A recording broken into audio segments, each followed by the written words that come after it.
Chapter 94. Indeed, I can grasp it at a mere glance. Upon uttering these words, an eerie silence enveloped the auditorium once more. All aurors ceased their tasks, fixating on Devero with expressions akin to those observing a curious creature. However, I must admit that I may not be particularly proficient in the other two curses, as I lack the necessary environment to practice them. Devero pondered before elaborating. Thus, you possess ample practice with the killing curse? Yet you encountered it for the very first time this morning. Moody's countenance transformed into one of gravity, his voice resonating with a newfound intensity. Beside him, Tonks had nearly dropped her jaw to the floor upon Devero's declaration of mastering all three unforgivable curses. Yet, amidst the crowd, Flitwick remained unfazed. He was the sole individual present who had witnessed Devero's extraordinary capacity for learning, and thus he held unwavering faith in the boy's assertion of instant comprehension, even giving Devero a thumbs up from behind Moody. Well, one could say I have had a fair amount of practice, but this is indeed my first time using this spell on a person. Although, can we truly call this fellow human? Moody appeared to have encountered a revelation that challenged his worldview. Even he, a seasoned auror, was taken aback by the implications of the boy's words. Emotionally, Moody was reluctant to accept the notion that a first-year Hogwarts student could master the killing curse at a glance, possessing sufficient magical prowess to vanquish numerous aurors and withstand the might of countless stone knights. Such a claim would be met with disbelief by any who heard it. Yet from a rational standpoint, Dumbledore had specifically mentioned Devero in his letter regarding the apprehension of Quirrell, describing him as a true prodigy, perhaps even surpassing his father, and advised to extend him support in the future. Moody held profound trust in Dumbledore, though he had also met Devero's father and was aware of the extraordinary genius he represented. Initially, Moody had considered Dumbledore's words to be somewhat exaggerated after all. One could argue that Devero's abilities were comparable to his father's. Nevertheless, in that moment, Moody swallowed hard, gazing intently into Devero's eyes. If what you claim is true, then you are the most magically gifted individual I have ever encountered, surpassing even your father. Devero shrugged nonchalantly, yawning after his proclamation. As he ambled over to Professor McGonagall, Moody nodded in acknowledgement. Suddenly, Devero slapped his forehead, realizing that in his fervor to cast the killing curse, he had inadvertently lifted the levitation charm from Marcus. You seek Marcus, do you not? He is right here. Devero waved his wand. Wingardium Leviosa. With a flourish, he summoned Marcus, who had been cast outside, into the air and brought him inside. The moment Marcus entered the auditorium, Tonks let out a startled scream, while the gathered aurors collectively gasped in astonishment. The appearance of Marcus at this moment was indeed horrifying. His body was marred by skin tissue scorched from the explosion. He had lost one hand and one foot. His hair had been singed away. Most alarmingly, there was a massive gaping hole in his chest. Is he truly still alive? Plot gazed at Marcus in terror. Akati must have been enchanted, but this is simply too. Delirious covered the half of his arm that had been injured by Chilo, speaking in disbelief. He has likely fallen victim to the soul-snatching curse, which explains his fierce resistance. To subdue him, we had to inflict some minor injuries, but he poses little threat now, although he has cast a forgetting charm on himself, which complicates matters. Extracting any information from him might require some ingenuity. Oh, and he has a master, who is presumably still at Hogwarts, so be vigilant that Devero recounted his encounter with Marcus and the process that led to his own befuddlement to Moody and Professor McGonagall. A nearby auror suddenly realized, so the explosion we heard was caused by you. Tonks, meanwhile, was fixated on Marcus' mangled body, floating in the air, murmuring, just a minor. Devero nodded in agreement. Indeed, I was very precise, skillfully avoiding vital organs to ensure he wouldn't die. It's merely a matter of severed limbs he'll recover with a bit of bone regrowth potion. Moody erupted into laughter, causing Devero to worry that his enormous blue eye might pop out. Splendid, splendid. This is precisely how one should deal with dark wizards. Alexander, I am increasingly fond of you. Would you consider becoming an auror? You would be an excellent fit. Moody extended an invitation to Devero right then and there. McGonagall's lips twitched at this remark as she placed a hand on Devero's shoulder. All right, Moody, let's save discussions about future career paths for when Devero reaches his 5th year. For now, I must escort my students away. Though reluctant to depart so soon, as there were numerous aurors present he wished to observe, Devero had no choice but to comply with Professor McGonagall's firm guidance. He managed only a fleeting glimpse of Moody's panel. Name, Alastair Moody. Age, 65. Spell repository. Attributes. Hunter Purple. Magical talent Purple. Steel Heart Purple. Cautious Blue. Hunter Purple. You possess an exceptionally keen intuition, enabling you to swiftly discern whether a person harbors malevolence. Additionally, Through decades of life and death battles, you have acquired abundant experience and meticulous reasoning, allowing you to make accurate assessments while pursuing prey. Magical talent purple. You possess magical aptitude that exceeds that of the average wizard, learning spells at a rate surpassing that of your peers, while also demonstrating a degree of creativity. With a heart of steel purple, you have braved countless battles, bearing numerous scars, yet you persist in your struggle, exhibiting an extraordinary resilience, embodying the spirit of an indomitable warrior, cautious and prudent blue. Your extreme caution is a reflection of your experiences, yet in most instances, this vigilance proves futile, only revealing its efficacy in a select few life-threatening decisions. Devero's eyes brightened.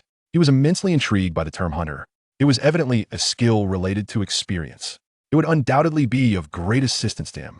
Regrettably, however, his purple skill copy was currently in cooldown. He barely had time to greet Moody before being whisked away by Professor McGonagall. The professor did not escort Devero directly to the dormitory. Instead, she led him to the infirmary. There, he encountered an unexpected individual. Severus Snape, entirely ensconced in bandages. Chapter 95. I truly cannot restrain myself. The last time Devero encountered Snape, he was the imposing and formidable wizard reigning supreme in the dueling classroom.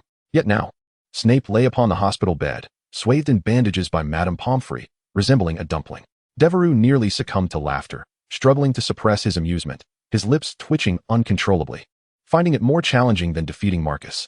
Upon noticing Devero's entrance, Snape averted his gaze, feigning ignorance of his presence. Alas, such tactics proved futile. Approaching Snape's bedside, Devero earnestly requested Madame Pomfrey's permission to offer his condolences to the professor. However, upon witnessing Snape's predicament, the laughter he had fought to contain burst forth uncontrollably. My goodness.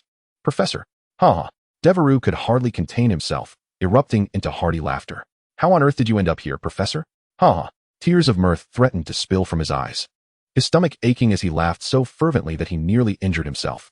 Snape gritted his teeth, resolutely avoiding eye contact with Devero.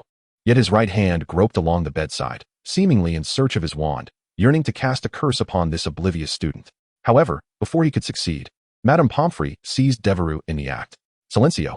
Devero instantaneously felt his tongue adhere to the roof of his mouth, rendered utterly immobile, even his laughter stifled in his throat. This was his first encounter with Madame Pomfrey employing a non-healing spell, and its effectiveness was astonishing. Ding! New spell added to the repertoire. Another mischievous incantation learned.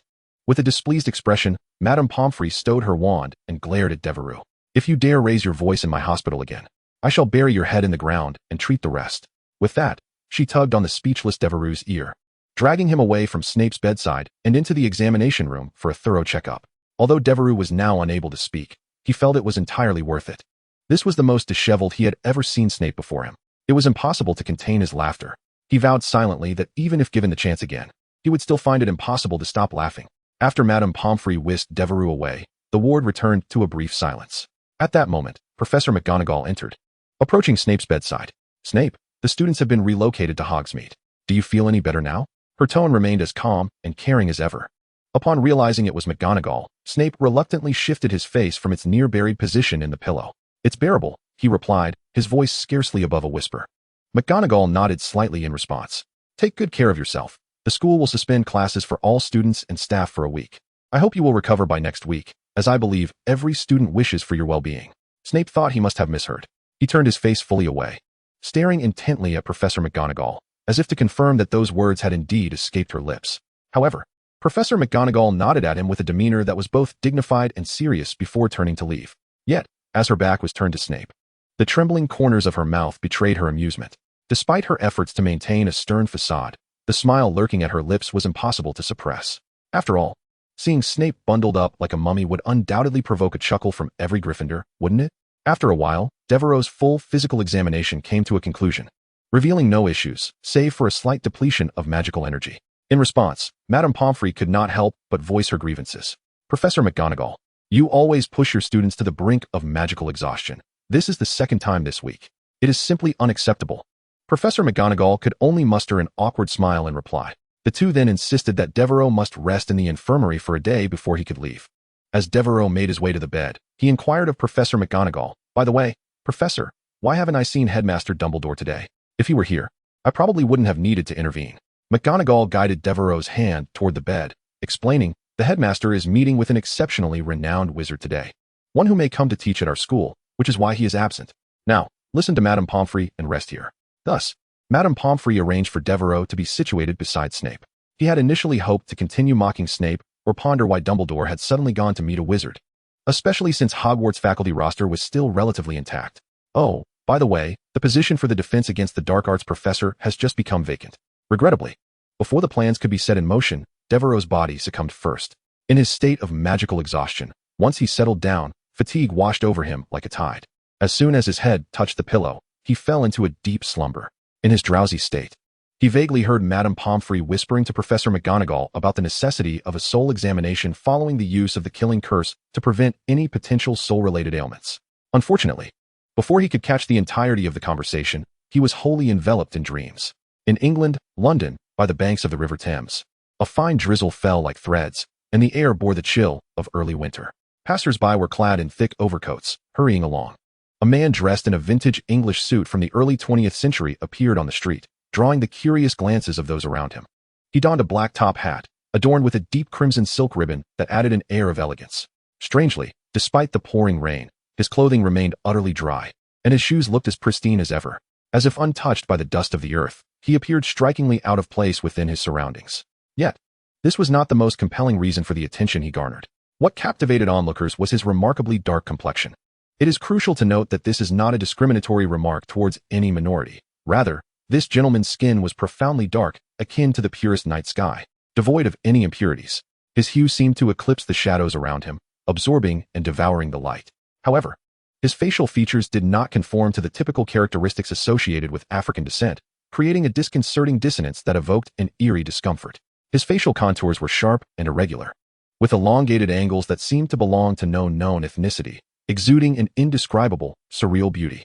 Ignoring the gazes of others, he strode directly to the entrance of a desolate second-hand bookstore, where he lightly tapped on the doorframe. The words Dumbledore's room materialized on the sign, accompanied by a faint blue glow.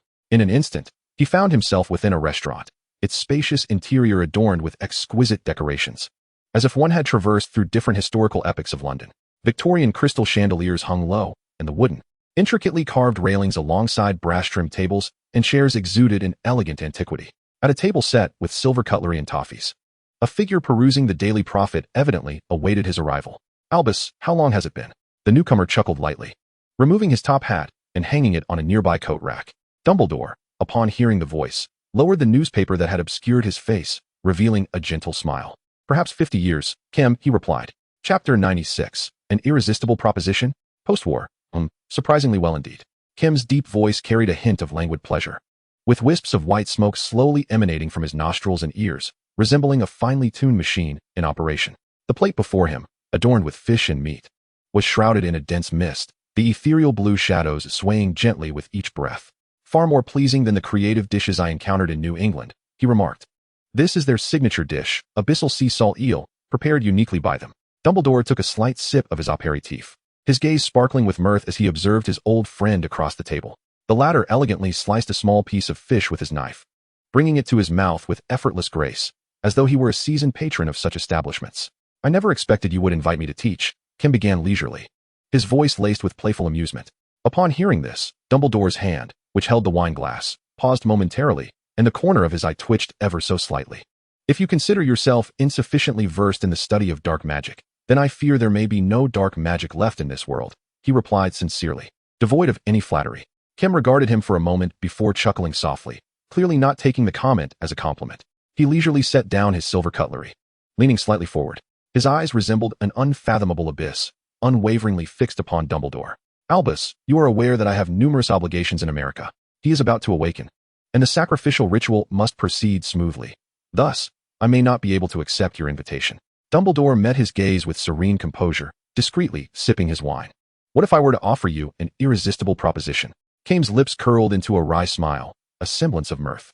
"Oh, Albus, you know I have little interest in your affairs," he stated, leaning slightly forward, his voice lowered, slithering into Dumbledore's ear like a serpent. "In my eyes, there is only you." Their gazes intertwined, and the dining room fell into an eerie silence, the light from the crystal chandelier enveloping them. The air hung suspended for a moment, shattered only by Kim's soft laughter. He straightened up, took a napkin to wipe his hands, and said, Thank you for your kind offer, Albus, as he rose gracefully, donning his coat and retrieving his top hat at the door. His tone resembled an announcement of departure. I appreciate your hospitality, but regrettably, I must take my leave. Just as he stepped forward, a barely perceptible whisper reached him from behind. I promise you. Kame's movements halted instantaneously, his smile blossoming, revealing a row of pristine teeth. Albus, you truly render me unable to refuse. Professor, how can this be? I believe halting classes is appropriate, but why can we not even use the Quidditch pitch? I have told you countless times, Wood. To wait until the Aurors have completed their work, and I trust that missing 1 or 2 training sessions will not prevent Gryffindor from claiming the Quidditch Cup. Especially since other houses are also not training. Precisely, Professor, that is why we must seize the opportunity while the other houses are not practicing. Devero sat cross-legged on the hospital bed, unable to suppress a twitch at the corner of his mouth. Wood, indeed, was an ardent Quidditch fanatic, willing to risk everything for the game. He was currently engaged in meditation. 3 days had passed. He was meant to stay only 1 day. However, Madame Pomfrey insisted on arranging a soul examination, currently awaiting equipment, thus forcibly confining him in the hospital for 3 days. The infirmary resembled a gilded cage, trapping him securely. Madame Pomfrey's vigilance was relentlessly suffocating. Even when he attempted to conjure a textbook with Transfiguration, she would mercilessly intervene. Alexander, you will remain in my infirmary and refrain from those frivolous antics. Those were her exact words. Meanwhile, he felt that his limited sources of entertainment, such as mocking Snape, had also been rendered impossible. Upon awakening from his slumber, he discovered that Snape was no longer in the adjacent bed. Instead, it was an Auror with an arm shattered by a stone. According to Madame Pomfrey, it was Snape who insisted on the bed swap. Now, he was left with no choice but to meditate daily. After all, there is little joy to be found. Over the past 3 days, his training has yielded remarkable results. His perceptive abilities now encompass the entirety of the castle's 2nd floor. At this moment, he can ascertain events occurring in that area without having to dash to the hall. Just moments ago, he utilized this capability to eavesdrop on the happenings within Professor McGonagall's office. One must commend Wood, indeed. He is undeniably the most fervent supporter of Quidditch. As chosen by Harry, following the recent attack by dark wizards on campus, he has approached Professor McGonagall almost daily to request access to the training grounds, only to be met with unwavering refusals. However, he has yet to encounter Snape within the castle. Perhaps he is recuperating at St. Mungo's. During this time, he has consciously aided the Aurors in searching for traces of Voldemort within the castle, but alas, no clues have surfaced. It is as if Voldemort has vanished from Hogwarts entirely. Yet, without a corporeal host, he cannot afford to be overly audacious. Devero stretched lazily, emerging from his meditative state, and leaped from his bed. It was nearly mealtime. Their meals would magically appear on their bedside tables, a most convenient arrangement. This had become one of the few anticipations Devero harbored in recent days. He now prepared to wash his face and awaken fully before dining. Just as he reached the door to the washroom, the ward's door swung open abruptly.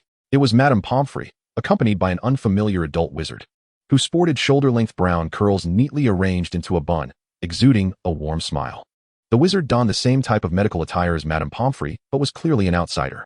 Alexander, Madame Pomfrey said, noticing him standing beside his bed, her brow furrowing into a tight knot, her tone so frigid it could freeze the air. You should be lying down. Devero scratched his head, about to explain his intention to merely wash his face, when Madame Pomfrey stepped aside to introduce the wizard behind her. This is Melinda Price, the receptionist from St. Mungo's, responsible for escorting you for a soul assessment. To St. Mungo's? Devero gasped, his eyes widening. Chapter 97, Hunter, Entry Acquired. Polyjuice Potion. Yes, but not at this moment. The Aurors still have some questions to pose, so we shall depart after you finish your dinner. Upon hearing this, Madame Pomfrey's dissatisfaction was palpable. She placed her hands on her hips, her furrowed brow seemingly capable of squeezing out water. Humph. These individuals who have lingered in the Ministry of Magic care little for their own health, and now they disregard the well-being of students as well. Price maintained her smile, gently patting Madame Pomfrey's shoulder in a soothing manner. Poppy, please do not worry. At present, his soul state appears to be stable. Madame Pomfrey slowly exhaled, her tension visibly easing as she raised her hand slightly. On the bedside table of Devero lay a plate of food, a large bowl of steaming milk oatmeal accompanied by 5 ham sandwiches. Let us dine first, and remember to tidy up afterwards, he said, nodding in agreement. His gaze fell upon the bowl of milk oatmeal, and he swallowed hard, his throat moving slightly. This was a delicacy he had specifically mentioned to Madame Pomfrey. It was his favorite dish from Hogwarts. The monotony of his daily life was sustained by this very meal. After delivering the food, Madame Pomfrey turned to lead Price deeper into the hospital wing. Devero exhaled in relief and began to indulge in the sandwiches. Though he had not managed to escape the hospital wing, numerous Aurors visited him daily to check on the injured Auror sharing his ward. allowing Devero the opportunity to learn the latter's name. He also gleaned some rather unhelpful purple entries from several visiting aurors. The much-anticipated arrival of Moody had yet to occur, and Devero earnestly longed for the seasoned auror's years of experience in hunting dark wizards. Such knowledge would undoubtedly enhance Devero's current situation. He could only hope that Moody would come to inquire about him in due time. With these thoughts in mind, Devero opened his panel. Host, Devero Alexander. Age, 11 years. Identity, first-year student at Hogwarts, seasoned potion master. Spell library, killing curse, unmatched, soulbind curse, proficient. Microstructure transfiguration spell, proficient. Carried entries, transcendent, unique. Magical prodigy, unique. Potion spirit, red. Transfiguration spirit, red. Savior, red. Genius Wandmaker, gold. Shield of love, gold. King of exams, gold. Damage restorer, purple. Prank inventor, purple. Adventurer, purple. Entry library, unique, 2, red, 3, gold, 5, purple, 16, blue, 926, green, 13871. White, 82112. Pet, owl, mongrel toad. Item, wand, rosewood. Wisdom of the ancients. Meditation technique of the soundless sage. Exploration count of magical secret realms. 3. As Devero sipped the milk oatmeal, he scrutinized the data displayed on his panel, a flicker of helplessness crossing his eyes. The number of blue entries had nearly reached 1,000. All accumulated through his relentless efforts day after day, loading from those around him. Alas, it was still too slow. Devero sighed, feeling a wave of impatience wash over him. Even acquiring a purple entry seemed to hold little significance given his current circumstances. He scratched his head, a piece of sandwich clenched between his teeth. His gaze drifting among the entries on the panel. He found himself unable to decide which entry to prioritize for enhancement to purple. However, amidst the sea of blue entries, he noticed an unexpected detail. The soulbind curse now displayed as proficient. This is the product of recent days spent in utter boredom. Devero found himself idly wandering in the school hospital, perpetually seeking something to occupy his time. Other spells either created too much commotion or were ill-suited for practice in such a setting. Only the Soul Snatcher curse proved both convenient and discreet. He felt a twinge of annoyance at the absence of Owl, but fortuitously, yesterday, Adrian had passed by and brought it along. Truly a timely blessing. Thus, he swiftly commenced his practice. During his initial attempt, Devero cast the Soul Snatcher curse on Owl, causing the toad to stand upright and inexplicably break into a tap dance. The sound of its tiny feet striking the floor eliciting a chuckle from him. From that moment on, whenever he sought relaxation, Owl became his ideal assistant for practicing the Soul Snatcher curse. After several rounds, this perilous magic quickly became second nature to him, bolstered by his talent for magic. That's quite normal for me, Devero shrugged, his gaze sweeping over the proficiency progress bar displayed on the panel. As he reached out to gently pat the obedient Owl nestled at the foot of the bed. Shall we try teaching you to wave a flag next time? He mused softly to Owl. Just then, the door to the school hospital creaked open once more, the slight squeak disrupting the tranquility of the room. Instinctively, Devero turned his head, his attention immediately captured by the figure at the doorway, Alastair Moody. The legendary Auror, who had occupied his thoughts for several days, had finally arrived. Moody entered with a pronounced limp, his blue magical eye darting about. Following him was a young Auror whom Devero had never encountered before. Good day, sir. Devero greeted with a broad smile, his voice tinged with barely contained excitement. He promptly activated his ability to load the Hunter entry. Ding. Loading copy entry. Hunter, purple. Copy complete. In an instant, myriad thrilling scenes of tracking, ambushing, and counterattacking surged into Devero's mind. With a torrent of unique offensive and defensive spells and practical experiences flooding his consciousness. Yet, Devero was no longer the flustered novice he once had been. With the prior experience of instantly mastering the killing curse and loading the entry for Madame Pomfrey, he easily adapted to the influx of information, even leisurely sipping his oatmeal. His expression remaining unperturbed. Then came the delightful chime. Ding. New spell successfully stored. New spell successfully stored. New spell successfully stored. A plethora of complex yet practical dark magic countercurses, tracking spells, and communication charms rapidly materialized in his mind, causing the corners of his mouth to curve upward.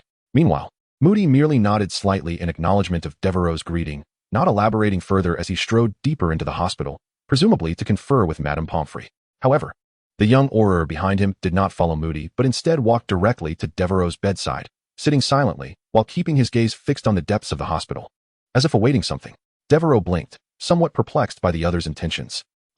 Sir, may I inquire if you need something? He ventured cautiously, yet the individual remained silent, merely stretching his neck and fixing his eyes deep within the hospital, seemingly indifferent to Devero's presence.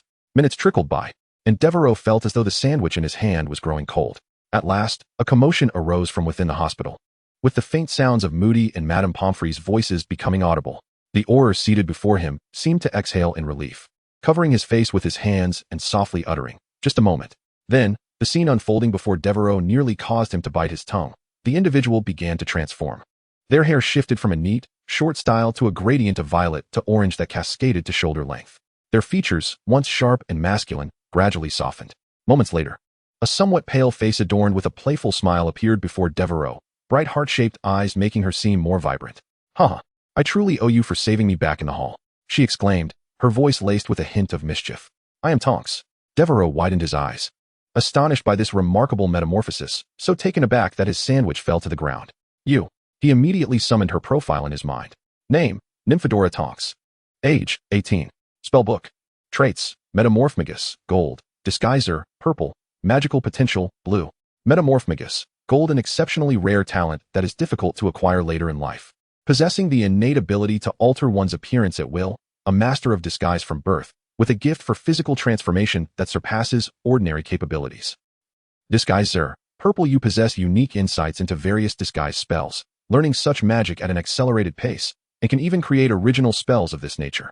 Magical potential, purple, possessing the potential to become a wizard. Upon reviewing this profile, Devero found himself inwardly cursing the system once again. Why was the loading time for the copy so prolonged? Chapter 98, the female version of Not. A new secret realm. What's wrong?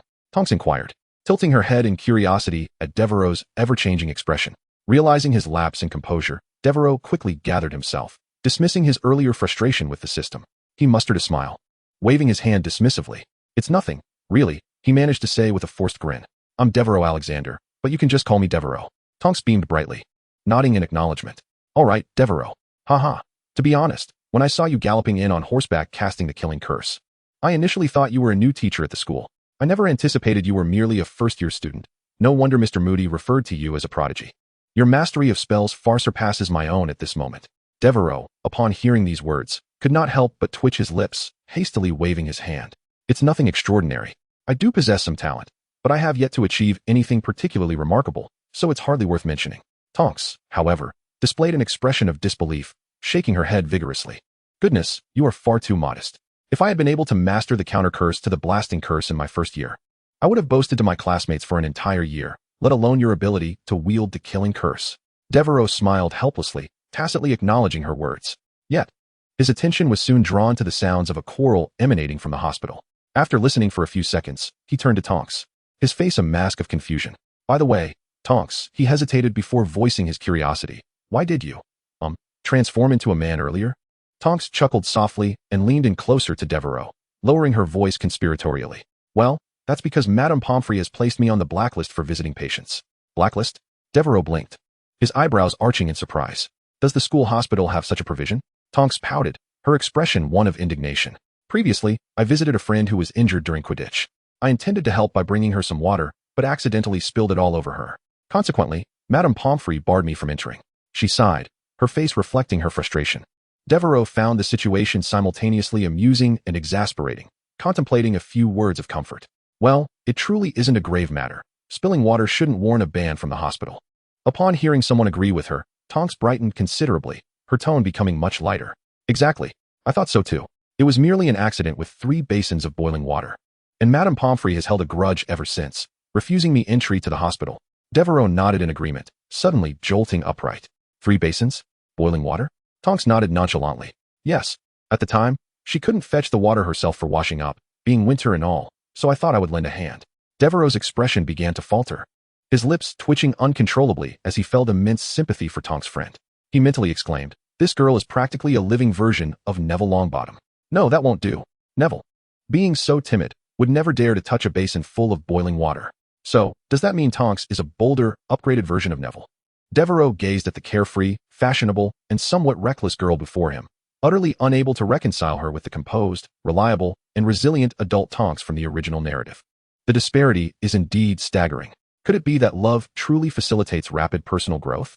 At this moment, Devero suddenly recalled the matter at hand. "Have you managed to locate the dark sorcerer who has possessed Chilo over the past few days?" Tonks shook her head in response. As this topic arose, her expression shifted to one of confusion. Ultimately, it became apparent that he was no longer present.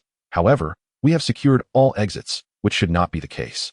The two engaged in discussion for a while, yet arrived at no definitive conclusion. Subsequently, Tonks and Devero delved into a conversation regarding spells. She propped her chin on her hand, her face etched with concern, and remarked, speaking of which upon hearing this, Devero's eyes lit up. Wasn't he this precisely within his realm of expertise? He was indeed a genius, lauded as both a magical prodigy and king of examinations. What examination could possibly pose a challenge to him? Intrigued, he inquired, what kind of examination is it? What specific subjects and evaluation criteria are involved? Yet, despite ruminating on it, she could not recall the particulars of the exam. Finally, feeling a bit embarrassed, she scratched her head and blushed, saying, I seem to have forgotten. Her tone was filled with incredulity. No, my dear. Isn't it true that the oral examination requires passing at least 5 subjects, with grades no lower than outstanding? How on earth did you manage to pass? Tonks chuckled sheepishly, scratching her head as she replied, I just graduated. So I may have been a bit lax. Devero stifled the urge to facepalm and let out a resigned sigh. All right, next time you come to school. Or perhaps send me the exam syllabus via OWL, and I can offer you some guidance. Upon hearing this, Tonks beamed with delight, her eyes brimming with gratitude. Really? That would be splendid.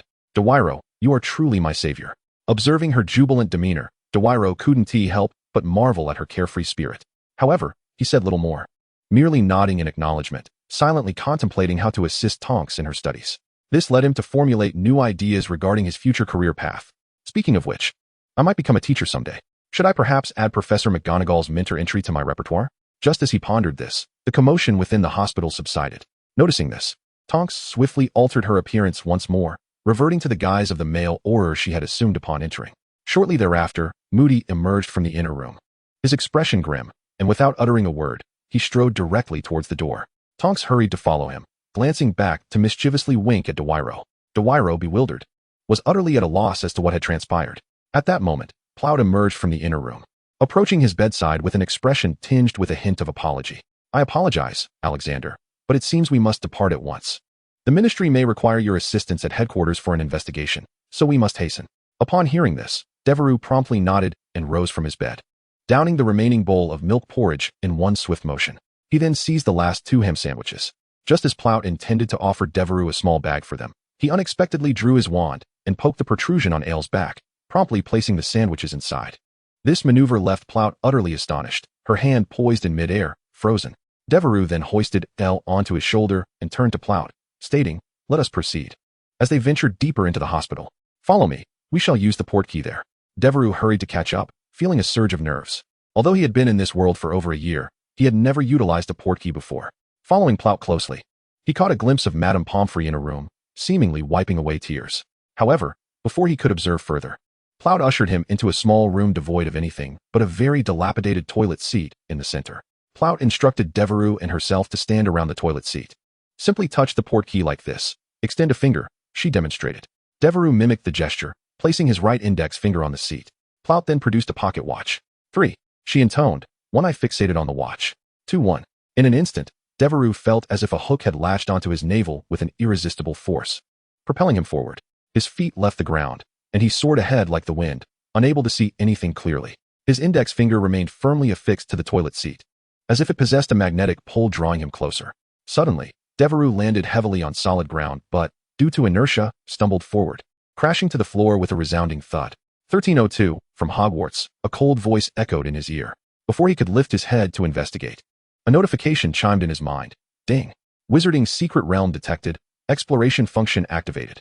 Current Wizarding Secret Realm. St. Mungo's Hospital for Magical Maladies and Injuries. Exploration progress. 01. Chapter 99. St. Mungo's Hospital for Magical Injuries. A sense of peculiarity? As Plout chattered away, she carefully helped Devero to his feet, and he gradually began to comprehend his surroundings. He glanced around and realized that he and Plout were standing in a narrow corridor. Dimly lit wall sconces adorned the corridor, casting shadows upon several perplexing works of art. At one end of the passage stood a pale gray door, while the other was obstructed by an imposing table that nearly filled the space. Behind it sat an elderly witch clad in uniform, meticulously inscribing notes with a quill, her attention unwavering. Quickly now, step outside and do not hinder others from using the key, she remarked without raising her gaze. Though her voice was soft, it exuded an undeniable authority. Plout nodded and patted Devero's shoulder, guiding him towards the gray door. Devero, still somewhat dazed, stumbled along behind Plout as they crossed the threshold. As soon as they exited, a cacophony of noise assailed them, as if they had suddenly entered a bustling marketplace. The surroundings were rife with commotion. The clamor rose and fell like waves. He found himself in a crowded waiting room, where dilapidated wooden benches were filled with wizards. Some appeared relatively normal, leisurely perusing newspapers or books, while others exhibited distinctly peculiar symptoms. One wizard's arms had transformed into the forelegs of a dog, while another witch's nose had vanished entirely, seemingly the victim of an improper vanishing spell. Yet another wizard emitted a mournful sound with every breath, akin to the tolling of a funeral bell, as if an orchestra were playing a dirge. Most absurdly, a witch was being supported by two male wizards, her shrill cries piercing the air. Fox! Fox! Fox! The shriek was so jarring it sent shivers down Devero's spine. He regarded her curiously, wondering if she sought to see a sequel to Star Wars, one of 20th Century Fox's most renowned films, only to dismiss the thought, realizing that wizards likely did not indulge in such cinematic pursuits. Green-robed witches and wizards ambled among the patients, inquiring about their ailments and jotting down notes on a clipboard. The pandemonium and clamor surrounding him only fueled Devero's desire to find a quiet space to catch his breath. "Come along, child, we must ascend to the 5th floor, Mrs. Plout instructed, nodding to a receptionist before leading Devero through a set of double doors. Just as they departed the waiting room, Devero's gaze fell upon a large diagram at the reception area, which clearly outlined the structure of St. Mungo's Hospital for Magical Maladies and Injuries, detailing the purpose of each floor. Ground floor, Accidental Magical Reversal Department, cauldron explosions, wand misfires, broom collisions, etc. Second floor, Beast Injuries Department, stings, burns, punctures, etc. Third floor, Magical Bugs Department, dragonpox, vanishing sickness, lymphatic fungal infections, etc. Fourth floor, Potions and Plant Poisoning Department, rashes, nausea, uncontrollable laughter, etc. Fifth floor, Curse Damage Department, persistent curses, miscast spells, etc. Sixth floor, Tea Room and Gift Shop. Devero memorized it at a glance, contemplating the possibility of not exploring every corner during this visit. Later, when it is convenient for him to continue his exploration of the secret realm, he will take a leisurely stroll here, right beside the schematic. He also noticed an enormous picture frame, which, however, was devoid of any artwork. The plaque beneath the frame bore the names: Delirious Devante, St. Mungo's Healer 1722 to 1741, Headmaster of Hogwarts School of Witchcraft and Wizardry 1741 to 1768. It was uncertain where those individuals might be at this moment. The two swiftly navigated through a narrow corridor, flanked by portraits of renowned healers. Crystal bubbles carrying candles floated from the ceiling, resembling giant soap bubbles. Green-robed wizards moved in and out of various doorways. Some rooms emitted terrifying shrieks, while others released a nauseating stench. Devero could not help but cover his nose, yet Plouter appeared unaffected, maintaining her brisk pace. They hastily passed through these doorways, soon facing a staircase with 4 flights. Plouter seemed to experience this daily, ascending the stairs with remarkable speed, while Devero struggled to keep up behind her. Finally, they reached the 5th floor. Devero leaned against his knee, panting as if he had just completed a marathon, whereas Plouter appeared invigorated, her hair not disheveled in the slightest. She turned to Devero and could not suppress a laugh. "I have always suggested they install an elevator like Muggles do, specifically for transporting patients up and down. But those old sticks insist that Muggle doctors are merely madmen who cut people open. How could one possibly learn from them?" Devero felt a chuckle rising within him. Yet he lacked the energy, clutching his chest in an attempt to steady his breath, managing a dry smile. Plouter led Devero through the throng of individuals, who looked as though they had carelessly cast transfiguration spells upon themselves. Among them was the wizard who had earlier transformed his arms into those of a dog, now attempting to grasp a potion with his claws, only to inadvertently knock over an entire vial, spilling blue liquid across the floor. Others were covered in feathers, with 2 feet sprouting from their chests. Devero shuddered involuntarily. Compared to these half-human, half-beast, or limbless patients, the devil's snare he had encountered in herbology class seemed remarkably benign. He now understood profoundly the first principle of transfiguration, as repeatedly emphasized by Professor McGonagall: caution. After weaving through this crowd of wailing, groaning, and some who were nearly driven to madness, Plouter halted before an inconspicuous little door at the end of the corridor. This solitary door stood at the corridor's terminus, surrounded by an eerie stillness, nearly devoid of visitors. A small sign hung on the door, yet the inscription had long been obscured by rust, rendering it nearly illegible. Plouter retrieved a key from her waist and slowly opened the visibly dusty, rusted door. The hinges creaked painfully, as if it had not been used in ages. Devero peered through the gap of the ajar door. In the center of the room stood a colossal machine, shrouded beneath a grimy tarpaulin. The edges of the fabric were laden with dust, exuding a musty odor of neglect. It appeared to have been forgotten, silently lingering in its desolation. Plout turned sideways to glance at Devero, offering a reassuring smile. "Come in, child. The soul examination will not take long." Devero nodded, poised to step inside when an unsettling sensation surged from the depths of his heart. He glanced back at the crowd they had just traversed. Most of the individuals in the corridor wore vacant expressions or anxiously awaited treatment, oblivious to their presence. Yet, Devero harbored an uncanny intuition that he was being watched. An icy gaze, infused with malice, slithered like an invisible serpent along his spine. This was the hunter's instinct imparted by Moody, or rather, the primal instinct honed through countless brushes with danger. "What troubles you, child?" Plout's voice interrupted his thoughts, concern etching her features as she frowned slightly, offering a forced smile before shaking her head, committing the matter to memory. "There is a threat within the hospital." He inhaled deeply and stepped into the room. Plout followed and closed the door with a resounding bang, causing rust to tumble from its surface. In that fleeting moment, the inscription upon the door materialized: Soul Fragmentation Treatment Room. Chapter 100. The Source of Malice? I have never witnessed such a situation. Upon entering the small chamber, Plout gestured for him to wait a moment, stating she needed to prepare. The room was enveloped in silence, prompting Devero to sit cross-legged and ponder the peculiar sensation he had just experienced. Who was fixating on him? He closed his eyes, inhaled deeply, and expanded his awareness through meditation, meticulously scanning the recently traversed corridor. Every wizard, every patient, emerged within his perception, yet strangely, he found nothing amiss. It was as if the unsettling feeling had been a mere figment of his imagination. Could it be the members of the Tindalos sect? The thought crossed Devero's mind, recalling the organization that had previously issued death threats against him. However, he swiftly dismissed this notion. The only individuals aware of his visit to St. Mungo's for examination were Moody, Madame Pomfrey, and a select few Aurors. No matter how formidable the Tindalos sect, they could hardly sway Moody, an unequivocal paranoid who would inspect even a biscuit thrice with his magical eye before daring to consume it. Could it be Voldemort? Devero continued to speculate, though this possibility also seemed unlikely. According to the clues he had gathered in the washroom, Voldemort was currently inhabiting some diminutive creature, likely still trapped within Hogwarts, where protective charms had been meticulously laid by the Aurors themselves. It is nearly impossible for Voldemort to stealthily exit the castle without raising any alarm. The two great adversaries are unlikely to appear here. Devero could not help but furrow his brow. Could it merely be a coincidence that a deranged individual found this child appealing and thought it best to eliminate him? Are there truly so many deviants in England? He shook his head, momentarily abandoning his inquiry. Since the identity of the culprit eluded him, he decided to adopt a strategy of remaining unchanged amidst uncertainty. After completing his inspections, the plan to explore the secret realm could be postponed. Time was still abundant. Given his expertise as the potion essence, Devero could easily manage the various toxicities encountered at school. With this thought, he activated the panel for secret realm exploration. Current realm, St. Mungo's Hospital for Magical Maladies and Injuries. Exploration level, 104. He nodded in satisfaction. It seemed this place was akin to the platform 9 3/4, a sort of minor wizarding realm. There appeared to be no hidden passages or particularly intriguing areas to investigate. Devero mused to himself, his expression lightening somewhat. Just as he envisioned himself obtaining the wisdom of a second ancestor, Plout had successfully restarted the apparatus. She abruptly lifted the rain cover from the machine. The fabric fell away, stirring up a cloud of dust, revealing the full form of the device. Upon seeing it, Devero's immediate reaction was one of disbelief. This was hardly a machine. It resembled a living entity more than anything else. The body of the apparatus was crafted from a dark red material that shimmered with a metallic sheen, its surface adorned with intricate circuits.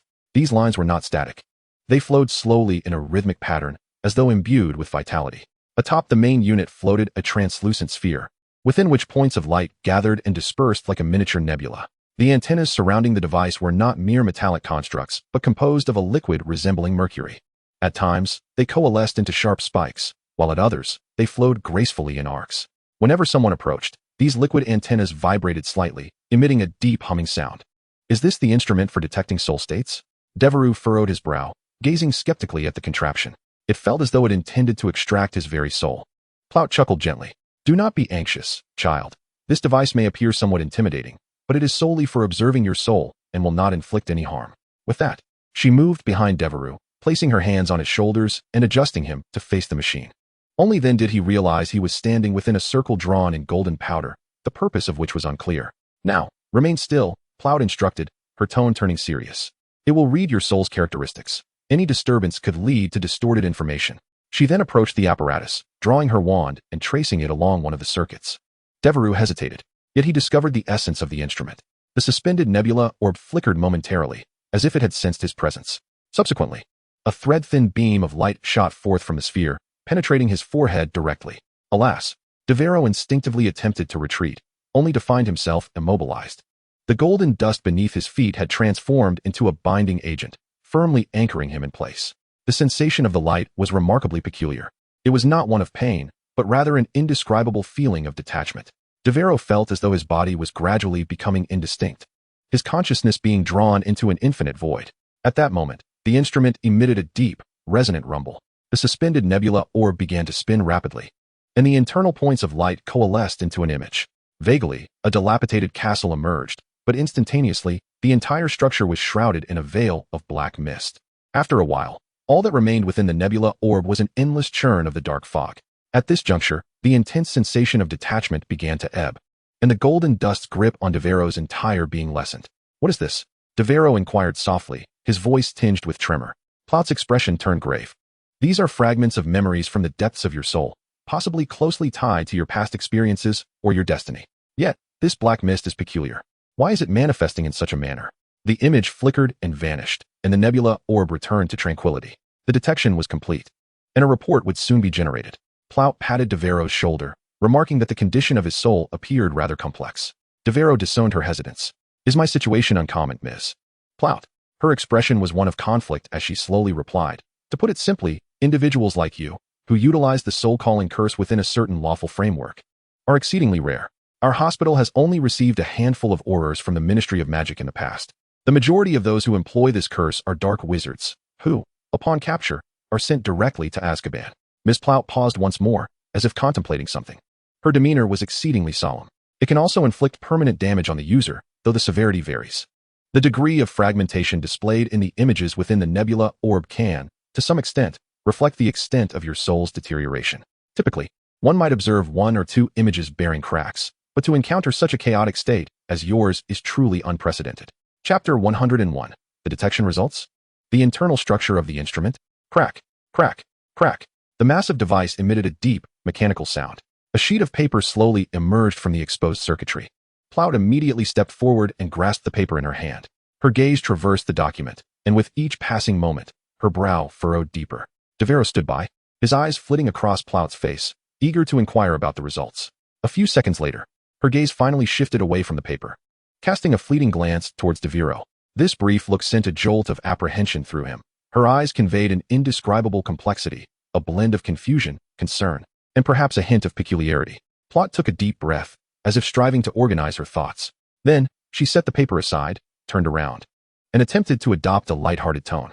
"I'm afraid, dear, I cannot make a solitary judgment in your case. I must confer with the department head. Would you mind waiting a moment?" She swiftly made her way to the door, decisively pushing open the heavy iron door, which emitted a low creak before slamming shut with a resounding bang. The room fell silent once more. Devero stood momentarily stunned, rooted in place. As Plout's behavior had been exceedingly unusual, he surveyed the surroundings. The small chamber remained stark and uninviting, the massive, antiquated machine in the corner silent, as if it had not just dispensed the paper. What on earth was happening? Devero muttered softly, his gaze inadvertently drifting towards the machine and the sheet of paper that Plout had scrutinized 5 times. What could possibly be written on it? Surely, I am not afflicted with the Devero-Alexander syndrome. That would surely mark a historical precedent. The corners of Devero's mouth twitched at the thought. As for the dissociation Plout mentioned, he was not entirely indifferent to the idea. However, judging by her tone, there should be a remedy for this condition. Yet, he wondered if such a situation would also count towards the enhancement of his spell proficiency card. As these thoughts swirled in his mind, vivid memories emerged, scenes of carnage and chaos, incantations howling, as his soul seemed to tremble under the relentless strain. He gave a wry smile and shook his head. If all these factors were to be considered, his soul would likely have shattered into mere fragments. Enough of this, he thought. The hospital will have its methods. He chuckled softly at himself, dismissing these thoughts, and glanced around. His gaze landed on a small desk nearby, where a plaque was displayed, inscribed with the name, Melinda Price, receptionist of curse damage and unforgivable curse therapist. An unforgivable curse therapist? Devero raised an eyebrow, intrigued by Plout's background. He scanned the room once more. Apart from the machine, there seemed to be little else worthy of exploration. Approaching the machine, he examined it with caution. It lay in a dormant state, exuding an air of desolation, leading one to question its vitality. Tentatively, he reached out to touch its exterior, cold and silent. No matter how intently he observed, the machine remained unresponsive. Where's the switch? He furrowed his brows, yet she seemingly did not engage in any particular procedures to activate the instrument. Although Devero was both a genius Wandmaker and a mischievous inventor, this medical device presented a challenge that was somewhat beyond his expertise. Scratching his head in frustration, he circled the apparatus, yet found himself at a standstill. Suddenly, he halted, a spark of inspiration igniting within him. He approached the door and gently opened it a crack, peering out cautiously, glancing left and right. Subsequently, Devero settled cross-legged directly in front of the instrument, adjusting his breath as he seamlessly transitioned into a meditative state. Indeed, Devero aimed to employ his perceptive abilities to explore the internal structure of this device, which had the capacity to delve into the very essence of one's soul, a rather intriguing endeavor for him. However, given the threats lurking outside the hospital, he refrained from fully dedicating his perception to the instrument, maintaining a portion of it attuned to the corridor outside, ever vigilant for danger. His ethereal perception unfurled like a delicate mist, enveloping both the instrument and the corridor beyond. Devero meticulously concentrated the majority of his awareness within the device, allowing slender threads of perception to penetrate the crevices of its surface circuitry. In an instant, he was enveloped by an illusion akin to plummeting into an infinite abyss. The interior of the instrument was shrouded in utter darkness, devoid of any illumination. He relied solely on the shapes and textures discerned by the filaments of his perception to navigate his surroundings. Nevertheless, it was entirely normal for an inactive device to yield such a sensation. Thus, Devero pressed onward, gradually uncovering the intricately complex network of circuits within. These lines intertwined and extended, resembling an enormous spider's web, with the hidden patterns adorning the device's surface being mere manifestations of these circuits. Curiously, he pondered why a wizard's apparatus would utilize such an abundance of wiring. Was this not a technique befitting muggles? Frowning, he sensed a discord between this contraption and the traditional creations of wizards. Undeterred, Devero followed the pathways deeper into the device's interior. The filaments of perception advanced relentlessly along the circuits until they finally encountered a core component, to which all lines seemed to converge. He could distinctly feel the connections leading to a stardust orb, which was attached to a rounded object below. Gradually, he found himself unable to resist pouring all his perceptive energy into the exploration of this device. Upon confirming that all circuits were linked to this component and ensuring no areas were overlooked, Devero directed the sensory threads to commence their probing of the component itself. It bulged and recessed again as Devero endeavored to examine its surface. He discovered it to be exceptionally smooth, soft to the touch, yet imbued with peculiar irregularities. This was not akin to any finely crafted magical artifact, but rather resembled something of natural formation. The perception continued to glide forward. He discovered that the round component was riddled with countless tiny holes, densely packed, evoking a sense of dread. What purpose did these holes serve? Could there be a more intricate structure within? Devero bit down hard, controlling the delicate threads of perception as he cautiously ventured into those apertures. At that moment, an unexpected transformation occurred. A pair of lifeless, gray-white eyes suddenly flashed in his mind, devoid of any spark of life. Startled, Devero jolted awake, his body feeling as though it had been struck by an unseen force. He leapt from the ground, knocking over the chair behind him and nearly toppling the desk. Gasping for breath, his back slick with cold sweat, the image of those eyes lingered ominously in his mind. Were they attempting to encase a person within the apparatus? He muttered to himself, eyes wide as he stared at the device, his breathing becoming increasingly rapid. The machine remained silently in place, as if nothing had transpired. Just then, a sound echoed. Devero abruptly looked up. It was the sound of footsteps. His instincts screamed that someone was outside. Chapter 102. Absurd Test Report, Eerie Warning. Alexander, what are you doing? Plout stepped through the door, observing Devero brandishing his wand at her, his complexion pale and his gaze sharp, tinged with surprise. Devero froze momentarily, then exhaled in relief, hastily lowering his wand, though his voice still betrayed a hint of panic. I apologize, Miss Plout. I thought a dark wizard had intruded. You know, our school was attacked before, and I've become a bit overly anxious. Plout chuckled softly and waved her hand dismissively. It's quite all right, dear. You are in St. Mungo's hospital, the safest place. No one here means you any harm, trust me. She slowly approached, retrieving a pristine test report from her pocket and handing it to Devero. He accepted the document, but did not entirely lower his guard. Nodding, he still clutched his wand tightly, his eyes swiftly scanning the contents of the report. St. Mungo's Hospital, Soul Status Assessment Report. Patient name, Devero Alexander. Age, 11. Examination date, September 13th, 1991. Examination items, Soul Integrity Assessment. Soul Fragmentation Index Measurement. Soul Stability Test. Potential Dark Magic Influence Analysis. Psychological Health Status Survey. Results, Soul Fragmentation Index, 999, extremely high, indicating severe soul fragmentation. Soul Stability Index, 0, highly unstable. The soul is in a state of extreme instability, requiring immediate intervention to prevent further deterioration. Dark Magic Influence, significant, residual magic related to the killing curse detected. Psychological health status, extremely anxious, accompanied by hallucinations and delusional symptoms. In that moment, Devero comprehended the expression Plout had worn upon receiving the report. He gazed intently at the lines of text, unable to suppress a raised eyebrow. Soul fragmentation, instability, hallucinations, and delusions? Am I truly becoming a mental patient? Devero lowered his gaze to his hands. Aside from a slight perspiration, he felt no anomalies whatsoever. To be honest, at the outset, he genuinely believed that utilizing a proficiency card to swiftly enhance his death curse would severely compromise his soul's condition. Yet, it shouldn't be this outrageous, should it? Moreover, his current mental state was decidedly healthy, devoid of any symptoms like auditory hallucinations. Thus, the likelihood of the instrument being faulty seemed quite substantial. He couldn't help but indulge in a touch of self-mockery. It appeared that this machine was indeed malfunctioning. Devero smiled lightly, striving to maintain a casual tone. Well, it is rather absurd. So, Miss Plout, when would be a suitable time for me to return for another examination?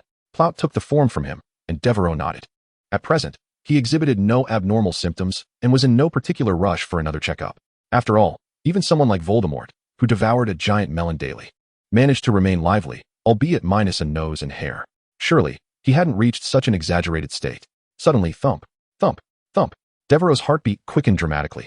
This was not a normal physiological response, but rather a profound, low rumbling sensation emanating from deep within his chest, accompanied by an undeniable sense of foreboding. This was the premonitory ability of the hunter, entry. When danger lurked nearby, his heartbeat would quicken instinctively, reminiscent of Spider-Man's spider sense. Devero's smile vanished in an instant. He raised his head, scanning the surroundings with furrowed brows. Plout had already closed the door, leaving the room enveloped in silence save for the two of them. Logically, any threat within a hospital should not approach so swiftly. Yet, the sense of crisis was palpable and oppressive, as if a dark gaze were fixed upon him. How could this be? A thought flickered through Devero's mind as he swiftly assessed the situation. Could someone be planning a large-scale assault within the hospital? His gaze swept over Plout, who appeared completely oblivious. Devero held a firm belief in the warnings from the hunter, as this ability fundamentally served as a perception of the presence of dark magic nearby. And typically, those wielding dark magic were dark wizards. Alexander, what are you thinking? Plout noticed his unease and paused her actions, inquiring with curiosity. Devero hesitated for a moment before opting for honesty. I suspect that a dark wizard is tracking me. At these words, Plout appeared momentarily taken aback before bursting into laughter. Her tone was lighthearted, yet Devero remained taut with tension. Even if Plout dismissed his concerns, he could not disregard the warning conveyed by the hunter. After a brief contemplation, he followed Plout toward the door, his mind still grappling with potential sources of danger. As he reached the threshold, a sudden realization struck him, prompting him to turn and inquire. Indeed, Miss Plout, I have a query. What is the internal structure and operational principle of this instrument?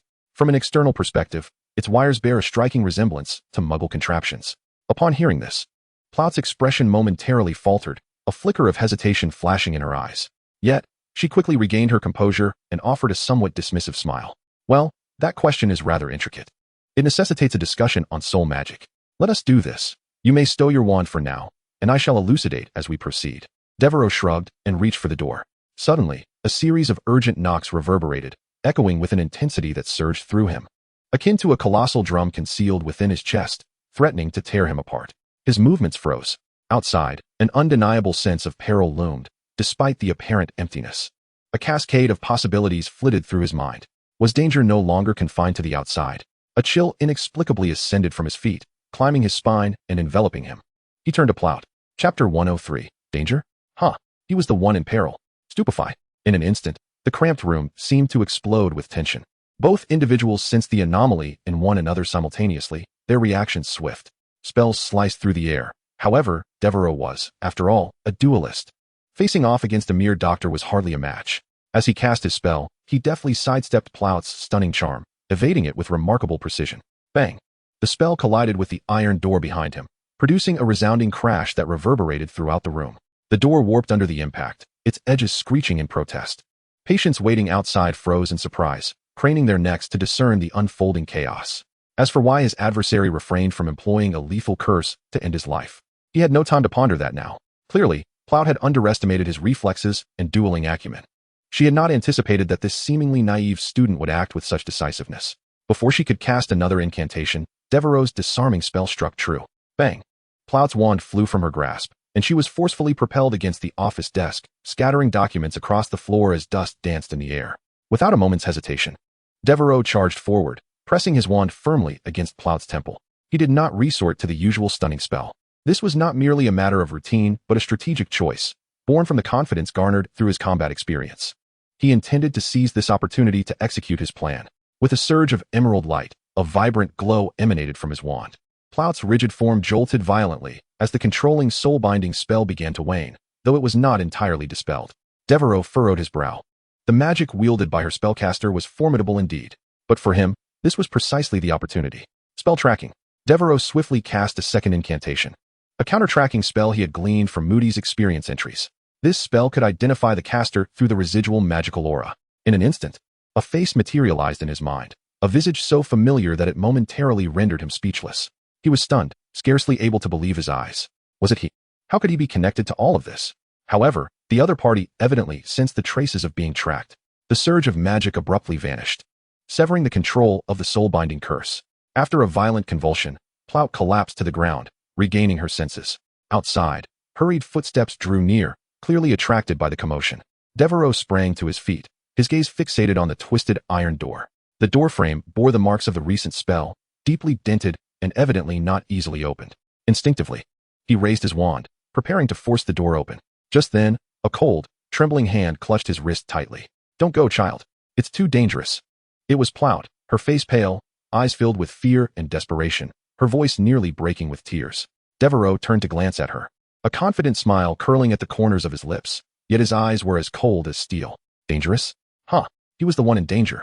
Before he could finish his thought, he violently shook off Plout's grip and aimed his wand directly at the iron door. After confirming that no one had yet arrived, he unleashed a thunderous explosion. Boom! The iron door was propelled outward with immense force, crashing against the corridor wall, contorting and emitting a piercing metallic screech.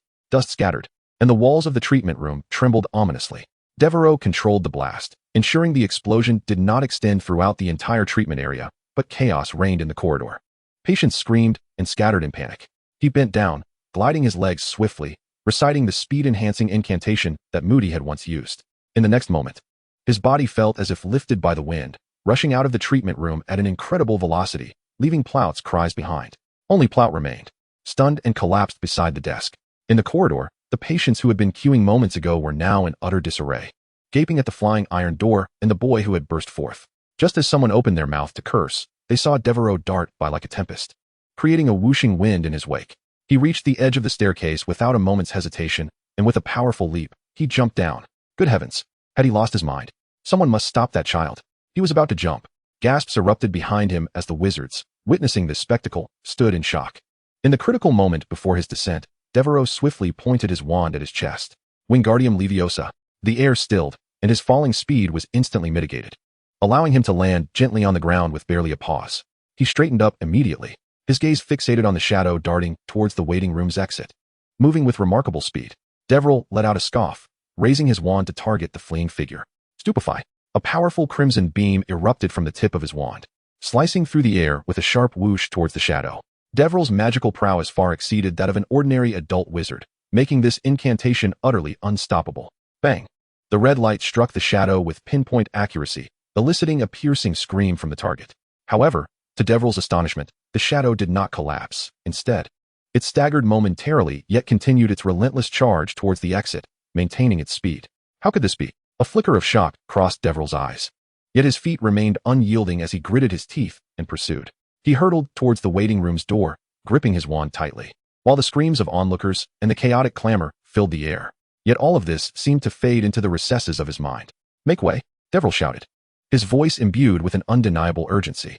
In the corridor, patients and medical staff recoiled in fear from his explosive sprint, some even stumbling from the force of his passage.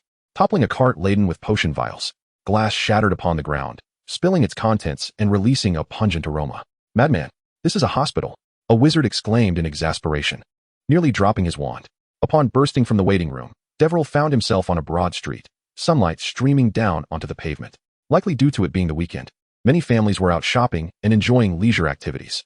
The shops on either side buzzed with activity, as people engaged in lively conversation. In the center of the street, several individuals had been drawn by the earlier commotion, gathering to gawk at the suddenly appeared Devero, who was now the subject of their pointed fingers. Yet, the shadow had vanished without a trace. Damn it, Devero muttered under his breath, recognizing that the figure must have employed the disillusionment charm.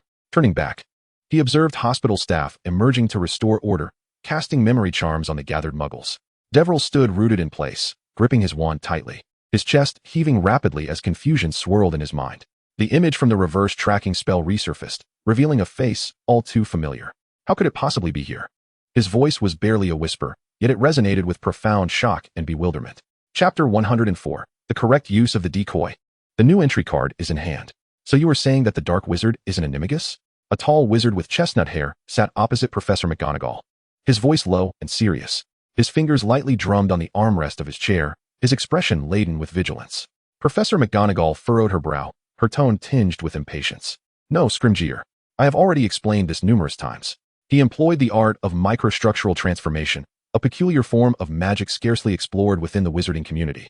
Distinctly separate from the traditional animagus transformation.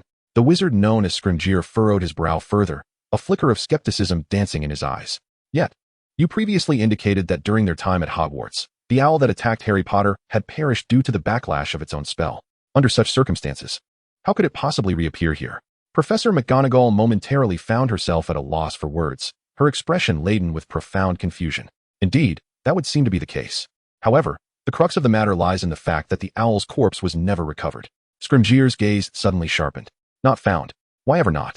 Professor McGonagall sighed softly, her expression complex.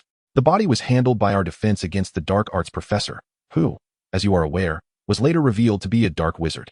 We have no means of knowing what he did to that corpse. With arms crossed over her chest, she continued, so, you are suggesting that the disappearance of the body may be connected to this incident? Precisely so. Professor McGonagall nodded, then shook her head slightly. However, we must also consider one critical distinction. The essence of microstructural transformation lies in its complete standardization, devoid of personal characteristics, whereas animagus transformations retain certain traits of the caster. Should someone have fully mastered the transformation structure of that dark wizard, it is indeed possible to achieve an identical result. Hence, I suspect that this matter may be linked to the remnants of the Tindalos Hermetic Society. This statement resonated like thunder within the tea room. Scrimgeour's previously placid countenance underwent a sudden transformation. He leaped to his feet, resembling a venerable lion, his gaze betraying unmistakable shock and vigilance as he fixed his eyes on Professor McGonagall, his tone imbued with undeniable conviction. Madam McGonagall, I must earnestly inform you that the Ministry of Magic utterly dismantled that organization 7 years ago, in a nearby tea room adjacent to the headmaster's chamber. Devero was nestled into a petite armchair, cradling a steaming cup of tea in his hands, his gaze hollowly fixed upon the small table before him. The table was laden with an array of snacks, chocolate frogs, lemon drops, and frosted quills, all of which would typically ignite the delight of young wizards. Yet, at that moment, they failed to elicit the slightest flicker of interest from him. His eyes held no focus, with the steam rising from his cup obscuring his face. He appeared as a statue, each breath weighing heavily upon him. The nurse beside him, a young witch clad in a pale green uniform, could not help but sigh at the sight. She picked up a chocolate frog and, feigning nonchalance, smiled at Devero. Young Devero, would you care for a chocolate frog? Or perhaps you are collecting wizard cards. There might be a rare one hidden within. She endeavored to shatter the stifling silence with a light-hearted tone. Yet Devero merely shook his head mechanically, uttering no words. His gaze remained glued to the small table, as if it bore an inscrutable riddle he could not comprehend. The nurse, in resignation, set down the chocolate frog, her smile gradually fading, replaced by a profound concern. Shaking her head, it was evident that the attack by the dark wizard had left an indelible mark of fear upon the child. Stepping outside the room, she reported Devereau's condition accurately to the 2 Aurors stationed at the door.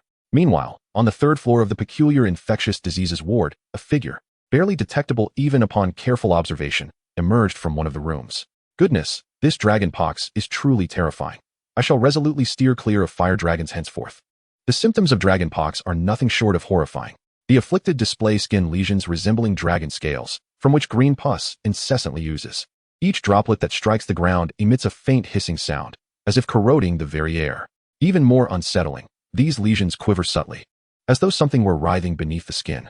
Suppressing the tumult in his stomach, he acknowledged that he was currently exploring St. Mungo's hospital for magical injuries. Having navigated the first and second floors, he had successfully acquired the spell proficiency card and was now preparing to achieve a discovery level of 60. As for the Devero upstairs, he chuckled. It was merely a decoy conjured through the animated transfiguration spell. An ordinary bed board had been imbued with life, enhanced by mechanical movements and a preset response of only shaking its head, successfully deceiving the nurse and the aurors outside. Ever since Devero had frightened off that Viga, his hunter instincts had ceased to sound alarms, allowing him the freedom to roam away from the adult wizard's side. Thus, he had cast a disillusionment charm upon himself to boost his exploration level. However, the experience in that room left him hesitant about entering the next one. Yet, glancing at the exploration level of 596, he realized he was so close. Devero mumbled to himself, casually tossing the half-eaten chocolate frog into the trash before pushing open the door to the next ward. Taking a deep breath, he stepped inside. Ding. Current Secret Realm exploration level, 60. Entry upgrade card has been issued.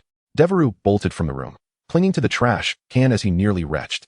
It took him a moment to regain his composure. My goodness, is lymph fungal infection truly that horrifying? This was a ward dedicated to treating lymph fungal infections, where patients bore skin marred by gray-green mycelium, resembling a ghastly relief sculpture. Even worse, these mycelia appeared to writhe upon the patient's skin, as if they were living entities spreading forth. Devero resolved that henceforth, he would cast an eye disease charm before entering any rooms on this floor.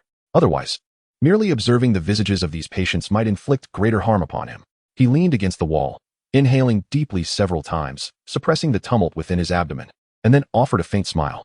He activated the panel, where a pristine upgrade card lay quietly, shimmering softly. Yet, all was worthwhile. Chapter 105, The Hidden Ward? The areas ahead could be explored at a later time. Devero exited a ward on the 5th floor with his eyes closed, gently closing the door behind him and slowly exhaling. Initially, he believed that only the 3rd floor necessitated his protective closure of the eyes to shield against the mental assault of the patient's grim fates. However, upon entering the first room on the 5th floor, he was greeted by the sight of a patient whose body was grotesquely adorned with limbs of various forms. These extraneous appendages were capable of executing subtle movements, scratching, waving, even attempting to grasp anything that came within reach. Thus, Devero firmly resolved to keep his eyes tightly shut in any room he entered, relying solely on his meditative perception to navigate. He withdrew his wand and cast a clarity spell upon himself, alleviating somewhat the haunting imagery that lingered in his mind. Subsequently, he accessed his Secret Realm exploration panel, which displayed current exploration degree, 906. Curiously, there remained a considerable deficit. He rubbed his shoulders, sensing a slight weariness in his body. Previously, when his exploration degree reached 60, he had acquired an upgrade card, yet Devero did not rush to utilize it. After all, the only golden entries he possessed were Blessing of Love and King of Exams. To be candid, upgrading to Red held little significance for Devero at this juncture. Therefore, he intended to wait until the following week to load a golden entry before employing this card. As for his targets, the Disguise Magnus of Tonks and the Alchemy Genius of Dumbledore were currently within his range of selection. Devero had thoroughly explored all the wards accessible to ordinary patients from the 1st to the 5th floor, even sneaking into some hazardous wards and treatment rooms prohibited to regular patients. However, it seemed evident that there were still some wards he had either not discovered or not entered. Just as Devero pondered this, a sudden commotion erupted from the 4th floor below. He peered down to see 3 doctors employing a rather mundane approach to drag the witch who had previously been shouting fox in the waiting room into a ward he had not noticed before. It appeared to have been concealed by enchantments, without entry or the use of specific spells. It was difficult to detect. Devero's interest was immediately piqued, and he hurried downstairs, layering another disillusionment charm upon himself. As he approached, he discovered that the witch had ceased her cries for fox and was now struggling desperately, roaring in fury, "I am a subordinate of Percival. You have no right to detain me. You have no such authority." Yet, it was evidently to no avail. The doctors forcefully pulled her into the room, the plaque above reading "Extremely Dangerous." Devero raised an eyebrow at their actions. And Percival, why not claim to be Qin Shi Huang or King Arthur? He shook his head in disbelief. After ensuring no one was watching, he paused to gaze at the door. In that fleeting moment, his instincts as a hunter failed to trigger, suggesting no immediate threat lay beyond. Perhaps it was merely an ordinary isolation room? With this thought in mind, Devero approached cautiously, extending his hand toward the doorknob. He planned to push the door open with the slightest motion, stealing a glance inside. However, an unexpected event occurred. As soon as his hand brushed the doorknob, the illusion spell he wore was inexplicably lifted. Devero could only freeze for a second before a doctor in a white coat appeared before him, a look of displeasure etched on his face. "What are you doing here?" the doctor demanded. Devero hesitated, then forced a sheepish smile.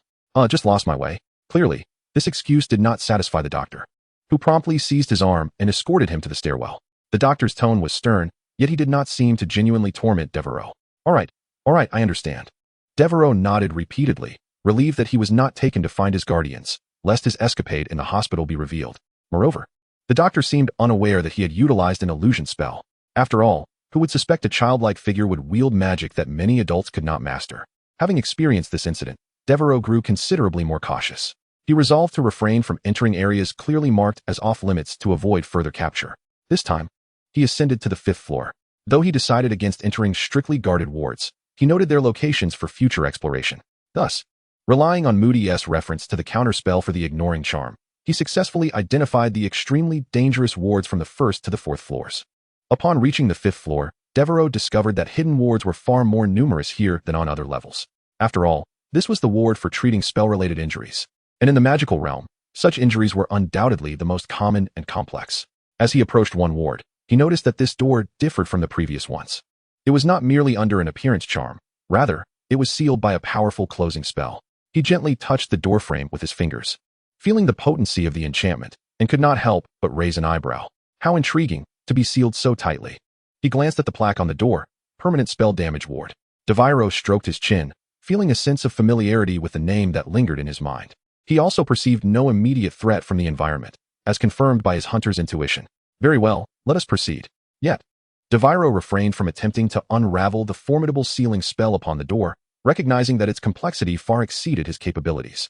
Rather than waste time on a perilous endeavor, he opted for a more indirect approach.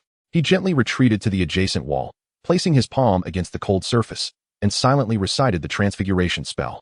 In an instant, the wall's texture began to writhe, slowly parting to reveal a small door. This was the remarkable strength of his transfigured spirit, capable of transformation in utter silence and without the aid of a wand. With that, Devero opened the door and stepped inside. Observing a rise in his exploration level, he nodded in satisfaction, preparing to turn and leave, when his gaze inadvertently caught a figure seated on a hospital bed in the corner of the room. It was a woman, quietly sitting on the bed, clad in a slightly oversized nightgown. Her face appeared gaunt and haggard, her eyes unnaturally large as if they had lost their focus. Her hair had turned gray, unkempt and brittle, and she seemed to have been drained of vitality by relentless suffering. In her hands, she was mechanically crumpling some sort of wrapper. Devero stood at the doorway, momentarily frozen. She seemed strikingly familiar, yet he could not recall where he had encountered her. Thus, he approached her cautiously, discovering that the object she was fiddling with was a piece of candy wrapper. Only when he raised his gaze to the medical record on the bedside table did he comprehend the source of his familiarity. Name: Alice Lamberton. Condition: permanent soul trauma of the heart-piercing curse. Chapter 106. A new objective. Name: Alice Lamberton. Age: 33. Spell repository. Traits: brave heart, purple. Martyr, purple. Magical potential: blue. Brave heart. Courage is the foundation of your character. When someone crosses your threshold, your bravery shall surge forth, marking you as a leader among the crowd. Martyr, purple. You willingly sacrifice for your beliefs and ideals, eternally becoming a new spiritual totem for successors. Magical potential: blue. Possesses the potential to become a wizard. With a heavy heart, Devero exited the hospital room, carefully closing the small door he had conjured. He then waved his wand, restoring the wall to its original state. Leaning against the cold surface, he lowered his head in contemplation, a newfound sense of confusion and weight reflected in his brow. What might my future hold? Is my destiny to become merely a magic school teacher, occasionally conjuring new inventions? From the outset, I sought only to protect myself and enhance my combat prowess, and now his abilities have become formidable enough to deter ordinary dark wizards, even when confronted with more powerful foes. As long as they are not Dumbledore or a fully formed Voldemort, he can stand his ground. This notion has never been doubted by Devero. Yet, it is precisely for this reason that he began contemplating a deeper question. Is sheer power truly sufficient? The image of the gaunt and weary Alice Longbottom surfaced in his mind, that kind-hearted witch whose soul was shattered by the Cruciatus curse. He recalled the crumpled candy wrapper she had clutched countless times. Could he, like her, or the Longbottom family, make a difference for those in need? This question lingered in his thoughts. Devereaux's mind began to stir with possibilities. Perhaps his talent for potion-making could serve as a breakthrough. If he could improve the werewolf potion, might he not liberate a werewolf like Lupin from the torment of monthly transformations? This cascade of ideas ignited an unprecedented fervor within him. He realized that his aspirations could extend beyond the mere pursuit of power. He could wield his abilities to transform the world, not for himself, but for those in desperate need of assistance. He stood tall, inhaling deeply, and gazed toward the faint light at the end of the corridor. In the past, his efforts were driven by the instinct for survival. Now, he yearned for a deeper purpose. Gently tapping his forehead, a faint smile graced his lips. Very well. It is settled. In addition to the polyjuice potion, his current potion projects must also include remedies for healing soul wounds and an upgraded version of the werewolf potion. With renewed determination, Devero raised his arm and turned toward the 6th floor, following a familiar path to a place he had previously occupied. Utilizing the disillusionment charm, he effortlessly evaded the gaze of 2 aurors. He conjured a hole in the tea room wall with transfiguration and boldly stepped inside, swiftly restoring the wall to its original state without leaving a trace. Upon entering the tea room, Devero surveyed his surroundings, ensuring that no one was paying attention before quietly transforming his decoy into a small stool. With a flick of his wrist, he tossed it into the belly of the unsuspecting elf. This sequence of actions flowed seamlessly. When the nurse turned her head, she only saw the bewildered Devero sitting vacantly on the small sofa. Truth be told, pretending to be in a state of shock posed a slight challenge. Yet, fortunately, Devero sank into the small sofa and soon fell asleep, having just emerged from a fierce battle and dashed about the hospital without a moment's rest. Naturally, exhaustion took its toll. In a haze, he sensed himself being moved. Struggling to open his eyes, he beheld Professor McGonagall reprimanding an auror. The auror, with a mane of lion-like hair, bore a serious expression yet appeared somewhat sheepish. My student has been reduced to this state, and you still wish to take him to the Ministry of Magic? I absolutely refuse to allow it. Professor McGonagall's voice trembled with anger, leaving Devero utterly perplexed. What had he become? The nurse promptly chimed in, affirming, indeed, this child is quite evidently experiencing aphasia. Taking him away will yield no fruitful inquiries. Aphasia? A jolt of realization struck Devero. Did I suffer from this affliction? How was I unaware? Before he could pose any questions, the proud auror fell silent for a moment, ultimately exhaling a sigh and nodding with difficulty. He then shifted aside, clearing a path. Devero felt himself being lifted from the small sofa by Professor McGonagall, who then guided him down the staircase. He overheard 2 aurors behind him conversing with their leader, stating, yes, regardless of the questions posed. That child will merely shake his head. As it stands, we are unable to extract any information, and Hogwarts holds him in high regard, especially considering his surname. After that, Devero could hear no more. It became clear to him that their perception of him being rendered speechless was entirely due to his previous performance as a living statue. A smirk involuntarily tugged at the corners of his mouth. It appeared that his transfiguration skills were indeed formidable, as these aurors could not discern the truth. Following Professor McGonagall, they swiftly descended the staircase and soon arrived at the waiting room. Just as Devero thought he might escape unscathed, a familiar white figure suddenly materialized at the end of the corridor, the doctor he had encountered on the 4th floor. Instinctively, Devero lowered his head, attempting to feign ignorance. However, the doctor clearly noticed him, striding over with enthusiasm to greet Professor McGonagall. Professor, it has been quite some time. A rare soft smile appeared on Professor McGonagall's face. Smith. Indeed, it has been a while. It seems you have fared well since graduation. You are now a doctor.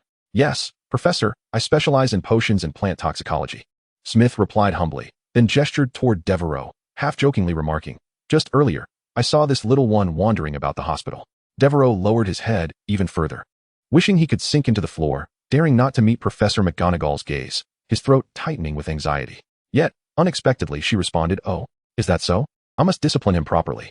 She did not pursue the matter further nor interrogate Devero about his actions at that moment, instead holding his hand more firmly and calmly stating, well, it is getting late, Smith. I must take my leave. Wishing you a smooth day at work. Certainly, Professor.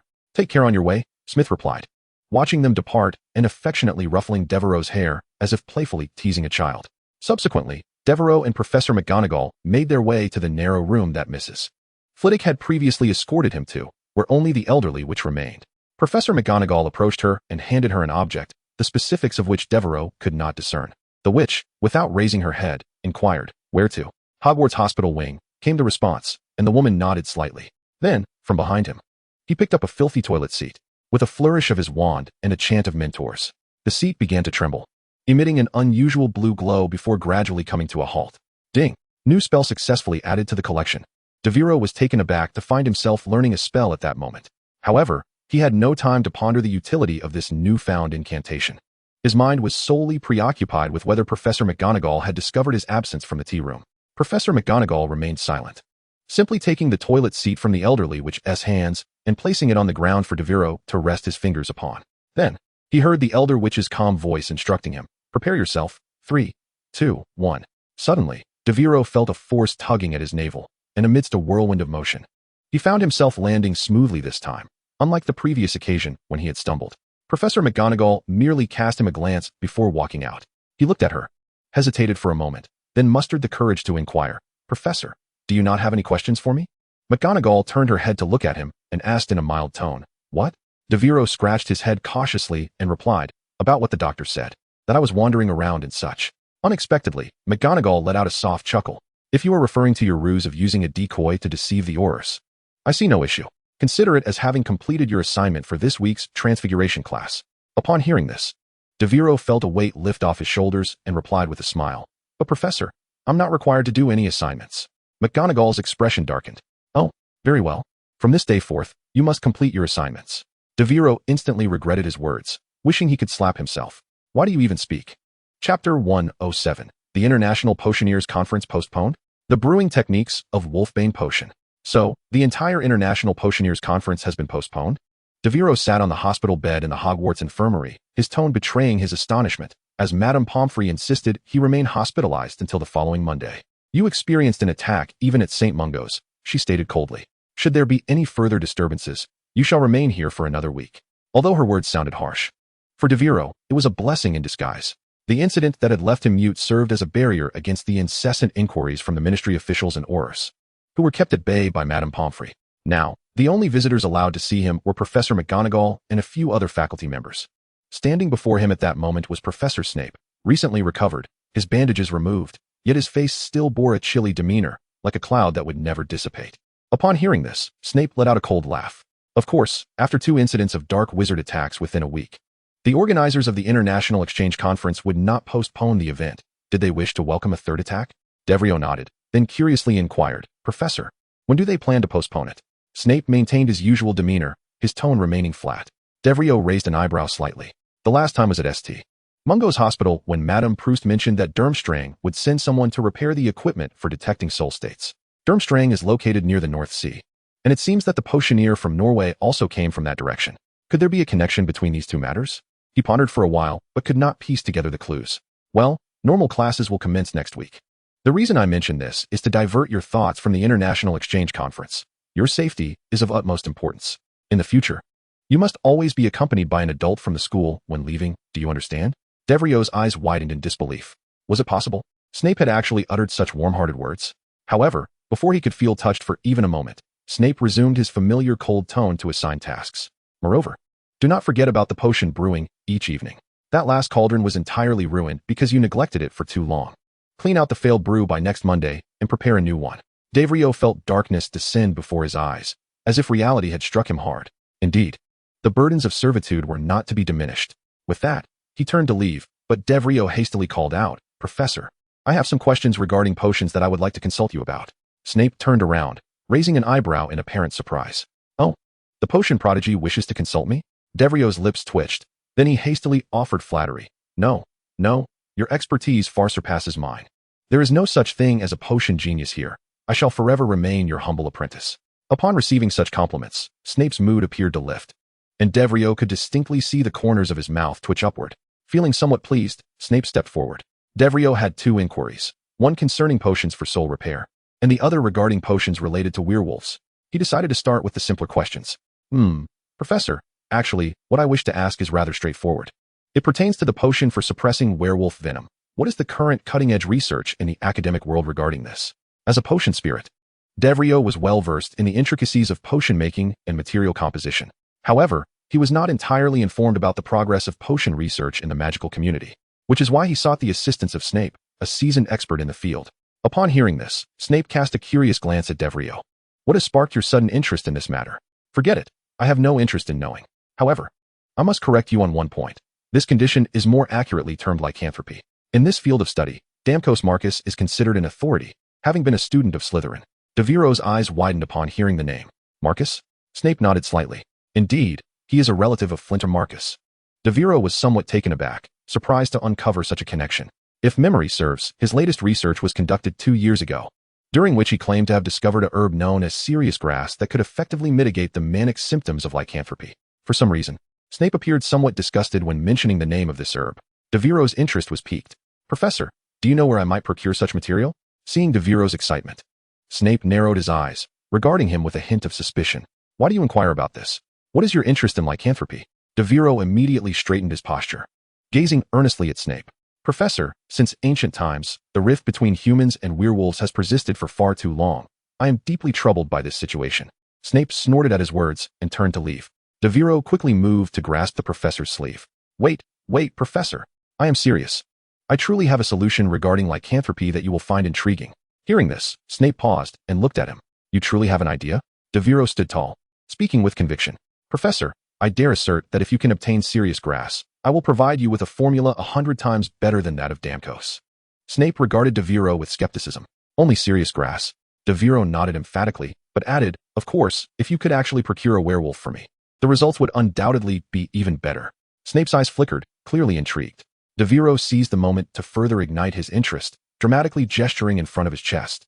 His tone increasingly sincere, nearly moved to tears by his own fervor.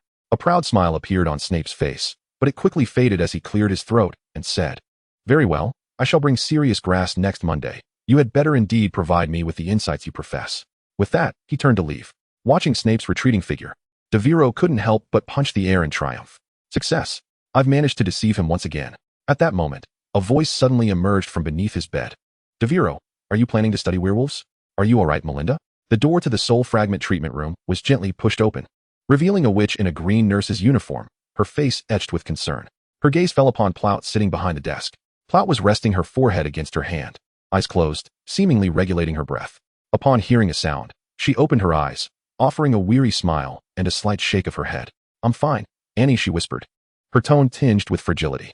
The damage from the soul-binding curse is actually the least severe among the 3 unforgivable curses. I felt quite well at the time. You know, the curse induces an inexplicable sense of euphoria in those it controls. Her smile appeared somewhat forced, yet it seemed intended to reassure her colleague before her. The nurse, referred to as Annie, upon witnessing this, finally exhaled in relief, her tone relaxing a notch. All right then, if you feel fine, that's good. By the way, the department head asked me to inform you that you will be granted a week's leave for proper recuperation. Try not to worry about hospital matters for now. Plout nodded slightly. Although her face bore a polite smile, it did not convey true joy. All right, please wait a moment while I tidy up these areas before I leave. Annie nodded, thoughtfully closing the door behind her as she exited quietly. The door was restored to perfect condition, yet Plout's inner turmoil remained unresolved. The moment her eyes closed, the visage of that owl-like face emerged in her mind, cold, silent, yet imbued with an uncanny sense of oppression. Even as she deliberately reminded herself that it was merely an illusion induced by the soul-binding curse, fear still coiled around her thoughts like fine threads. Fortunately, she would soon be able to rest, to return home and reunite with her family. A week of leave was a luxury she had not enjoyed in years since becoming a therapist. Contemplating this, Plout's mood gradually lightened. Even the shadow of the dark wizard's attack seemed to dissipate somewhat. She waved her wand, restoring the room, and soon found herself beside the instruments. Lifting the protective covering, she prepared to resecure it. However, in that fleeting moment as she raised her hand, her peripheral vision caught an unsettling sight. What? On the instrument's casing, a large black hole had suddenly appeared. She froze momentarily, then bent down for a closer inspection. This was clearly not part of the original design, nor could it be attributed to normal wear and tear. Circling the instrument, she confirmed it was indeed a hole created by some form of destruction. Good heavens!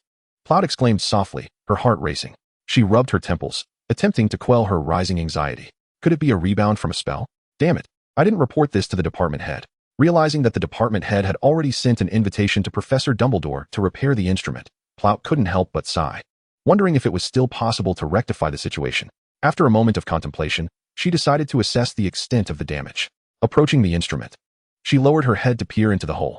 The edges of the hole were irregular, as if torn by powerful magic. Inside lay a profound darkness, devoid of any light source. Squinting, she endeavored to see more clearly. Strange, why is it so deep? She murmured to herself. Turning around, she attempted to draw her wand for illumination. Suddenly, an eerie sound resonated from within the cave, a sharp, brief noise akin to metal scraping against glass, mingled with the low murmurs of some creature. Plout stood frozen, peering once more into the cavern. With a crack, a pair of hands, pale as parchment, shot forth from the darkness with lightning speed, gripping Plout's throat with an iron-like hold. Her pupils dilated in terror, the color draining from her face. She struggled in vain, the grip like a cold vice, constricting her airway. She opened her mouth, seemingly to cry for help, but only a faint, choking sound escaped. Within the dark abyss, a larger shadow seemed to writhe, its frigid breath surging forth like a tide. After a moment, Melinda still hadn't returned, and, now dressed in casual attire, pushed open the door and peered into the room. The tarpaulin lay neatly over the instruments, and the room was eerily silent, completely empty. Have they already left? And furrowed her brow, murmuring softly as she closed the door.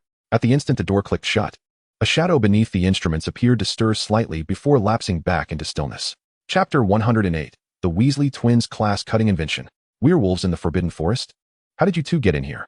Devero gaped as the Weasley twins emerged from beneath his bed, akin to two squirrels caught pilfering. George chuckled, brushing off the dust from his clothes. Isn't Madame Pomfrey the one who forbids visitors? We just tested the secret passage we discovered earlier, and we succeeded. Fred followed closely behind, emerging with a bulging pack, his face alight with pride. Devereau's eyes widened. A secret passage? Our school has one leading to the hospital wing. Upon hearing this, the twins exchanged a knowing glance, grinning mischievously. Not before, Fred replied, his tone brimming with pride. But we noticed you and Harry often end up in the hospital, so we thought it was time to carve out a shortcut.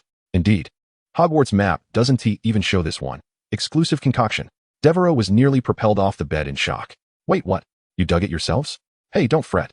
It's merely a slight modification of an existing passage. George waved his hand nonchalantly, his tone as casual as discussing the weather. Though it's not entirely safe, it collapsed a couple of times, but the main route is sound. Sound. Devereau's lips twitched. I can already envision the day you two are buried in that passage, becoming a legend. With a frown, Devero added, wait. You're not talking about the one behind the mirror on the 4th floor, are you? The Weasley twins' eyes widened in unison, exclaiming, exactly. Devero, you've only been here for 2 weeks and already figured it out. We spent half a semester just to find it. Observing the fervent glimmers of understanding in the eyes of the two, Devero felt a surge of frustration. He mused to himself. I had suspected that the sudden collapse of the secret passage in the original work was not merely a coincidence. It was orchestrated by the two of you. With a dismissive wave of his hand, he urged them, enough of your chatter, speak quickly. Madame Pomfrey will soon arrive to examine the students in our ward.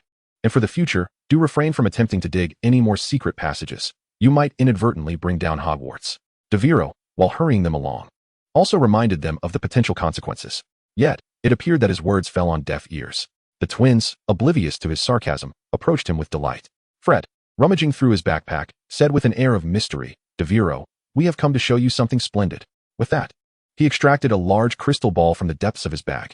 The orb emitted a faint glow, its interior swirling with what appeared to be a fog, rendering it murky and indistinct. Devero scrutinized the crystal ball hesitantly. What is this for? George, with pride akin to that of an artist discussing his masterpiece, patted the crystal ball and proclaimed, this is the fruit of our labor, the class-skipping orb. Simply place both hands upon it for 10 seconds, and you shall instantly contract a severe cold, allowing you to take a day off. Fred added, moreover, it is the quintessential cold, neither severe enough to keep Madame Pomfrey concerned nor so mild that it raises suspicions of laziness. You understand? You were the first person we thought of. Do give it a try, for tomorrow is Monday. Devero's lips twitched in a clear expression of refusal. Thank you. But I actually quite enjoy attending classes. It is really unnecessary. Upon hearing this, the twins' faces transformed as if they had encountered an unsolved mystery. What did you say? You enjoy classes. Do not make such a fuss. Devero sighed and waved his hand dismissively. Furthermore, have you considered that the ordeal of contracting a cold is akin to the torment of attending history of magic classes? You should develop a feature that allows for a swift recovery, enabling one to escape class, yet still have time to play afterwards. Besides, carrying such a large crystal ball to class is exceedingly inconvenient. Devero articulated his thoughts, essentially sharing his design ideas for their quick-acting class-skipping candy. The twins exchanged glances, their expressions illuminating with epiphany. George's eyes sparkled. That makes sense. Fred, we must create an upgraded version. Yes, indeed. Fred nodded enthusiastically. Portable, user-friendly, and with realistic effects. Watching them instantly transition into development mode, Devero rubbed his temples. Hey, Madame Pomfrey could arrive at any moment. You best be on your way. Quickly hide beneath the bed. Yet George lingered, half his body still visible, turning back to ask Devero, by the way, Devero, how do you distinguish between the two of us? Sometimes, even our mother cannot tell us apart at home. George inquired curiously. Devero raised an eyebrow, thinking to himself that he could not possibly admit that it was their distinctive mannerisms that betrayed them. Thus, he offered a casual response. You are inherently different. In your expressions, tones, and movements, there is a significant disparity. George cast a dubious glance at him, ultimately vanishing beneath the bed. Devero let out a sigh of relief, only to be startled by another head popping up. It was Fred. Devero, are you searching for werewolves? Devero was taken aback, but managed to nod. Indeed. Why do you ask? Fred whispered. Hee. Last year, George and I ventured into the Forbidden Forest and discovered what seemed to be werewolves dwelling within. And they could even speak human language. If you have an interest in werewolves, you might want to explore the Forbidden Forest. Observing the calmness returning beneath the bed, Devero shook his head in disbelief. It was a miracle these two were still alive in Hogwarts. However, were there truly werewolves in the Forbidden Forest? Devero pondered, realizing he ought to remain vigilant. After all, he intended to uncover every corner of Hogwarts in due time. He then lay down on the bed to rest. For tomorrow, he could officially leave the hospital and attend classes. Coincidentally, he had nowhere else to go these past couple of days. As soon as the twins arrived, Devero activated a purple entry titled Explorer from Fred, but he had already activated a similar one on George, so it could only be stored in the entry repository, yielding no effect. Tomorrow, he could activate a golden entry. The thought filled Devero with excitement. Morning arrived at the Hogwarts dining hall. At this hour, most young wizards had yet to awaken. The Weasley twins likely hadn't gone to sleep, rendering the hall quite desolate. Devero sat at the long table, contentedly sipping steaming hot oatmeal. Finally, he could dine in the hall again. This long-awaited warmth of communal life brought him an inexplicable sense of satisfaction. Halfway through his meal, he stood up to fetch some additional food. Faced with a plethora of choices, he found himself torn between toast and pumpkin pie, feeling as though he were solving a complex magical equation. Just then, a sharp scream shattered the morning tranquility. Devero immediately turned alert, his hand swiftly grasping his wand, and his keen gaze scanned the source of the sound. However, he found no sign of danger, only a fuzzy object colliding directly with his face. What was that? Before he could comprehend, a pair of arms suddenly wrapped tightly around him. Devero, thank goodness you're all right. Looking down, he realized the fuzzy object was none other than Hermione's unruly hair, and at that moment, the young witch was clinging to his waist, her expression a blend of joy and concern. Hermione, I'm so sorry. I didn't mean to bump into you. Hermione quickly released her grip, her cheeks flushed like ripe apples. Whether from excitement or something else, he couldn't tell. I was just so thrilled. Thrilled? Devero was slightly bewildered. Thrilled about what? You. Having lingered in the school hospital for such an extended period, I was led to believe you had once again fallen victim to some peculiar enchantment. Or perhaps were being subjected to research by Madame Pomfrey. Malfoy incessantly claims it was his father, a member of the Board of Governors, who expelled you. Hermione chattered away, visibly anxious for Devero. Chapter 109, A New Week. A duel competition? Huh, I'm perfectly fine. Do you truly believe Malfoy's words? Devero chuckled, shaking his head as he casually picked up a piece of pumpkin pasty. Hermione grimaced, holding a small cup of pumpkin juice and a croissant as she settled beside him. The two engaged in conversation, sharing the latest happenings while they ate. Hermione was visibly startled by Devero's recent experiences, her expressions far more vivid than those depicted in a history of Hogwarts. She recounted her collaboration with professors and aurors in pursuit of dark wizards concealed within the school. They had evidently heard of Quirrell's affiliation with the dark arts, as Devero mentioned it without eliciting much surprise from Hermione. What did you say? Marcus was an undercover dark wizard. Her bread nearly slipped from her grasp. Indeed, fortunately, he was exposed early. Who knows what might have transpired otherwise? Devero replied, while sipping his porridge. Hermione's face was a portrait of disbelief, yet her attention soon shifted to Devero's account of the silver-skinned giant, a creature that even aurors and professors struggled to subdue, which he managed to vanquish with a single spell. So it just collapsed like that? Hermione's eyes widened, her tone a blend of skepticism and admiration. Indeed, that is precisely what occurred. Devero replied ambiguously, deliberately withholding the fact that he had employed the killing curse, one of the 3 unforgivable curses. He certainly did not wish to be lectured throughout the day. Hermione listened intently, hardly touching her bread. But why would you take such risks? She frowned. Chasing dark wizards is not something you should undertake. Devero shrugged, feeling helpless. I had no choice. I couldn't simply stand by and watch them escape, could I? Hermione scoffed, clearly dissatisfied with his explanation. Next time you act so recklessly. If the dark wizard doesn't take your life, I shall summon Professor McGonagall to do so. Devero nodded hastily. Yes, Miss Granger is absolutely right. It shall not happen again. He then recounted his subsequent visit to St. Mungo's, mentioning that Madame Pomfrey insisted he undergo an examination after hearing he had been attacked within the hospital. Hermione turned pale at this revelation. Devero laughed it off, confident in his ability to handle such assaults.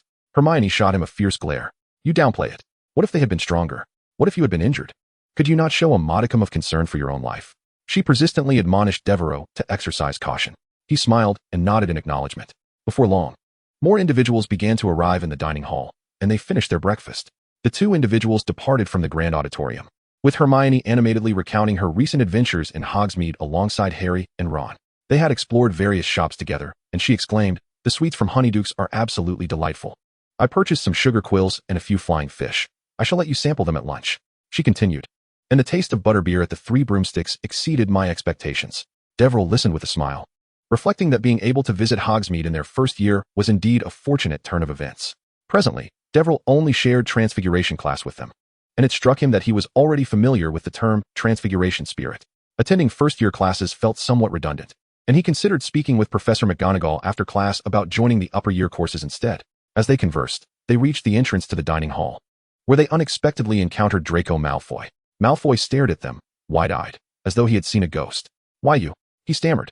Devero remained unfazed and walked past him without acknowledging his presence. Midway, Hermione abruptly halted, running over to a notice board for a quick glance. "Devero, didn't you attend the upper-year charms class previously? Did you join the dueling club?" "The dueling club?" Devero paused, his mind still occupied with research on the unforgivable curses, and he had not given it much thought.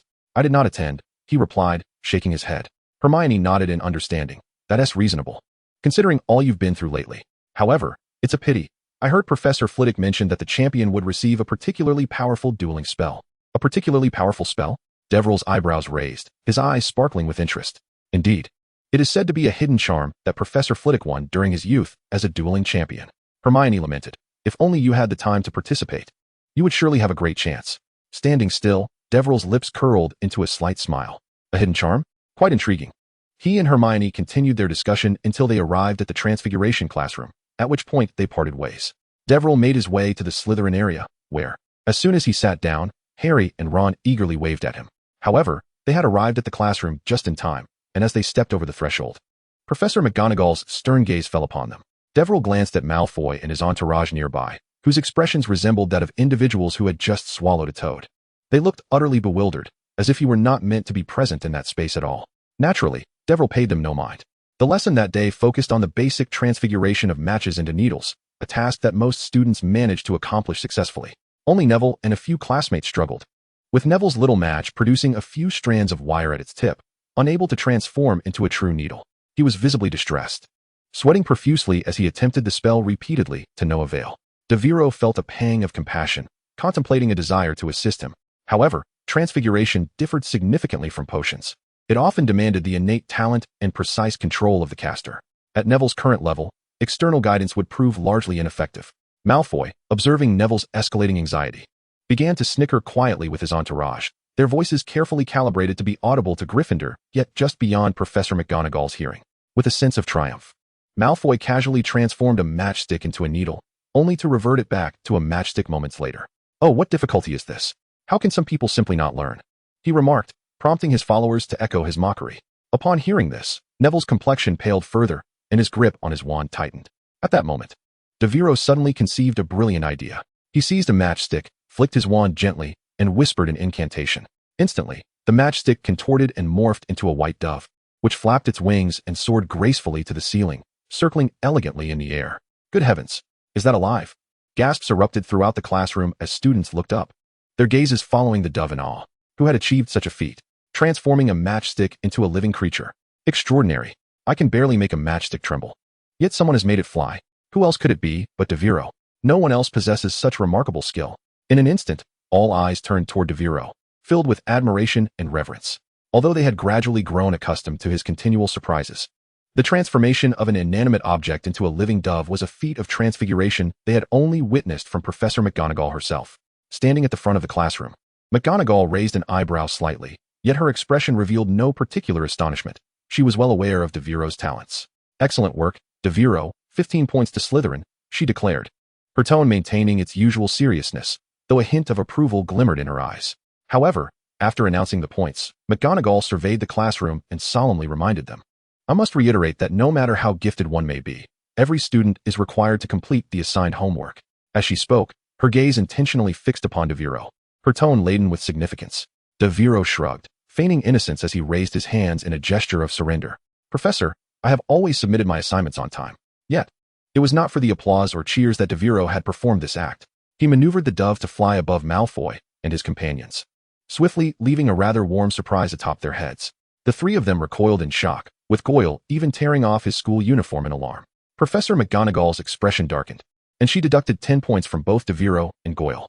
Meanwhile, Malfoy glared at Devero with a sinister look. Devero smiled at him briefly before resuming his guidance of Neville. As the class bell rang, the students rose in unison, eagerly flowing towards the classroom for their next charms lesson. Due to a schedule adjustment, Devero was not required to attend charms and thus remained in the classroom, engaging in conversation with Harry, Ron, and Hermione for a few moments. He then approached Professor McGonagall's desk. She looked up, meeting his gaze, and spoke first. Alexander, your recent progress in Transfiguration has been remarkable. However, the fundamentals of Transfiguration have already been imparted to you. It is essential for you to practice more diligently. And do not hesitate to seek my assistance should you encounter any difficulties. She seemed to assume that Devero had come to inquire about new protective spells, just as he had the previous week. Devero quickly waved his hand. Professor, I am not here to learn new spells this time. Professor McGonagall raised an eyebrow slightly, indicating for him to continue. I wish to apply for enrollment in the Advanced Transfiguration course. Certainly, after your classes this afternoon. Please come to my office to collect your new schedule. McGonagall's voice was as clear and crisp as ever. Devero was momentarily taken aback, as he had anticipated that this request might elicit a degree of surprise from the professor. To his astonishment, she appeared completely unfazed, as if she had foreseen his request. Even if you had not come to ask, I would have ensured you adjusted your courses, Professor McGonagall added nonchalantly, her tone imbued with a sense of inevitability. After all, you no longer need to squander time attending lower year classes. With that, she nodded at Devero, signaling the conclusion of their conversation, her expression revealing a hint of understanding. Thank you, Professor. No sooner had he spoken than he exited the classroom, gently closing the door behind him. Now that there was nothing pressing on his agenda, he exhaled deeply as he stepped into the corridor, his previously tense demeanor gradually easing. With a moment of leisure at hand, he glanced up at the ceiling before turning to survey the empty hallway. It was the perfect opportunity. Devero mused internally, a sly smile curling at the corners of his mouth. He whispered an incantation, his wand lightly tapping the top of his head. In an instant, a chilling liquid seemed to cascade down from above, flowing along his neck and limbs. That familiar sensation of invisibility enveloped him once more. Disillusionment charm. After testing his limbs to confirm his invisible state, he turned on his heel and swiftly darted down the familiar corridor. His prior explorations of the castle had stalled due to being confined to the hospital wing, but now he had the chance to make up for lost time. Hogwarts, the room of requirement, a sanctuary for hidden treasures. The air was thick with the rich aroma of tea, as if every breath was infused with the warmth of its fragrance. Just 2 weeks prior, this space had been a chaotic storage room, cluttered with an assortment of items piled high like miniature mountains. Now, however, the room had been transformed, radiating an astonishing tidiness. Various items have been meticulously categorized and organized. Books, magical artifacts, and even seemingly insignificant fragments have found their rightful places. Should an outsider enter, they might presume that house elves diligently tidy up this space daily. Yet, in truth, this sanctuary remains shrouded in an enigmatic silence, undisturbed by any presence. In one corner of the room, a figure sits in quiet repose. At first glance, it appears to be a plaster statue, but upon closer inspection, one realizes that this figure moves with a remarkable fluidity. It cradles a steaming cup of tea, savoring it with an air of leisure and elegance. Its appearance is nearly indistinguishable from that of a living being, save for its pallid, almost reflective skin, which betrays its peculiar nature as a statue. Were it not for this unforgettable hue, few would suspect it to be anything other than an ordinary person, especially as it now gracefully lifts its teacup, partaking in tea within this seldom visited realm. Is your plan a failure then? The statue suddenly inquired, its tone calm and casual, as if engaged in a leisurely conversation with someone. Its temperatureless eyes shifted slightly, as though an invisible string were tautening gradually. There, a colossal steel frame stood silently, upon which a slumbering owl perched. Had Devero been present, he surely would have gasped in astonishment. Viga, indeed. This owl bore an uncanny resemblance to the one named Viga at the school, from the shape of its wings to the tuft of feathers that curled slightly on its forehead. However, now its demeanor evoked an unsettling discomfort. It remained as still as a sculpture, devoid of any sign of life, as if vitality had been siphoned away. The statue's question lingered in the air for nearly a minute, the surroundings enveloped in silence, save for the faint wafts of tea fragrance. At last, the Viga slowly opened its eyes, revealing a pair of crimson orbs that glimmered with a sharp light in the dim room. Astonishingly, words emerged from the owl's beak. Its voice was deep and indifferent, tinged with annoyance and reluctance. Its wings quivered gently, each movement casting tiny red sparks that flickered momentarily in the air. I cannot believe this fellow has grown so swiftly, able to discern the soul-stealing curse, something even many Aurors cannot achieve. It appears I must reconsider the next course of action. Upon hearing this, the statue's grip on its teacup faltered slightly, and the magical vibrations in the air calmed instantaneously, akin to a cold stone being submerged into boiling water, only to be lowered slowly. A sharp caw shattered the illusory tranquility.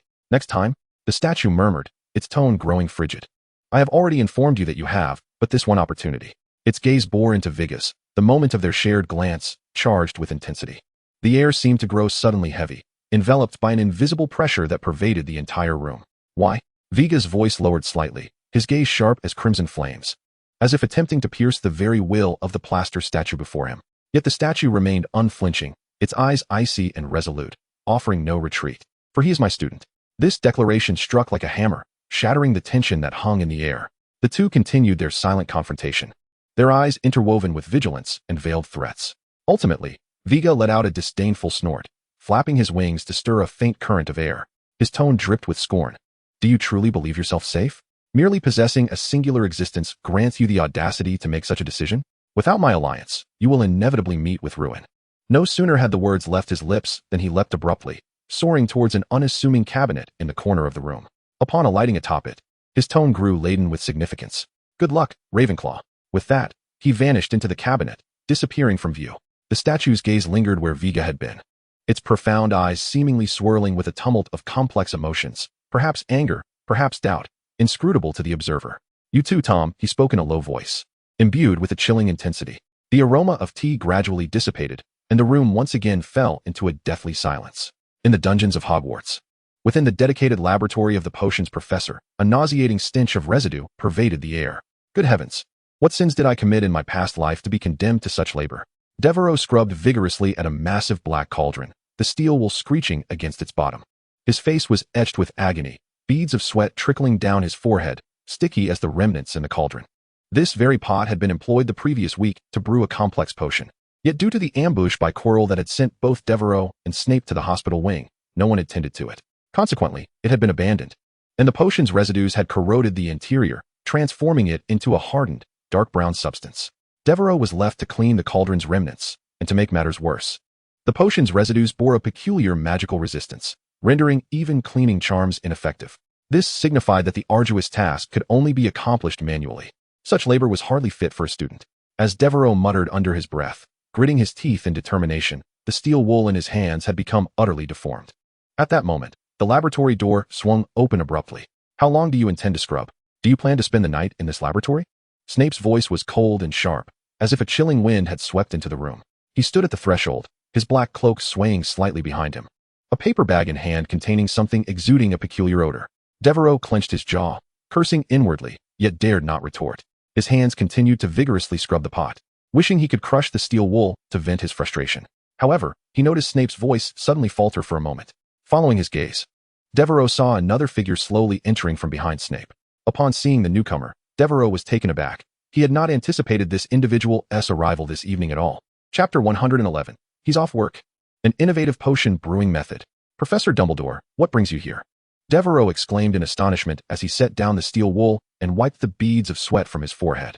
Dumbledore, smiling warmly, followed closely behind Snape as he entered the laboratory, surveying the surroundings with an expression of keen interest. I heard from Professor Snape that you were researching a potion to suppress lycanthropy, he remarked casually. As Dumbledore spoke, his gaze fell upon the large cauldron that Devero was scrubbing. With a swift motion, he drew his wand from his waist, an ordinary-looking wand with a wavy design. With a decisive flick, he pointed it at the cauldron. Clean anew. Instantly, the cauldron appeared as though it had been scrubbed 20 times with disinfectant.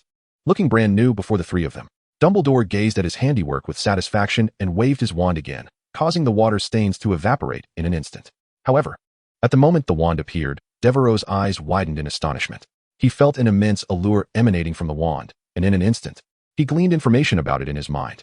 Elder, 15 inches long, with a core of a thestral's tail feather, an enigmatic substance that only a wizard capable of mastering death could wield. This was the gift bestowed upon him by his talent as a wand maker. This was the Elder Wand. Devero, are you all right? Dumbledore inquired with a gentle smile, prompting Devero to awaken from his reverie. He scratched his head, feeling slightly embarrassed. I'm fine, sir, really. Snape placed the items on the table. All right, our potion prodigy. Let us see your unparalleled potion recipe. As he spoke, he began retrieving materials, starting with a jar containing an unusual plant. The plant's leaves were a deep purple, with jagged edges and an irregular shape, exuding a sense of roughness and discord. The surface of the leaves was covered in fine, silvery fuzz, and the thick, twisted stem was a dark gray. This is wolfbane. It isn't particularly fresh, but it's the best I could procure. This substance isn't readily available in the market, and you won't find it in the alleys, but I've contacted a potion dealer, and I should be able to acquire the freshest stock by next week, Snape remarked, casually uttering what seemed to be grim words. Devereau's lips twitched slightly upon hearing this, glancing back at Dumbledore, who maintained a steady demeanor. The absence of Snape's remarks elicited a reaction.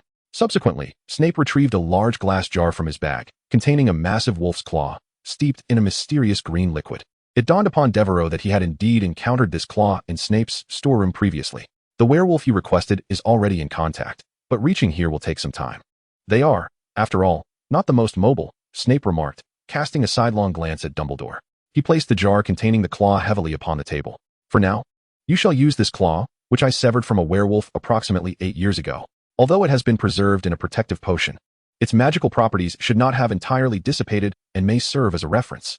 Devero was taken aback, offering Snape a thumbs up. Truly, Snape was a former Death Eater. His connections were vast and his strength undeniable. Before becoming a teacher, he had been quite formidable.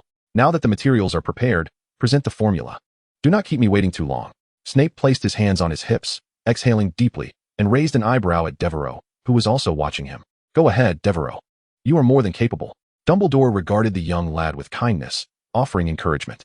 Yet for reasons unknown, a glimmer of determination flashed in Devereau's eyes, and a smile crept upon his lips as he nodded and approached the workstation.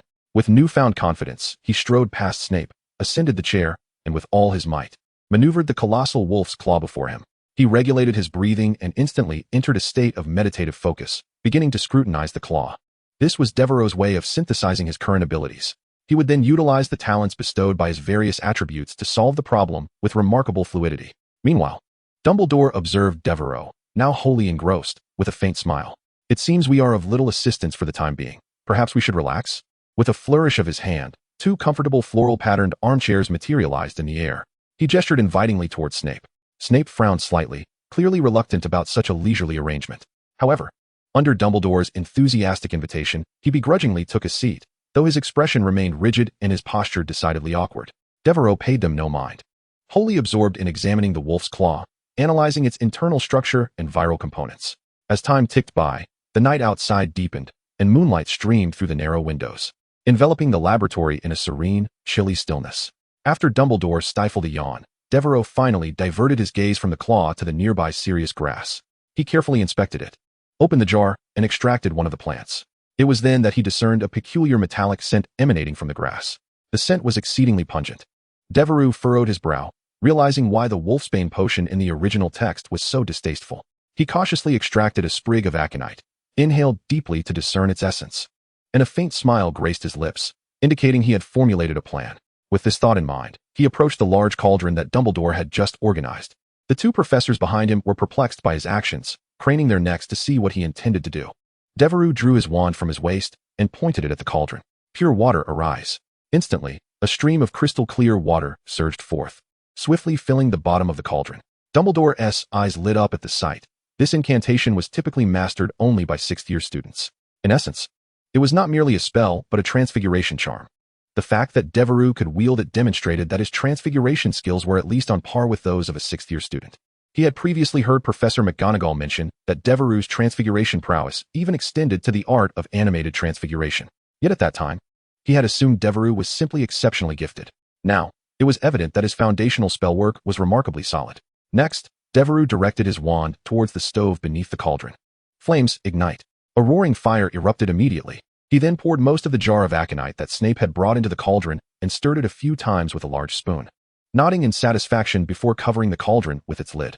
Afterward, he clapped his hands and turned to leave the laboratory, leaving the 2 professors in a state of bewilderment. They pondered whether Devero had stepped out to retrieve something. Suddenly, they heard the sound of Devero opening the door to the underground classroom. The sound of his footsteps ascending the stairs echoed, and it dawned on them that he had clocked out for the day. Snape and Dumbledore exchanged stunned glances. Unable to contain himself any longer, Snape murmured, "He left?" Dumbledore paused momentarily, then broke into a chuckle, realizing that Devero had indeed concluded his work early. Snape's lips twitched slightly, as if he found the notion utterly ridiculous yet lacked the means to refute it. He abruptly stood, nearly drawing his wand from his side. That lad, the jar of aconite, selling it would not cover the loss. He muttered to himself as he prepared to rush out in pursuit. However, Dumbledore's voice interjected from behind. Severus, wait a moment. Snape halted, turning with an impatient expression. What is it? Dumbledore approached the cauldron and gently lifted the lid. A waft of steam enveloped him, instantly fogging his crescent-shaped spectacles. He gazed down for a moment, and his expression shifted slightly. Severus, do you recall when you were in 6th year Transfiguration class? Professor McGonagall mentioned the principle of pure water arises? Snape frowned and stepped closer. Of course, I remember. It's merely an advanced application of transfiguration. At its core, it is just a matter of spell proficiency. It does not, in essence, conjure water from thin air. Rather, it directs pre-prepared water to its destination. Dumbledore nodded slightly, his gaze laden with significance. Indeed, but what if this clear water, akin to a spring, were imbued with a timed effect? He stepped aside, allowing Snape a clearer view of the cauldron's contents. Snape's pupils contracted slightly. Within the cauldron, the liquid was being stirred by an invisible force, and the herbs within, rather than being rendered to a pulp, appeared increasingly vibrant, as though meticulously processed. More astonishingly, several herbs that Snape knew for certain had not been added by Devero materialized before their eyes, gently floating into the cauldron as if placed with precision by an unseen hand. Snape was momentarily taken aback, his brow furrowing deeper. How had he accomplished this? Dumbledore's smile grew more approving. Fully automated potion brewing. One must admit, the boy's ideas are remarkably bold and unexpected, although his demeanor remained austere. The corners of his mouth twitched, as if he were suppressing some emotion. Playing tricks on a professor. What a peculiar notion, he muttered under his breath, turning away from the cauldron, though his steps were no longer as hurried. Dumbledore smiled faintly, replacing the lid of the cauldron, seemingly in high spirits.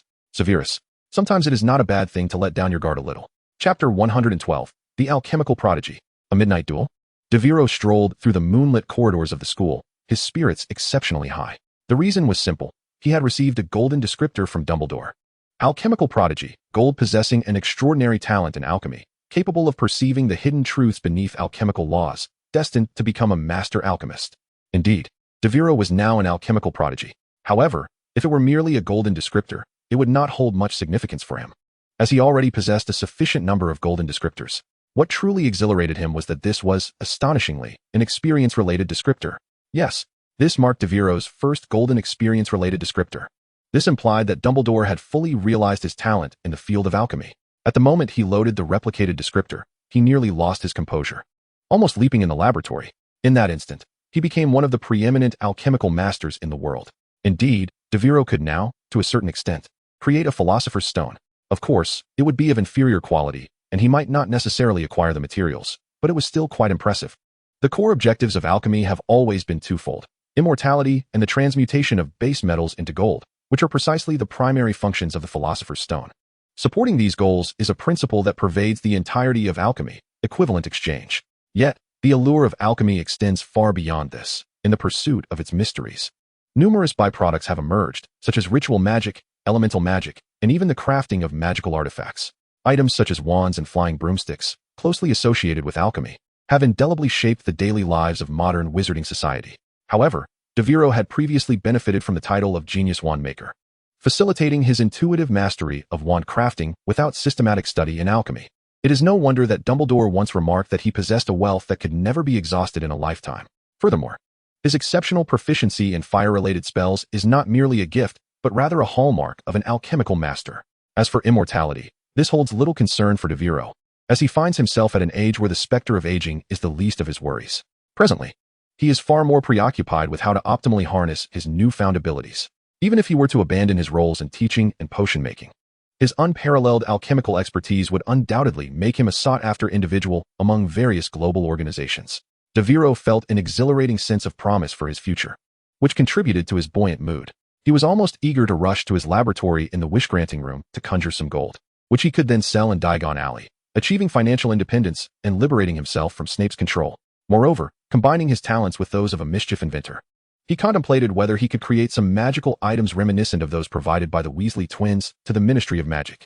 If successful, the future would indeed be exceedingly profitable. However, as this thought crossed his mind, his smile waned slightly. Yet, all plans hinge upon one crucial factor: materials. Although alchemy is omnipotent, it is contingent upon resources. Without alchemical materials, even the mightiest abilities cannot be realized. At present, he lacked suitable channels to procure even the most basic alchemical materials, such as lead. Devero sighed, his earlier excitement diminished. Alas, It seems that even a hero can be thwarted by a lack of funds. It appears he must await Snape's sale of the first batch of new potions before he can secure some initial capital. With a resigned hand to his forehead, he glanced at his watch. It was nearly 11 o'clock, the night deep and still. He murmured to himself. Yet, just as he turned to leave, a few indistinct shadows darted past him. Devero's brow furrowed, his gaze instantly alert. In the dead of night. Could it be that someone is attempting to infiltrate the safest place in all of Britain? He muttered softly, his hand surreptitiously gripping his wand. Almost immediately, he heard the sound of footsteps. Drawing his wand with haste, Devero cast a disillusionment charm upon himself and stealthily approached the source of the sound. To his surprise, he spotted Harry, Ron, and Hermione, the trio from Gryffindor. Devero's lips twitched. Goodness, the notorious trio of point-deducting Gryffindors. Wandering about in the dead of night, what kind of grand scheme could they be concocting? He silently advanced, ready to startle them, when a low, gravelly voice echoed from the opposite end of the corridor. Take a whiff, my dear. They may be lurking in some corner. It must be Filch. Look around. It appears that the escape routes for the trio have been completely blocked. It seems we can only wait for Filch to capture them. Devero's mischievous spirit surged forth. And while cloaked in invisibility, he approached Harry and the others to scrutinize them closely. Hermione's face was pale with fear as she muttered incessantly, I told you not to agree to him. We will undoubtedly be expelled. The other two exhibited similar expressions of anxiety. Ron trembled in fright, while Harry looked as if he might retch. At that moment, Filch was drawing nearer. Come out. You can't run far, he called out arrogantly in a hushed tone. Devero decided it was time to cease enjoying their expressions of tension and fear. He stepped into the center of the path, and with a flick of his wand, the disillusionment charm was immediately lifted. Filch, it's me. His sudden appearance startled Filch, nearly causing him to stumble. Alexander? What are you doing here? Filch glared, his tone dripping with discontent. Practicing spells, Devero replied, lifting his wand and maintaining a facade of calm seriousness. The trio gasped at Devero's unexpected arrival, nearly crying out. Fortunately, Harry quickly covered Ron's mouth. Hermione nervously bit her sleeve. Alexander. Oh, it's you. You truly scared me. But I was just. Yet Filch clearly did not believe him, continually glancing behind Devero. Without uttering a word, Devero merely adjusted his wand slightly and nodded at Filch. Suddenly, Filch seemed to comprehend something. After a moment's hesitation, he begrudgingly turned to leave, mumbling indistinct words. Once he had gone far enough, Devero turned to the trio huddled in the corner, on the verge of tears. Pray tell, what brings you out in the dead of night? Hermione was the first to respond, her voice quivering. Malfoy said he wanted to duel Harry, but they wouldn't listen to me. Ron's complexion began to regain some color. Hurry and speak. That Malfoy is framing us. We had agreed on a time, but he never showed up. He must have summoned Filch. Chill. Harry quickly pressed his hand over Ron's mouth, signaling him to lower his voice. Devero found their plight somewhat amusing. Why do you still concern yourselves with Malfoy? Enough of that. Remember to learn from this experience next time. Ron scoffed. It's because he has been acting strangely lately, claiming he learned new dark magic and wants to show us something. He has become even more insufferable. Devero chuckled. Just as he prepared to turn away, Harry suddenly asked, Devero, why are you not the least bit worried about being caught by Filch and expelled? Devero raised an eyebrow, a cryptic smile gracing his lips. Perhaps it's because I am an academic prodigy, enjoying certain privileges, such as not receiving demerits for being late or not having to complete assignments. However, do you not still need to complete your assignment for the transformation class? Devero. The following morning, in the underground classroom, the exclusive laboratory of the potions professor was still shrouded in lingering mist. Devero meticulously examined the freshly sealed wolfbane potion and nodded in satisfaction. Well then, all that remains is to find a werewolf to consume this concoction. He was quite eager to witness the expression on the werewolf's face when it drank the potion, courtesy of Snape's arrangement.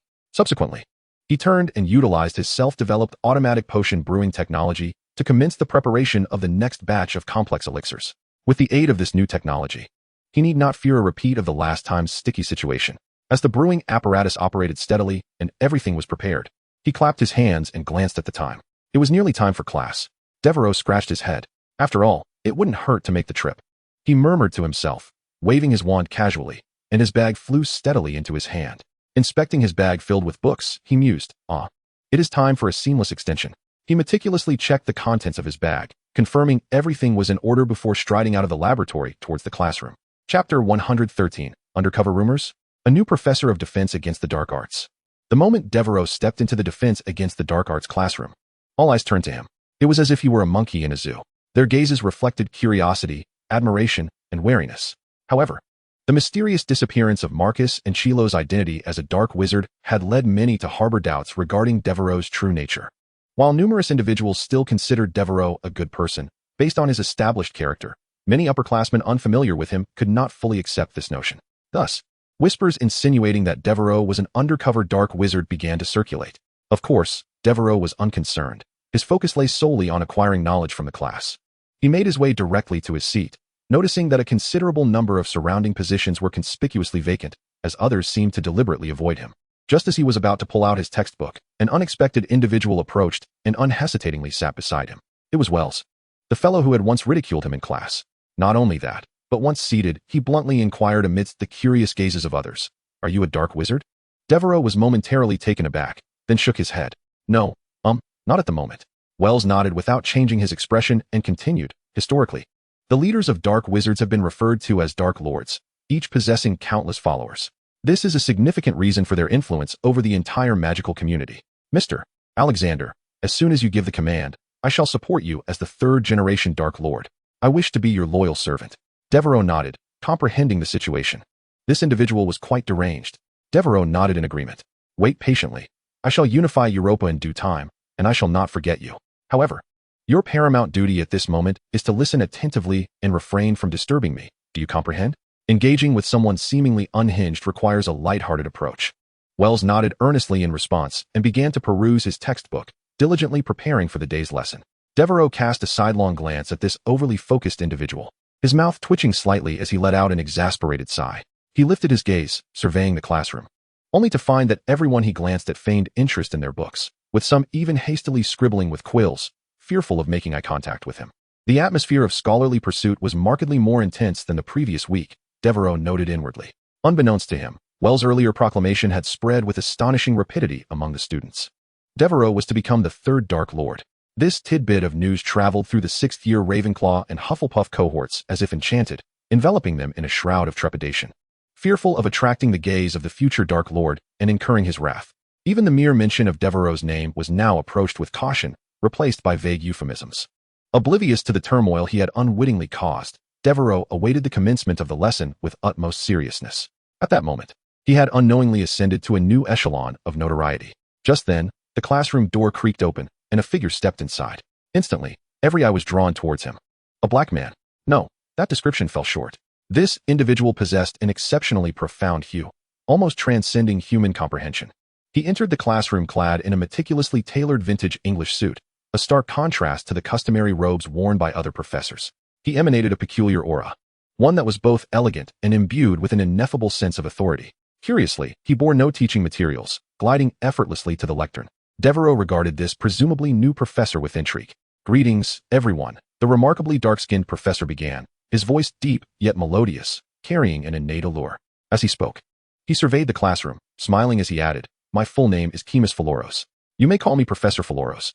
At this moment, Devero noticed not only the professor's strikingly unusual complexion, but also that his sclerae were nearly non-existent, rendering his irises almost entirely obsidian, as if gazing into an abyss. When their eyes met, the professor paused, locking gazes with Devero for several seconds, a hint of a smile gracing his uniquely captivating visage as he nodded in Devero's direction. Perhaps it was merely a gesture of kindness towards a child. Nonetheless, his spoken English was distinctly British, devoid of any American inflection.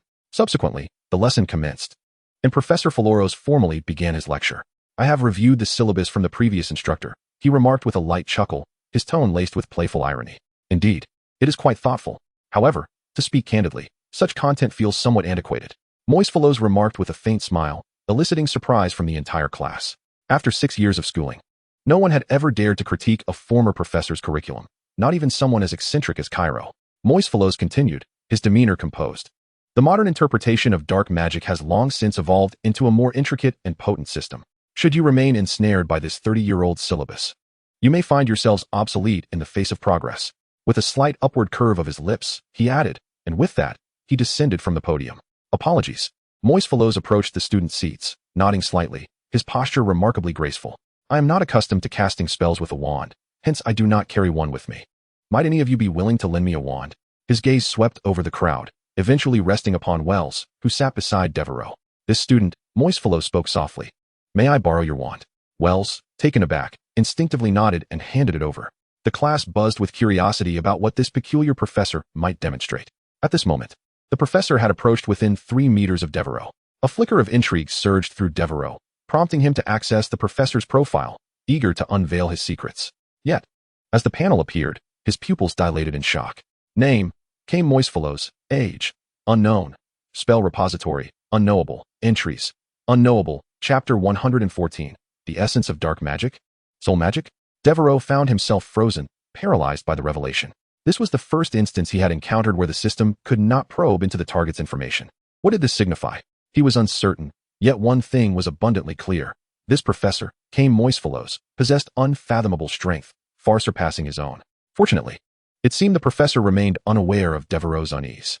Moistfellows scrutinized the wand in his hand, a look of satisfaction gracing his features, before casually waving it. The curtains on either side of the classroom swiftly drew shut, plunging the once bright room into darkness, the very air seeming to thicken with an oppressive stillness. In such an environment, his shadowy figure appeared even more indistinct, as if ready to meld into the encroaching gloom. To comprehend cutting-edge dark magic, we must first trace its origins. The initial form of dark magic eludes our verification, yet it is certain that it often intertwines with themes of power, desire, and the need to dominate others.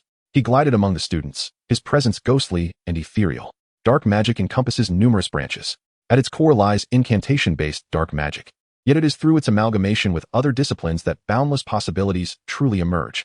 His voice resonated like a somber aria. For instance, the amalgamation with alchemy to craft artifacts of dark magic, or the conjuration of sinister beings through the fusion with transfiguration, and furthermore, the unique dark magic circles that yield diverse effects when intertwined with ritualistic magic. Moistfellows introduced each category in turn, and with every example he provided, his voice seemed to grow increasingly profound. At this moment, a hand was raised beside Devero. It was Wells from Ravenclaw, shattering the silence. Moistfellows paused, inclined his head slightly, and gestured for him to pose his inquiry. Professor, I would like to ask, regarding your mention of the varied effects of ritual magic, what specific effects do they entail? Upon hearing this, Moistfellows offered a faint smile. The effects, of course, vary in potency. The most formidable ritual magic can bring about cataclysmic devastation, while the most negligible might merely aid in the retrieval of misplaced change. He hesitated, his gaze sweeping across the students, his tone deepening further. In the realm of dark magic, the ultimate application of ritual can even facilitate the reshaping of one's corporeal form. At this juncture, Devero raised an eyebrow, realizing this likely pertained to the magic employed in Voldemort's resurrection ritual. Moistfellows paid no heed to Devero's change in demeanor, motioning for Wells to take his seat, before striding directly to the podium. However, these traditional dark magics have been extensively studied, and their corresponding defensive systems are remarkably well developed. Over the past 5 years, you must have acquired ample knowledge. His gaze shifted from one student to another, ultimately surveying the entire classroom. Since the headmaster has invited me, it is certainly not to reiterate these outdated concepts. With that, he turned, his gaze sharp as a hawk. Now, can anyone tell me which dark magics lack corresponding curses or defensive spells? The sudden nature of this question left the entire classroom momentarily bewildered. They felt as though they had encountered this query before, yet struggled to recall the specifics. At that moment, a small hand was raised. It was Devero. Moistfellows regarded him with a nod. Devero stood and stated, the 3 unforgivable curses, as discussed by Professor Quirrell last week. The other students experienced a moment of clarity. They recognized that this was a test question from Quirrell's class, but due to a dark wizard attack following their last lesson, many hadn't had the chance to review the material, let alone commit it to memory. Thus, it was only Devero who retained the knowledge. Moistfellows nodded, revealing a hint of satisfaction. Indeed, he affirmed, the so-called 3 unforgivable curses, the Killing Curse, the Cruciatus Curse, and the Imperius Curse, lack any universally effective defensive spells or counter curses. They can only be resisted by the instinctual reactions of the victims, such as the possibility of resisting the Imperius Curse through sheer willpower. He paused before continuing to elucidate further. Of course, some wizards have devised counter curses based on stupefy, but their efficacy is quite limited, unless the caster's magical power vastly surpasses that of the spellcaster. Upon hearing this, Devero appeared contemplative, as he had indeed come to understand this during his battles with dark wizards at St. Mungo's.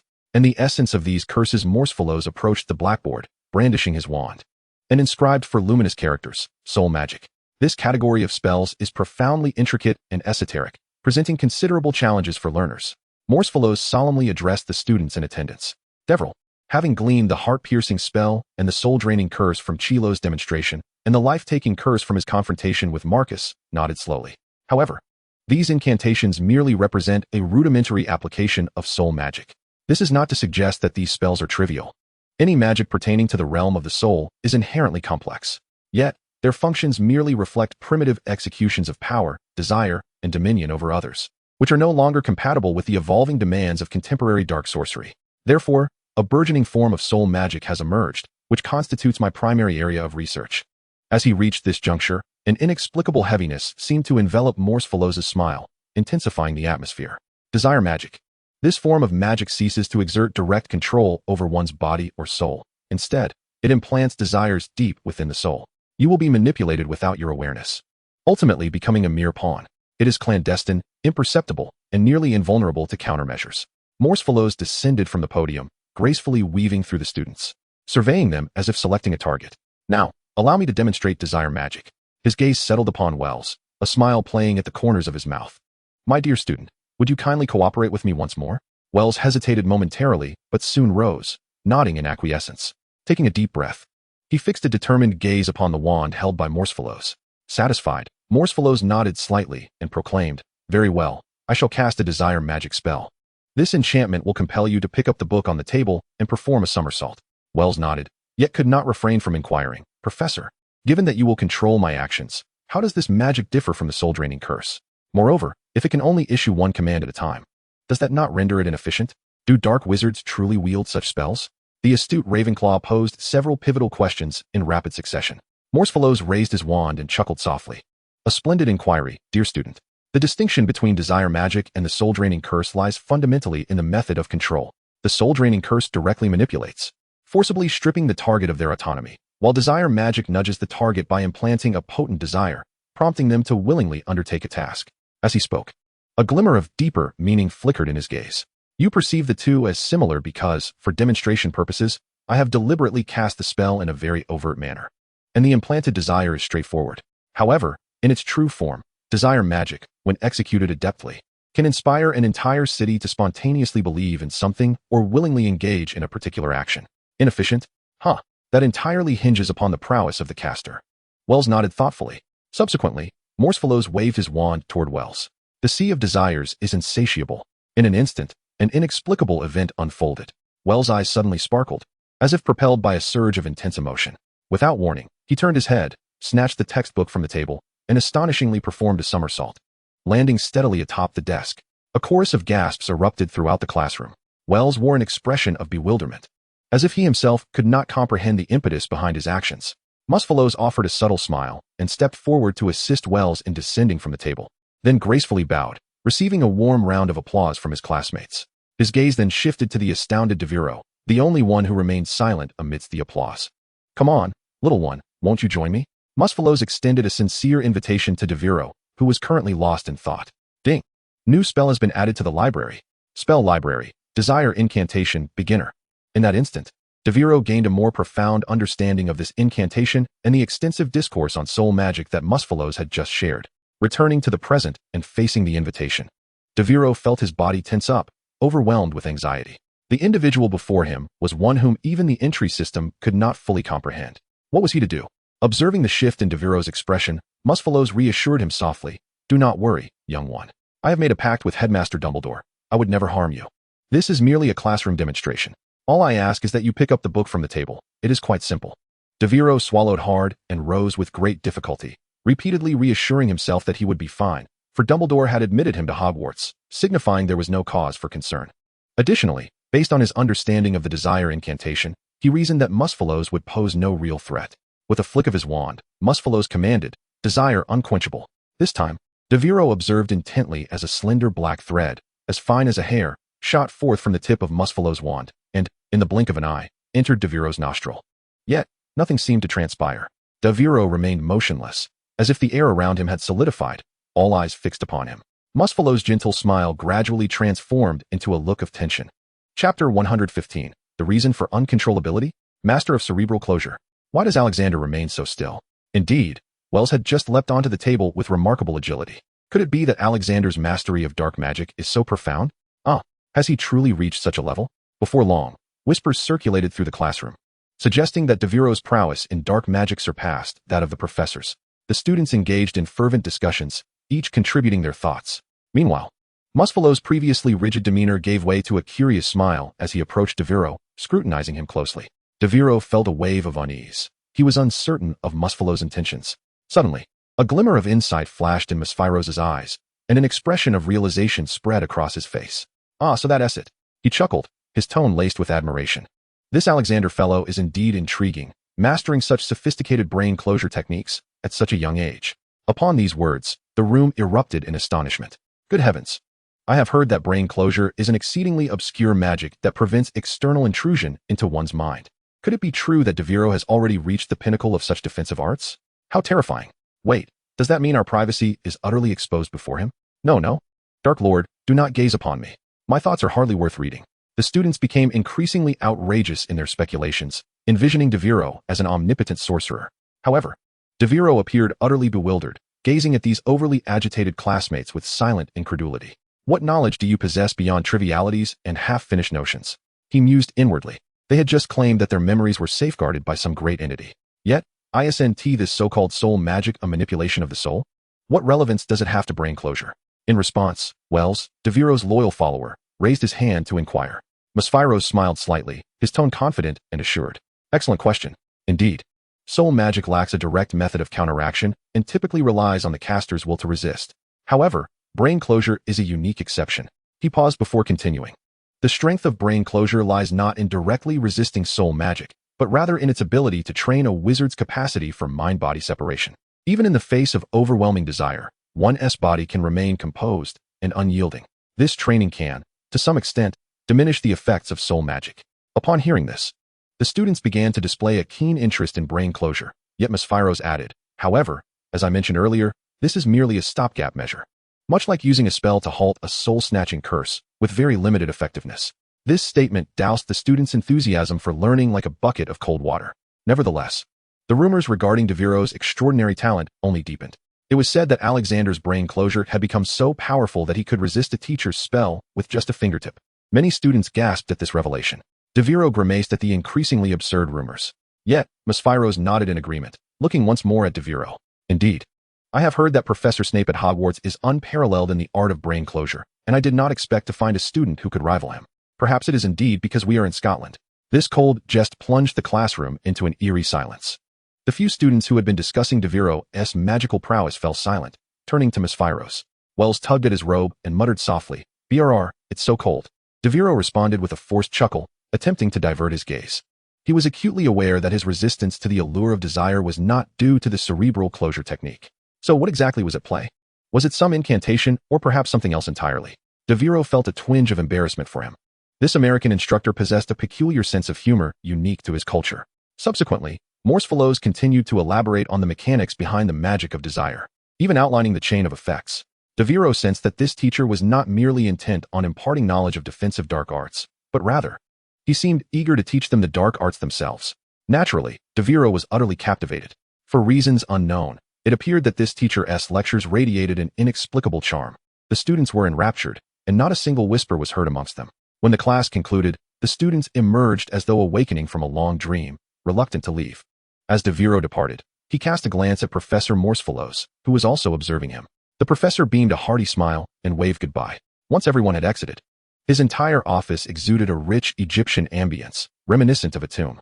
The walls were no longer the typical stone of Hogwarts, but had transformed into sandstone aglow with a soft golden light. The central floor was adorned with an expansive sand painting, depicting patterns symbolizing the Nile and the cycle of life and death. Surrounding the sand painting were several tall black candles, their flames flickering with an eerie green luminescence. Near the entrance lay a carpet infused with Egyptian motifs, upon which Morsefellows slowly seated himself, murmuring, "Albus, your students are quite intriguing. My Dementor's kiss has no effect here. It seems teaching in this place is indeed a commendable choice." Devero distanced himself from the crowd, traversing the corridors of Hogwarts alone. His schedule did not align with that of the 6th years, hence he would not continue attending classes with those peers. This was also due to the fact that there was virtually no one within a 3-meter radius of him. Following this class, the rumors regarding Devero's identity as the Third Dark Lord had nearly solidified. History of magic. Devero sighed deeply, feeling deflated. For him, such a course was excruciatingly tedious, seemingly designed solely to pass the time. He continued walking, pondering how to endure the monotonous hour and a half ahead. Suddenly, a figure approached rapidly from the front. Malfoy.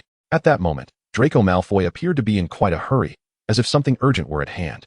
His complexion was pale, even more so than usual, and his eyes darted about, betraying a restless demeanor.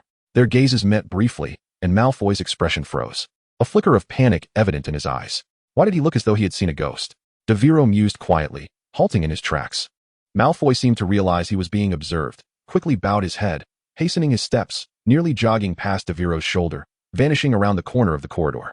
He surely won't take a wrong turn, will he? Nevertheless, Devero did not dwell on it for long, and continued his strides toward the history of magic classroom, contemplating completing his transfiguration assignment shortly. Meanwhile, Malfoy raced to a secluded corner, devoid of any onlookers. Leaning against the cold stone wall, he gasped for breath, appearing on the verge of collapse, yet there was a flicker of excitement in his demeanor. Trembling, he fumbled to open his backpack, his fingers nearly beyond his control. With his head bowed, his voice quivered like a taut string. I will find you a place very soon. Chapter 116. I am their dear brother. Malfoy's peculiar behavior? Devero stretched lazily, yawning as he exited the history of magic classroom. He turned to the trio of Gryffindors trailing behind him, remarking, sometimes. I truly believe Fred and George's inventions are remarkably useful, particularly during moments like these in history of magic. The trio responded in varied ways. Harry nodded in agreement, while Hermione furrowed her brow, clearly unaware of the Weasley twins' latest contraption. She then coldly admonished, Devero, skipping classes is absolutely unacceptable. Even though we are not in the same house, you must exercise caution. Deliberate truancy not only results in point deductions, but may even lead to expulsion. Devero waved her off, disregarding Hermione's words entirely. Meanwhile, Ron appeared bewildered, scratching his head and inquiring, what are you all talking about? Harry, astonished, responded, huh? Didn't George mention to you that they created something that allows you to skip classes? They told me about it 2 days ago. You weren't informed? Harry then quietly shared the details of the skipping class ball with Ron. Instantly, Ron's face turned a deep shade of purple. What? Why have Fred and George never shared this with me? He exclaimed, visibly incensed. I am their brother, after all. Devero could hardly suppress a smile at this. Brother?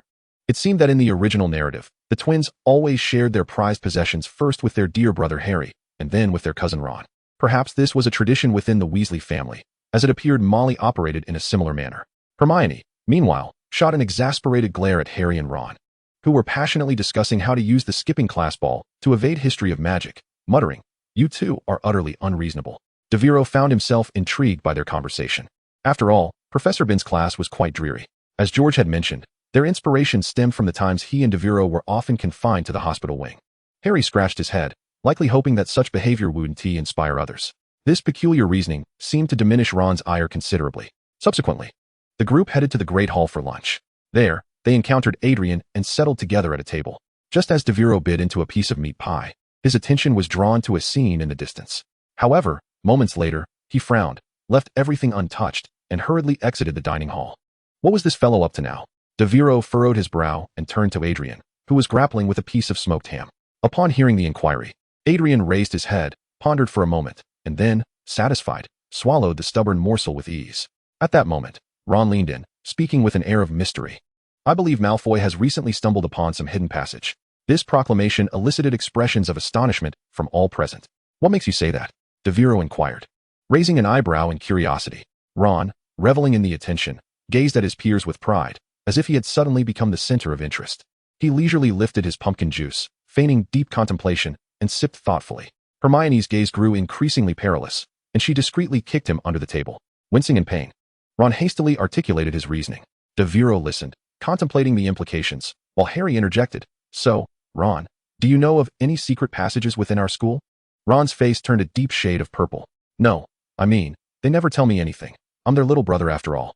After lunch, came the time for repose. He sat cross-legged on his bed in the dormitory, closed his eyes, and quietly regulated his breathing, allowing his senses to gradually expand. Presently, his perceptive range encompassed the entire Slytherin common room, enabling him to detect the slightest movements in both the boys' and girls' dormitories.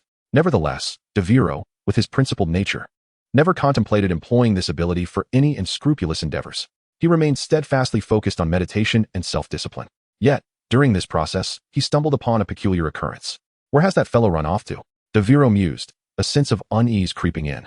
Recalling Marcus's prior circumstances heightened his vigilance.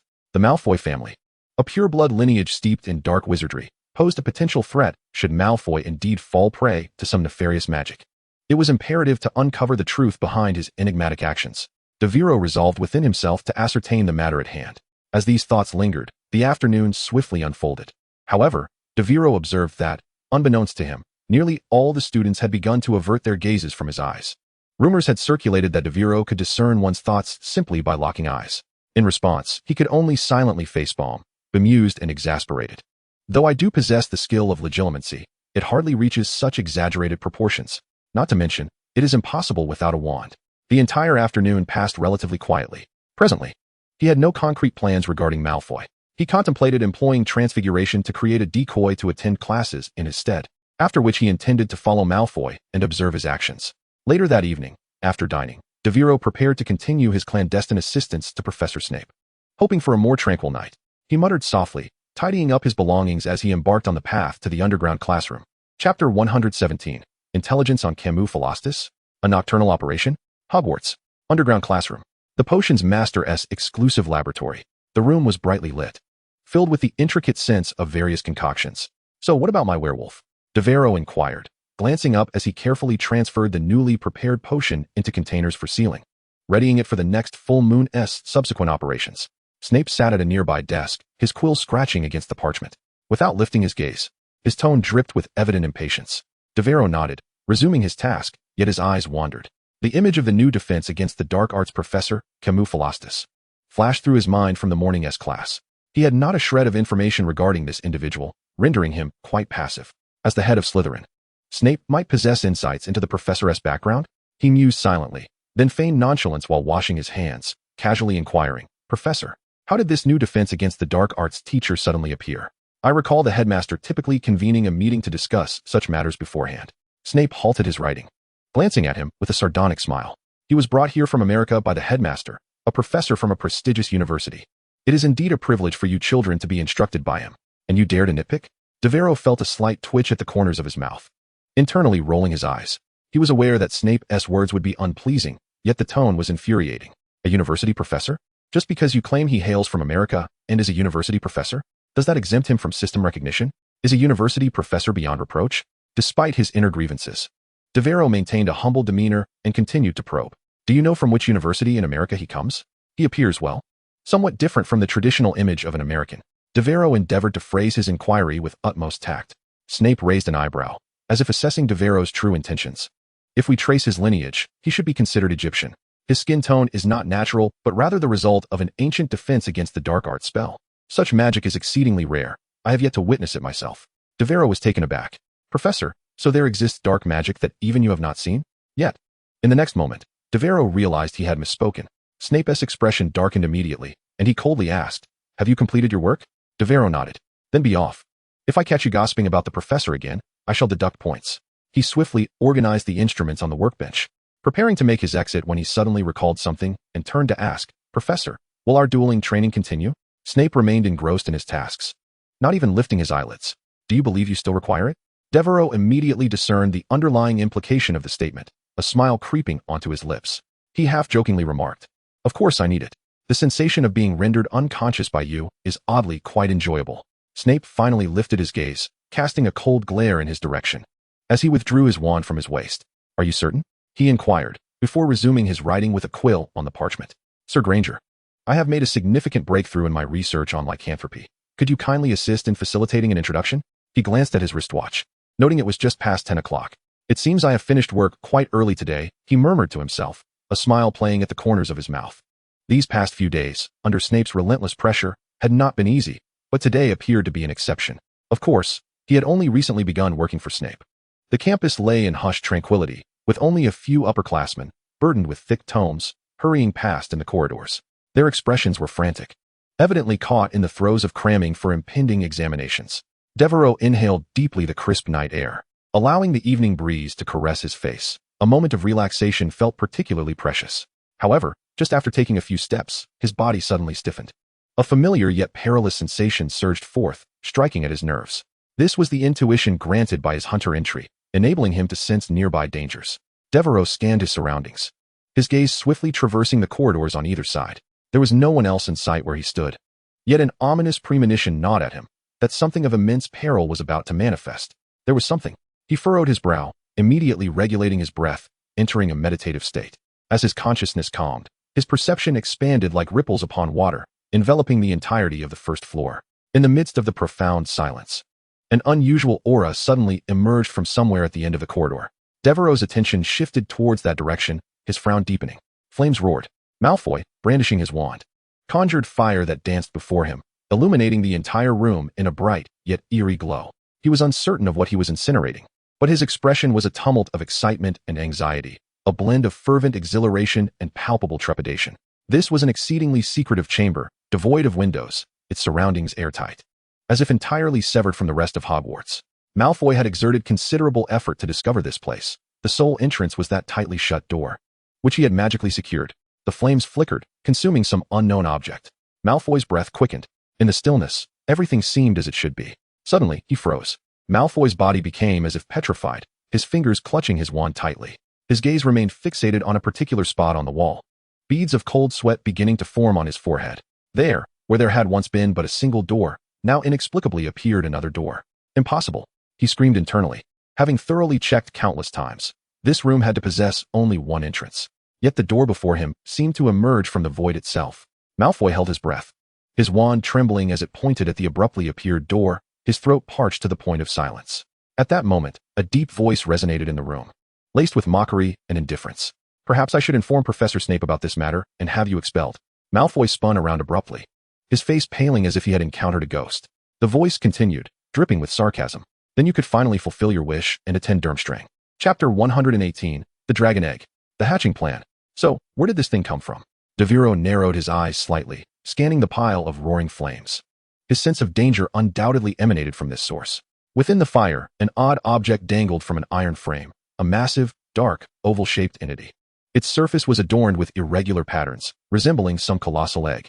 Moments ago, he had used Transfiguration to create a secret door in the wall, then cast a disillusionment charm on himself, silently entering this room. Subsequently, he had deliberately uttered a few threatening words to observe Malfoy's reaction.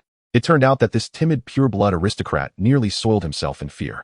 Now, Malfoy cowered in the corner, nervously aiming his wand at Devero, his voice trembling, yet still attempting to project menace. Leave. Pretend you saw nothing. I can persuade my father not to expel you. Upon hearing this, Devero's lips curled into a knowing, cold smile. Do you truly believe that your incompetent father could expel me? He slowly drew his wand from his waist and began to approach Malfoy. Clearly flustered, Malfoy screamed and waved his wand, casting spells haphazardly. Blazing flames, dentition bludgeon, petrify them all. Malfoy likely unleashed every damaging spell he could muster. Yet, to Devero, the duelist, these attacks were as inconsequential as a child throwing toys at him, utterly laughable and uninteresting. With a mere flick of his wand, he effortlessly dispelled Malfoy's assaults without even uttering a counter curse. Finally, his gaze turned frigid as he made a swift motion with his wand. Disarm. A flash of red light struck Malfoy squarely in the chest. Thud. Malfoy collapsed to the ground, curling up in the corner, trembling, while his wand was sent flying, landing firmly in Devero's grasp. Devero stepped forward, seizing Malfoy's collar and lifting him up, coldly pressing the wand against his chin. Confess, where did this thing come from? His voice was low and imposing, akin to the biting cold of winter, causing Malfoy to tremble uncontrollably, unable to utter a coherent word. Malfoy shook violently, his gaze darting around like a cornered animal, clearly frightened of something. Devero rolled his eyes in exasperation, unwilling to waste further breath on him, pressing the wand against Malfoy's forehead with a tone that was both indifferent and authoritative. Very well, if you choose not to speak, then I shall investigate myself. Legilimens. As the incantation was cast, Malfoy's body stiffened, and his gaze instantly became vacant. Devero furrowed his brow slightly, sensing an unfamiliar resistance. This stirred a flicker of doubt within him, prompting him to amplify his magical output. A few days prior, Filch, while clearing out Quirrell's belongings, had carelessly stowed away this peculiar egg in his cluttered storage room.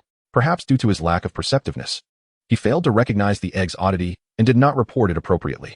It seemed the Ministry of Magic was equally oblivious to the egg, missing the opportunity to dispose of it alongside other dark magical artifacts. Then came Malfoy's theatrics. He first discovered the egg among Filch's odds and ends, and, devising a plan, used the trio to distract Filch, seizing the chance to steal it. Subsequently, he secretly located a hidden chamber and, following the incubation methods described in a tome, endeavored to hatch the dragon. Devero's gaze swept across the books beside the fire, where he was startled to read the bold title, Raising Dragons for Amusement and Profit. He could not suppress a smirk, feeling a complex admiration for Malfoy's audacity. How bold to contemplate dragon husbandry, and even prepare a manual with such seriousness. Next to the fire lay two large barrels, neatly arranged, filled with a transparent liquid that glowed faintly red. Devero sniffed the air and suddenly turned to Malfoy, a teasing smile gracing his lips. Cherry wine. Where did you procure such a thing? Professor Sprout's collection? Malfoy then rose, dusting himself off, and replied in a hushed tone. I couldn't get my hands on brandy or chicken blood, so this had to suffice. Devero chuckled softly, nodding. With a flick of his wand, he cast a levitation charm, gently raising the dragon egg from the fire. Truth be told, it was one thing to let Malfoy embarrass himself, but he had no genuine intent of having him expelled. However, upon hearing this, Malfoy panicked, exclaiming, No, you can't say that. If Professor Snape finds out, I will surely be expelled.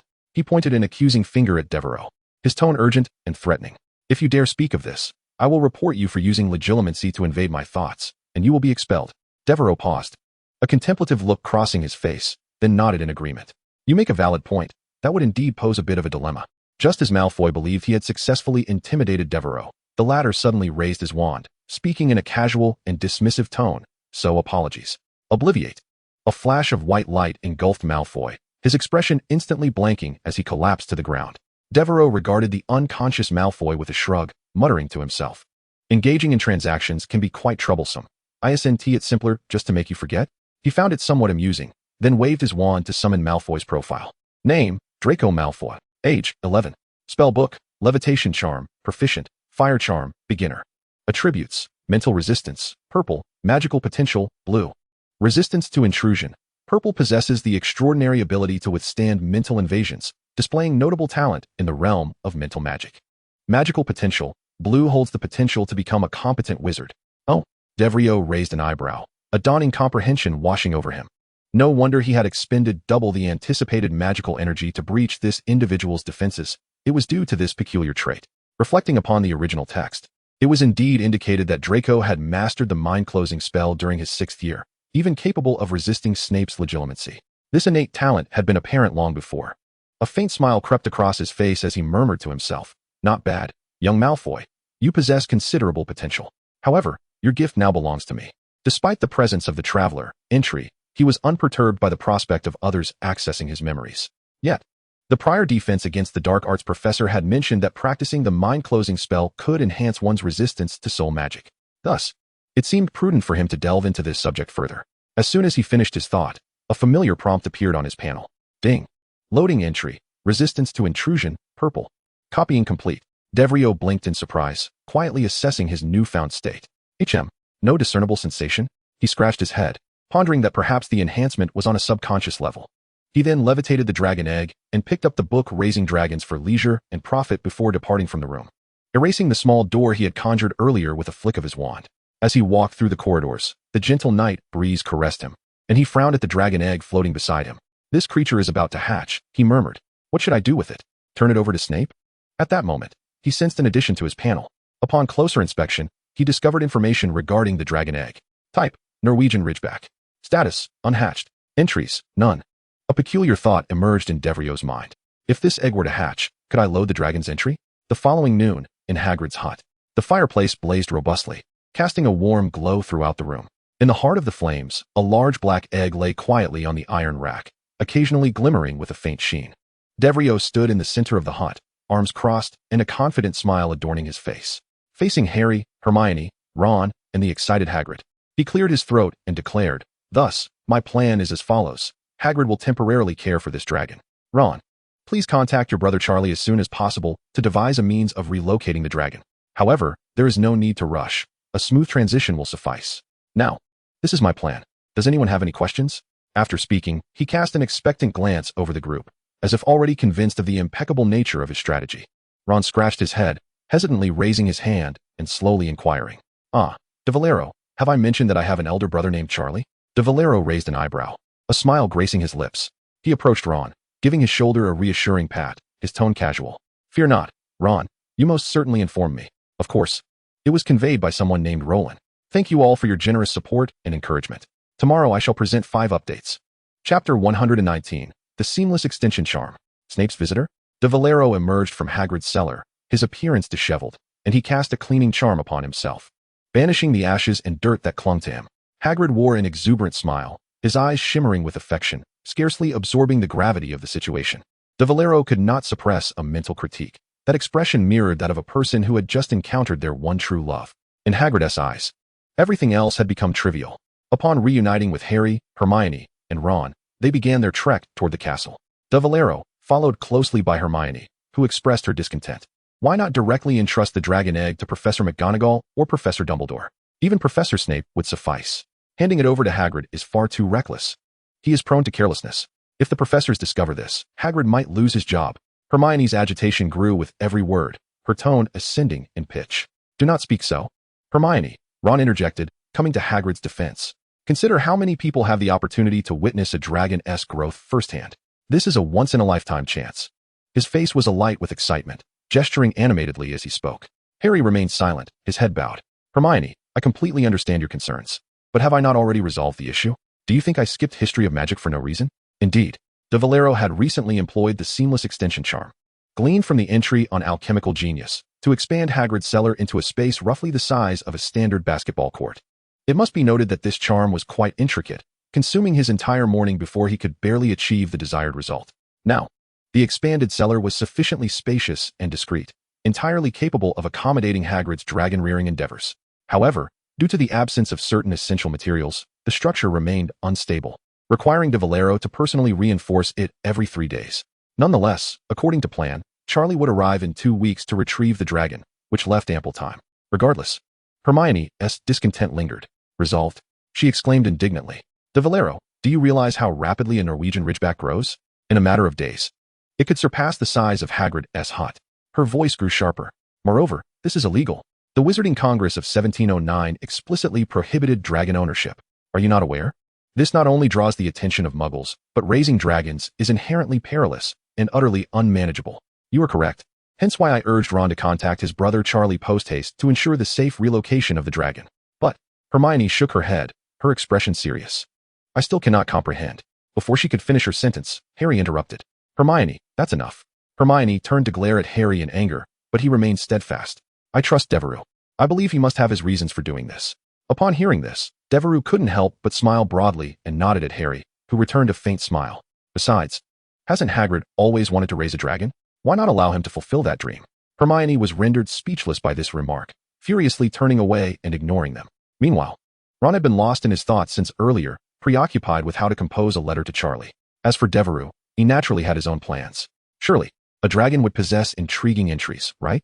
Although they were likely to be of the transformative kind, it never hurt to try. Moreover, it was a dragon. Who wouldn't want to observe a real dragon up close? More importantly, the alchemical knowledge in his mind reminded him that every part of a dragon was a valuable material. With such thoughts, the group proceeded to the dining hall for lunch.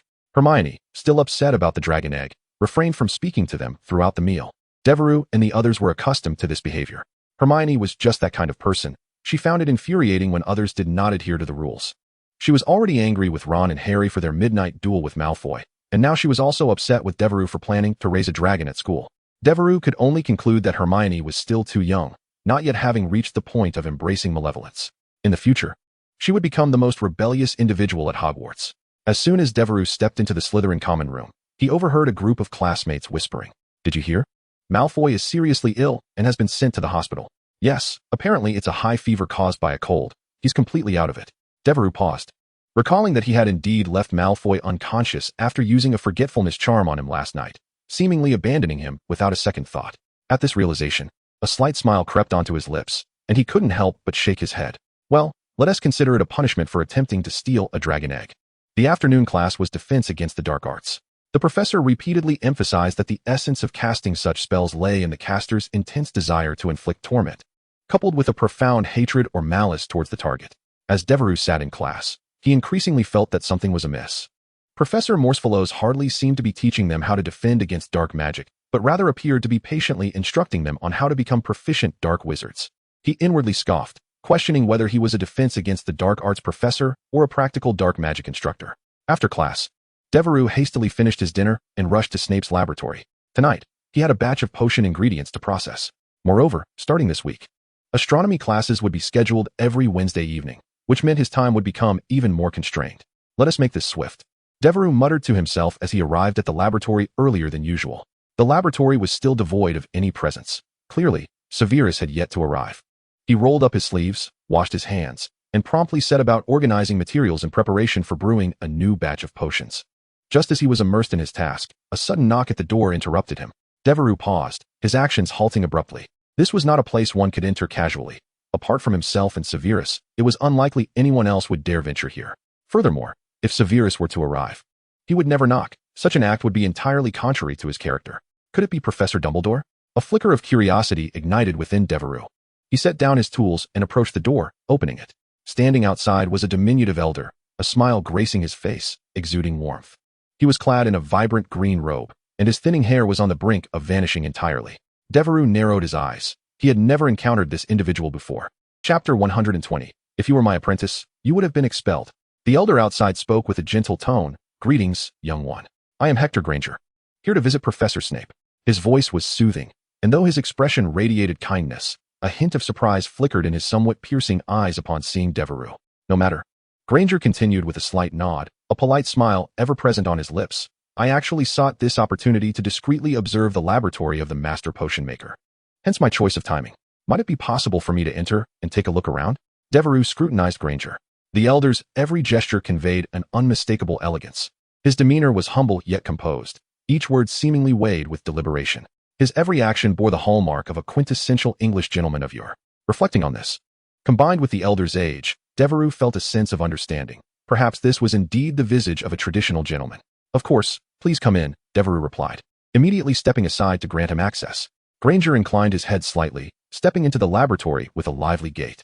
His gaze resembled that of an art connoisseur, swiftly surveying the room, lingering on every corner as if to capture the essence of the space. It bears a striking resemblance to my impressions of Professor Snape, meticulous, focused, and a relentless pursuit of perfection, he remarked, his words tinged with a hint of exaggeration. Devereaux's lips twitched at Granger's somewhat grandiloquent praise. Despite his internal skepticism, he approached and fetched an old wooden chair, typically occupied by Snape, placing it in the center of the laboratory. Sir, please take a seat. Granger gently brushed the chair's surface, though it was not in the least dirty, before settling down with poise, his head slightly raised, maintaining that serene smile. Thank you, young man. In truth, I am not usually so fastidious outside the laboratory, but as you know, for a potion master, the laboratory is even more crucial than his own bedroom. Devero nodded in response, his thoughts turning inward. So, your solitary venture here was merely a pretext to gain access to Professor Snape's personal quarters? Granger turned to him, his gentle gaze once again resting upon Devero. And in a calm, unhurried tone, he inquired, Excuse me, dear student, are you Professor Snape's assistant? Devero nodded. Indeed, sir. To be precise, I am Professor Snape's potions apprentice. Upon hearing the term potions apprentice, Granger raised an eyebrow slightly, a knowing smile gracing his face. The wrinkles on his forehead deepened, as if even the subtlest change in expression bore the hallmark of a gentleman's meticulousness. Oh, a potions apprentice? How intriguing. His voice exuded a hint of nostalgia. I had surmised that Professor Snape, as an eminent potion master and educator, must owe his current accomplishments to such a venerable tradition of mentorship. It reminds me of my own days studying ferns under my mentor. Devero cast a sidelong glance at him, rolling his eyes almost to the ceiling. He acknowledged Snape's prowess as a potion maker. There was no disputing his genius in that regard. However, the notion of him being an exceptional educator left Devero questioning whether this old man had any children attending Hogwarts. How could he arrive at such a preposterous conclusion? It was not until a moment later that he detached himself from those vague memories and turned his gaze back to Devero. By the way, child, Granger inquired with a warm smile, you must be quite young, yes? Indeed, sir. I am 11 years old and in my first year at Hogwarts. 11 years old. Granger nodded, his tone tinged with approval. Truly remarkable. Professor Snape not only excels in the field of potions, but also understands the significance of nurturing talent. After cultivating an exceptionally gifted apprentice, he remains dedicated to the growth of the next generation. How fortunate it would be if such talent could be utilized by our association. Devero felt an overwhelming sense of exasperation. He was convinced this old man was speaking nonsense. A talent pool. According to Snape's educational methods, it seemed more akin to a steady output of his adversaries into the Wizarding World each year. As for the so-called association he mentioned, Devero dismissed it entirely from his mind, surmising it was merely a personal interest group of Snape's old friend, not worthy of further contemplation. Yet time was of the essence. Devero glanced at the clock and realized that there was little time left before astronomy class commenced. I apologize, sir, but I have work to complete. If you wish to continue your visit, please feel free. I must take my leave. With that, Devero slightly bowed, displaying utmost politeness. Granger waved his hand dismissively, still smiling. Not at all, child. I would be delighted to observe how your laboratory operates. Do not feel constrained. Simply pretend I am not here. Devero nodded, choosing not to say more. He thought to himself that the presence of this old gentleman had little impact on him, allowing him to focus entirely on his work. Thus, he proceeded directly to his workstation, diligently preparing materials and monitoring the potion brewing process, while Granger, like an enthusiastic old gentleman, sat in a wooden chair, recounting tales of past glories. Did you know that in the 19th century, the entire magical realm was still in a state of ignorance? With many fields yet to be explored, the freedom of research during that time was unparalleled. However, later on, as I took the reins in establishing frameworks and standards, everything became somewhat tedious. His voice wavered between deep tones and a hint of nostalgia, yet Devero paid no heed. He was utterly engrossed in his work, his mind solely occupied with the desire to finish quickly and rush to the astronomy tower, unwilling to miss the first astronomy lesson due to any delay. Devero glanced at his watch, discovering that there was less than half an hour until the lesson. Strangely, Snape was unusually late today. He should have arrived by now. Frowning slightly, he felt a twinge of unease but dismissed it. He hurriedly retrieved a vial of silver-ringed snake venom from the storage cabinet, carefully arranging them on the workbench, and swiftly double-checked the placement of other materials to ensure the upcoming transfiguration would proceed without error. Once satisfied, he approached the cauldron, preparing to ignite the fire for this batch of potion. Meanwhile, Granger continued to ramble on about amusing anecdotes from his youth regarding potion research. Devero had little interest in such old tales and merely responded with a perfunctory remark. Indeed, sir, quite enlightening. Subsequently, he paid no further attention to Granger, raising his wrist to conjure a roaring flame that ignited the fire. Directing his wand at the cauldron, he uttered, "Clear spring, like water." Instantly, the cauldron filled with water. He promptly poured in the silver-ringed snake's fangs, producing a sharp clinking sound, and deftly covered the cauldron, as if everything was under control. After completing this step, Devero walked to the sink to wash his hands. His movements were practiced and swift, clearly indicative of a well-honed routine. After washing, he removed his dragonhide apron, hung it neatly, and tidied up the other items on the lab table. To avoid delaying Snape's subsequent experiment, he scribbled a note briefly explaining his departure before preparing to leave for class. However, in his flurry of activity, he was entirely oblivious to Granger behind him. At the moment the silver-ringed snake fangs were poured into the cauldron, the elder's previously casual chatter abruptly ceased. In its place emerged a profound and piercing gaze. His eyes locked onto every movement of Devero, the warmth in his expression replaced by a stern intensity. He sat there in silence until Devero, finally ready and turning to bid farewell, elicited a slow response. "Mr. Granger, I have a class tonight. I'm sorry I cannot continue to accompany you." Devereaux's tone remained polite, yet it carried an undercurrent of urgency. He did not wish to be late. However, Granger's reaction left him momentarily taken aback. The elder regarded him coldly, the smile on his face having vanished without a trace, his eyes filled with seriousness. He nodded slightly, yet spoke in a frosty tone. "Go on, child, attend your class." However, Devero was just about to turn around when his steps faltered. He heard Granger's voice once again, even more frigid than before. "I had presumed that Professor Snape would place greater emphasis on the foundational training of his potions apprentices. I am astounded that such an unorthodox procedure would be permitted within his laboratory." Granger rose to his feet, hands clasped behind his back, resembling a stern mentor scrutinizing an inadequate pupil. His tone was calm, yet laced with profound dissatisfaction. "Your previous actions were utterly ludicrous. If you were my apprentice, that single misstep would suffice for your expulsion." Chapter 121. The affable Snape? The rigid principles? Devero was taken aback. Was this individual unwell? How could his potion-making bear any relevance to Granger? Why was he so excessively involved? Under ordinary circumstances, Devero would have vehemently argued his case, swiftly elucidating the essence of youthful innovation. However, with time pressing and astronomy class commencing in less than 10 minutes, he was keen to avoid tardiness. With this in mind, Devero hastily packed his bag while offering a perfunctory nod. "Yes, indeed, your admonishments are entirely justified. I shan't intrude any longer. I must attend class now." As Granger observed Devero's retreating figure, he shook his head slightly, a look of disappointment crossing his face, as he sighed deeply. "Alas, I wonder how Snape manages to cultivate both a student brimming with creativity and such a careless, rule-breaking apprentice." Pondering this, Granger settled back into his seat. He surveyed the laboratory, his gaze landing on the cauldron now covered with ingredients, his lips curving downward. He chose to ignore the pot, likely filled with overcooked contents.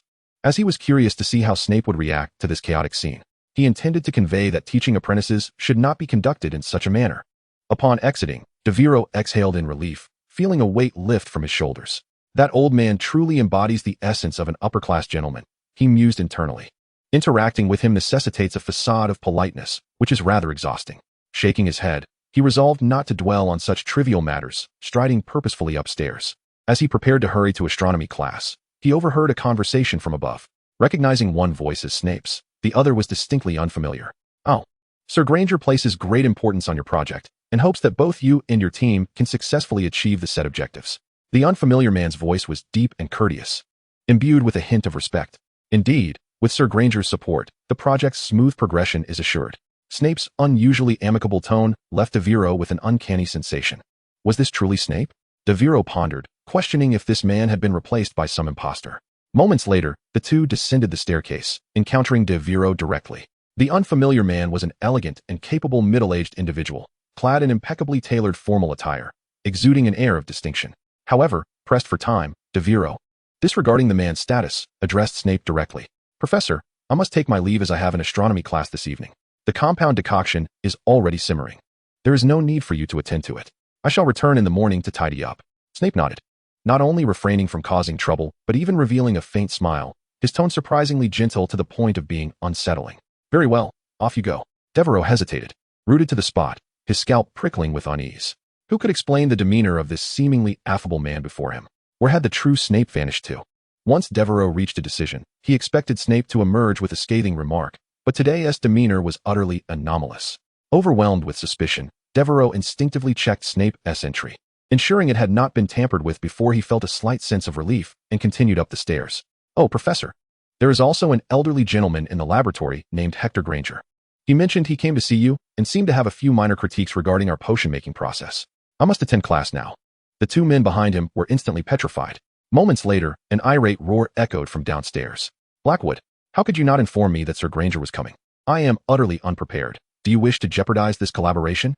The unfamiliar man's voice rose in urgency. "Calm down, Snape. I had no knowledge that the Sir would be visiting today." Devero's lips curled into a slight smile. Clearly, this was a matter for Snape to handle. Glancing at his watch, he was startled to realize that there were less than 3 minutes until class commenced. There was no time to lose. Clenching his teeth, he drew his wand and waved it. "Hippogriff, arise." In less than 5 seconds, thundering hooves echoed as his steed appeared before him. Devero grinned widely, patting the creature's neck. "Good friend, it has been far too long. Let us be off." No sooner had he spoken than he mounted the horse, racing towards the observatory with the speed of the wind. In the classroom below, the atmosphere was thick and oppressive, akin to mist pressing down on the air. Snape took a deep breath, forcibly suppressing his mounting irritation, and cast a cold glance at Blackwood. Blackwood shrugged innocently, raising his hands in feigned surrender before pushing open the laboratory door. Within, Sir Hector Granger was leisurely perusing the experimental notes that Snape had left on the workbench. His composed and authoritative demeanor caused Blackwood to swallow hard. He spoke first, intentionally lacing his tone with flattery. "Sir, what brings you here in person? I hadn't the chance to arrange a proper reception for you." However, before he could finish, Granger merely raised a hand slightly, prompting Blackwood to obediently close his mouth, wisely ceasing his comments. Under Snape's frosty gaze, he quickly retreated from the laboratory, kindly shutting the door behind him with an efficiency that left no room for criticism. Once the door was closed, the expansive laboratory was left with only 2 individuals, the atmosphere suddenly shifting to a delicate tension. Snape found himself at a loss for words, weighing his options when Granger broke the silence first. "Professor Snape," his voice was calm and steady, imbued with undeniable authority. "Your workplace indeed aligns with my expectations, concise, meticulous, and focused. It is only within such an environment that true excellence can flourish, nurturing genuine talent." Upon hearing this, Snape's expression softened slightly. He nodded cautiously, his tone calm, yet somewhat dismissive. "You are correct. Simplicity and rigor are indeed the eternal principles of potion making." However, as soon as he finished speaking, Granger unexpectedly let out a light laugh, imbued with a certain depth that eluded comprehension. "My mentor often taught me that a teacher's personal example profoundly influences young minds in ways that no other form of education can replicate." He paused momentarily, his gaze revealing a hint of scrutiny. "Thus, I cannot help but ask, Professor Snape, have you imparted this principle to your students as well?" At this, Snape's brow furrowed slightly. The deliberately cordial tone he had adopted gradually gave way to a colder demeanor. "What do you mean by that?" Under the glow of the fire, his gaze was deep and inscrutable. He extended his hand and gently lifted the pot lid. "Is this what you refer to as rigor, Professor Snape?" Yet, the moment the lid was removed, Granger's brow furrowed tightly. He looked down into the pot, his demeanor transformed as if doused with a bucket of cold water. His previously composed expression suddenly shifting to one of indescribable astonishment and shock. Snape's voice, laced with a hint of mockery, echoed softly. "The color is impeccable. The texture smooth and flawless. Without a doubt, this is not a mere accident, but the result of precise control and profound understanding, an embodiment of rigor and focus. Would you not agree, sir? Chapter 123. What? It is him. An incomplete second sight? Snape stood to the side, his arms crossed over his chest, expressionless as he observed Granger's reaction. His tone was deep and articulate, yet it carried an unsettling coldness, as if he were struggling to suppress a certain emotion, perhaps the impulse to mock. The fully automated potion brewing method, an interdisciplinary approach between transfiguration and potion making, is a unique technique of our laboratory, currently undisclosed to the external world. Snape spoke slowly, ostensibly clarifying and acknowledging a fault. Yet his tone was as sharp as an icy blade. Sir, you have misunderstood. That is entirely understandable. After all, it was our oversight in not informing you in a timely manner. Upon finishing, the corners of his mouth curled slightly, as if unable to contain a hint of sarcasm. Granger stood frozen, utterly taken aback. His gaze was firmly fixed upon the cauldron, his body stiff as if bewitched by a petrification spell. What is this? Granger murmured, his voice rife with astonishment and confusion. He stepped forward, lowered his head, and closely examined the changes in the potion. The precision was astonishingly remarkable. Finally, he lifted his head, his face a mask of shock, his Adam's apple moving slightly, as if even his thoughts had been disrupted by this spectacle. This is utterly absurd. He inhaled deeply, extending a finger to gently tap the rim of the cauldron, as if to verify something, then turned his penetrating gaze towards Snape, speaking rapidly.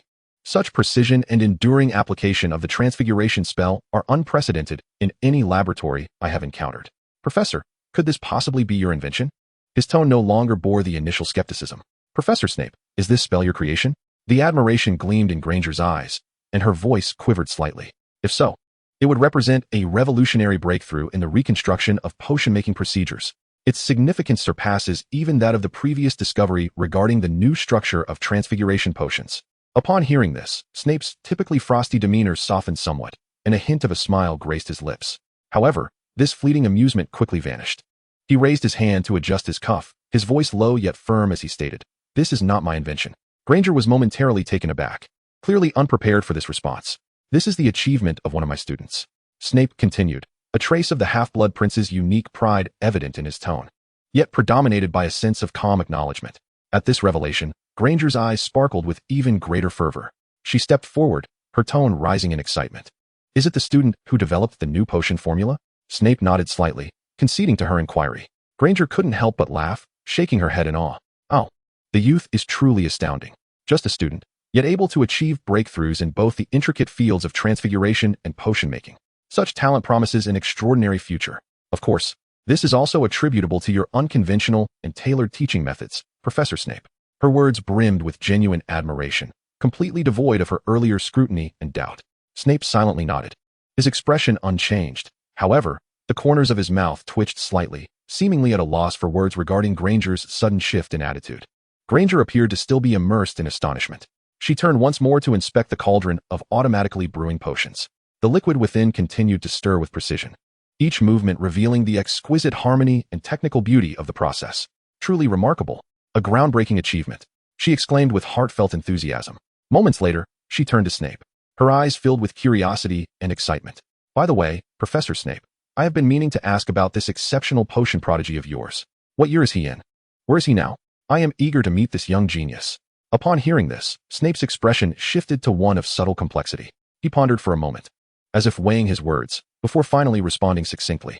"In fact, you have already met him." Granger was taken aback, her brow furrowing. "How could that be?" she exclaimed, and then a sudden realization struck her, her eyes widening as a look of astonishment spread across her face. It couldn't possibly be. Snape observed her reaction and calmly nodded. "Indeed, it is the first-year student you encountered just moments ago. This, not only that, but the potion recipe for treating lycanthropy, which I have entrusted you to recommend, is also the result of this student's efforts." Snape continued, observing the expression on Sir Granger's face at that moment. He couldn't help but recall his own reaction upon first learning of Devero's independent improvements to the polyjuice potion. It was likely a similar response. Devero slowly exited the observatory. They had already sent a letter to Charlie that afternoon. Though Devero found it puzzling how someone working in Romania could manage such an enigmatic and efficient magical process. Meanwhile, he listened to their conversation while assisting Hermione with the questions from their recent astronomy class. Astronomy was one of the few subjects, aside from the history of magic, that he could attend with them. Unlike the romanticized view of the starry sky held by ordinary people in the Wizarding World, Astronomy was far more complex than merely gazing at stars. It was intricately linked to divination and ritual magic, profound enough to induce a sense of bewilderment. However, for first-year young wizards like them, such advanced topics felt distant. At present, they primarily focused on memorizing the positions of constellations and the movements of planets, occasionally encountering questions requiring deeper understanding. Hermione's inquiry clearly belonged to the latter category. I understand stellar classification, but why do they possess different colors? What significance do these colors hold in astronomy? Hermione asked, furrowing her brow in evident confusion. As the exam champion in Hermione's eyes, Devero deftly provided a clear explanation in just a few sentences. The group continued their conversation as they walked down the long corridor toward the common room. Suddenly, a figure emerged around the corner, and they nearly collided. It was a witch whose appearance was truly unforgettable, a gaunt figure, oversized glasses magnifying her eyes several times. Her neck adorned with countless glimmering necklaces and beads, her wrists and fingers piled high with bracelets and rings, draped in a thin, transparent scarf that shimmered like a starry sky. Devero recognized her at once. Sybil Trelawney, the most lackluster professor at Hogwarts. Upon seeing her, Devero immediately felt a surge of excitement and promptly opened her profile panel. Name, Sybil Trelawney. Age, 32. Spell library, levitation charm, mastery. Traits, incomplete second sight, gold. Magical potential, blue. Alcoholism, green. Incomplete second sight, gold and natural ability to foresee the future through clairvoyance. Yet due to family heritage, your second sight is remarkably incomplete. You cannot proactively predict the future of events, and only when causality converges dramatically does your precognitive potential awaken. Magical potential, purple possesses the potential to become a wizard. Alcoholism, green you consider yourself exceptional, yet remain unappreciated among the crowd, regarded as an outlier, leading to a pathological dependence on alcohol over time. Chapter 124, Beware the Waning Moon. Devero's eyes sparkled upon catching sight of Trelawney's golden entry. Although this entry appeared somewhat inferior to those he had encountered previously, its potential was not to be underestimated. A thought flickered in Devero's mind. After all, did he not possess an entry upgrade card? If he were to enhance this entry with the card, could it possibly elevate him to the status of a true seer? The prospect was tantalizing. As this notion coursed through him, Devero's heart raced. A wizard endowed with prophetic abilities would indeed be a significant event within the magical community. However, excitement aside, Devero refrained from acting impulsively. His golden entry was currently in a cool-down period, leaving him with no opportunity for rash decisions. As for why he still retained that upgrade card, it stemmed from his uncertainty about the consequences of applying it to an experience-based entry. He was entirely at a loss. What if, upon using it, he lost all the experience he had accrued? Such an outcome would undoubtedly constitute a grave loss for him in the short term. He approached the matter with utmost caution. Professor Trelawney appeared to be at the observatory to study celestial phenomena, yet peculiarly, she cradled a small teacup in her hands. Gazing intently at the tea leaves swirling within, murmuring softly to herself in a gentle, indistinct tone, Devero exchanged uneasy glances with his friends, all feeling a sense of trepidation. While this professor was undeniably alive, there was an uncanny, ghostly aura about her. We should steer clear of her, Ron suggested in a hushed voice, and the others nodded in agreement. Just as they were quietly preparing to evade her, the teacup slipped from Trelawney's grasp, shattering upon the ground into countless fragments. Instinctively, Devero reached for his wand to cast a levitation charm, yet his normally fluid movements faltered at this moment. He could only watch in dismay as the teacup fell, a strange unease swelling within him. Before he could fully comprehend the situation, Trelawney lunged at him. She seized his arms, her face mere inches from his, her eyes wide as saucers, fixated upon him. Beware the ominous moon, she shrieked, her voice sharp and urgent, akin to an irresistible warning. The sudden turn of events sent the surrounding students into a frenzy of screams. Ron shouted, rushing forward in an attempt to pry Trelawney's hands away, exclaiming, "Let him go. What are you doing?" Meanwhile, Harry acted swiftly, brandishing his wand and pointing it at Trelawney, his gaze vigilant, as if confronting a rampaging giant. Release him, or else. Hermione stood nearby, her complexion pale, her hands involuntarily clutching her textbook, momentarily at a loss for what to do. Devero instinctively struggled to break free, but Trelawney's grip was as unyielding as iron. Just when he thought escape was impossible, she suddenly relinquished her hold, stepping back while maintaining her unwavering gaze upon him. A dark omen approaches. A dark omen approaches, she intoned ominously. She murmured to herself, seemingly oblivious to the presence of those around her. Then, she turned and made her way towards the observatory, her steps unsteady, completely disregarding the scattered shards of teacups beneath her feet. The students she passed hastily avoided her, each one retreating as if from a plague, fearful of being tainted by the prophecy that escaped her lips. Their faces were etched with a shared confusion and terror, Yet more prominently, they exhibited concern for him. Ron rushed forward, grasping his hand with urgency, demanding to know what she had just uttered. What did she say to you? What about the full moon? Are you all right? Harry did not lower his wand, his gaze still warily tracking Trelawney's receding figure, and murmured, "She is troubled. Devero, we must inform Professor McGonagall." Hermione approached Devero, scrutinizing the arm that had been seized, her brow furrowed as she remarked, "She seems completely unhinged. Did she hurt you?" Devero suppressed the unusual sensation within him, forcing a relaxed smile as he shook his head at them. "It's nothing. That's just how she is. Don't worry." He pressed down Harry's raised wand. With a flick of his own wand, the remnants of the shattered teacups vanished instantly. "Let us move on. Don't let her affect you." Despite his words, it was evident to the others that his demeanor was far from at ease. As they walked along the school path, Ron continued to murmur uneasily, "That professor is truly mad, Devero. Her gaze when she grabbed you was terrifying, as if she meant to devour you." Harry nodded in agreement, his brow still furrowed. Hermione opened her mouth several times, as if to voice her thoughts, but ultimately, she merely cast him a concerned glance, until their paths diverged. She could not help but grasp Devereau's sleeve softly, whispering, "If you feel anything amiss, you must tell us, all right?" Devero waved her off, signaling that he was fine. After watching the trio depart, he turned and set off alone towards the Slytherin common room. Full moon. Trelawney's sharp words lingered in his mind, casting a vague shadow over his thoughts. "This Saturday is the full moon," Devero muttered to himself. That day marked the final step in brewing the polyjuice potion. Could that be the issue? Or was it related to werewolves? However, Snape had mentioned that the werewolves were not expected to arrive at Hogwarts until the following week. The timing seemed incongruous. Even if there were a threat, it would surely have to wait for the next full moon, wouldn't it? Perhaps it was best not to dwell on such thoughts. Devero shook his head, yet the unsettling feeling persisted. Moreover, he found himself unable to entirely dismiss Trelawney's prophecy. Despite her demeanor appearing even more erratic and unreliable than in the original narrative, her prophecies have always been inaccurate. There's no need to fret needlessly, he muttered softly, continuing his journey towards the Slytherin common room. However, just as he stepped into the entrance, he halted. After a moment of contemplation, Devero suddenly turned on his heel and strode purposefully towards Snape's office. It would be prudent to prepare in advance, just in case. Now is the moment when his alchemical skills come into play. He intends to implement some emergency measures tonight in anticipation of potential unforeseen circumstances. Snape's storeroom is not merely a treasury for potion brewing. Those seemingly ordinary herbs and materials, once in the hands of an alchemical genius, can be imbued with functions and values far beyond the conventional. However, Devero harbors a tinge of regret. The variety of herbs in Snape's collection is indeed astonishing. Yet the actual metallic components are lamentably scarce. If only there were more metals, Devero mused quietly. I would have emptied them out long ago to forge something truly formidable. He hoped that when he attended Snape's fifth-year class for the first time the following day, he would not be reprimanded mercilessly for the clandestine activities he had engaged in the night before. Chapter 125. Old Man. How much longer must you wait? Devero skillfully waved his wand, softly uttering the unlocking charm, and the door to Snape's office silently swung open. He stepped inside and carelessly placed his backpack on the desk. The surface remained as immaculate as ever, devoid of anything but that black potion book. Devero furrowed his brow, contemplating the alchemical apparatus he was about to create. With his initial plans taking shape, he turned and opened the storeroom door using the same method. Upon entering, he was taken aback. A figure stood within the storeroom. It was the elderly gentleman who had visited Snape earlier that afternoon.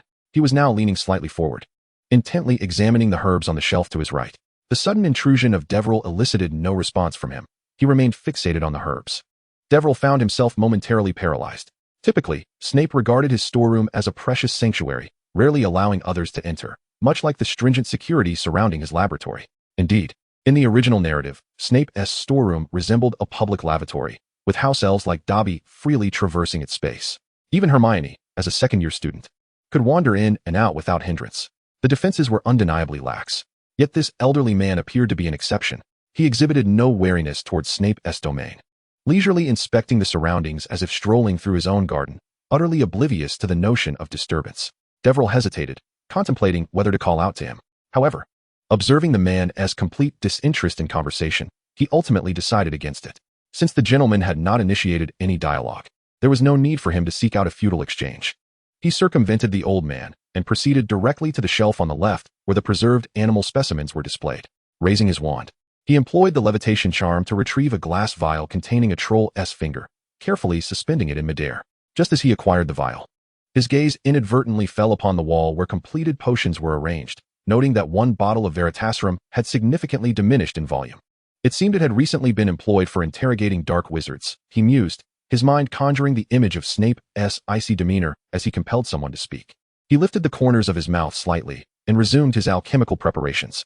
Devero, carrying a glass jar containing a giant's finger, turned around only to find the elder gazing intently at him. The old man's stare bore an unsettling scrutiny, as if he sought to see through Devero's very being, from head to toe, inside and out, provoking an uncanny sensation that he might approach him directly. To make matters worse, the elder muttered under his breath, his tone rife with confusion and astonishment. How utterly incredible, indeed. Devero furrowed his brow, alarm bells ringing in his mind. Was this man deranged? He acknowledged a modicum of charm, his golden hair always falling in a naturally graceful cascade, but that did not warrant tolerating an old man staring at him in a confined storage room, reciting nonsensical phrases. Consequently, he set the jar down upon the ground, his wand swiftly pointing at the elder's brow. Old man, how much longer do you intend to gawk? Devero uttered coldly, his voice dripping with unmasked warning. However, to his astonishment, the elder did not flinch at the sight of the wand. Instead, a glimmer of surprise crossed his features. After a brief pause, he spoke. You can see me? Devero scoffed. Is it so remarkable that I can see you? Do you fancy yourself an invisibility cloak-wearing mandrake? How dare you show your face in such a state, while claiming to be my teacher, only to have me expelled? Let me tell you. Had it not been for the possibility that you are a friend of Professor Snape, you would already be lying on the ground, playing the part of a vegetable. Upon hearing this, the elder glanced at the wand in Devero's grip, and, rather than displaying anger, he smiled, raising a hand to adjust his sleeve, his eyes gleaming with a hint of admiration. Quite intriguing. Snape did not misjudge you. Your talent in potions is indeed remarkable. Spare me the pleasantries, Devero interrupted coldly, extending his wand forward. Very well, I shall take my leave. The elder seemed unfazed, nodding gently as he turned towards the door. With that, he stepped out of the storage room, even going so far as to close the door behind him. Devero stood momentarily stunned, his brow arching. Of course, you do not remember. He felt no fondness for this peculiar and overly familiar elder, yet in an effort to maintain his Slytherin composure, he suppressed the urge to scoff and, with a steady demeanor, accessed the elder's panel. At the very moment the panel materialized, Devero's pupils constricted sharply, and he found himself involuntarily holding his breath for a brief moment. Name, Hector Dagworth Granger. Age, 147 years. Spellbook. Attributes, herbology genius, gold, invisible and silent, gold. Magical talent, purple, regulator, purple, excellent teacher, purple. Herbology genius, gold. Possessing extraordinary talent in herbology, you can intuitively sense the emotions and needs of plants, even engaging in a form of communication with them. Your understanding of the interactions among herbs surpasses that of ordinary individuals, a gift destined to yield greatness. Silent and invisible, gold. By consuming an exceedingly rare herb known as the illusory grass, one possesses the ability to render oneself unseen and unheard by others. If one cannot perceive you, they are naturally unable to interact with you. Magical talent, purple. Exhibiting a level of magical aptitude that surpasses that of the average wizard. One learns spells at an extraordinary pace, while also demonstrating a degree of creativity. Regulator, purple. Possessing a strong grasp of the universal laws governing phenomena. One excels in formulating rules of guidance, coupled with a robust commitment to upholding the regulations they establish. Mentor, purple. Skilled in imparting knowledge and abilities, capable of guiding students in moral development, awakening potential, and playing a positive role in their personal growth, likely to become a beloved teacher. Are you Granger? Devero was momentarily paralyzed by this inquiry. Granger, however, merely smiled faintly, closed the office door, and departed. It was only then that Devero snapped back to reality, rushing out the door, only to find the corridor deserted. Had he truly just pointed at a distinguished figure and told him to leave? Chapter 126, the second round of the duel competition? So, last night, did I really confront the venerable apothecary master and instruct him to leave? Devero sat slumped on the bench in the hall, his face ashen, resembling a wilted plant devoid of vitality. It was Thursday noon, and he was having lunch with Harry, Hermione, and Ron, yet the food had clearly lost its allure for him. The events of the previous night had doused him with cold water. Upon discovering the true identity of that ancient figure, he was rendered utterly despondent. Hector Dagworth Granger, a name that weighed heavily upon him. A towering figure in the realm of potion-making, an authentic master in his field. If potion-making had a card game, he would undoubtedly be a legendary top-tier card. He was likely the one endorsing the new formula for the compound potion and Wolfsbane. It felt as though he had profoundly offended someone.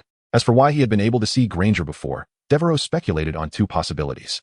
One was that Granger had simply forgotten to cast a spell on him, allowing Devero to see him directly. However, this seemed rather unlikely. The other possibility was that due to Devero's unique constitution as a potion spirit, the magical effects derived from Granger's herb-based abilities were weakened in his presence, thus allowing him to see the other. This also explained why Granger had acknowledged Devero's exceptional potion-making talent. Now, Devero was at a loss as to how to broach this matter with Snape. What could he possibly say? Professor, I may have inadvertently offended your esteemed guest last night, and also remarked on his poor mastery of the disillusionment charm? Devero covered his face, on the verge of tears. In the recent potions class, de Villers deliberately avoided making eye contact, his demeanor betraying a hint of unease.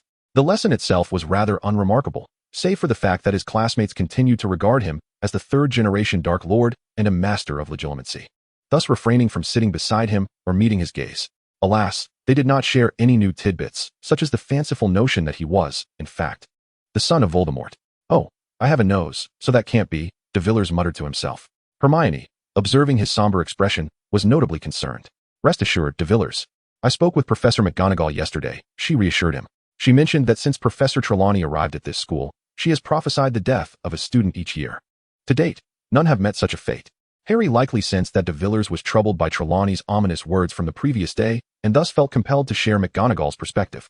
Ron nodded in agreement, adding, indeed. I believe that Professor's predictive abilities pale in comparison to Neville's. Every time he predicts that his grandmother will send him a letter, it is uncannily accurate. Ron, must you utter such nonsense? Hermione shot him a disapproving glance before turning back to de Villers, her tone considerably more serious. Nevertheless, de Villers, it is prudent to exercise caution. I checked the dates of the upcoming full moons, and this Saturday marks the next one. It would be wise for you to remain within the castle that evening and refrain from wandering about. As she spoke, she retrieved a piece of parchment from her bag, meticulously inscribed with the dates of the next few months' full moons, and handed it to de Villers. He accepted it with a wry smile, fully aware that, as a potion maker, these dates were already etched in his mind, even more comprehensively than Hermione's chart. However, he felt it impolite to decline her gesture, murmuring a soft thank you.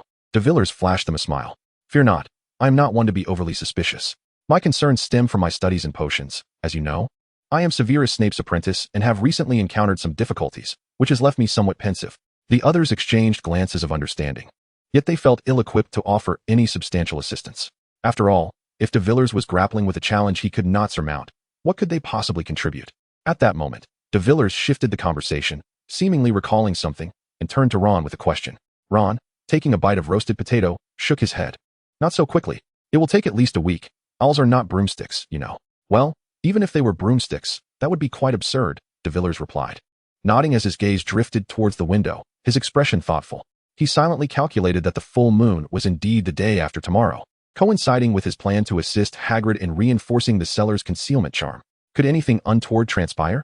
De Villers murmured softly to himself. That was a truly exhilarating competition. He exclaimed, waving his arms with pride and excitement.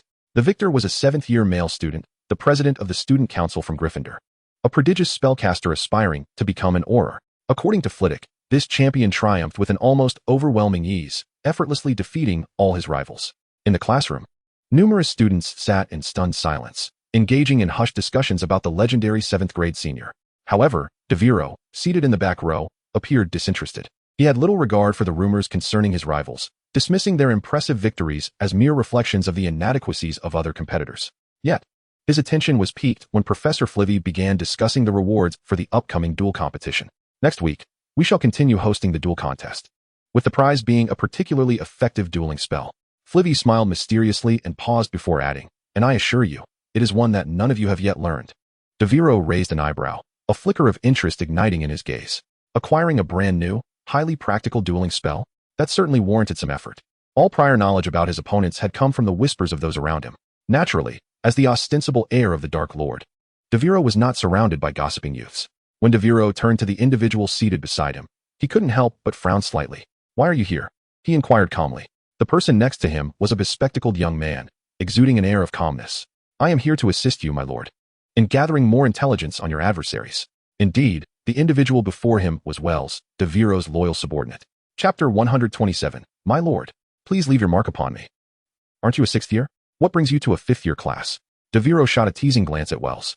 The latter maintained his usual respectful demeanor, responding with measured poise. My lord, I can rearrange my entire schedule for you. Our school's policy allows students to audit classes from other years, provided there are no timetable conflicts. Oh, is that so? Then enlighten me. What have you managed to gather?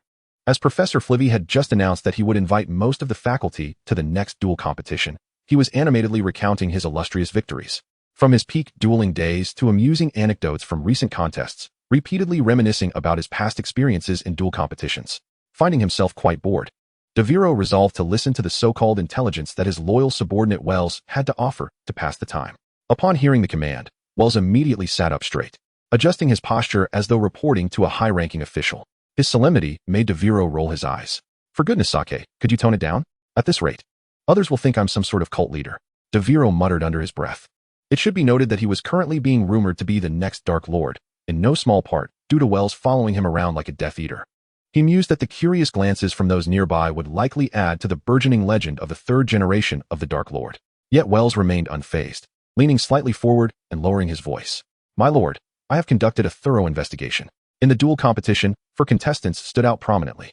2 hailed from Gryffindor, while Slytherin and Ravenclaw each contributed 1. Devero raised an eyebrow slightly, signaling for him to continue. First, there were the Gryffindor representatives, who claimed both the championship and the 4th place.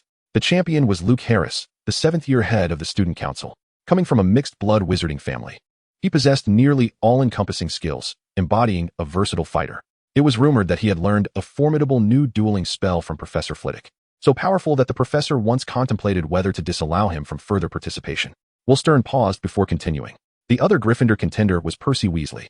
While not as formidable as Harris, he exhibited a steady command of certain fundamental spells. However, to put it plainly, he was merely a diminished version of Harris, posing little threat. Representing Ravenclaw was Emily Watson, a pure-blood adept in fire magic. Her skills were exceptional, making her a challenging opponent, particularly in defense and counterattacks. As for the Slytherin competitor, the bronze medalist James Knott, he too was a pure-blood wizard. Although he possessed knowledge of some dark magic, in your presence, such skills were merely trivial.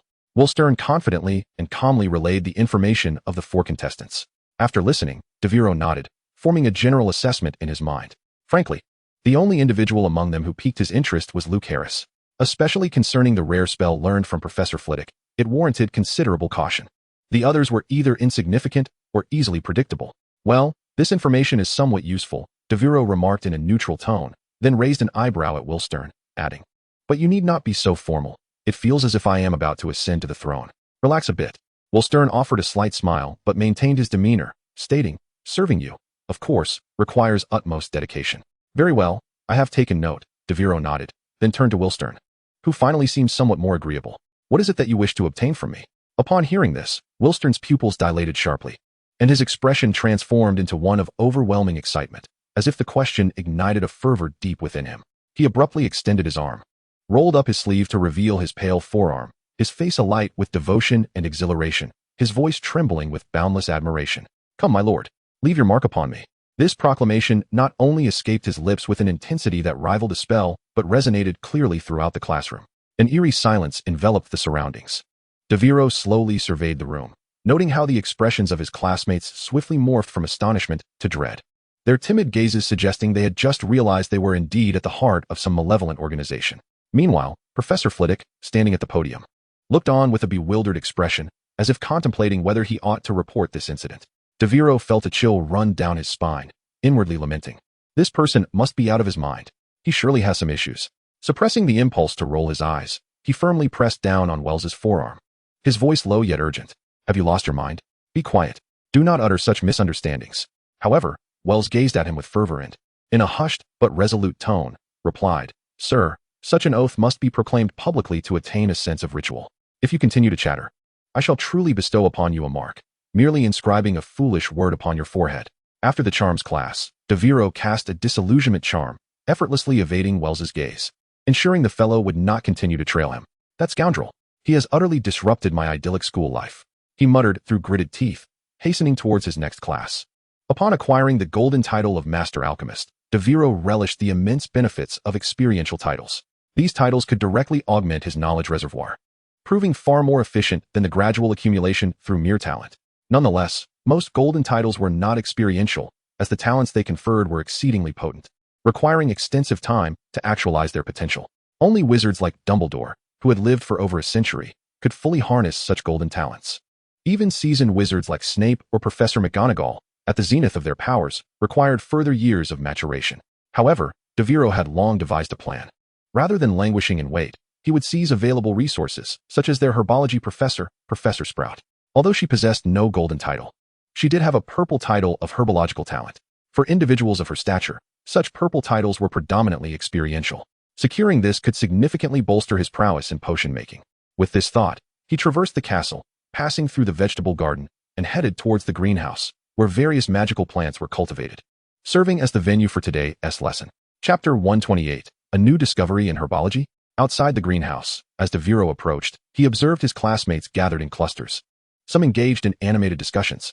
I can hardly believe we are still attending practical classes in our 5th year. I thought they ceased after the 3rd year, one remarked. It is indeed in the 5th year that we must partake in this course. Each examination will encompass current events. And I have heard that several new herbs have been discovered and put to use this year, likely to appear in the examinations, which is why the school arranged this. Oh, I see. I wonder what herbs the professor will show us today. I missed an entire week of classes in 2nd year due to the mandrake. The group continued their lively chatter, gradually shifting towards the examination topics. Yet, as Devero drew nearer, the surrounding students swiftly cleared a significant space as if under the influence of a banishing spell. He paid this no heed, accustomed to being regarded as an unfathomable presence. At times, he even found these misconceptions rather convenient. At least no one bothered him. Fortunately, this situation did not persist for long. Before long, Professor Sprout strode over from the lawn, embodying the essence of a herbalist. Her disheveled hair was topped with a patched hat. Her clothes were splattered with soil. Yet her face radiated a cheerful smile. Students, today, we shall venture into the 4th greenhouse, she called out with a hearty voice, raising the tool bag in her hand. There are remarkable sights awaiting you. The students murmured with keen interest. Although they were 6th-year students, they had only explored the first 3 greenhouses. The latter ones were deemed more perilous, yet infinitely more intriguing. Professor Sprout retrieved a hefty set of keys from her waist, selected one, and with a gentle twist, the substantial greenhouse door creaked open. A wave of moist soil and fertilizer wafted towards them, mingling with a rich floral fragrance. Devero peered inside, where gigantic blossoms hung down, resembling enormous umbrellas suspended from the ceiling. Seizing the moment as the students congregated at the entrance, whispering among themselves, Devero stealthily approached Professor Sprout, inadvertently stepping within her 3-meter radius. System. Copy entry. Ding. Loading herbalism entry. Purple. Copy completed. In an instant, a wealth of foundational knowledge pertaining to herbs flooded into Devero's mind. He felt as though his thoughts had been rejuvenated by a fresh spring, discovering that the volume of knowledge surpassed the experiential entries he had previously copied from Madame Pomfrey. When compared to Dumbledore's alchemical genius, while slightly inferior in quality, the breadth of knowledge was nearly indistinguishable. Indeed, the professor's purple entry lived up to its reputation. The sudden influx of information caused Devero to stagger, his foot slipping perilously close to a nearby flower pot. He quickly regulated his breathing, compelling himself to employ meditation techniques to stabilize his mind. A hand reached out from behind him, steadying Devero. "Are you all right?" came a voice. Looking up, he recognized Percy Weasley, Ron's elder brother, and one of Gryffindor's distinguished students. "I'm fine," Devero replied with a slight nod, somewhat surprised. He had assumed Percy would follow the crowd in isolating him. Yet here he was, offering assistance. However, the next moment, he was taken aback when Percy coldly withdrew his hand from Devero's support and turned to join others who regarded Devero with disdain. "The Dark Lord isn't so fearsome, is he? If I hadn't caught him, he might have fallen," Percy jested, laughing with them. "Indeed, Percy, you managed to secure 4th place in the dueling competition. It would be a shame if you didn't pursue becoming an Auror to apprehend those dark wizards." Another chimed in. Yes. In 2 years, even Harris might not stand a chance against you." Percy beamed at the compliments, though he maintained a facade of humility. "Oh, not at all. No matter how hard I strive, I could never surpass Luke. He is genuinely destined to become an Auror," he replied, eliciting a slight twitch at the corner of Devero's mouth, rendered speechless by Percy's demeanor. It seems that Percy's bureaucratic demeanor has been evident since his student days. He is indeed a quintessential bureaucratic prodigy, exuding an air of insincerity even in his feigned humility. He relishes the opportunity to showcase his prowess before others. Professor Sprout instructed the students to stand by a flower pot, each pot empty, awaiting the commencement of the day's practical task. Devero found himself positioned directly opposite Percy Weasley, the two exchanging glances across the pots.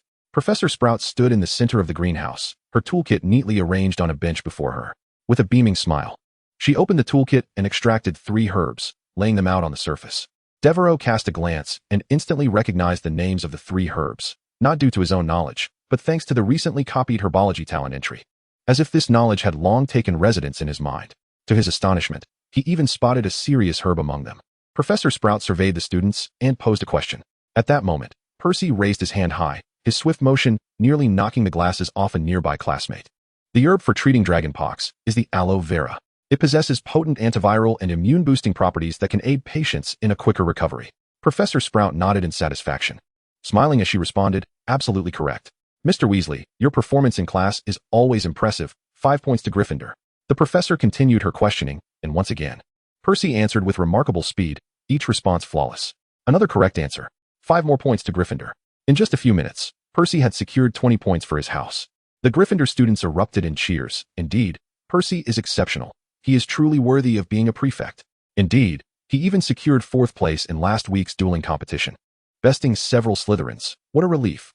Percy is indeed a rare talent, excelling in both academic and practical pursuits. Truly impressive. Let us keep it low-key, Devero thought, observing Percy's reaction with a slight smirk. No wonder Fred and George always teased Percy. If he behaved this way at home, it would be surprising if they didn't blow up his bedroom door. Just as he pondered this, Professor Sprout suddenly displayed a mysterious smile, lifting a herb high. Excellent. It appears that everyone has retained the information from our previous reviews. Now, we shall embark on new material. In my hand, I hold a herb that was discovered just a month ago in the magical realm. I would like to see who is more attuned to current events and can identify this herb. Those who can will earn an additional 20 points. Instantly, all students stirred with anticipation. However, gazing at the herb in Professor Sprout's hand, they found no clues. Even Percy furrowed his brow, focusing intently without raising his hand to answer. The greenhouse fell silent, the only sound being the gentle rustling of the plants. A stark contrast to the earlier cheers for Percy. At that moment, a small hand was raised. Chapter 129. Will the third-generation Dark Lord overturn the magical world? This is a pivotal ingredient in the newly developed transformative potion by Durmstrang, known as the Human Face Vine. Its potency in facial alteration is remarkable, granting an ordinary individual the ability to possess skills akin to those of the renowned Polyjuice potion. Upon hearing this, Professor Sprout's face lit up with astonishment. Goodness, Mr. Alexander. I initially believed your talents were merely extraordinary, yet it appears you are also well-versed in the latest developments within the magical community. Slytherin gains 20 points. Devero smiled slightly, then directed his gaze towards the remaining 2 herbs on the professor's desk, raising his hand to gesture towards them as he continued. Thank you, Professor. These 2 herbs must be the Serious Herb and the Briar. The former is said to soon become a crucial component in the novel potion for treating lycanthropy, while the latter is a newly cultivated herb from St. Mungo's, specifically for treating fungal infections. This information is derived from the weekly bulletin of the Extraordinary Apothecaries Association, and it is rumored that they will be a focal point at the upcoming International Apothecaries Exchange. Devero disclosed the source of his information, although he could not possibly have read this publication himself. Rather, it was knowledge he inherited through the entries that Sprout had reviewed. Professor Sprout paused momentarily, then, unable to contain herself, burst into applause, her face beaming with admiration. Goodness, Alexander, your breadth of knowledge in this domain surpasses my expectations. The weekly bulletin of the Extraordinary Apothecaries Association is quite a specialized journal, and for you to comprehend, it is truly astonishing. Slytherin gains 50 points. The other students, initially in a state of shock, finally reacted, erupting into excitement. The Slytherin students were the first to cheer, their long-suppressed emotions finding an outlet at last. Just moments ago, Percy had been amassing points, leaving them feeling suffocated and disheartened as Slytherin's presence seemed to wane. Yet now, Devero had single-handedly matched and even surpassed Percy's performance. A wave of exhilaration swiftly spread among the Slytherin students. Amidst this cacophony of cheers, the students who had previously kept their distance from Devero suddenly perceived the rumored heir of the Dark Lord as possessing a certain charm and striking features, realizing they may have been misled by his youthful appearance. Concurrently, various implausible speculations began to circulate in hushed whispers. Some had started to suggest that Devero was amassing information to subvert the existing Ministry of Magic. Such absurd conjectures reached Devereau's ears, prompting him to stifle a laugh. Subvert the Ministry? Hardly. I am but a person who adapts to circumstances, who has the leisure to engage in Voldemort's antics. However, not everyone reveled in the spectacle. Percy Weasley, with a glum expression, stared intently at the empty flower pot before him. He had yet to glance at Devero, but his rigid demeanor unmistakably betrayed his inner discontent. What thoughts occupied Percy's mind at that moment remained a mystery to all. However, judging by his demeanor, it seems that the glory he earned for Gryffindor moments ago has already faded in his heart. Professor Sprout pressed her hand, signaling for silence, her tone imbued with a sense of satisfaction. Students, you must all learn from Mr. Alexander. Publications such as the weekly of the Extraordinary Potion Makers and the Daily Prophet, even the most fundamental content, must be monitored at all times. Our examinations are not confined solely to textbooks. Current events and trends are equally indispensable knowledge points. No sooner had she finished speaking than a murmur arose among the students. Why didn't we hear anyone mention singing a different tune? One remarked with a hint of sarcasm. What is there to mention? They've been suspended for 2 weeks. Who knows what has transpired?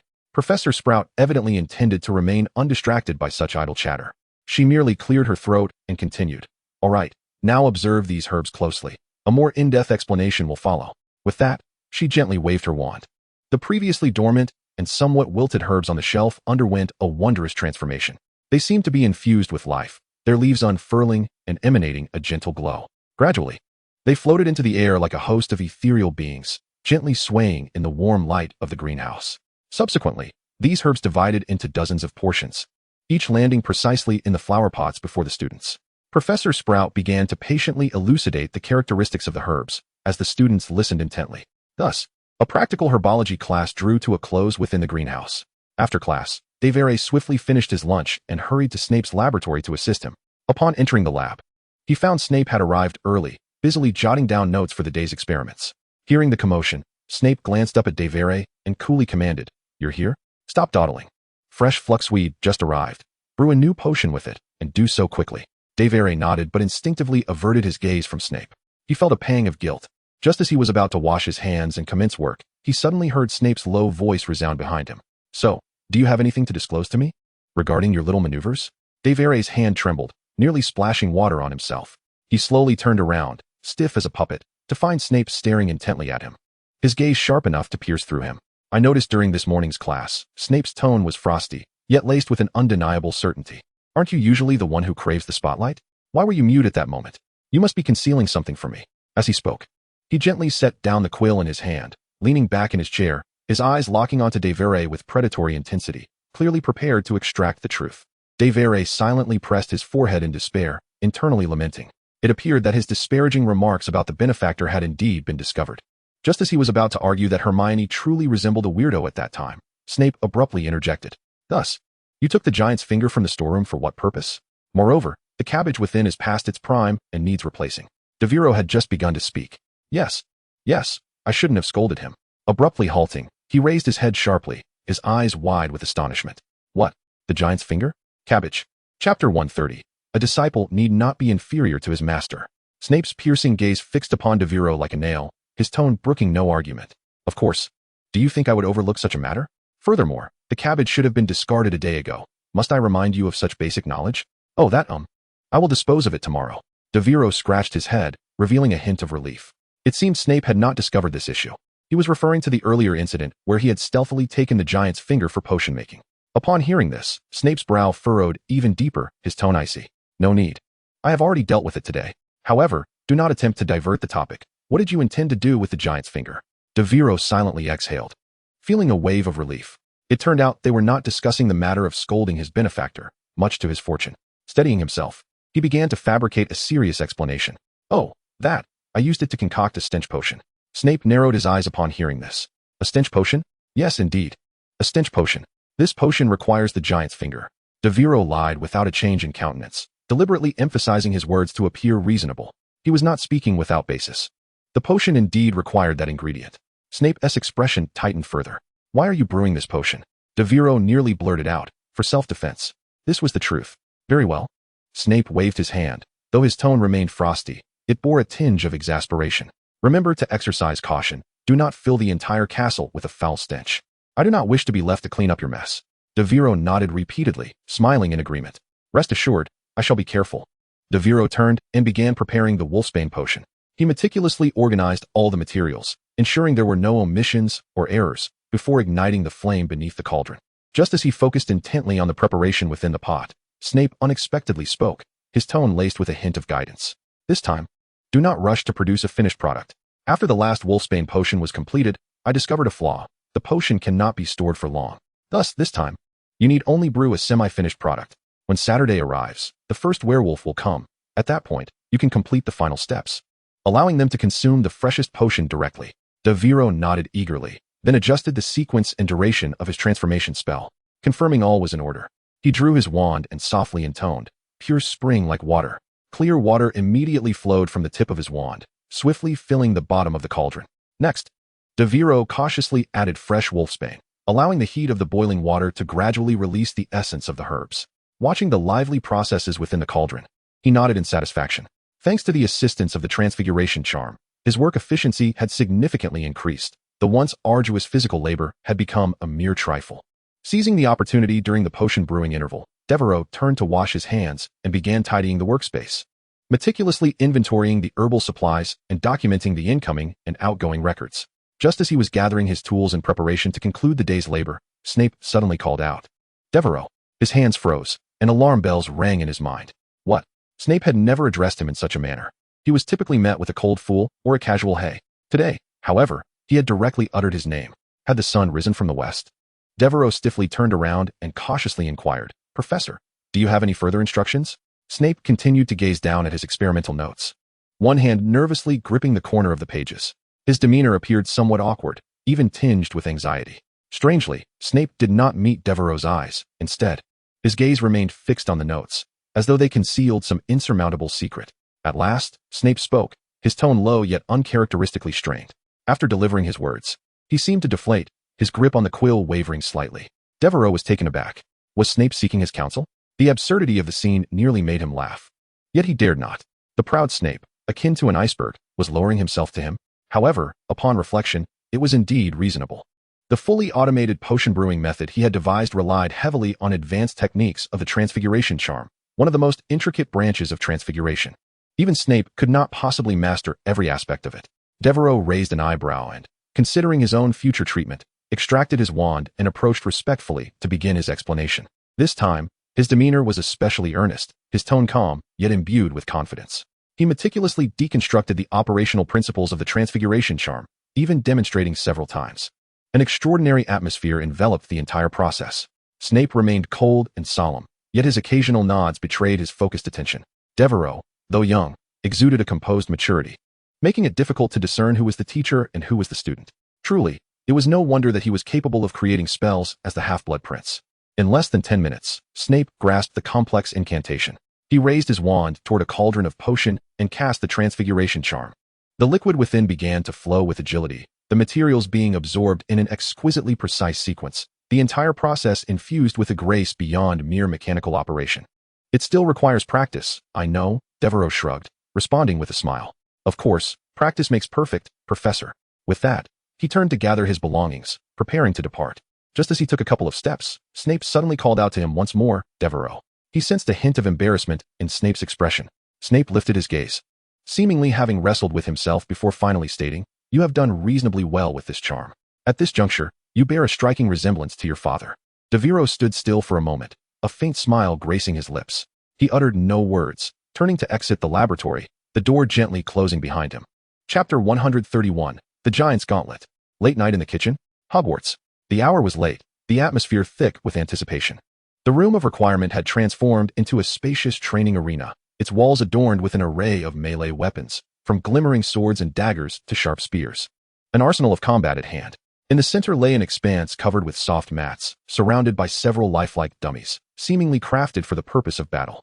The layout bore a resemblance to the classroom where Snape had once conducted dueling training with Devero, yet it exuded an intensified aura of lethality.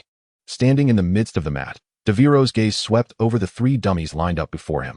His expression was one of fierce concentration as he slowly raised his right hand, while his left donned a heavy gauntlet. Taking a deep breath, he suddenly clenched his fist. In the next moment, his left arm swelled dramatically, muscles bulging to several times their usual girth, veins coiling like serpents across the surface of his skin, which took on a faint greenish hue. This transformation rendered him a figure of dissonance, as if a part of a monster had been forcibly grafted onto a human form. With a low growl, Devero surged toward the dummies. The mat beneath his feet sank slightly under his weight, yet his speed was that of a predator, a fierce wind propelling him toward the first target. Boom! A powerful punch shattered the dummy's chest, fragments scattering in all directions. He did not pause but spun around to deliver a jabbing strike, sending the second dummy flying into the wall, where it crumbled into a heap of debris. The final dummy met with a crushing downward blow. Devero's green fist descended like a boulder, obliterating the dummy into countless shards, remnants strewn across the mat. Breathing heavily after his exertions, Devero staggered back, eventually collapsing onto the soft mat. He glanced down at his left arm. which had now transformed into a dark green appendage, its surface rough like stone, emanating a chilling luminescence. The fragments of the dummies had left not a single scratch upon contact with his arm. It seemed the durability was satisfactory. Devero murmured softly, a hint of satisfaction in his tone. Confirming that all was well, he finally allowed himself to relax, sprawling out upon the mat. The soft sensation beneath him gradually eased his weary body, his eyelids growing heavier. Unconsciously, he drifted into slumber. Suddenly, Devero jolted awake, his heart racing. He glanced at his wristwatch, realizing he had inadvertently slept in the room of requirement until 3 in the morning. Rubbing his sore eyes, he turned to see that his left arm had returned to its normal appearance. Yet, at that moment, his stomach betrayed him, emitting a rumbling sound that incessantly reminded him of an urgent matter. With a resigned sigh, Devero rested his forehead in his hand, murmuring to himself softly, "Why are the side effects of this contraption so outrageous? After merely throwing 3 punches, I was rendered unconscious. Now, my appetite has significantly increased. Indeed, creating alchemical apparatus from the tissues of mystical creatures not only drains magical energy, but also seems to inherit certain traits from the original beings. It appears rather troublesome. It would be wiser to rely on metals for such endeavors in the future." He cast a glance at the remnants of the training dummy on the ground, sighing inwardly. The equipment he had just employed was crafted from a giant's finger borrowed from Snape.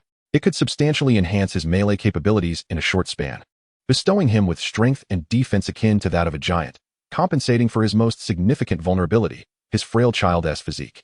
Though it appeared that only his left arm had undergone transformation, in truth, his entire body was undergoing simultaneous augmentation. Yet, the side effects were equally apparent. Even a mere warm-up had caused him to lose consciousness. Devero languished on the mat for a moment before forcing himself to rise and stretch his body. He drew his wand, and with a gentle flick, the fragments of the dummy were lifted as if by an invisible hand, obediently finding their way into the trash bin, restoring the training ground to its tidy state. He dusted off his hands, satisfied, and exited the room of requests.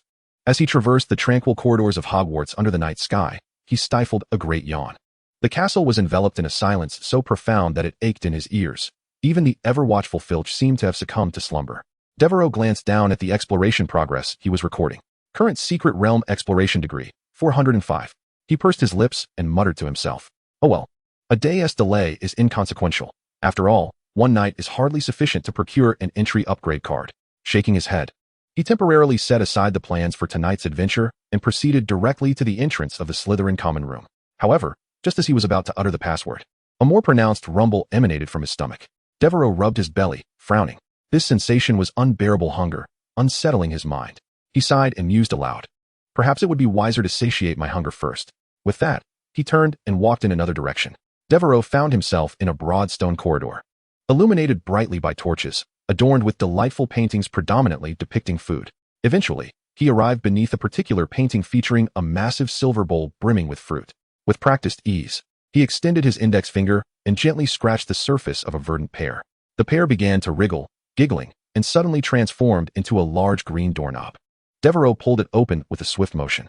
In a hurried glance, he entered a spacious room with a high ceiling, as expansive as the hall above. The stone walls were piled high with gleaming copper pots and basins, and at the far end stood a large brick fireplace.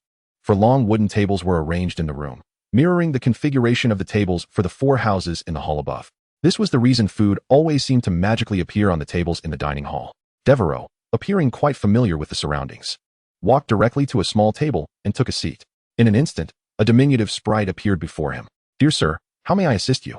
This sprite possessed a remarkably conventional appearance, with large bat-like ears and prominent green eyes, clad in a wrinkled pillowcase. Distinctively, a conspicuous scar stretched from the corner of his mouth to beneath his ear, yet this did not diminish the warmth radiating from his countenance. "A bowl of milk oatmeal will suffice, a foo," Devero replied with a smile, nodding, yet he added earnestly, "Just 1 bowl, mind you. The last time you prepared an entire cow, I nearly burst." Chapter 132, Insights from the House Elf. Failed experiments? A foo promptly bowed deeply, his nose nearly touching the floor. "At your service, sir." In less than a minute, a foo presented a steaming bowl of oatmeal on a silver platter. Devero accepted it, casually stirring the contents, when suddenly, he recalled something and looked up to inquire, "By the way, a foo, have there been any peculiar occurrences or suspicious individuals in the castle recently?" "Recently, nothing particularly out of the ordinary. Just that the mice have been quite bothersome, constantly gnawing at the provisions, and we cannot banish them even with magic." Moreover, before he could finish, he abruptly raised the silver platter and struck himself on the head. "Bad a foo, incapable of even dealing with the mice." "Stop. Devero swiftly brandished his wand, pressing it against a fuzz platter. I cannot concern myself with your self-punishment, but you must finish your report. What else? There is also a professor who persistently refuses to partake of the cafeteria's fare. Even when we deliver it to him, he declines. A fool lamented, raising the platter again, intent on striking himself once more. Devero, exasperated, blocked him with his hand, frowning. Enough, Afu. I appreciate your information, but I command you not to punish yourself for these matters. Do you understand? Afu immediately bowed deeply again, this time his nose firmly pressing against the floor. Ah, your generosity knows no bounds. Afu is truly. Before he could finish, tears began to stream from his tennis ball-sized eyes. Devereau's lips twitched, and he quickly waved his hand dismissively. Afu, shedding tears, bowed once more and hurried back towards the depths of the kitchen. Devero could not help but rub his forehead. These house elves were indeed kind to their student charges, yet at times, their humility was excessive, rendering even the most basic communication challenging. As Devero drank his milk oatmeal, he pondered the information Afu had just relayed. To be frank, it was quite easy to deduce the identity of the professor who abstained from meals. It was undoubtedly the instructor of their new dark arts defense class. After all, he appeared rather peculiar. Now, with the absence of a meal, Devero found it hardly concerning. Regarding the mouse dilemma, he sipped his oatmeal, contemplating. Perhaps next time, he would devise a spell specifically designed to deal with the mice. The following day, after forcibly inserting the troll glove into the unwilling mouth of El, Devero commenced the final lesson of the week, a class dedicated to charms. This time, Wells refrained from pledging his loyalty to Devero, a decision undoubtedly influenced by Devero's earlier threat to inscribe words upon his forehead. During this session, Flivvy enlightened them with techniques pertaining to silent spells, and Devero gleaned some valuable insights. Upon the conclusion of the morning's charms lesson, Devero was finally greeted by his first weekend at Hogwarts devoid of any incidents or hospital stays, perhaps a cause for celebration. He dined with Adrian and the Gryffindor trio, during which Adrian informed them of Manchester United's recent triumph, securing their first European championship since 1968. However, Hermione and Ron exhibited no interest whatsoever. Throughout the meal, Adrian persistently endeavored to convert Harry into a Manchester United supporter, yet Harry deflected his advances, clearly finding Quidditch far more enthralling than football, a sentiment echoed by Ron, while Hermione remained indifferent to both sports. After their meal, Devero jestingly remarked to Adrian, I have a premonition that within 2 seasons, your team shall claim the league title. Adrian's eyes brightened at this comment, though he dismissed it as mere jest, replying, Oh, 2 seasons? I have a feeling they could win this season. Devero smirked slightly. Trust me, 2 seasons. I am, in fact, a seer. Adrian rolled his eyes at him, and the group exited the dining hall, engaged in light-hearted banter. At that moment, they were startled to see the Weasley twins racing towards them. To their astonishment, Fred was spewing blood like an uncontrollable faucet, his blood-stained visage appearing alarmingly pale. His steps were unsteady, clearly weakened. Come quickly. Fred is in dire straits. George shouted in a panic. Devero quickly approached, drawing his wand, intent on employing a blood-replenishing charm to stabilize Fred's condition. To his dismay, his incantation proved ineffective. Fred continued to bleed profusely. Devero urgently inquired of George. What is happening? What have you done? George, nearly in tears, stammered. We were testing that portable, rapid effect, controllable skipping class tool you mentioned. But we never anticipated Fred would end up like this. Devero's lips twitched in disbelief. Controllable? And my healing spell has no effect? This situation necessitates potion-based treatment. Stand back. Devero swiftly assessed the urgency of the matter. He instructed everyone to retreat, and, with a flourish of his wand, summoned a thestral. The castle echoed with the sound of pounding hooves. Thud, thud, thud. Devero's steed galloped toward him, and he levitated into the air. As the thestral arrived, Devero mounted it, simultaneously pulling George up behind him. Accompany me to clarify with Madame Pomfrey what precisely you consumed. With that, he squeezed his legs around the young stallion and galloped towards the infirmary. The others hastily followed suit, oblivious to Professor McGonagall, who was approaching the dining hall with a father and daughter in tow. Upon witnessing Devero careening down the corridor astride his steed, she bellowed at him, Devero Alexander. I shall enact a regulation prohibiting horseback riding on school grounds next term. The daughter of the pair accompanying her, observing the spectacle of Devero riding while brandishing his wand with a bleeding individual in tow, broke into a delighted grin. Father, is this how Hogwarts truly is? She inquired. Professor McGonagall, shaking her head in resignation as she watched Devero race away, turned to the young girl. Oh dear, I assure you. It was not like this in my school days. However, Hogwarts is perpetually brimming with unexpected occurrences. That is its charm. Now, let us proceed to dine. Chapter 133, Severus Snape. What have you done? As Devero emerged from the hospital wing, he disdainfully employed a cleaning charm to eradicate the congealed blood from his person. Behind him, Madame Pomfrey was berating George vehemently. You two had the audacity to consume such magical concoctions. Had it not been for Devero's timely intervention in bringing Fred here, he might have succumbed to excessive blood loss. It turned out that the Weasley twins had whimsically combined the bloody lollipops from Honeydukes with nougat, intending to create a confection capable of inducing rapid nosebleeds to facilitate skipping classes. The issue was that their magical prowess was woefully inadequate, rendering them incapable of crafting the corresponding antidote. Once Fred consumed the candy, blood gushed forth like a waterfall, and their attempts to staunch the flow only exacerbated the situation. Reluctantly, they resolved to seek assistance from the hospital wing. Devero mused privately on the twins' audacity, chuckling at the absurdity of their experiment nearly costing them their lives. No wonder they would later prosper with a joke shop. Today, they had nearly gambled their lives in their pursuit of mischief. Upon stepping out of the hospital wing, Ron, Hermione, and Harry approached him, their faces etched with concern. "How is Fred?" Devero waved a hand dismissively, replying lazily, "Rest assured, Madame Pomfrey administered a powerful blood tonic. Even if he continues to bleed for a week, he shan't perish." "Wait," Hermione interjected, her brow furrowing. "Do you mean Fred is still bleeding?" Devero sighed and nodded. "Indeed. They employed a spell akin to a permanent sticking charm, originally intended to bind the nosebleed effect to the candy, but the incantation spiraled out of control, directly affixing the wound and the bleeding state together. Fortunately, their skills are not high enough for such spells to endure for long. However, this weekend, they will likely be confined to the hospital wing." Upon hearing this, the group found themselves both amused and exasperated. Harry remarked, "They truly are relentless in their endeavors." Ron scratched his head, murmuring to himself, pondering the thoughts of these two individuals. Hermione, unable to contain her sarcasm, remarked, "Isn't it better to attend class? These so-called inventions are merely an invitation to trouble." Devero shrugged, stifling a yawn, and lazily replied. He waved his hand and ambled towards the common room, leaving the others behind to exchange helpless glances before following suit. He claimed to be going to sleep, but in reality, Devero had spent the afternoon practicing meditation in his dormitory. Although he had managed to navigate a relatively peaceful week, he had not lost sight of his aspirations. Aware that the Tindalos Hermetic Order posed a constant threat to his existence, Devero understood that mere luck would not suffice for survival. Only through the relentless enhancement of his abilities could he hope to secure a sliver of chance in future confrontations. He sat cross-legged, closing his eyes in deep concentration, gradually extending his awareness outward. By now, he could permeate his perception beyond the dungeon, reaching the first floor of Hogwarts. This expansion of awareness provided real-time visual insight and significantly aided in sensing environmental changes and enhancing his telepathic abilities. Currently, he had a benchmark for evaluating his magical prowess: the giant's gloves he wielded, crafted from the fingers of a giant through alchemical means. These gloves consumed an immense amount of magical energy. When worn by an ordinary adult wizard, 2 punches would deplete their magical reserves entirely. Yet, he could manage 4 punches, boasting a magical capacity equivalent to double that of an average adult wizard. Of course, such considerable magical expenditure was also tied to his current lack of suitable materials. Had he been able to incorporate gold into the structure as a conduit for magical energy, the depletion would have been significantly reduced. Nonetheless, it was evident that Devero's magical level had surpassed that of the average adult wizard considerably. Yet, he felt it was insufficient. He was unsure of his opponent's strengths. The Tindalos Hermetic Order was an enigma, a faction that had compelled even Dumbledore to intervene personally 7 years prior. He could not dismiss the possibility that they harbored individuals with power rivaling that of Voldemort. Contemplating this, his gaze turned cold, and he silently admonished himself, "Practice more if you are weak."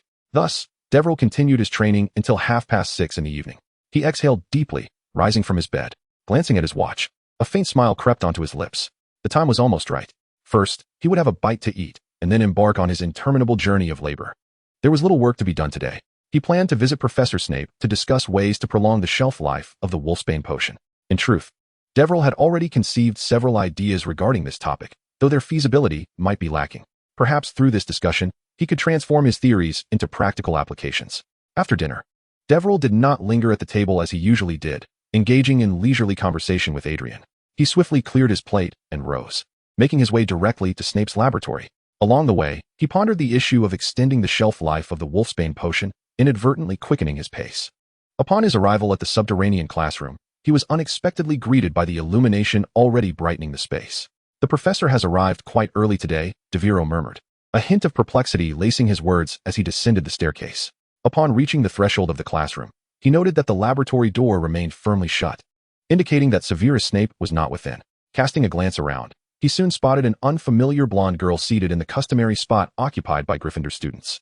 She appeared to be of a similar age, her tousled golden locks giving her an air of casualness. Clad in Hogwarts attire, her legs swayed gently, as if she were awaiting someone. "This is Professor Snape's private classroom." Devero approached her, kindly offering a cautionary reminder. "If you happen to be caught here without permission, you might find yourself losing points." As he spoke, he scrutinized the girl with interest. Her eyebrows were so light they were nearly invisible, and her prominent eyes lent her an expression of perpetual astonishment. It took Devero a moment to realize that this was simply her natural appearance. "I am waiting for my father," she stated in a tone devoid of any emotion, as if merely stating an unembellished fact. She then fixed her gaze on Devero and added thoughtfully, "Though I suspect he intends to leave me here and not bother with me any further." This single utterance sent Devero's mind into a whirlwind. "Father," he thought, feeling a slight twitch at the corners of his mouth as tumultuous waves surged within him. He swiftly sorted through the clues in his mind. A girl in the potions classroom claiming to be waiting for her father. Instantly, he identified the prime suspect, Severus Snape. "What have you done?" Devero now realized that he found himself in a timeline where the world of Harry Potter had undergone some alterations. Therefore, it was entirely plausible for Snape to have a daughter, although Devero had lived alongside him for so long without any inkling. It was also conceivable that Snape had concealed this fact adeptly. Chapter 134, The Fearful Reality Materializes. While Devero endeavored to untangle his thoughts, the blonde girl had tilted her head, observing him. Noticing his momentary daze, she picked up a magazine from beside her and began to flip through its pages. Devero caught a glimpse of the cover, singing contradictions.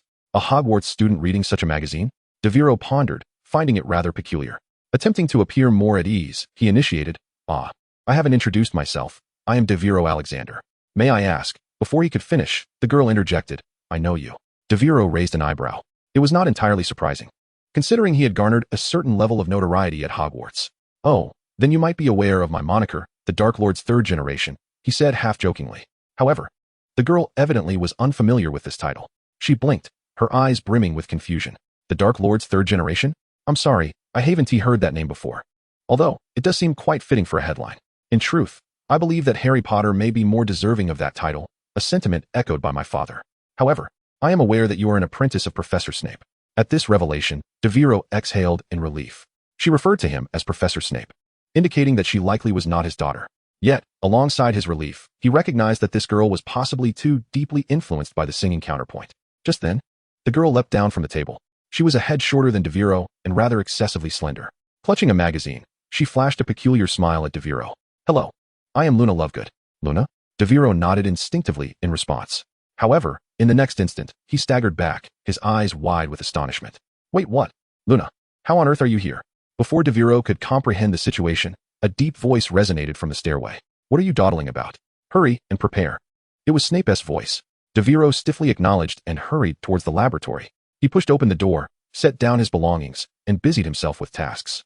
Yet beneath his outward calm, his mind was a tempest of confusion. Luna? Why was she here? And clad in Hogwarts robes?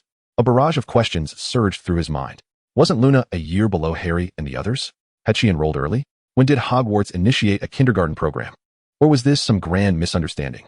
As these thoughts raced through his mind, Devero's movement slowed, filled with absurd conjectures. When Snape entered the laboratory, he was accompanied by a man draped in a wrinkled, dull yellow robe. The robe's original brilliance had long faded, evidently neglected for quite some time. "How has she been lately?" Snape inquired. The man's voice was frail, as if he might collapse at any moment. "Well, it's relatively stable, though her appetite is poor. However, she hasn't exhibited self-harming behavior during the day." Snape nodded, responding with calm assurance. "Ensure she eats well tonight, and maintain fasting until the experiment tomorrow. This is our first attempt, and we must guarantee her body is in the safest condition." Yes. The man nodded repeatedly, his voice sounding increasingly strained. Their conversation was not quiet, and Devero stood nearby, absorbing every word. His thoughts began to race. He attempted to piece together the puzzle. This illness seemed to manifest at specific times, such as Saturday nights, and could provoke self-harming behaviors in patients. Only Snape could provide the necessary treatment. At that moment, a familiar term suddenly flashed in Devero's mind. But why? His gaze involuntarily shifted to the frail man. Wasn't this Xenophilius Lovegood, Luna's father and the editor of the singing counterpoint? Everything began to coalesce. 2 weeks prior, Devero had received a letter coinciding with an assault by the Tindalos Hermitage. What fate awaited them? A wave of nausea surged in Devero's throat as he leaned against the sink, retching violently, nearly expelling his dinner. Severus Snape approached, his brow furrowed, and placed a comforting hand on Devero's back. Yet, Devero merely stood stiffly, turning towards the laboratory door. "Where are you going?" Snape's voice echoed from behind. Devero did not halt. His thoughts were a tumultuous whirl, but a single notion swelled within him. He needed to ascertain a particular truth. As he reached the door, he found Luna crouched beside the wall, gazing intently at her copy of the Singing Reversal. Upon noticing Devero's emergence, she looked up, her tone light and slightly teasing. "What's the matter, Mr. Fourth-generation Dark Lord? I still believe Harry Potter would make a more fitting third-generation Dark Lord." Devero remained silent. His hands trembled as he activated his panel system, directing it towards Luna. Name: Luna Lovegood. Age: 10 years. Spell repository: none. Traits: affinity for magical creatures, purple. Severe lycanthropy, purple. Magical aptitude, purple. Artistic talent, purple. Affinity for magical creatures, purple. A natural inclination that fosters a strong bond with magical creatures, allowing for a degree of communication with them, alongside a unique talent for studying such beings. Severe lycanthropy, purple. You were attacked by a patient in wolf form carrying lycanthropy, and the condition has deeply embedded itself within you due to a lack of timely treatment, resulting in symptoms that compel transformation into a highly aggressive werewolf during the full moon. In this state, your speed, strength, and resistance to magical attacks are greatly enhanced. However, you risk losing rationality and exhibit tendencies for self-harm in the absence of a target. Magical aptitude, purple. Possessing a magical talent that surpasses that of the average wizard. You learn spells at an accelerated rate and demonstrate a degree of creativity. Artistic talent, purple. Benefiting from an upbringing that nurtured creativity. You possess a strong artistic mindset and talent, along with a measure of inventiveness. Devero sank to the floor before the laboratory door, his mind a void. Severe lycanthropy. The fear he harbored had materialized. Chapter 135, Ideas for Extended Preservation Time. Snape closed the experimental notebook and looked up at Devero, who appeared slumped in the chair as lifeless as an eggplant ravaged by a cold front. Lovegood and her daughter had departed for their accommodations arranged by the school. The day's experimental tasks were complete, with most of the work conducted by Snape. Ever since Devero cast a glance at Luna at the door, he had seemed utterly drained of spirit, uttering not a word, even unsettling the Lovegoods with his desolate demeanor. The meeting had been abruptly curtailed.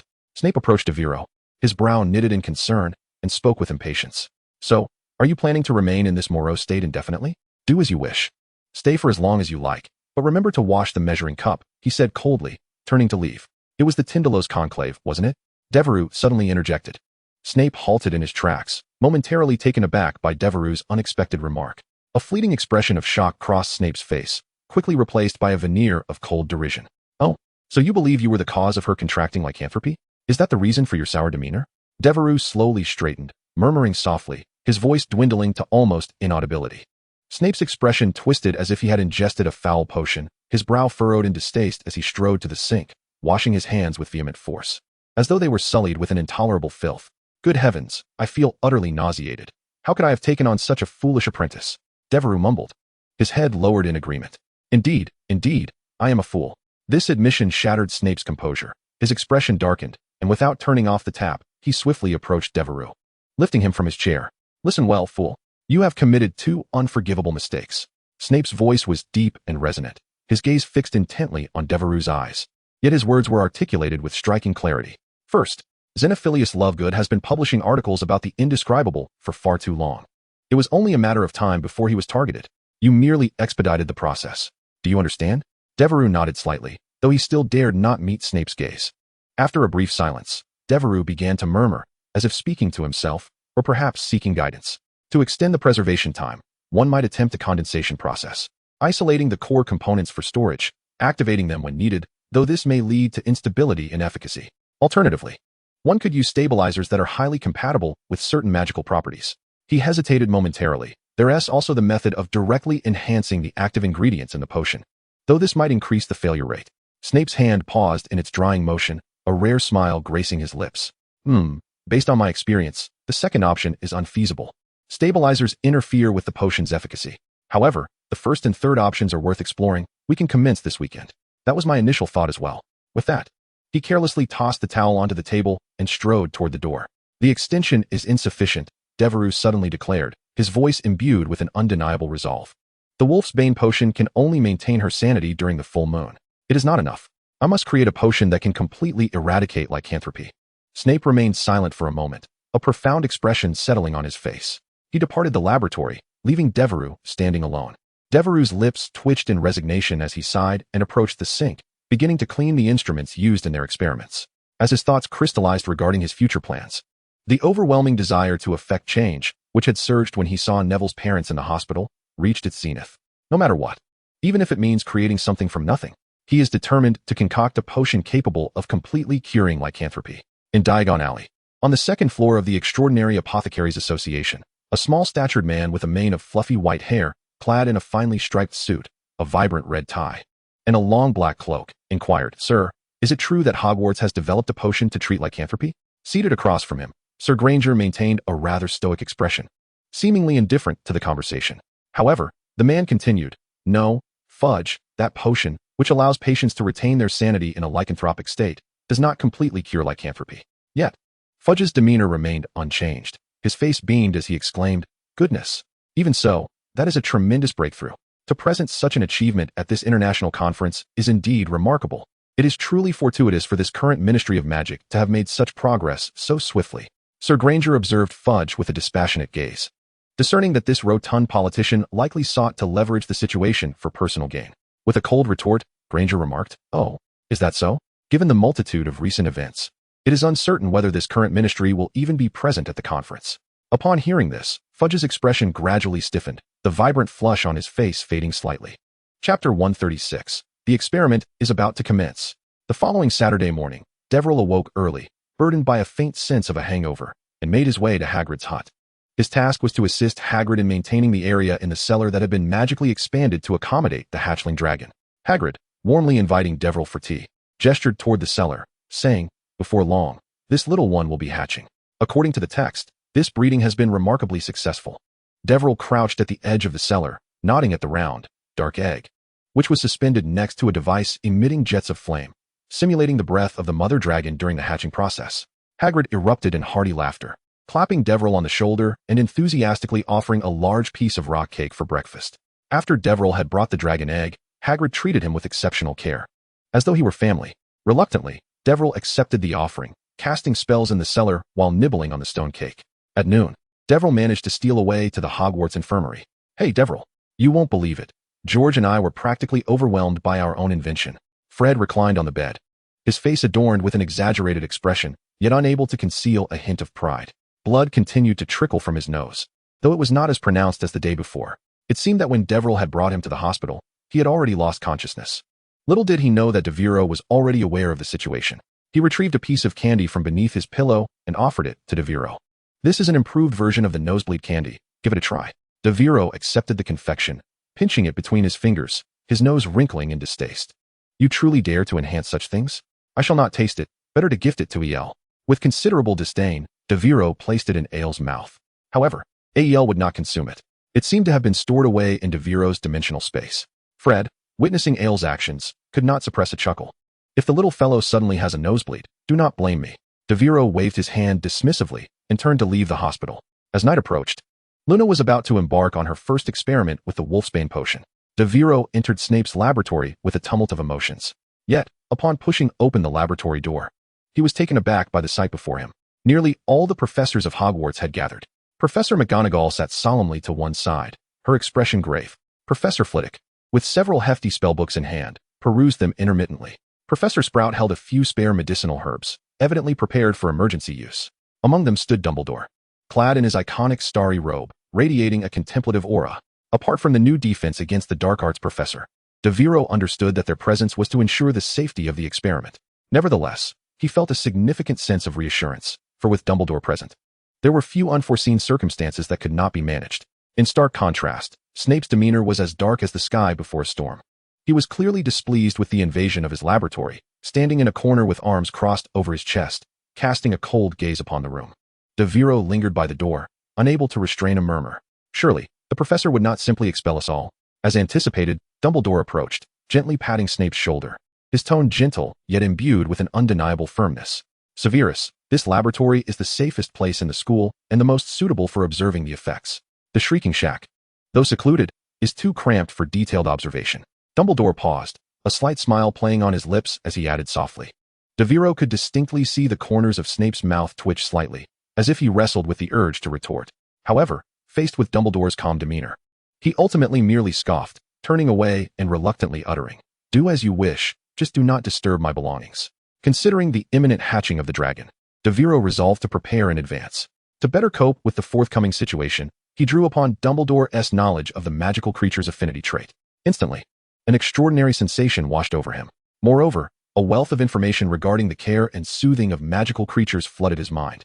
From the habits of nurturing a niffler to discerning the hidden nests of thunderbirds, he felt as if he had transformed into a seasoned magical biologist. His eyes widened in astonishment as he muttered to himself, "Goodness, is Dumbledore's entry classified as experiential? How many magical creatures has he cohabited with?" However, before Devero could fully digest this sudden influx of knowledge, Snape's actions interrupted his thoughts. The potion emitted a faint luminescence, its liquid viscous like concentrated moonlight. Yet the scent was somewhat pungent. Luna took the potion, a flicker of hesitation crossing her face, but she soon lifted her head, revealing a serene smile. She gradually raised the vial and downed the potion in one swift gulp. Cough, cough. Upon finishing, Luna grimaced, clearly finding the taste of the concoction quite dreadful.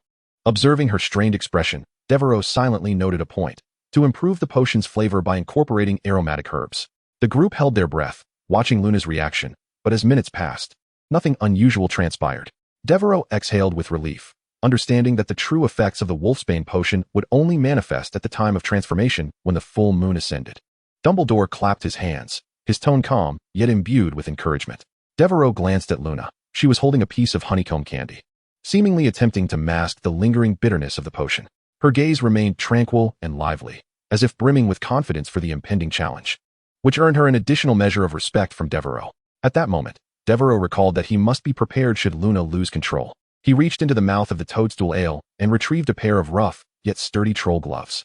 The gloves radiated a metallic sheen, appearing quite robust. The instant he donned the gloves, he felt a subtle sense of security envelop him.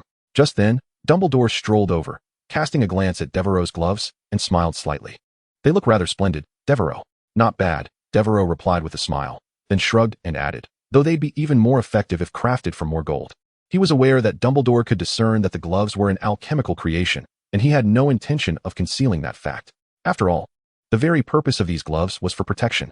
A brief silence enveloped them as the scents of potions intertwined with the luminous spells in the laboratory, creating an atmosphere that was tense yet not oppressive. After a while, Devero broke the silence, his tone lighthearted. "Professor, you see, I am indeed an alchemical prodigy." Chapter 137, A Successful Experiment. A 5000 galleon assassination task. Dumbledore turned to look at him, an unanticipated smile appearing on his face. "Oh, in which fields are you not a genius?" Devero smirked, shrugged, and jested, "I'm not sure. However, starting next week, I might just be a prophet." Dumbledore raised an eyebrow, seemingly not fully grasping his meaning at first, but he chose not to delve deeper. Devero, opting not to elaborate further, instead inquired, "By the way, Professor, why haven't I seen the new Defense Against the Dark Arts professor?" Unexpectedly, this inquiry caused a fleeting moment of rigidity in Dumbledore's expression. Though it lasted but a heartbeat, he swiftly regained his composure. Professor McGonagall expressed her belief that he was ill-suited for such an occasion. Dumbledore replied softly, his tone tinged with a hint of resignation, explaining that if dark magical creatures were to encounter him, they would descend into a frenzy. At this juncture, he turned to gaze once more at the center of the laboratory, choosing to remain silent thereafter. Meanwhile, the professors had completed their protective arrangements around Luna. A transparent shield enveloped her at the center, resembling a crystalline barrier that shimmered brilliantly, ensuring that even if she were to suddenly lash out in violence, no harm would come to others. Luna sat serenely in a chair at the heart of the shield, holding a copy of the Singing Reversal, seemingly oblivious to the tension that permeated the atmosphere. Devero, fixated on her book, suddenly turned to Dumbledore with a question. "Professor, why is the Singing Reversal no longer being published?" Dumbledore slightly inclined his head, his gaze gentle yet profound. "Because someone wishes for it to cease." Devero paused, refraining from further inquiry, fully aware of the identity of that someone, yet reluctant to pursue the topic any further. As time trickled on, the atmosphere within the laboratory grew increasingly taut. The moonlight outside ascended gradually, illuminating the towers of Hogwarts. With the light spilling in, Luna began to undergo a transformation. The book she had been holding slipped from her grasp, landing on the ground with a faint sound, but she paid it no mind. Her body stiffened, her limbs trembled violently, and the serene expression on her face was replaced by an expression of anguish. Several professors averted their gazes, unable to bear the sight. Yet Devero remained fixated, his eyes scarcely blinking.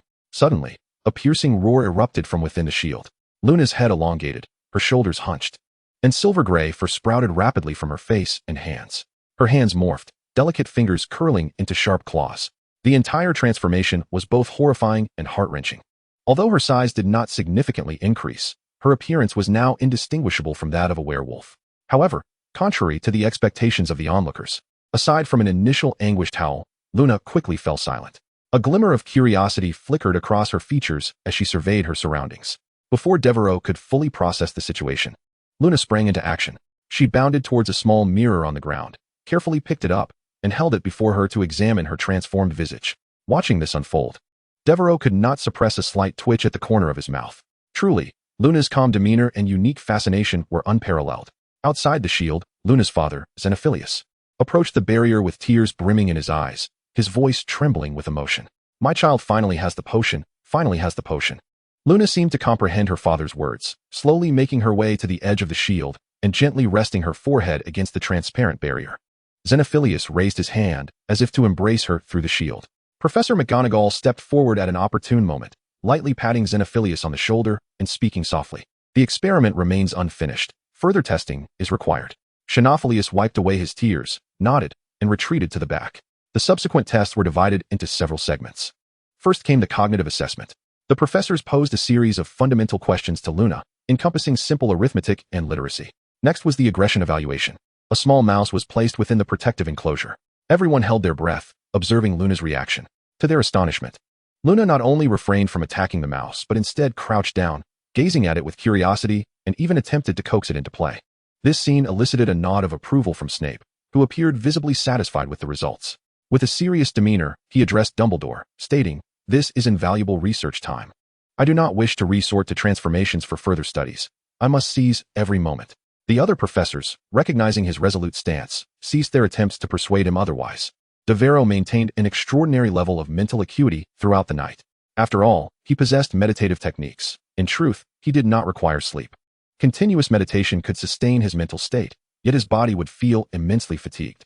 Thus, he typically refrained from such practices.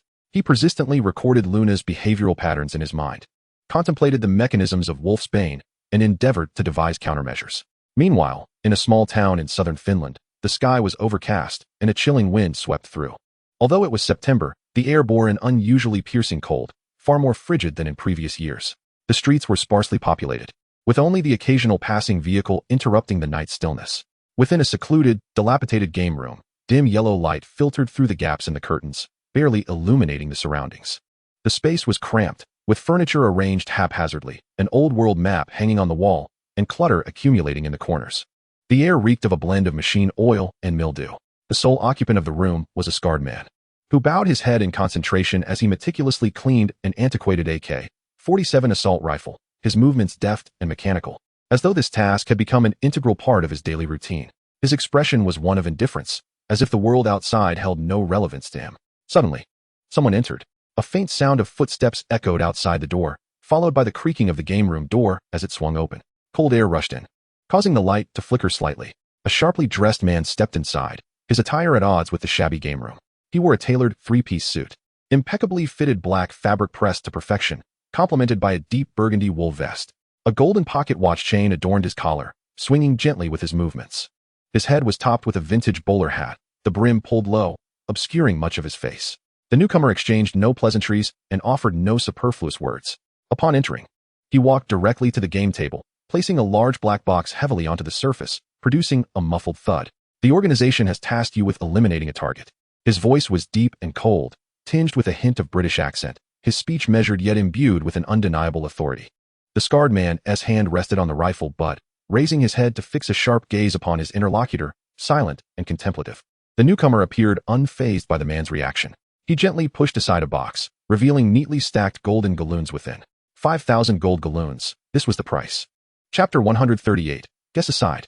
The visitor surveyed his surroundings, his eyes scanning the disordered game room, his brow furrowing instantly. The floor was laden with dust, and the cluttered corners seemed on the verge of collapse, leaving him with no place to set his foot. A look of disdain crossed his face, as if he had stepped into a putrid ditch. He lifted his gaze, coldly addressing the scarred man, impatience lacing his tone. "So will you do it?" The scarred man remained silent for a considerable time, his movements unhurried. Finally, he spoke in a low, gravelly voice, devoid of warmth. Why don't the people in the organization handle it themselves? The man in the suit smirked at this question, as if he had anticipated it. Because our pawns have already infiltrated every corner of the magical realm, he replied, leisurely brushing the dust from his cloak, as if reluctant to be sullied by the surrounding grime. He paused, a hint of derision flickering in his gaze. And you? Having been away from England for nearly a decade. At that time, the organization underwent restructuring, and you were outside, not involved. This renders your identity in England remarkably clean, utterly untainted, beyond suspicion. The suit-clad man's tone grew increasingly casual, laced with a condescending mockery. As he concluded, a meaningful, cold smile crept across his lips, his gaze piercing the scarred man's silhouette. Yet, the scarred man did not so much as lift an eyelid, remaining focused on polishing his firearm. His silence and indifference gradually stiffened the smile on the man's face, replaced by a simmering anger. It appeared that only these material incentives could sway him. Some additional incentive was necessary. A flicker of hesitation crossed the man's features. Truth be told, he had never dealt with this individual before. Previously, he had heard of his devoutness. Was there a chance for manipulation? After much inner turmoil, he finally spoke, his voice lowered and laced with trepidation. This mission is his directive. In an instant, the scarred man ceased his actions. He raised his head, his gaze sharp as a blade, exuding an intimidating pressure that sent the suited man retreating a half-step, beads of cold sweat forming on his brow, as if cornered by that gaze. The suited man awkwardly added, "Of course, I did not receive a direct order from him, but this matter aligns with his interests." This statement seemed to act as a trigger. The scarred man fell silent, yet slowly rose to his feet. He walked towards a corner of the room, the only spot that appeared somewhat clean, where a low wooden cabinet stood quietly amidst the dust. The scarred man moved with deliberate precision, gently opening a drawer to retrieve an antiquated hourglass. The hourglass glimmers with a faint dark red hue, its fine sand as vivid as blood. Each end of the hourglass is adorned with obsidian-like material, intricately carved with the visage of a wolfish beast, whose eyes seem to shimmer with an eerie, lifelike coldness. The scarred man cradles the hourglass in his hands, gradually raising it above his head, his movements reverent as if he were partaking in a sacred and solemn ritual. He closes his eyes, murmuring in an indecipherable tongue, as though attempting to commune with an elusive presence. This entire process endures for several minutes, during which the air grows heavy and the lighting appears to dim slightly. The suited man stands frozen in place, beads of cold sweat trickling down his forehead, his throat involuntarily swallowing. He turns to glance at the scarred man once more. However, at this moment, the man's demeanor has transformed entirely. The corners of his mouth twitch incessantly, and a chilling madness glimmers in his eyes. His posture becomes rigid, yet exudes an uncontrollable ferocity. There is an unsettling aura of insanity, as if an uncontrollable power lurks within him, poised to erupt at any moment. The suited man feigns calmness, yet his hands tremble slightly at his sides, his feet seemingly rooted to the ground, unwilling to retreat. He stands there, gaze fixed on the scarred man, his throat constricting as uttering even a single word becomes an arduous task. In truth, his voice quivers as he attempts to justify himself. "I believe it is unnecessary to employ the unique asset for this mission's objective." But before he can finish, the scarred man strides forward without warning, reaching into the bag of gold doubloons. He pinches a doubloon between his fingers, exerting slight pressure, causing the metal to gleam with a dim luster. "This task, I shall undertake." His tone is calm, yet each word pierces the heart like an icy blade. Just as the suited man's expression shifts to relief, it instantly freezes in place. The scarred man repositions the hourglass on the card table, the red sand seeping silently and slowly downward. With the hourglass's inversion, the atmosphere in the room seems to undergo a subtle transformation. The shadows in the corners appear to come alive, slowly creeping toward the center, while the light fluctuates ominously. Each grain of sand that falls resonates like an invisible countdown, sending shivers down one's spine. The suited man's pupils dilate sharply. He swallows hard, his lips quivering slightly, as if intending to speak, yet his throat feels constricted, as if ensnared by an unseen force. The scarred man retrieves the cleaned .47, deftly racking the slide with a sharp click. He raises the gun with one hand, the cold, dark muzzle aimed directly at the suited man's chest. Gripping the doubloon, his gaze sharp as a knife, he locks eyes with the suited man. "Choose a side." His voice is low and devoid of emotion, yet carries an irresistible weight of authority. The suited man, held captive by the gun's aim, feels his legs tremble slightly. His fingers instinctively reach for the wand at his waist, only to be immobilized by the scarred man's piercing glare. You are acutely aware of the situation at hand. The scarred man's tone is frigid, as if pronouncing a death sentence. Do not squander time. Make a guess. His throat emitted a parched sound, and his eyes fixated intently on the scarred man's face, desperately seeking any sign of leniency in his expression. "Why?" The man in the suit could no longer contain himself, his voice nearly a shriek. "I merely came to deliver a task." Why are you treating me this way? The scarred man regarded him coldly, his left hand spinning a galleon between his fingers, seemingly unaffected by any emotional turbulence. His voice remained as frigid and resolute as ever. Because you have desecrated his intentions, attempting to warp his will. No, the man in the suit cried hoarsely. I did nothing of the sort. The scarred man remained unmoved by his protests. His gaze was as sharp as a blade, piercing straight to the heart of his opponent. In an almost commanding tone, he reiterated, Guess. Chapter 139. I believe Hogwarts should provide each student with a horse. The man in the suit's throat convulsed once more, his entire being trembling with fear. The red sand in the hourglass continued to trickle down, time tightening around his neck like an invisible noose. His breathing grew increasingly frantic, beads of cold sweat merging into rivulets that coursed down his cheeks. Finally, he seemed to resign himself to his fate, his shoulders slumping as he spoke in a hoarse, tremulous voice. I guess face up. This utterance seemed to deplete his last vestiges of will. His gaze remained fixed on the scarred man's palm, as if the revelation of the galleon determined his very life or death. The scarred man leisurely opened his hand, the motion deliberate and excruciatingly slow, as if to torment his adversary. Meanwhile, the dark muzzle of the gun steadfastly pointed at the man in the suit's chest, unwavering in its aim. The answer was revealed. Face up. Thank the merciful. Congratulations. A smile flickered across the scarred man's face, as if genuinely pleased by the man in the suit's acquittal. The moment the man heard these words, all his strength seemed to drain away, and he collapsed onto the ground. He slumped against the cold card table, gasping for breath like a prey that had narrowly escaped its predator, trembling uncontrollably. The scarred man cast a cold glance at him, casually tossing the galleon into his lap. The man instinctively clutched it, fearful of it slipping away once more. This is your lucky coin. The scarred man's voice was calm, yet tinged with an air of command. You must keep it safe. Hey, Alexander, he shouted at the scarred man's retreating figure. Where are you going?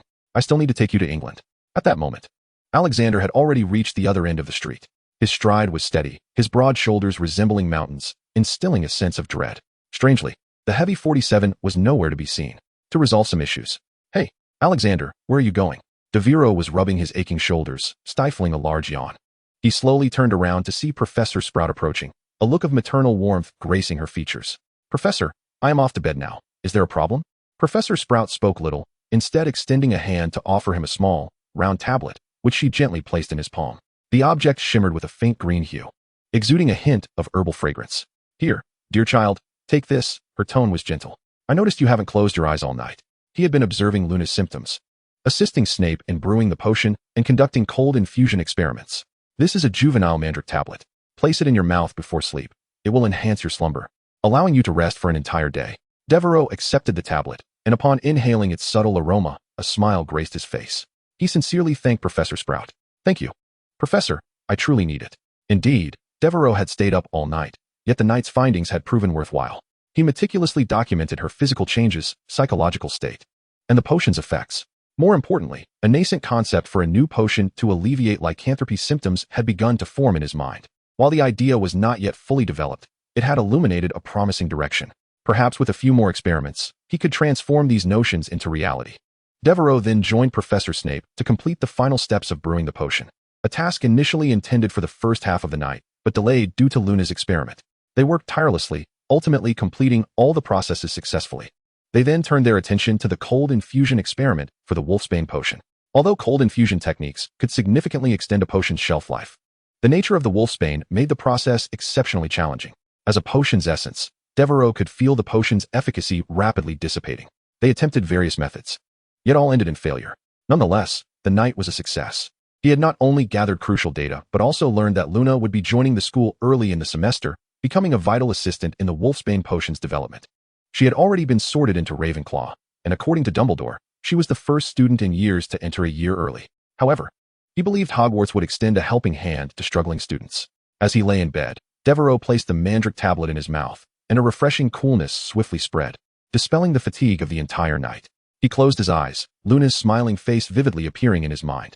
He resolved to take good care of her at school. This was his final thought before drifting into slumber. Devero awoke the next afternoon, feeling revitalized. As he rose from bed, his stomach was already grumbling incessantly. After freshening up, he invited his roommate Adrian to join him for a belated lunch in the Great Hall, despite it being afternoon. They had scarcely taken their seats when a familiar figure bounced toward them. It was Luna. She appeared to be in high spirits, entirely unlike someone who had just undergone a transformation into a werewolf the previous night. She still wore that perpetual expression of astonishment, clutching a copy of The Singing Rebellion. Luna Lovegood was somewhat unexpected. How do you feel? You must be quite exhausted from last night. How are you adapting to campus life? Devereau's tone was tinged with caution, as if he feared mentioning yesterday's events might cause her discomfort. Yet, he evidently underestimated Luna's resilience. I'm perfectly fine. Luna nonchalantly took a seat beside Devero, waving her hand dismissively, as if last night's experiences were trivial. However, there is something I wish to ask you. What is it? Devero picked up a piece of bread from his plate, preparing to take a bite. Luna's intense gaze fixed on him as she suddenly blurted out, "Why is everyone saying you are the third-generation Dark Lord? I debated with them for quite a while, insisting that Potter ought to be the third generation, while you are at most the fourth." As soon as she spoke, Devereau's action of biting into the bread halted abruptly, his mouth twitching. He nearly choked on the crumbs. And even Adrian, seated beside him, froze, his spoon suspended in midair. "This is rather complex," Devero managed to articulate with difficulty. Luna tilted her head. "I believe Potter resembles the third-generation Dark Lord far more. Yet others disagree. They see Potter as the savior and you as the one who fits that description. They must be mistaken." Mistaken indeed. Devero forcibly suppressed the tumult of emotions within, striving to maintain a calm demeanor. "That seems to be the topic of your discussion." "Oh, I had thought Hogwarts would provide each student with a horse," she remarked, causing Devereau's recently steadied nerves to tense once more. He stared blankly at Luna. "A horse?" Chapter 140, Luna's Campus Life. A chance encounter in the library. Along the way, he seized the opportunity to learn more about her recent experiences. Luna appeared to be in high spirits, her steps on the spiral staircase light, as if she were treading on clouds. She frequently tugged at Devereau's sleeve, pointing to various corners of the castle and eagerly posing odd questions. "Do you think there might be a crumplehorn snorkack hidden within these walls?" Devero could only shake his head in resignation. "Luna, how could I possibly know? You could ask the ghosts. Perhaps they possess greater knowledge." "Well, the ghosts are indeed fascinating, but they always complain about the weather," Luna mused thoughtfully, before abruptly shifting to another topic. "Devero, actually, I have something to tell you." "Oh?" Devero raised an eyebrow. "What is it?" Luna leaned in slightly, lowering her voice as if sharing a monumental secret. "I am now effectively a first-year student, attending classes with them. However, my father will be accompanying me at school this term." "Your father?" Devero was aware of Luna's enrollment at Hogwarts, but he was taken aback upon hearing that her father would be attending with her. "Where does Xenophilius Lovegood reside?" Luna casually remarked, her tone devoid of any dissatisfaction regarding her father's peculiar actions. "Well, accompanying students is a splendid idea," Devero nodded in agreement. Simultaneously, she would assist Professor Snape in the development of the Wolfsbane potion. Naturally, this information was shared solely between Luna and Devero, as it was not yet time for their classmates to be privy to such news. After all, in the original narrative, once Professor Lupin's identity was exposed, he was compelled to leave the school, not to mention Luna's circumstance. Luna smiled contentedly before abruptly shifting to a lighter topic. "By the way, my father just shared an amusing piece of news with me." "What is it?" "Professor McGonagall has decided to renovate the prefect's lavatory, intending to replace the walls and floors with white marble." Devero halted mid-step, nearly missing the staircase. "White marble floors and walls. Are you certain?" "Yes. My father mentioned that Professor McGonagall has already begun selecting materials and seems to want to install some special lighting system to make the entire lavatory resemble a luxurious spa." Luna blinked curiously at Devero. "But why do you look a bit off?" Devero cleared his throat, striving to sound nonchalant. "Oh, it's nothing. I just wonder if, such lavish renovations might be a bit excessive. After all, the previous prefect's lavatory had been the result of his own explosive handiwork. At the time, aside from a gigantic swimming pool, there was hardly anything distinguishing it as a lavatory." Thus, Devero engaged in conversation with Luna while ascending a spiral staircase, escorting her to the entrance of the common room. The door bore no handle nor keyhole, merely an aged, smooth wooden panel adorned with a bronze eagle-shaped knocker. Standing before the door, Devero suddenly realized he had never entered Ravenclaw's common room. Yet, now was not the moment for such exploration. Luna extended a pale hand and tapped the door. The eagle's beak instantly opened, not with a bird's call, but rather with a gentle, melodic voice. "It can be broken, yet it will not make a sound." "What is it?" Devero paused, his brow slightly furrowing. Luna turned to him, her face illuminated by her usual innocent smile. "I adore this door. It signifies that each day we can learn something new, and each entry requires us to engage our minds. It is quite a unique design." Devero nodded, though inwardly he perceived it more as a riddle. "But do you know the answer?" "Of course." Luna appeared to contemplate for a moment before clearly addressing the knocker. "A promise." The knocker emitted a satisfied hum, and the ancient wooden door slowly swung open, revealing a spacious, circular room. At that moment, the Ravenclaw common room was bustling with activity. In the center of the room were several deep blue velvet sofas, scattered with students who were quietly discussing their studies. It appeared to be a grand circular chamber, Luna and Devero waved to one another. See you tomorrow, Mr. Fourth Generation Dark Lord. Luna waved at him, a mischievous smile dancing on her lips, before she cheerfully stepped into the lounge. See you tomorrow. Devero watched her retreating figure, a slight smile gracing his features. His gaze swept across the lounge's decor once more, pondering quietly that he must seize the opportunity to return. Thus far, he had only visited 2 of the 4 lounges, and he surmised that the remaining 2 would offer ample scope for his exploration.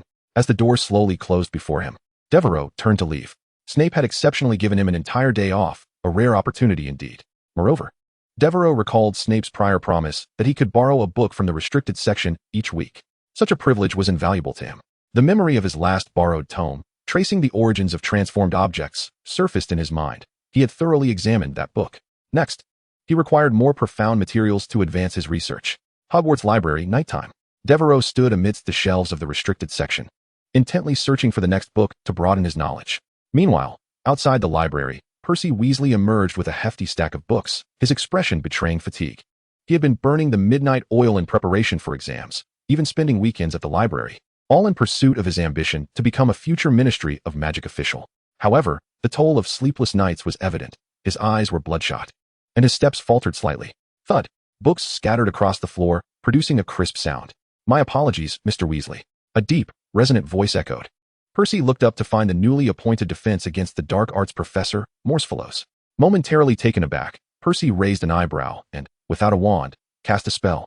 Morsfellows demonstrated not only proficiency in magic, but also the remarkable ability to perform without a wand. Percy's lips moved as he intended to speak, but Morsfellows waved a hand dismissively and turned to leave. His silhouette vanished into the dimly lit corridor, seemingly melding with the night. Percy glanced down at the books in his arms, counting them one by one, only to discover an unfamiliar volume among them. The book bore a deep purple cover, adorned with a lifelike depiction of a black jackal's head, strikingly prominent under the library's faint illumination.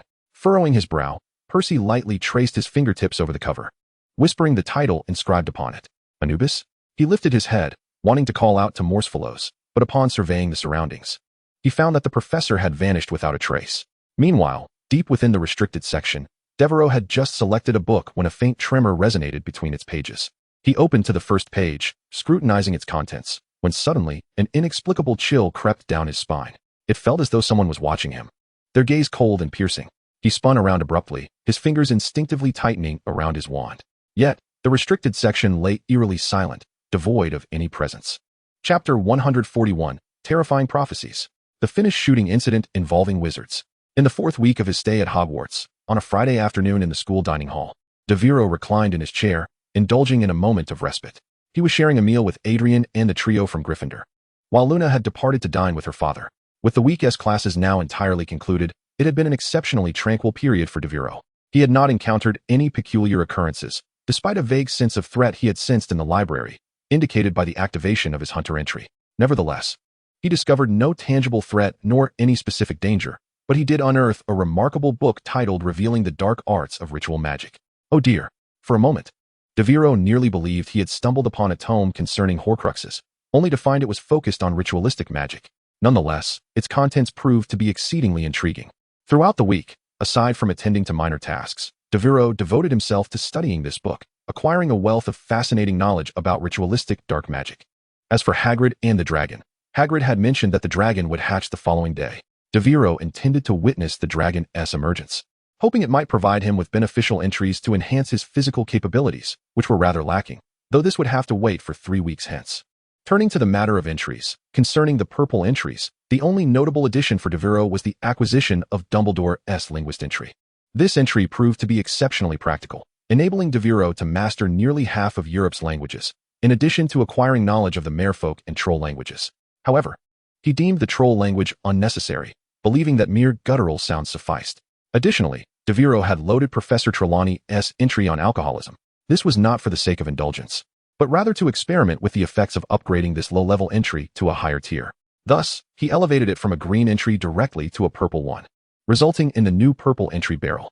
The description amusingly stated that Devero could consume an entire barrel of tequila without inebriation, leaving him speechless. Throughout this week, Devero accumulated 2 golden entries. One was Professor Trelawney's incomplete second sight of the seer, and the other was Herbology Genius, upgraded from the accumulation of his purple entries. The motivation behind upgrading her biology genius was primarily to assess the effects of elevating experience-related entries. The results were remarkably satisfactory. Not only did he retain the knowledge imparted by Professor Sprout, but he also experienced a profound new insight regarding its contents. At the very moment of upgrading the entry, Devero conceived the idea of cultivating new serious grass, which could potentially alter its properties, making it more suitable for storage. Currently, both Snape and Devero had encountered failures in their experiments involving the storage of Wolfsbane potion, thus presenting this avenue as a viable possibility to explore. On Wednesday, they commenced the cultivation of new plants within Professor Sprout's greenhouse. Meanwhile, Devero, showing no hesitation, decisively employed a skill upgrade card, elevating the incomplete second sight of the seer to a red skill. As the familiar radiance swept across him, the information in his mind underwent a sudden transformation, and the description of the red skill materialized vividly before him. Second sight of the seer, red, you possess an innate ability to foresee the future, accompanied by profound inspiration. You can comprehend what is to come. However, at the very moment of the skill's enhancement, an intense chill surged from the depths of his soul. Devero's vision abruptly blurred, and a series of indistinct yet chilling images flooded his mind. Gruesome scenes unfolded, piles of corpses, blood-soaked ground. The images flickered across 3 distinct locations. The Great Hall of Hogwarts, where a full moon illuminated the fractured walls, marred by claw marks and blood. St. Mungo's Hospital for Magical Maladies and Injuries, where beds lay overturned, and the air was thick with anguished cries, as a shadow loomed from the rooftop. And the streets of Diagon Alley, where shops burned fiercely, and fallen figures were consumed by flames, with distant echoes of hoofbeats resonating through the mist. These visions struck Devero's heart like a sledgehammer. He understood all too well that as a seer, the images that appeared in his mind often manifested in reality in some form. Yet these scenes, so harrowing and yet so indistinct, left him at a loss. To make matters worse, this ability was not always at his disposal. It was truly frustrating. What could possibly lead to such calamity? Regardless, he could not ascertain when such events would transpire. After documenting his thoughts, he sank into deeper contemplation. Should he disclose this prophecy to Dumbledore? This posed the greatest dilemma he faced. If he shared the prophecy with Dumbledore, would it trigger a chain reaction? What role would he play in this prophecy? Devero found himself uncertain, having grappled with this question for an entire week. He was also scheduled to participate in Professor Flitwick's dueling competition over the weekend. Adding to his burdensome thoughts, at that moment, Adrian suddenly brandished a copy of the Daily Prophet, exclaiming in shock, "Goodness! I heard there was a shooting in Finland, resulting in over a dozen fatalities." His voice captured the attention of everyone at the table. Harry and Ron immediately halted their use of knives, turning to Adrian, while even Hermione set her book aside to listen intently. Devero, however, remained languidly reclined in his chair, eyes closed in contemplation, seemingly disinterested, yet his ears perked up slightly. "What is a gun?" Ron furrowed his brow, utterly perplexed. Adrian began to explain but faltered, momentarily at a loss for words. "You could think of it as a muggle metal wand," Harry interjected. "Though it cannot cast spells, it is indeed quite dangerous." "Muggle things?" Ron's confusion deepened further. Why would the Daily Prophet report this? Adrian's expression grew serious as he lowered his voice. "The crux of the matter is that Eastern Europe has been experiencing quite a tumultuous situation lately, with numerous shootings occurring. However, the alarming detail is that the police discovered at least 2,000 galleons at the crime scene. Muggle crime scenes have never seen such an abundance of wizarding currency." "What?" Hermione's expression instantly turned grave. "Moreover," Adrian continued, "the individuals who were shot dead were predominantly wizards." This revelation struck like a stone cast into a still lake, creating ripples of shock. Ron, Harry, and Hermione stood frozen, their eyes wide with disbelief. Devero, who had previously kept his eyes closed, suddenly opened them, revealing a glimmer of alertness. "Wizard shot dead?" Hermione found it hard to fathom. Wouldn't they cast spells to defend themselves? That is precisely the most perplexing aspect. Adrian nodded. "The newspaper states that no traces of spells were found at the scene. Those wizards did not resist at all before their demise." "How could that be possible?"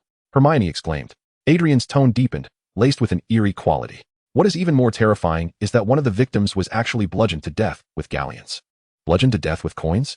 Ron's eyes widened in shock, before he broke into a grin. "If I were to be killed by money, that wouldn't be such a bad way to go. Don't joke about such things." Adrian rolled his eyes, clearly exasperated by Ron's sense of humor. He pressed his lips together, his tone growing more serious. "The paper didn't elaborate much. It merely mentioned that someone was killed with a blunt object. But don't you find those galleons exceedingly suspicious?" The atmosphere at the dining table shifted to one of tension. The group exchanged glances, momentarily at a loss for words. Devero silently processed the information, his fingers lightly tapping on the armrest of his chair. A peculiar sensation arose within him, drawing connections to the prophecies swirling in his mind. Yet, he ultimately shook his head, murmuring to himself, the events in Finland are too far removed from us. Surely, nothing like this would occur in Britain, would it? Chapter 142. Entering the headmaster's office. The pensive. Friday night. Current exploration level, 456. Devero gazed at the fluctuating exploration level displayed on the panel. A hint of a smile tugging at the corners of his mouth, though he quickly suppressed it. At that moment, he found himself in one of Hogwarts' most enigmatic locations, the headmaster's office. Alone, he sat before Dumbledore's expansive desk, cluttered with an assortment of peculiar alchemical instruments. A silver rotating device emitted a soft blue glow, while a metallic hourglass floated in midair, its grains of sand quietly swirling in a state of weightlessness. The walls of the office were adorned with portraits of former headmasters, some feigning sleep, others discreetly observing Devero, and a few even whispering to one another in hushed tones. In such an environment, maintaining composure was no easy feat, yet Devero had long since become accustomed to it. He cast a glance around the room. The sole disappointment being the absence of the legendary phoenix, Fox. It appeared that it was not present. Instead, a roaring fire pit blazed, casting flickering shadows upon the walls and illuminating the entire chamber with an ethereal glow. To his surprise, this formidable principal's office had been accessed with such ease. Now, within the vast expanse of Hogwarts Castle, only 2 common rooms and the Slytherin's chamber remained unexplored. Once he navigated those, his focus would shift to the depths of the Black Lake and the Forbidden Forest, whether it be the clandestine passageways, the seldom trodden towers, or the washrooms restricted to the opposite sex. He had silently traversed them all. Of course, these nocturnal escapades were executed under the cover of darkness to avoid alarming anyone. At present, his greatest concern was the Slytherin chamber. The sole means of entry lay in mastering Parseltongue, a skill that Devero had yet to acquire. However, a glance at his system panel sparked an idea within him. With the linguist entry now activated, learning Parseltongue should not prove too arduous. Once he could unlock the door, the remaining challenge would be the basilisk. With this thought in mind, he gently tapped his fingers against the desk, a confident smile gracing his lips. Although the basilisk inspired dread, Devereau's resolve stemmed from his extensive preparations for battle. Armed with the instincts provided by the hunter entry, and bolstered by the enhanced melee capabilities of the troll gloves, confronting a basilisk should not be insurmountable. As for how Devero gained entry to the principal's office, indeed, he ultimately resolved to disclose the prophecy to Dumbledore. This was not a hasty decision, but rather the result of careful deliberation. Devero understood that Dumbledore might not readily accept his prophetic insight, yet he had devised a method to compel the sagacious headmaster to confront his assertions, the pensive. Through it, he could present the future visions he had witnessed directly to Dumbledore. In that moment, regardless of whether the headmaster chose to believe or remain skeptical, he would at least be prepared. Even if this conversation were to be part of the prophecy itself, Devero felt no remorse. He had done his utmost. The remainder was left to fate. So, you mean to say that you are a seer, possessing second sight, having foreseen an impending assault on Hogwarts, Diagon Alley, and St. Mungo's, and thus hope for our preparedness, correct? Dumbledore's voice resonated from the staircase behind Devero, calm and focused. As the words fell, Dumbledore approached and seated himself behind the desk, his cerulean eyes peering through crescent-shaped spectacles at Devero. Taking a deep breath and nodding, Devero affirmed, "Indeed, sir. I recognize how absurd this may sound, but I am prepared. As far as I know, you possess a unique magical artifact, the pensive. It allows you to see the visions I have perceived." Dumbledore, upon hearing this, maintained a tranquil expression, that ever-wise smile gracing his features as he nodded slightly. "First, I must correct you, Devero. I do not consider your words to be absurd. In truth, since the moment I encountered you, I have come to realize that many occurrences in this world transcend the bounds of reason." Dumbledore's voice was gentle yet resolute, and as he uttered this phrase, the corners of his mouth lifted ever so slightly. He marveled inwardly at the extraordinary nature of this young man. At the tender age of 11, he had already devised potions, redefined the applications of transfiguration spells, mastered incantations with remarkable ease, and even wielded the killing curse to an astonishing degree. Each of these accomplishments, if considered in isolation, would be enough to astonish the entire magical community, yet now, they were all embodied in this singular youth before him. After a brief pause, he continued, "However, if we were indeed able to witness the scenes you prophesied, it would greatly aid us in preparing for the impending calamity. As for the pensive you mentioned, it is indeed a property of Hogwarts and can assist us in viewing your memories or visual images." Yet, Dumbledore's tone shifted, tinged with a hint of regret as he shook his head. "You are exceptionally unique, Devero. Perhaps you are unaware, but since your enrollment, any magic intended to probe your memories has proven ineffective, including the pensive." As he spoke, he lifted his gaze to deeply scrutinize Devero, his blue eyes reflecting a complex array of meanings. In other words, we are utterly incapable of accessing your memories. This limitation arises not only from external forces, but also from the fact that even you cannot truly manifest them. Devero furrowed his brow. He was acutely aware that his transmigrate status did indeed shield him from any attempts to explore his memories. Dumbledore's assessment was not in error. Nevertheless, he was not inclined to concede easily. What if I voluntarily provide my memories? Would that alter the situation? Dumbledore contemplated for a moment, his tone remaining serene. Devero, I must emphasize that this limitation does not hinge upon your subjective desires. Even you cannot fully control it. Observing the headmaster's slight shake of the head, a flicker of reluctance arose within Devero. After pondering for a moment, he ultimately resolved to give it a try. He rose to his feet and declared resolutely, Professor, regardless of the outcome, I believe we should attempt it. Perhaps this time we may succeed. Dumbledore raised an eyebrow slightly, a glimmer of approval lighting up his expression. In that case, let us proceed. He stood from his seat, waving his arm with a flourish. Suddenly, before Devero, a broad and hollow stone basin materialized. The rim of the basin was intricately carved with runes and symbols. A silvery substance floated within, resembling both a liquid and a gas, as if it were a stream of luminous brilliance. It spun incessantly, propelled by an unseen breeze. Give it a try, my child. Chapter 143. 3 Deaths? The prophetic scene? Dumbledore's voice was gentle and steady, breaking the brief silence. He gazed at Devero, a hint of a smile gracing his lips. I believe you already know how to extract your memories. Devero nodded. Indeed, he was well aware of the procedure and could even claim a degree of proficiency in it. Earlier, he had conducted 2 experiments on Malfoy and Marcus, surprisingly mastering the skill with remarkable speed. This progress was so astonishing that he himself found it hard to believe. Perhaps it was related to his acquisition of Malfoy's mental resistance entry? He took a deep breath, retrieved his wand from his waist, and slowly pressed it against his temple. However, this attempt proved to be far more challenging than he had anticipated. By the time he finally extracted the memory, he was drenched in cold sweat. Looking down, he was taken aback to find that the memory was not the expected shimmering silver thread, but rather an exceedingly delicate transparent filament. Why did this memory appear thus? Devero murmured, his eyes betraying an unmistakable sense of confusion and surprise. Dumbledore remained calm, as if he had anticipated this outcome. He nodded gently. It's all right, my child. Place it in. Let us examine it together. Devero inhaled deeply and extended his arm toward the pensieve, gently depositing the transparent filament into its depths. In the next moment, the silvery substance within the bowl began to whirl violently. Its hue shifted, transitioning from the original silver white to an unusual grayish white, continuously churning as if alive, emitting tiny specks of light. Both Devero and Dumbledore leaned closer to the pensieve. As their gazes met the swirling gray-white substance, the entire office seemed to tilt violently, propelling their bodies forward, heads plunging into the basin. Devero nearly cried out in shock. This sensation was more exhilarating than any amusement ride he had ever experienced. Yet, his head did not collide with the bottom of the basin. He felt a cold, mist-like substance enveloping his body. Then he was seemingly drawn into a tremendous vortex, the surrounding space spiraling and collapsing at an alarming pace. Suddenly, the sensation of falling ceased. Devero found himself standing on a cobblestone street, surrounded by an endless expanse of thick fog, visibility reduced to mere meters. The grayish-white mist surged like a tide, an oppressive silence enveloping the air, as if the entire world held its breath. The fog was so dense it felt tangible. His hand, barely raised to his eyes, vanished completely within it. The air was frigid, the silence stifling, as though time itself had frozen in that moment. Just as Devero was about to speak, he was abruptly interrupted by a sudden cacophony. Tap, tap, tap. The deafening sounds erupted from all directions, causing his eardrums to thrum. Before he could react, an indescribable force struck his chest.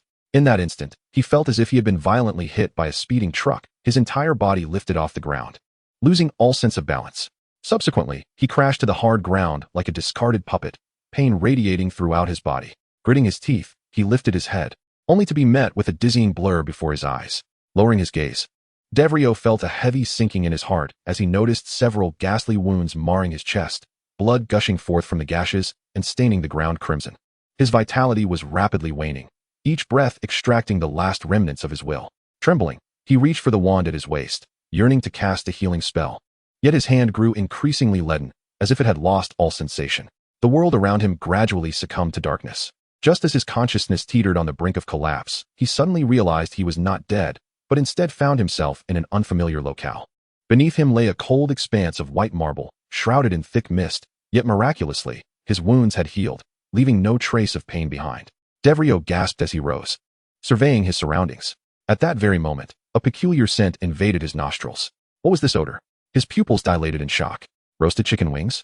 Just as he prepared to discern further, a colossal shadow emerged from the fog, accompanied by a deafening roar. A massive maw lunged at him without warning, aiming directly for his head. Sharp teeth pierced his scalp, tearing through bone, and Devero felt as if his head had exploded like a watermelon. An excruciating agony engulfing his senses. Yet, in the next instant, the scene shifted once more. Devero gasped for air, his hands exploring, his head intact. Yet the environment had transformed again. Beneath him lay a floor adorned with ancient tiles, a familiar yet foreboding scent permeating the air. Instinctively, his hand reached for his wand. Drawing it forth, he surveyed the area with vigilance when suddenly, a green light pierced through the fog, hurtling towards him with alarming speed. Devero instantly recognized that light. The killing curse. No. Before he could react, the green beam of death struck his chest. He felt his body stiffen, his legs weaken. And as he collapsed to the ground, the world once again plunged into darkness. Devero jolted awake, feeling as though he had executed a slow-motion somersault. His feet firmly landing on the floor. He gasped for breath, the light before him inducing a brief dizziness. As he regained his senses, he discovered himself standing in Dumbledore's brightly lit office. The stone basin lay quietly on the table, the silvery substance returning to calm, while Dumbledore stood nearby, gazing at him with profound eyes. "Professor, it seems I have died many times." Devero's voice trembled as he lowered his gaze to explore his chest and limbs, scarcely believing he was unharmed. "Thank goodness, no injuries," he murmured, seeking to steady himself. Dumbledore gently approached, placing a steady hand on Devero's shoulder. His voice warm and reassuring like the comforting glow of a winter fire. "It's all right, my child, I am here." Chapter 144, Muggle Guns, Werewolves. The Killing Curse. This phrase seemed to carry a certain magic, swiftly calming Devero's racing heart. "Devero," Dumbledore began, his tone laced with curiosity. "Moments ago, only you successfully accessed the depths of your memory. As I anticipated, no one can intrude upon your recollections, not even myself." He paused, his fingers lightly tapping against the table. "However, it appears that you possess the ability to connect with it in some manner, albeit the process is evidently fraught with challenges and peril. Perhaps this serves as a safeguard for your memories. Would you be willing to share the visions you encountered? If the chaos feels overwhelming at present, you may take a few days to reflect." Devero hesitated for a moment before resolutely nodding. "Let it be today, Professor." Once he regained his composure, he began to recount the 3 scenarios of death he experienced within the gray mist: being pierced by bullets, devoured by a colossal beast, and ultimately succumbing to a fatal curse. As he narrated, Dumbledore's brow furrowed slightly, his gaze deepening with contemplation. When Devero finished, a brief silence enveloped the office. "Professor, what do you believe these signify?" Devero could not help but inquire. "Devero, I think it is time for you to visit Professor McGonagall." Devero was momentarily taken aback. Dumbledore's abrupt shift leaving him bewildered. "Did you not propose some innovative ideas regarding microstructural transmutation? Professor McGonagall has made recent advancements, and I believe you would find them intriguing." Dumbledore shifted the conversation, his tone adopting a note of earnestness. "As for the prophecy, starting tonight, after your work with Professor Snape, you may come to my office. We shall continue to unravel the memories you've witnessed using the pensieve, piece by piece. I will handle the necessary arrangements." Upon hearing this, Devero felt a wave of relief wash over him. He couldn't help but think how fortunate he was to be aligned with Dumbledore. It felt profoundly reassuring. He rose from his seat, inclining his head slightly. "Very well. Professor, I shall return tomorrow." As he turned to leave, Dumbledore's voice called out to him. "Wait, Devero. Here, take this." Devero received the bag and, upon opening it, was momentarily stunned. Gold bars. Inside lay 10 gleaming gold bars, each as thick as a finger, heavy and dazzling to behold. "Professor," this Dumbledore regarded him with a smile, his tone light. "An alchemist devoid of gold finds his creations devoid of soul, my child." Understanding the gesture, Devero accepted the gold bars, not wishing to decline the gift, and bowed sincerely to Dumbledore. "Thank you, Professor." After he departed, the office fell silent once more. Dumbledore sat in his chair, his gaze fixed upon the shimmering stone basin, murmuring to himself, "Muggle firearms and a werewolf's fatal curse." Devero certainly could not seek out Professor McGonagall at this hour. After all, it was nearly 10 o'clock by the time he exited the headmaster's office. To visit Professor McGonagall at such an hour would likely yield unfavorable consequences. He muttered to himself, shaking his head as he tightened his grip on the bag nestled in his arms. Indeed, those gold bars pressed close against his chest, their substantial weight making it difficult to relinquish his hold. He finally possessed the gold he had longed for. As the alchemical genius, Devero certainly had to upgrade his equipment. "My equipment can no longer remain so shabby." Devero felt a surge of exhilaration, almost as if he were floating on air. Once he infused gold into the giant's gloves, it would undoubtedly signify a qualitative leap, Not only would the consumption of magical energy diminish, but the activation time, power, and side effects would all be significantly enhanced. He hesitated to place the gold ingot into the mouth of L, for this was the largest fortune he had encountered in quite some time. It deserved to be cherished. However, the thought of repaying this loan lingered in his mind for a moment. Yes, he would repay it later. After all, Dumbledore himself had proclaimed, "Feel free to destroy my possessions. I dare say I have an abundance." With this thought, Devero felt a wave of relief wash over him, even considering the possibility of not repaying as justifiable. Yet, reason told him that deep down, he was still a person of conscience, perhaps. With these musings, Devero swiftly made his way to the room of requirement. Upon entering, his dedicated workspace greeted him instantly. The surroundings remained as familiar as ever. The rune-etched walls softly glowing with a gentle blue light, and the alchemical tools on the workbench were meticulously arranged, each emitting a soothing sheen.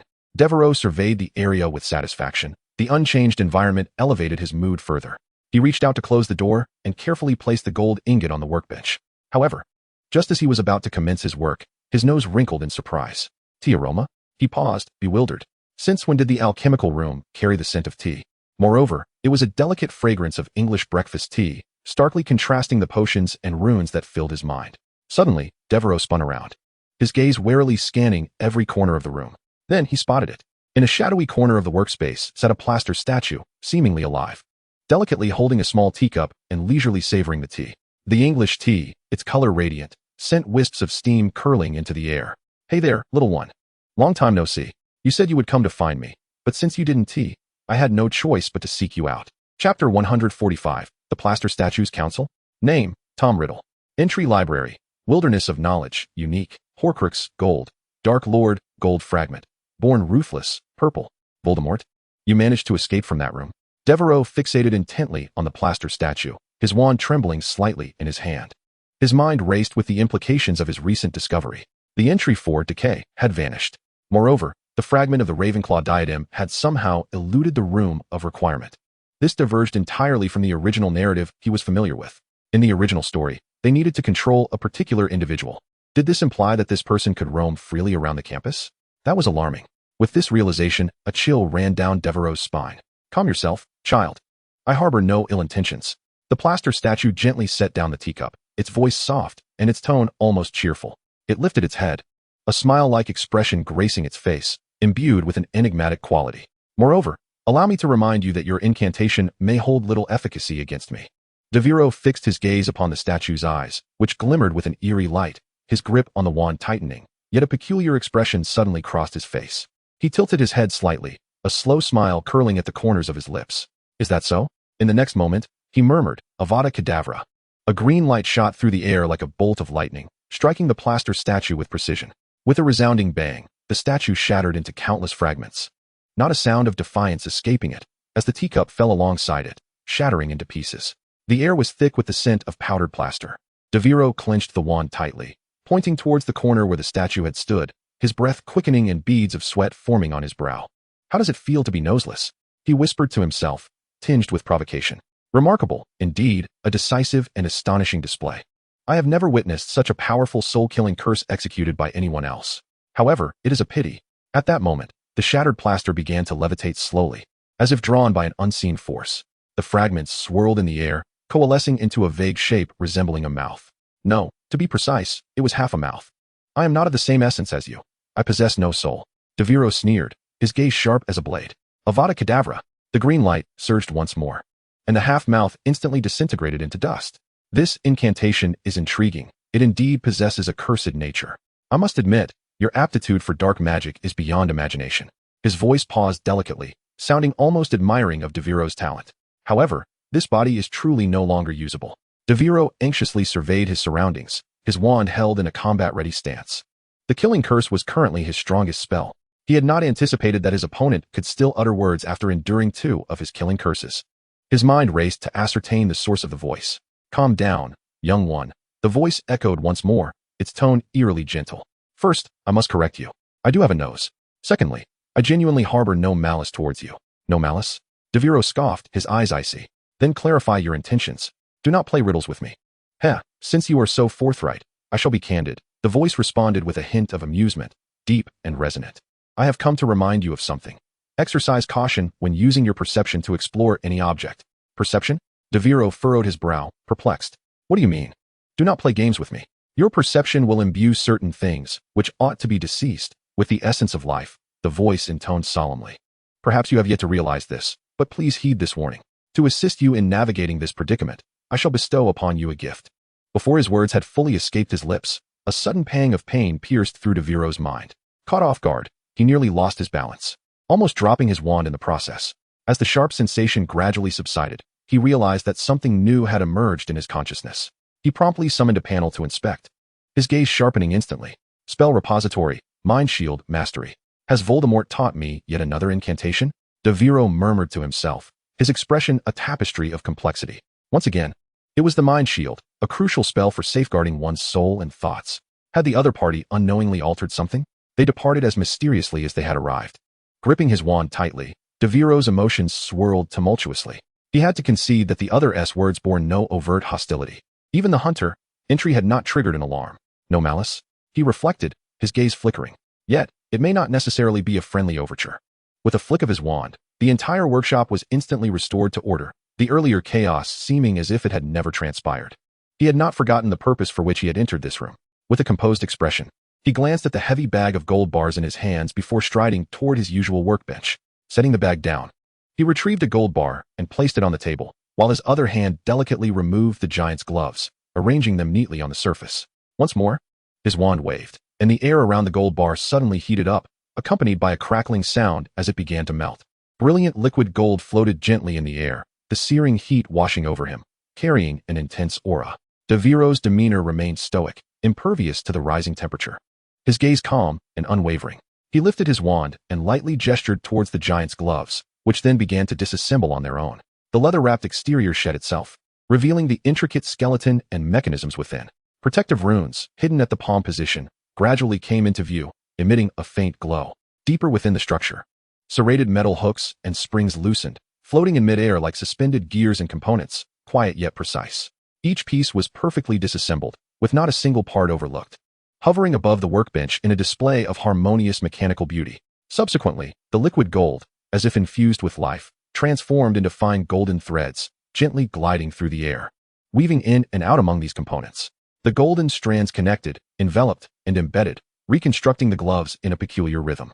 Devero did not need to intervene. The entire process flowed seamlessly, requiring none of his manipulation. He merely stood by, observing with a discerning eye, ensuring that each step unfolded as anticipated.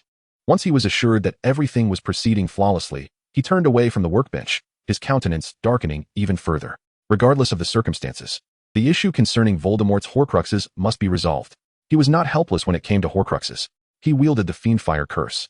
As long as he located the Horcrux and placed it within the Inferno, he could utterly incinerate the soul tethered to the crown into ashes. With this thought in mind, he pushed open the door to the room of requirement, his steps measured and his expression austere, descending the stairs. De Villers has meticulously devised a plan to once again enter the chamber brimming with peculiar artifacts, aiming to conclusively resolve the matter at hand. However, as he turned a corner, he collided with a shadowy figure. De Villers, do mind your safety, and watch where you are going, came a familiar voice. He looked up, and to his astonishment, it was none other than Dumbledore. Momentarily taken aback, he quickly inquired, Professor, what brings you here? Dumbledore, peering over his crescent-shaped spectacles, offered a gentle smile, his tone casual. I was merely in need of a restroom. I recall there being quite a splendid lavatory here. Chapter 146, The Resurrection of Ravenclaw. A restroom? De Villers' lips twitched slightly as he fixed his gaze on Dumbledore's face. It suddenly dawned on him that the esteemed headmaster seemed to have regarded the room of requirement as Hogwarts' personal luxurious lavatory. While the notion appeared ludicrous at first, upon reflection, it held some merit. After all, De Villers himself had visited the restroom iteration of the room of requirement, and its comfort was undeniably impeccable. The faucets were crafted from gold, the mirrors shone as brilliantly as crystal, and fragrant enchantments lingered in the warm air, complemented by seats that boasted magical massage functions. Compared to the head student's lavatory, it was on par, if not superior.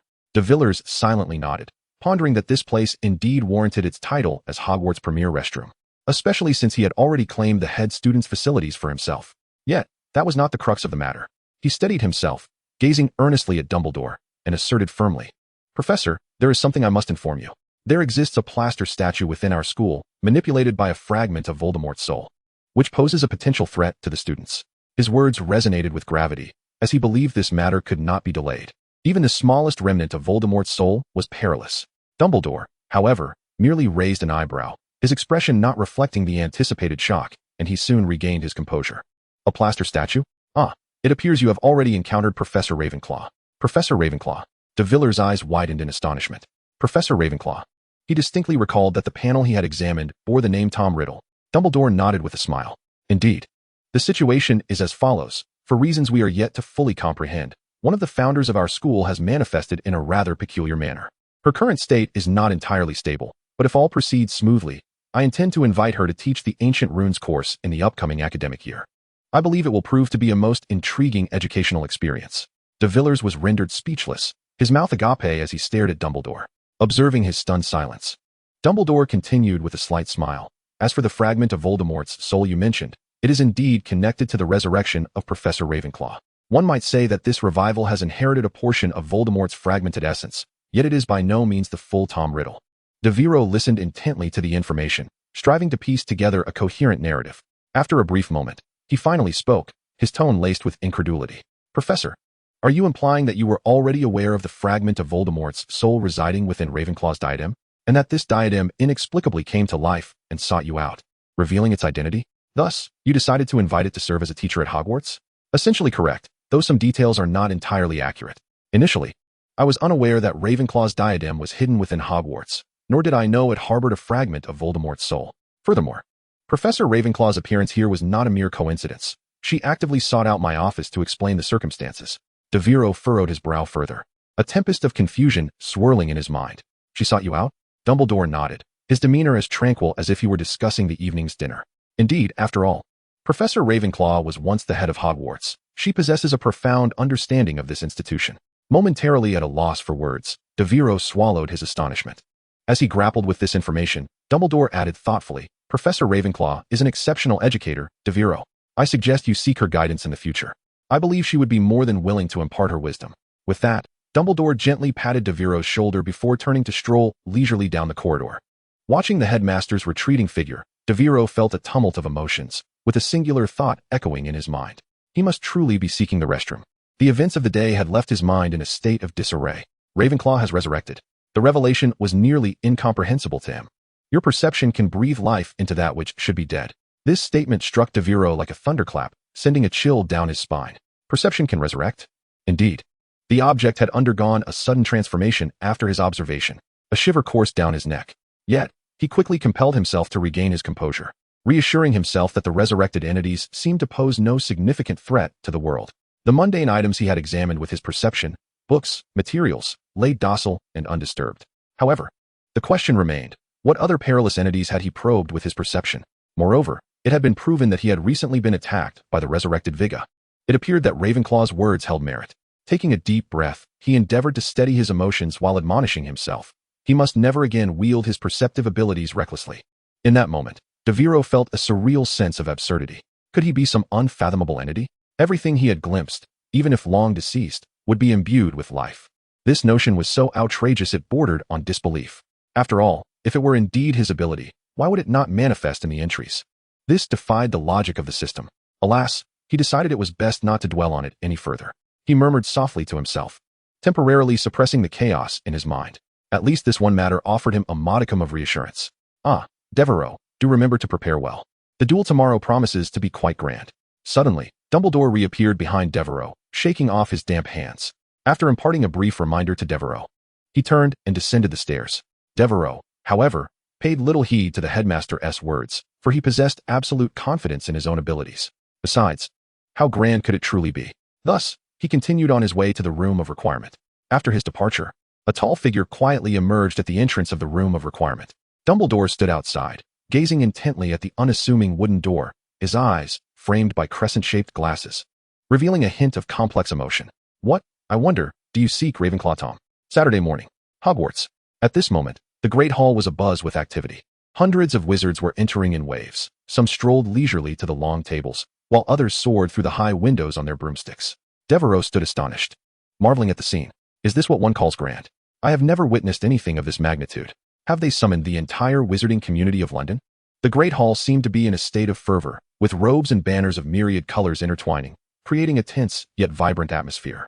At that moment, Devero found himself beside the stage, being complimented by a portly wizard. "Ha, Devero, I dare say that in my nearly half-century tenure at this school, I have never encountered a student as remarkable as you. I am truly looking forward to your performance. I hear that not only has Snape imparted potion-making skills to you, but your dueling prowess is commendable as well." Devereau's lips twitched as he activated the wizard's profile. Name: Horace Slughorn. Age: 62. Spell repository. Entry repository. Socialite: purple. Potion talent: purple. Magical ability: purple. Insight: purple. Snobbery: blue. Chapter 147. The eve of the dueling competition. Severus, I am aware of your excellence, but I truly did not anticipate your remarkable ability to cultivate students. In Snape's office, a short, rotund, bald wizard spoke, his prominent eyes particularly striking, and his thick silver beard cascading down to his chest, resembling a bespectacled walrus. He wore a smile, his eyes gleaming with warmth and admiration. As the stout wizard continued, it was evident he was in high spirits. Alas, had it not been for Phileas inviting me to partake in this duel, I might have found no excuse to witness this genius firsthand. Haha, I am genuinely looking forward to it. Looking forward? Snape's tone was flat as he turned a page of his book, not lifting his gaze. The stout wizard paused momentarily, then softened his tone, lacing it with a hint of jest. "Ah, Severus, you remain just as you were in the past." Severus Snape slowly closed the book, raising his indifferent gaze to meet the smiling face before him. "Horace, indeed. It is quite astonishing how someone who has never participated in your club could succeed you as the potions master." Slughorn seemed entirely oblivious to the sarcasm in his words, continuing to beam with unabashed delight.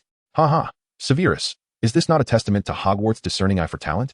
However, as he spoke of the upcoming competition, he deliberately elongated his tone, casting a sly glance at Snape. "Who do you think will emerge victorious?"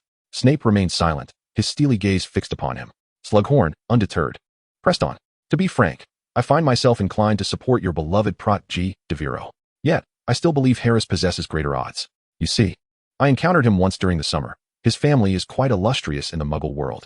Truth be told, I discerned a hint of Phileas in him from years past. Haha, in my opinion, he ought to be in Ravenclaw. As for Devero, alas, he is still rather young. Nonetheless, I hold high hopes for him. I dare say, a top 5 finish should be within reach, considering he is your student, and you have imparted some skills upon him, correct?" After this, he sipped his tea, his eyes fixed intently on Snape, evidently testing his reaction. Snape raised an eyebrow slightly, his gaze slicing through the air like a blade. "Is that so?" His tone was casual, yet laced with frost. "How strange, I do not recall teaching him anything."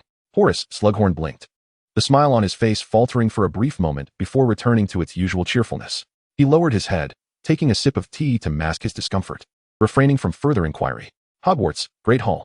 At this moment, the Great Hall had been meticulously arranged, transformed into a grand arena. The entire space appeared 3 or 4 times more spacious than usual, with the 4 house tables replaced by an imposing stage. On either side of the stage were tiered seating reminiscent of a Quidditch pitch, with rows of seats rising high, capable of accommodating thousands of spectators. The atmosphere was bustling. Come, let me take a picture with this genius of the new era." Horace Slughorn chuckled, his face creased with joy, beckoning a reporter from the Daily Prophet who stood nearby. The reporter hurried over, camera in hand, directing it towards Slughorn and Devero, who stood beside him. With a flash, the magical camera captured the moment. Devero managed a forced smile, yet appeared decidedly uncomfortable. The competition had commenced early that day, leaving him no opportunity to consult Professor McGonagall about the progress of the topic. In the distant tiers, several upper-year Gryffindor students were whispering amongst themselves. "Goodness, this event is exceedingly extravagant, far grander than last week. This venue must surely seat no fewer than 800 people.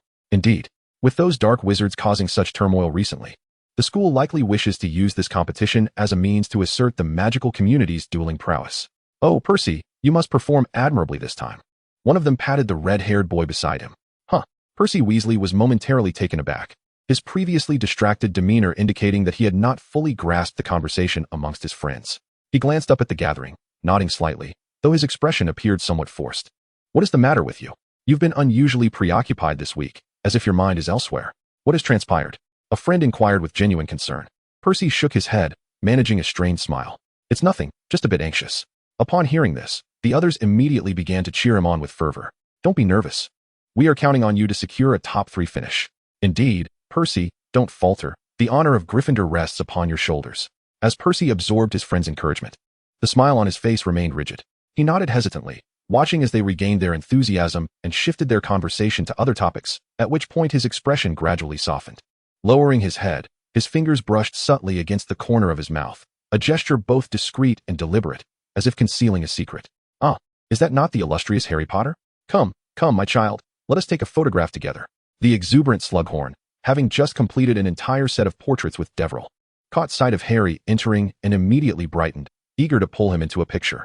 Before Harry could register what was happening, Slughorn suddenly halted. As if struck by a realization, he slightly turned, his gaze sweeping over the throng of Gryffindor students behind Harry, and his smile widened even further. "Come, children, gather around. Let us capture a grand group photo to serve as promotional material for this competition, shall we?" The Gryffindor students exchanged glances, yet could not resist Slughorn's enthusiastic invitation. Ultimately, they organized themselves for a somewhat awkward yet peculiar group photograph with the former Slytherin headmaster. At last, the photo session concluded. Though he felt a twinge of exasperation, he reconciled with the experience, especially considering the potion-related insights Slughorn had just imparted to him. Indeed, he had just acquired the potion mastery skill from Slughorn. This was a prestigious purple experience skill. It was no wonder, given Slughorn's half-century tenure as a potions professor. In that moment, the knowledge and experience bestowed upon Devero led him to believe he might surpass Snape's proficiency in potions. However, he currently lacked the time to fully digest this newfound knowledge. Once Devero internalized this experience completely, he would emerge as a potion master, transcending Snape in every aspect, though perhaps not in wealth. As for why such an encounter had unfolded, he was well aware that Slughorn's overt enthusiasm likely stemmed from having heard whispers of his invention of the Wolfsbane potion, prompting the professor to curry favor. Regarding Slughorn's sudden invitation for a photograph with the Gryffindor students, Devero surmised that the old professor was perhaps concerned about his proximity to Harry, fearing that certain Death Eaters might take notice and pose future complications for him. Chapter 148. The duel competition begins. In the Great Hall, students were still streaming in. On the arena, Professor Flitwick skillfully directed students of various grades to take their seats in an orderly yet vibrant manner. Hermione clutched a hefty tome on dueling techniques, fervently flipping through its pages at the last moment, having just discussed its strategies with Devero prior to entering. Ron could not resist teasing her, asserting that knowledge would not shield her from spells. Gryffindor was, as always, brimming with enthusiasm, with nearly everyone fervently cheering for Harris, the student council president, whose popularity was undeniably sky-high. A faction also supported Percy, as he was a source of pride for the house, though his followers paled in comparison to those rallying behind Harris. Some even waved small flags inscribed with shimmering gold and crimson letters proclaiming Harris must win. A dazzling sight indeed. Devero, observing the flag from a distance, could not help but twitch at the corners of his mouth. In stark contrast, the Slytherin side presented a rather peculiar atmosphere, infused with an air of strangeness. A massive banner floated in the air, emblazoned with the words "Luke stinks." Not for the win.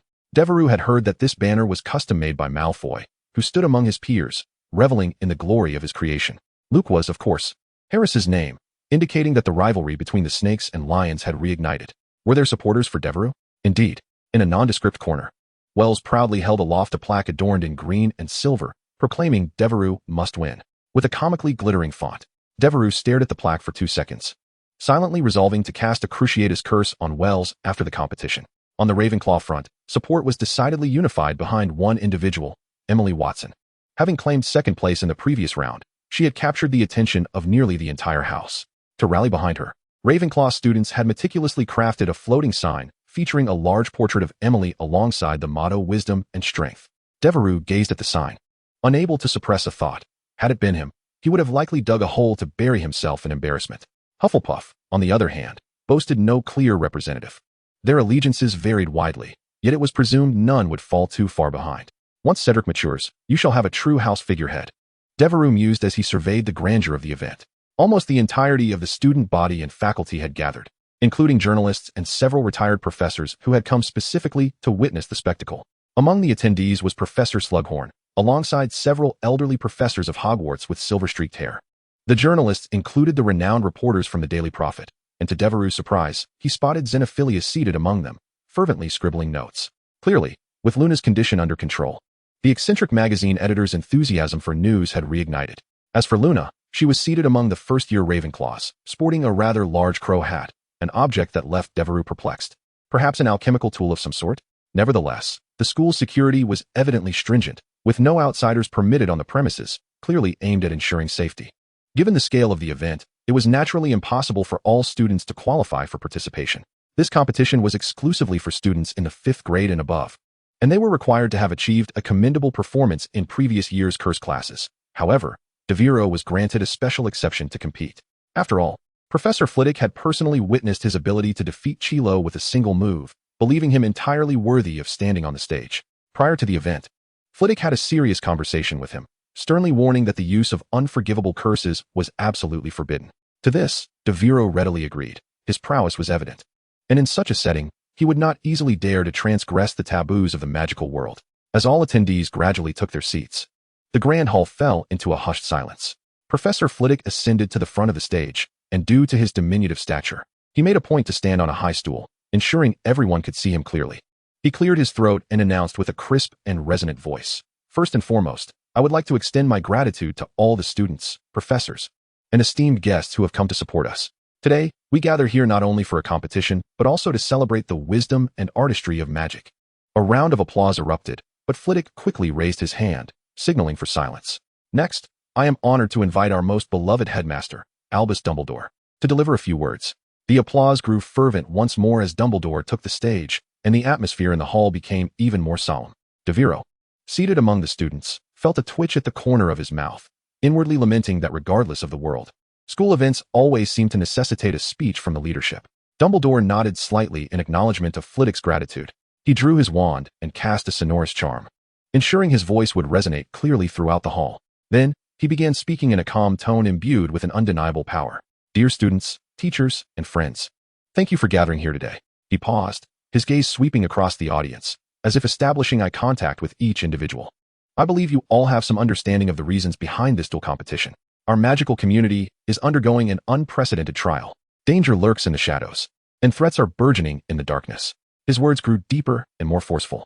"But I wish to convey to you that we wizards of Hogwarts have never been a people to shrink back." Dumbledore's voice rose sharply, his eyes aflame. "Today, we are here not merely to showcase our skills, nor simply to determine a victor. We are here to send a clear and resolute message to those who lurk in the dark. Anyone who attempts to harm us or threaten our existence will pay a grievous price." The hall fell silent for a moment before erupting into thunderous applause and cheers. Meanwhile, in a corner of the scene, Percy anxiously scratched the back of his hand. Once again, he raised his hand to brush the corner of his mouth, inadvertently revealing his excessively elongated canine teeth. Chapter 149. Observing the battle to enhance proficiency? A new method of advancement. As Dumbledore's speech concluded, Professor Flitwick swiftly seized the opportunity to speak, standing at the center of the arena and announcing in a resonant voice, "The Hogwarts Inter-School Duel Competition is now officially open." As his words echoed, a wave of cheers and applause erupted from the audience. Professor Flitwick smiled and added, "Moreover, I have another announcement to make. The champion of this competition will receive a reward of 500 galleons."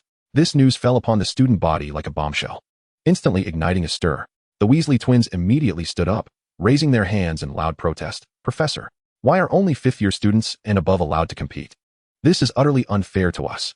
Laughter filled the room, while Percy, who had been somewhat distracted, narrowed his eyes at the mention of the prize, his expression suddenly shifting to one of seriousness, as if he had made a resolute decision in that moment. Then, with a flick of his wand, Flitwick conjured a multitude of shimmering white paper cranes, which flapped their wings and flew towards each participating student, landing precisely before them. The crane that landed in front of Devero was notably smaller than the others, appearing rather unique. He glanced at it silently, speculating that this was perhaps a jest designed specifically for him by Professor Flitwick. The cranes of the other participants were equally distinctive, seemingly tailored to each individual's personality, some adorned with feathered lace, others etched with magical runes, and even a few wearing spectacles, which elicited chuckles from the audience.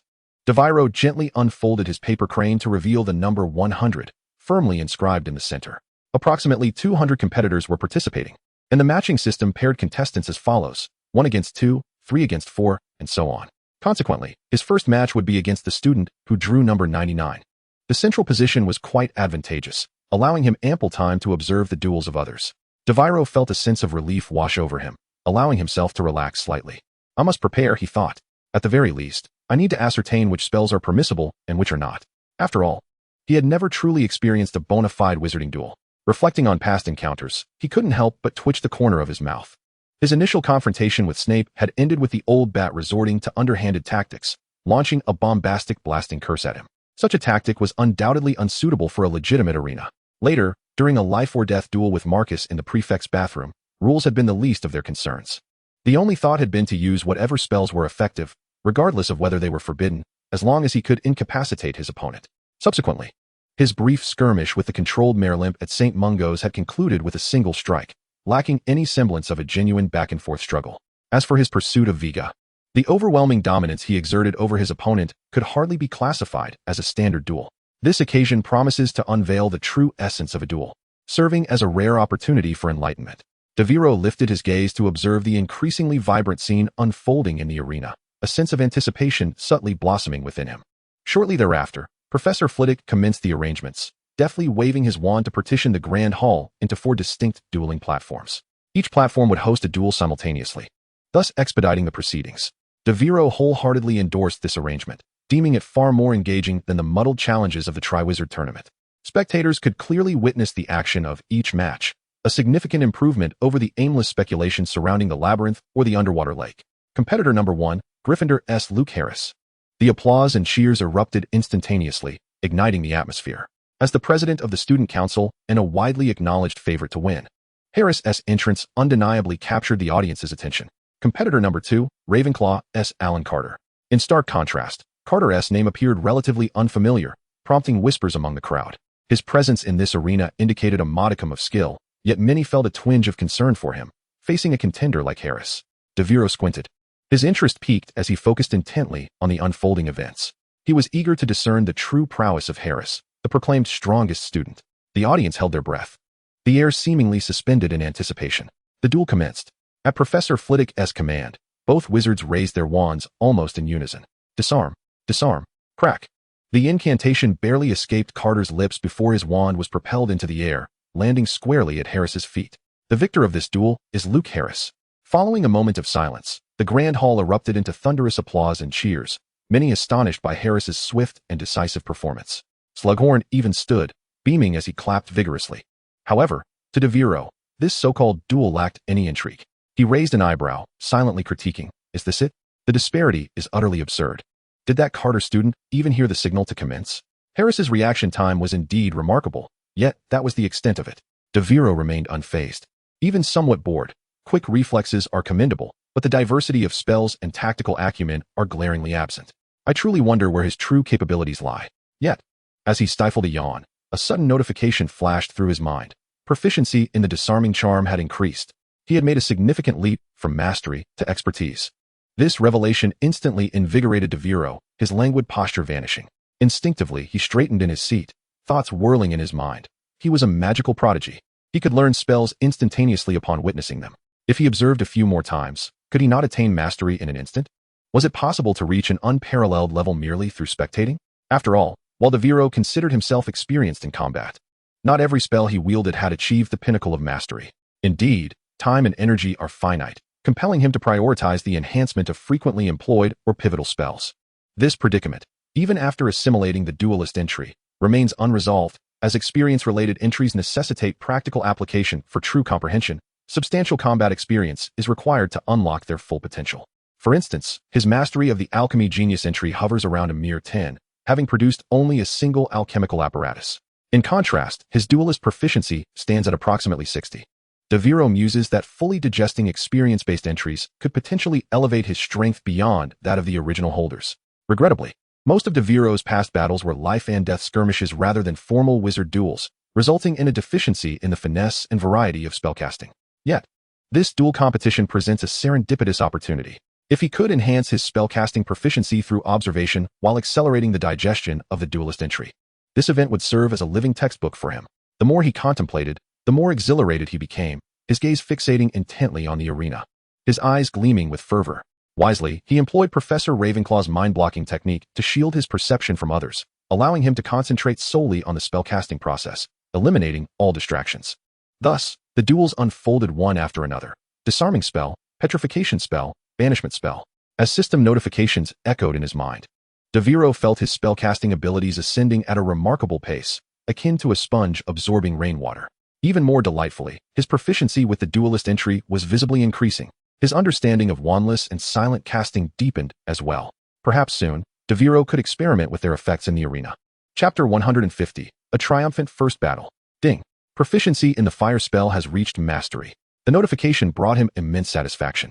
Moments ago, he had witnessed Watson from Ravenclaw defeat her opponent with a fire spell, which had directly elevated his own proficiency to mastery. This advancement was monumental for him. That prior duel featured Watson, the previous round's runner-up from Ravenclaw, executing the fire spell. Devero couldn't help but applaud her. What a kind soul. Just as Devero reveled in the exhilarating surge of his spell proficiency, the resonant voice of Professor Flivy pierced the air. Contestant number 99, Slytherin, James Knott. Contestant number 100, Slytherin, Devero Alexander. He lifted his head, momentarily taken aback by how swiftly his turn had arrived. With a gentle sigh, he rose and strode towards the stage. Simultaneously, the audience in the Great Hall, having grown weary from several rather lackluster duels, suddenly stirred with renewed energy. This was the main event.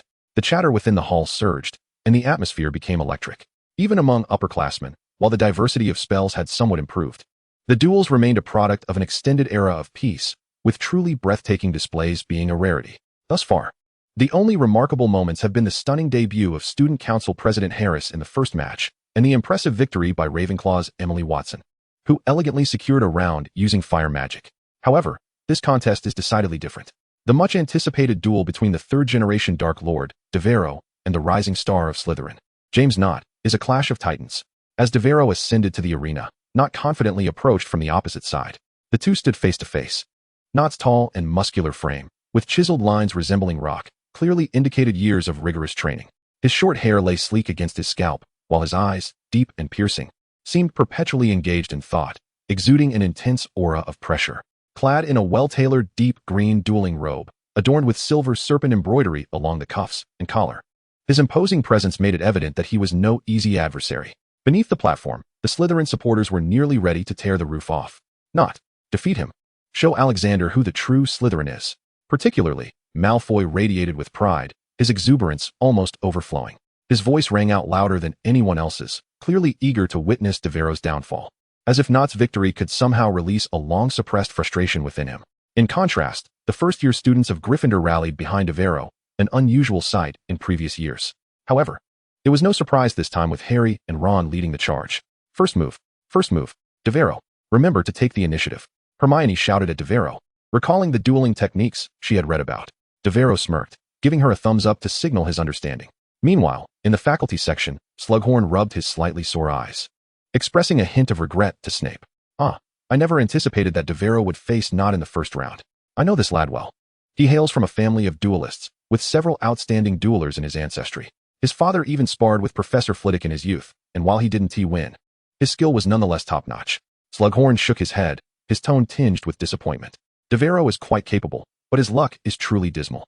Snape, however, merely smiled faintly, refraining from comment, his lips curling into an enigmatic smile that hinted at his own expectations for the forthcoming duel. At this moment, Devero stood on the platform, his expression as calm as ever, yet his gaze was coldly fixed on Knott. The cacophony and cheers surrounding the arena seemed irrelevant to him.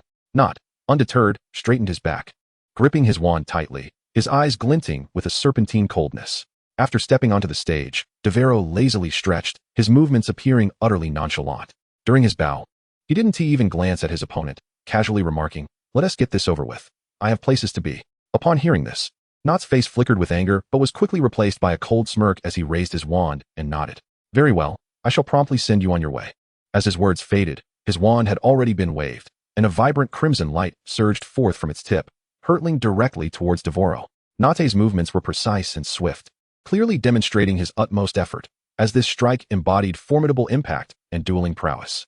Outside the arena, the Slytherin students had already begun to cheer in anticipation, as if victory were within their grasp.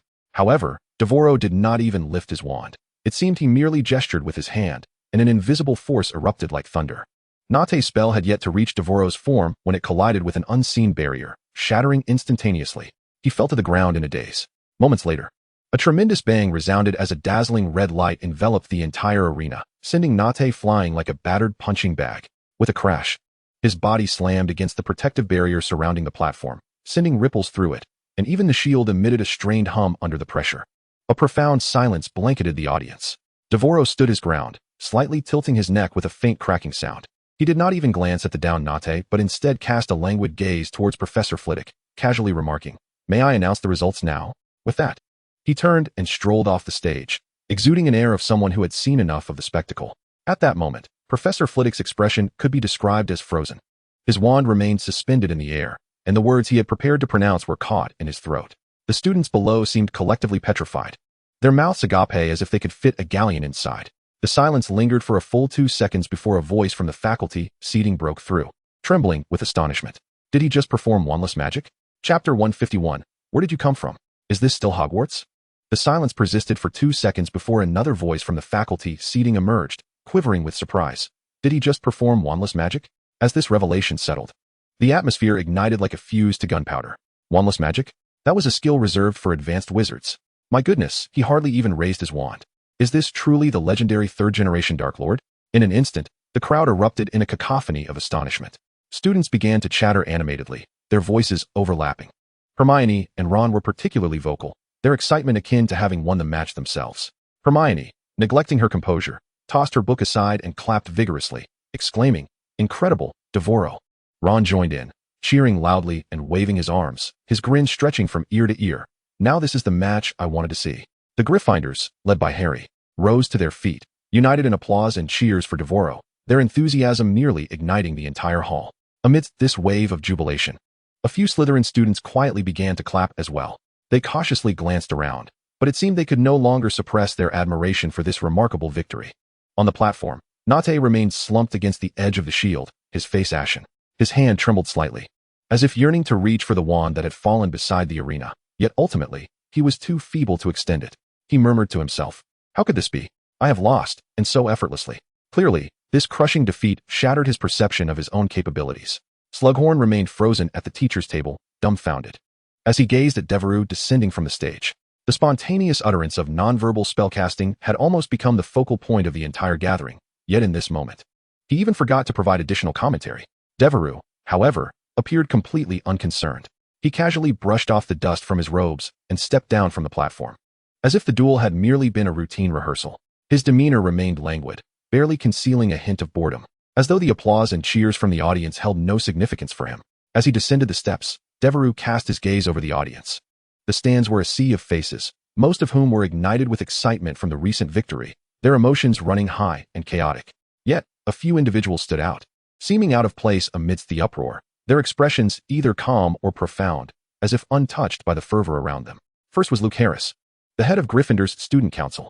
A faint smile graced his face, and upon meeting Devereaux's gaze, he nodded slightly, as if acknowledging his recent performance.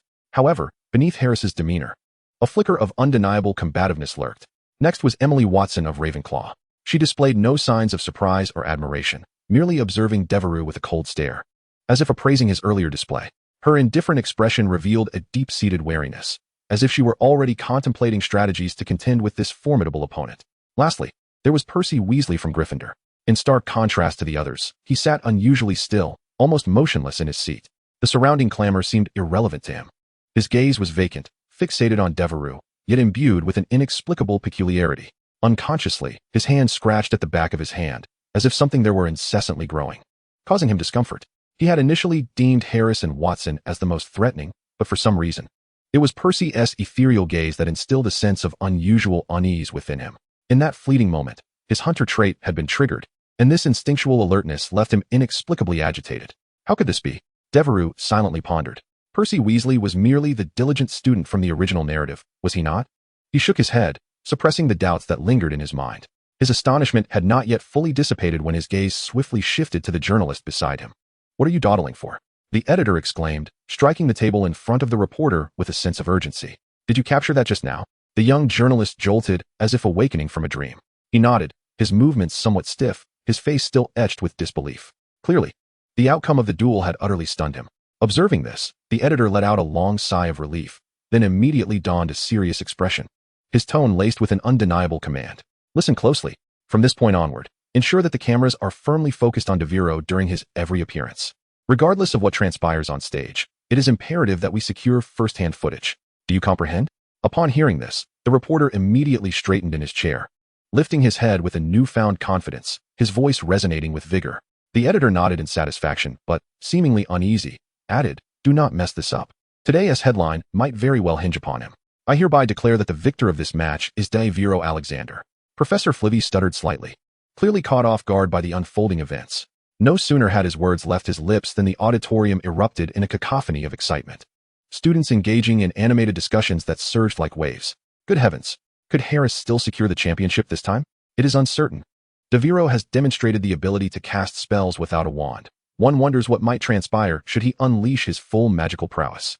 Indeed, just moments ago, he effortlessly deflected Nate's dark curse. Doesn't this suggest that his magical abilities surpass those of these 6th and 7th year students? What was once regarded as an assured outcome of the match now became shrouded in ambiguity, with the students' fervent discourse reflecting a blend of anxiety and exhilaration regarding the forthcoming contest. At that moment, a voice abruptly pierced through the clamor, interrupting the collective deliberation. What are you all saying? Are you concerned about whether Harris can claim the championship? How could you harbor such doubts? Everyone turned to see Wells from Slytherin step forward, fervently waving a placard and loudly proclaiming, "That is absolutely impossible. Only our 3rd-generation Dark Lord can seize the championship." He wildly waved his banner, as if determined to engrave this declaration into every corner of the hall. Instantly, the Gryffindor students were consumed by fury, with some even drawing their wands, poised to teach Wells a lesson. However, before they could act, their companions intervened, urging them not to stoop to the level of a fool. Amid this turmoil, a sharp sound emerged, akin to a bird's call intertwined with a wolf's howl, capturing everyone's attention. There stood Luna Lovegood, adorned with an exaggerated raven hat. Amidst the crowd, her voice ringing clear, Devero is the 4th-generation Dark Lord. Harry Potter is the 3rd. In an instant, the hall was plunged back into chaos, with students exchanging heated remarks, the situation spiraling into a frenzy that rivaled even the Quidditch finals. Standing offstage, Devero covered his face with his hand and let out a long sigh. Goodness, where am I? Is this truly Hogwarts?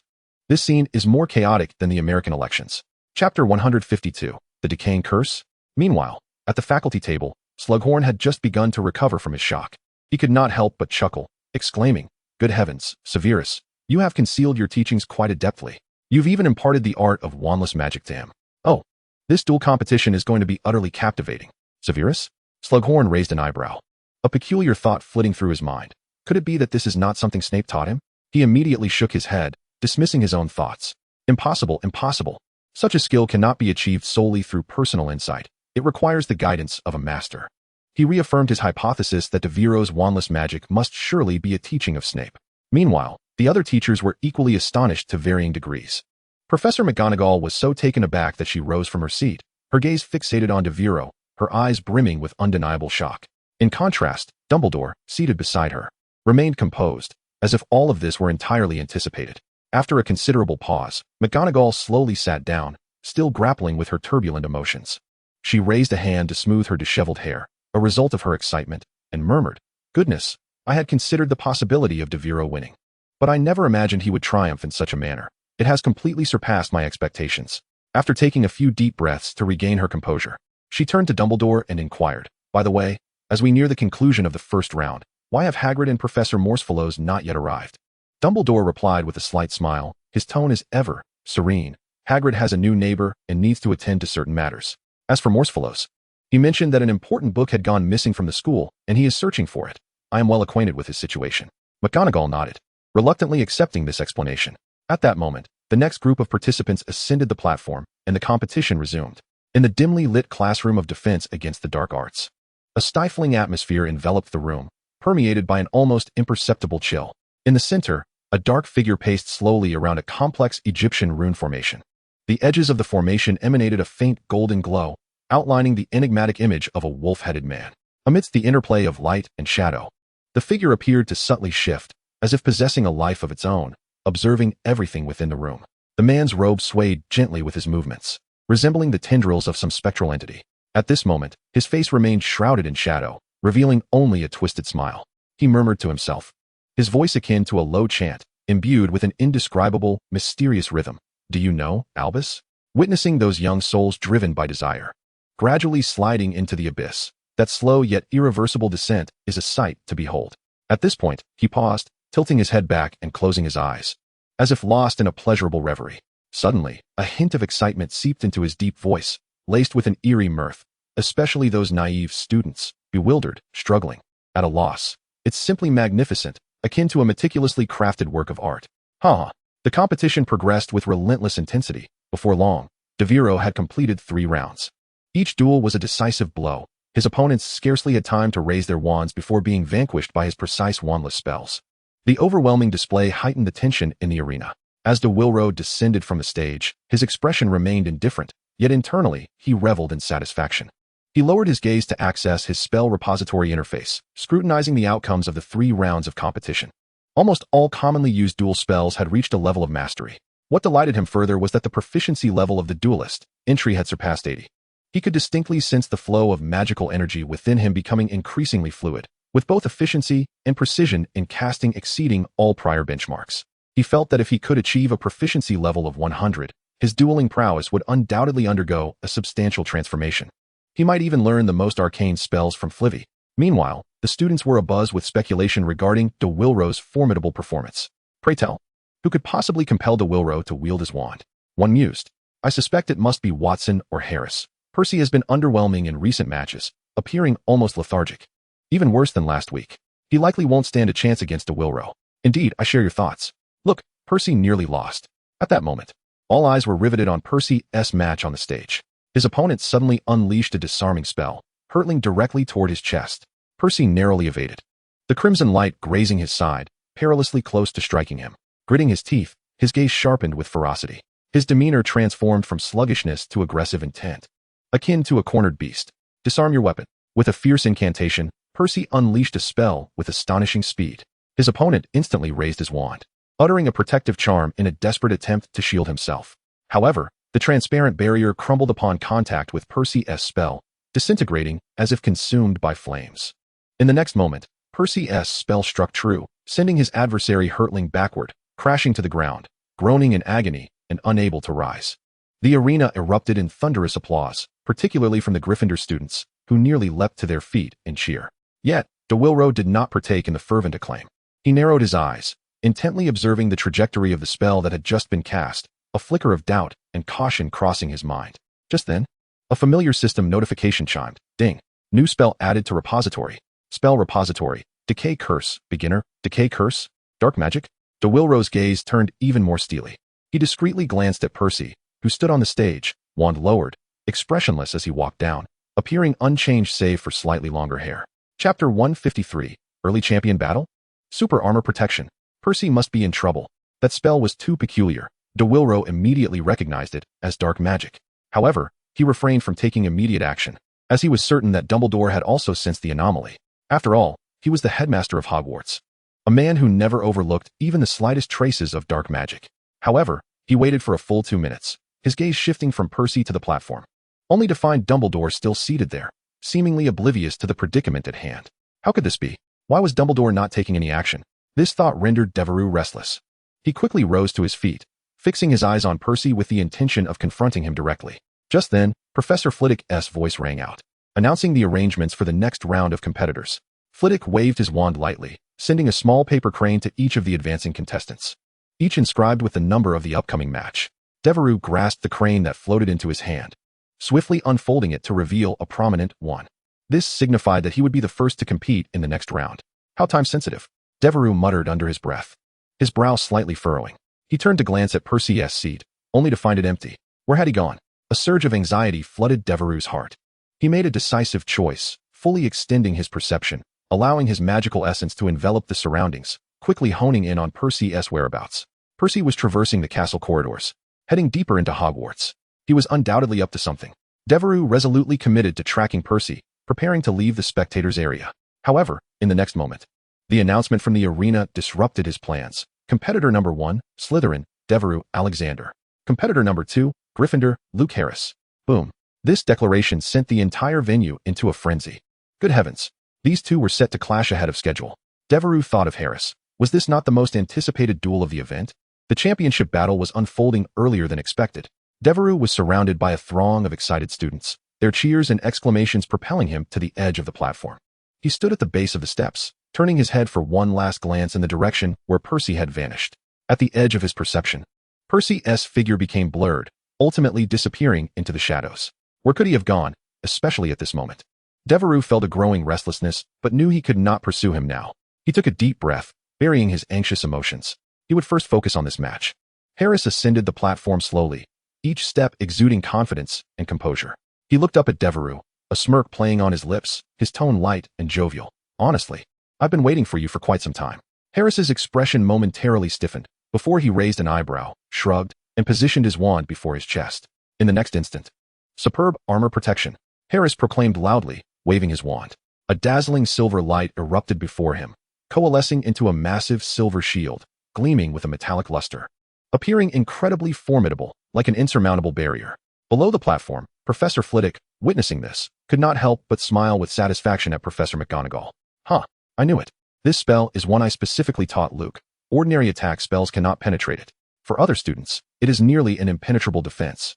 Thus, I permit Luke to employ this spell solely against Devero. His voice brimmed with anticipation, his eyes sparkling with enthusiasm. I am eager to witness how Devero will breach the defenses. Will he seek out vulnerabilities or opt for a war of attrition? Professor McGonagall nodded in agreement, remarking, indeed. Altering the terrain is also a strategy. Let us observe how he responds. Beside her, Slughorn appeared equally exhilarated. He turned to Snape and said, faced with such a formidable defensive spell, Devero will likely have to draw his wand. Wouldn't you agree? Of course, unless he resorts to exceedingly powerful dark magic. Even with a wand, the enhancements would be minimal. I predict this will be a battle of endurance. To his surprise, a subtle smile graced Snape's lips, revealing a hint of intrigue. Slughorn's eyes widened in shock, yet he quickly recovered, grinning as he inquired, what shall we wager? Snape raised an eyebrow. The bottle of wine in your possession. Slughorn paused momentarily, then burst into hearty laughter. Clever lad, you certainly know how to pick. That bottle is meant as a gift for the headmaster. But very well, what if I win? Snape, his tone calm, yet laced with mockery, replied. A sample of my latest polyjuice potion.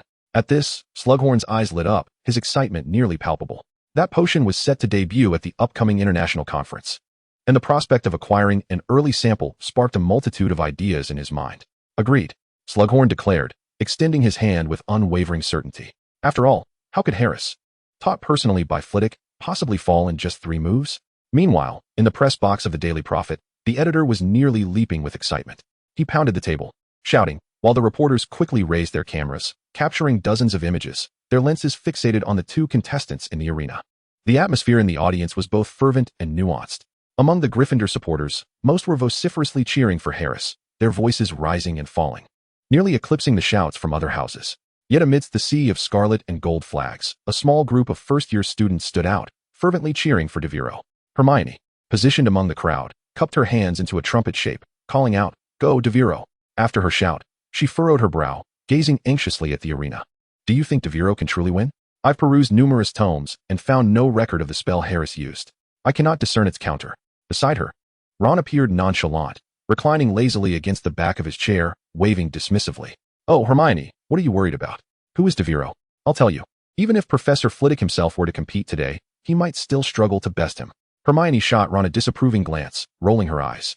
Just then, Harry placed a reassuring hand on Hermione's shoulder, his voice steady yet quiet. Have faith, I believe in him. Even if Devero lacks a counter at present, he will surely devise a solution. Hermione hesitated for a moment, pressed her lips together, and nodded slightly, but soon could not restrain her curiosity. Harry, why are you so confident in Devero? Harry scratched his head, a faint smile gracing his face. He gazed at Hermione and replied softly, because Devero is just that kind of person. He is consistently reliable, making it impossible not to trust him. Hermione bowed her head in contemplation, remaining silent thereafter. Conversely, the atmosphere on the Slytherin stands was entirely different. Go, Harris! Malfoy's voice rang out sharply, cutting through the air like a knife. He not only cheered vigorously himself, but also pushed his companions, Goyle and Crabbe, urging them to join in supporting Harris. Though their voices were chaotic, they exuded a palpable energy. This peculiar scene immediately drew the attention of onlookers. Goodness! Exclaimed a third-year Ravenclaw student, eyes wide with disbelief. This is the most absurd thing I've ever witnessed. A first-year Gryffindor rooting for a Slytherin competitor, while a first-year Slytherin cheers for a Gryffindor. Another student chuckled softly. What an extraordinary sight, truly a rarity to behold. Chapter 154. The Phoenix paves the way. Harris stood behind the silver shield, a confident smile illuminating his face as his gaze fixed intently on Devero. He raised his wand, his tone laced with provocation as he declared, this spell is not easily broken. Devero, you must demonstrate your true abilities this time. Face me with your wand in a fair duel. Devero, standing opposite him, furrowed his brow, seemingly indifferent to the impending confrontation. His eyes occasionally drifted past Harris, fixating on the entrance of the hall, his expression betraying a hint of impatience and anxiety. Harris's smile faltered, his demeanor darkening in an instant. Hey, he exclaimed, brandishing his wand with a surge of anger. "Could you show some respect for your opponent?" His voice resonated like thunder, echoing throughout the arena. He slightly parted his lips, as if uttering something. But Harris momentarily failed to catch it, pausing in confusion. In that fleeting moment, he discerned two silent words on Devereau's lips. "I'm sorry." In the next heartbeat, a wave of searing heat enveloped him. He scarcely had time to comprehend Devereau's movement before feeling a scorching energy collide with the shield, shattering it into fragments. The silver shards erupted in the air like scattered stars, vanishing in an instant. Harris felt a tremendous force propel him backward, a weight pressing against his chest, as if he were a mere scrap of paper caught in a tempest. The world around him blurred, the heat engulfing his consciousness, and then he succumbed to darkness. From Devereau's perspective, must resolve this swiftly. I wonder what that fool is up to. Devero furrowed his brow, frequently glancing toward the entrance of the hall. His perceptive senses extended beyond the door, yet he could not detect Percy's presence. "Hey, Devero." Harris, visibly frustrated, gripped his wand tightly, his voice resonating with anger and exasperation. "Hurry up and finish this." As he pondered, his mind rapidly sifted through suitable spells. The blasting curse? No, that would be inappropriate, as it is indeed dark magic. He sought a potent incantation that would not inflict harm. A spark of inspiration ignited within Devero as he recalled a unique spell recently acquired from the entry of Alchemy Genius. Originally a fire-based magic employed by Dumbledore in alchemy, this spell had been significantly enhanced through his modifications, its power multiplied several times over. He had even infused it with personalized elements, transforming it into a magnificent fire dragon. With this thought, a hint of an apologetic smile graced Devero's lips as he softly uttered a word of apology to Harris. In the next moment, he flicked his wrist and confidently chanted the incantation, "Fire God, clear the way." Instantly, a colossal fire dragon erupted from the tip of his wand, breathtaking in its grandeur. The dragon was vividly lifelike, its scales forged from flames shimmering with a dazzling golden-red radiance, and a searing wave of heat enveloped the entire arena. It roared thunderously, a sound that reverberated through the air, causing the spectators to instinctively cover their ears. As the dragon unfurled its wings, the entire hall seemed to be cast under its shadow. With a resounding boom, the fire dragon soared into the sky before diving towards Harris with a momentum akin to a thunderclap. The expressions of the professors seated at the teacher's table shifted dramatically. "Quick, reinforce the shield," Professor McGonagall exclaimed, clutching her hat to prevent it from being swept away by the heat wave. Dumbledore's expression turned grave as he swiftly drew his wand and waved to strengthen the protective barriers surrounding the arena. A thick blue shield sprang to life, enveloping the entire platform in its embrace. Nevertheless, the dragon's force still caused the shield to tremble slightly, and the ground shook, making even the audience feel the vibrations. Before Harris, the silver shield operated at full capacity, yet against the fire dragon, he appeared utterly defenseless. In less than 3 seconds, the shield shattered with a resounding crash. The fragments of the shield scattered like glimmering silver dust, and Harris could only watch helplessly as the flames approached. Just as the dragon was about to engulf him, an unexpected event transpired. The massive fire dragon suddenly began to spiral violently in the air before splitting into two. They darted past Harris like two torrents of fire, the intense heat failing to harm him in the slightest. The dragons continued to circle above the arena, their dazzling light illuminating the hall as if it were midday, until they gradually dissipated into the air, restoring tranquility. Though Harris emerged unscathed, he was violently thrown against the shield by the force and lost consciousness.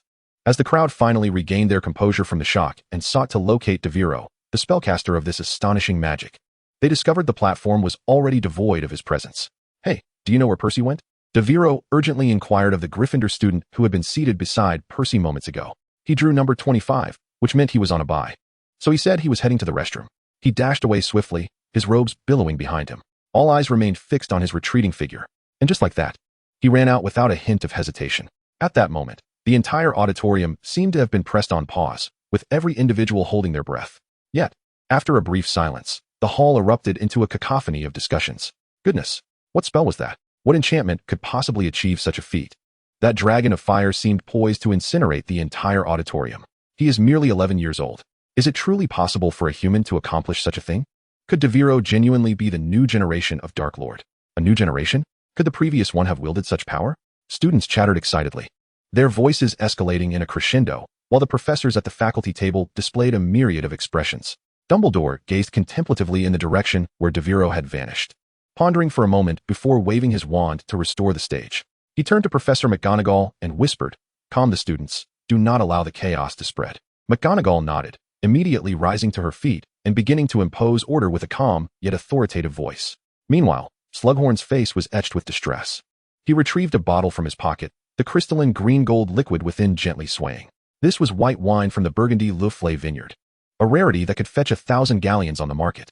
He grumbled as he reluctantly offered it to Snape beside him. However, Snape did not take it.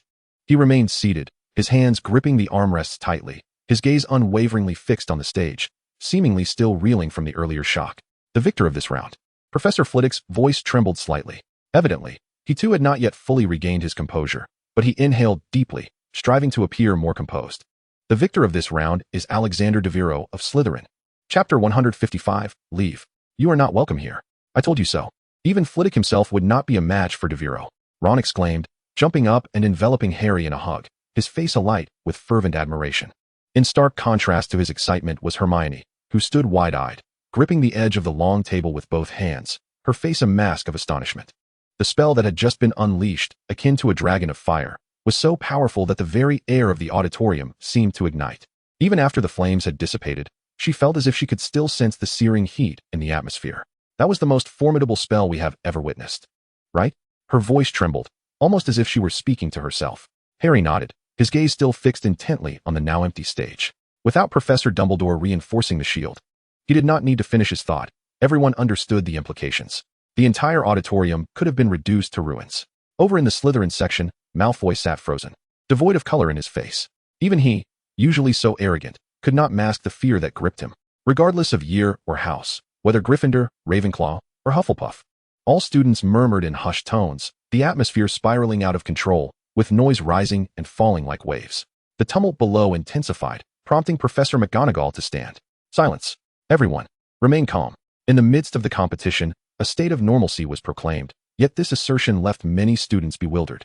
Normalcy? Some muttered under their breath. The auditorium was on the brink of collapse. How could this possibly be considered normal? Meanwhile, the editor-in-chief of the Prophet was nearly leaping onto his desk with excitement. His eyes sparkled like two searchlights, fixated on the arena. This was undoubtedly a front-page story. He enthusiastically patted the shoulders of his reporters, his voice brimming with uncontainable exhilaration. The Fire Dragon spell. Unbelievable non-verbal magic. This news is explosive. We have enough material for an entire year. The impact of this promotion against dark wizards has been utterly achieved. Ultimately, with the combined efforts of Professor McGonagall and Flitwick, order in the auditorium was gradually restored, allowing the competition to resume.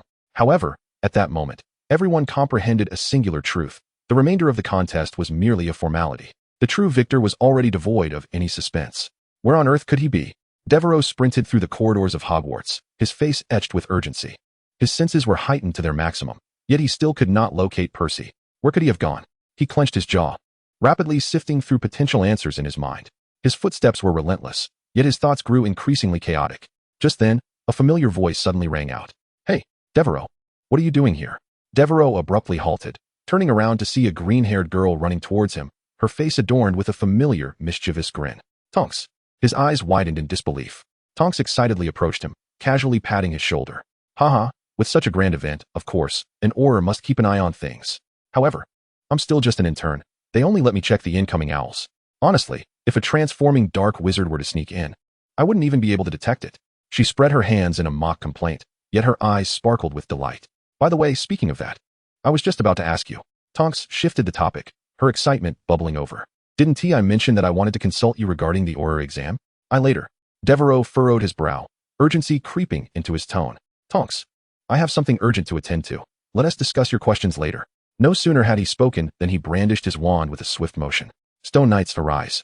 The clash of armor rang clear and powerful as the knights readied themselves, exuding an aura of authority and strength. Tonks stood there, dumbfounded, her mouth agape, rendered speechless by the unfolding scene. At that moment, the sound of hooves echoed from a distance. Devereau's stone warhorse came galloping forth, its hooves striking the ground with a crisp resonance. Without a moment's hesitation, Devero nimbly mounted the horse, sitting upright. He glanced down at Tonks, his tone hasty yet courteous. Before Tonks could respond, Devero gently squeezed the horse's sides, and with a neigh, the steed surged forward, carrying him and the squad of stone knights swiftly away, the sound of hooves gradually fading into the distance. Tonks stood frozen in place, staring blankly at Devero's departing figure, murmuring to himself, what on earth is this fellow up to? At that moment, an owl soared overhead. Devero, however, had already shifted his thoughts far from her. He galloped away, a sudden realization flashing through his mind. Percy had mentioned needing to visit the lavatory, and as a prefect. To which lavatory would he be heading? The answer was evident. The prefect's lavatory. It seems these prefects truly have an affinity for that place. Devero was intimately familiar with the prefect's lavatory. Ever since his last deadly confrontation with Marcus, his knowledge of this area had surpassed that of any other student. Therefore, in less than 3 minutes, he rode with the Stone Knight through the corridor, arriving directly at his destination. Finally, he had arrived. Devero dismounted with agility, landing deftly on the ground. He signaled for the Stone Knights to disperse and stand guard while he swiftly approached the grand entrance of the prefect's lavatory. Drawing upon his experience, he took a deep breath, preparing to use his perception spell to ascertain whether Percy was inside.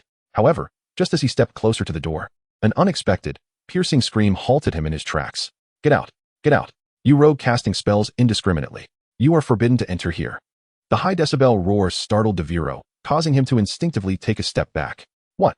He widened his eyes at the imposing door, incredulous that this cold, unyielding structure seemed to be berating him.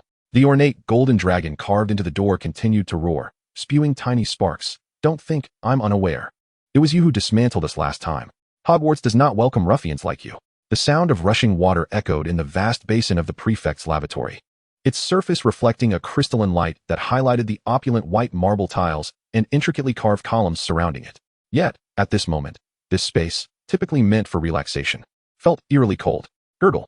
Ripples formed in the pool as a figure slowly raised its hands from the water. Percy Weasley, head bowed, revealed the back of his hands under the light, which appeared unnaturally covered in a thick, dark, coarse fur. His fingers trembled slightly, and his nails had elongated into sharp talons, emanating a faintly terrifying aura. He lifted his gaze, staring into the immense mirror before him. The reflection was nearly suffocating. No, his hair was longer than usual, disheveled and wild, exuding a primal chaos. The contours of his face had sharpened, his eyes deep set, with pupils beginning to emit a feral glimmer.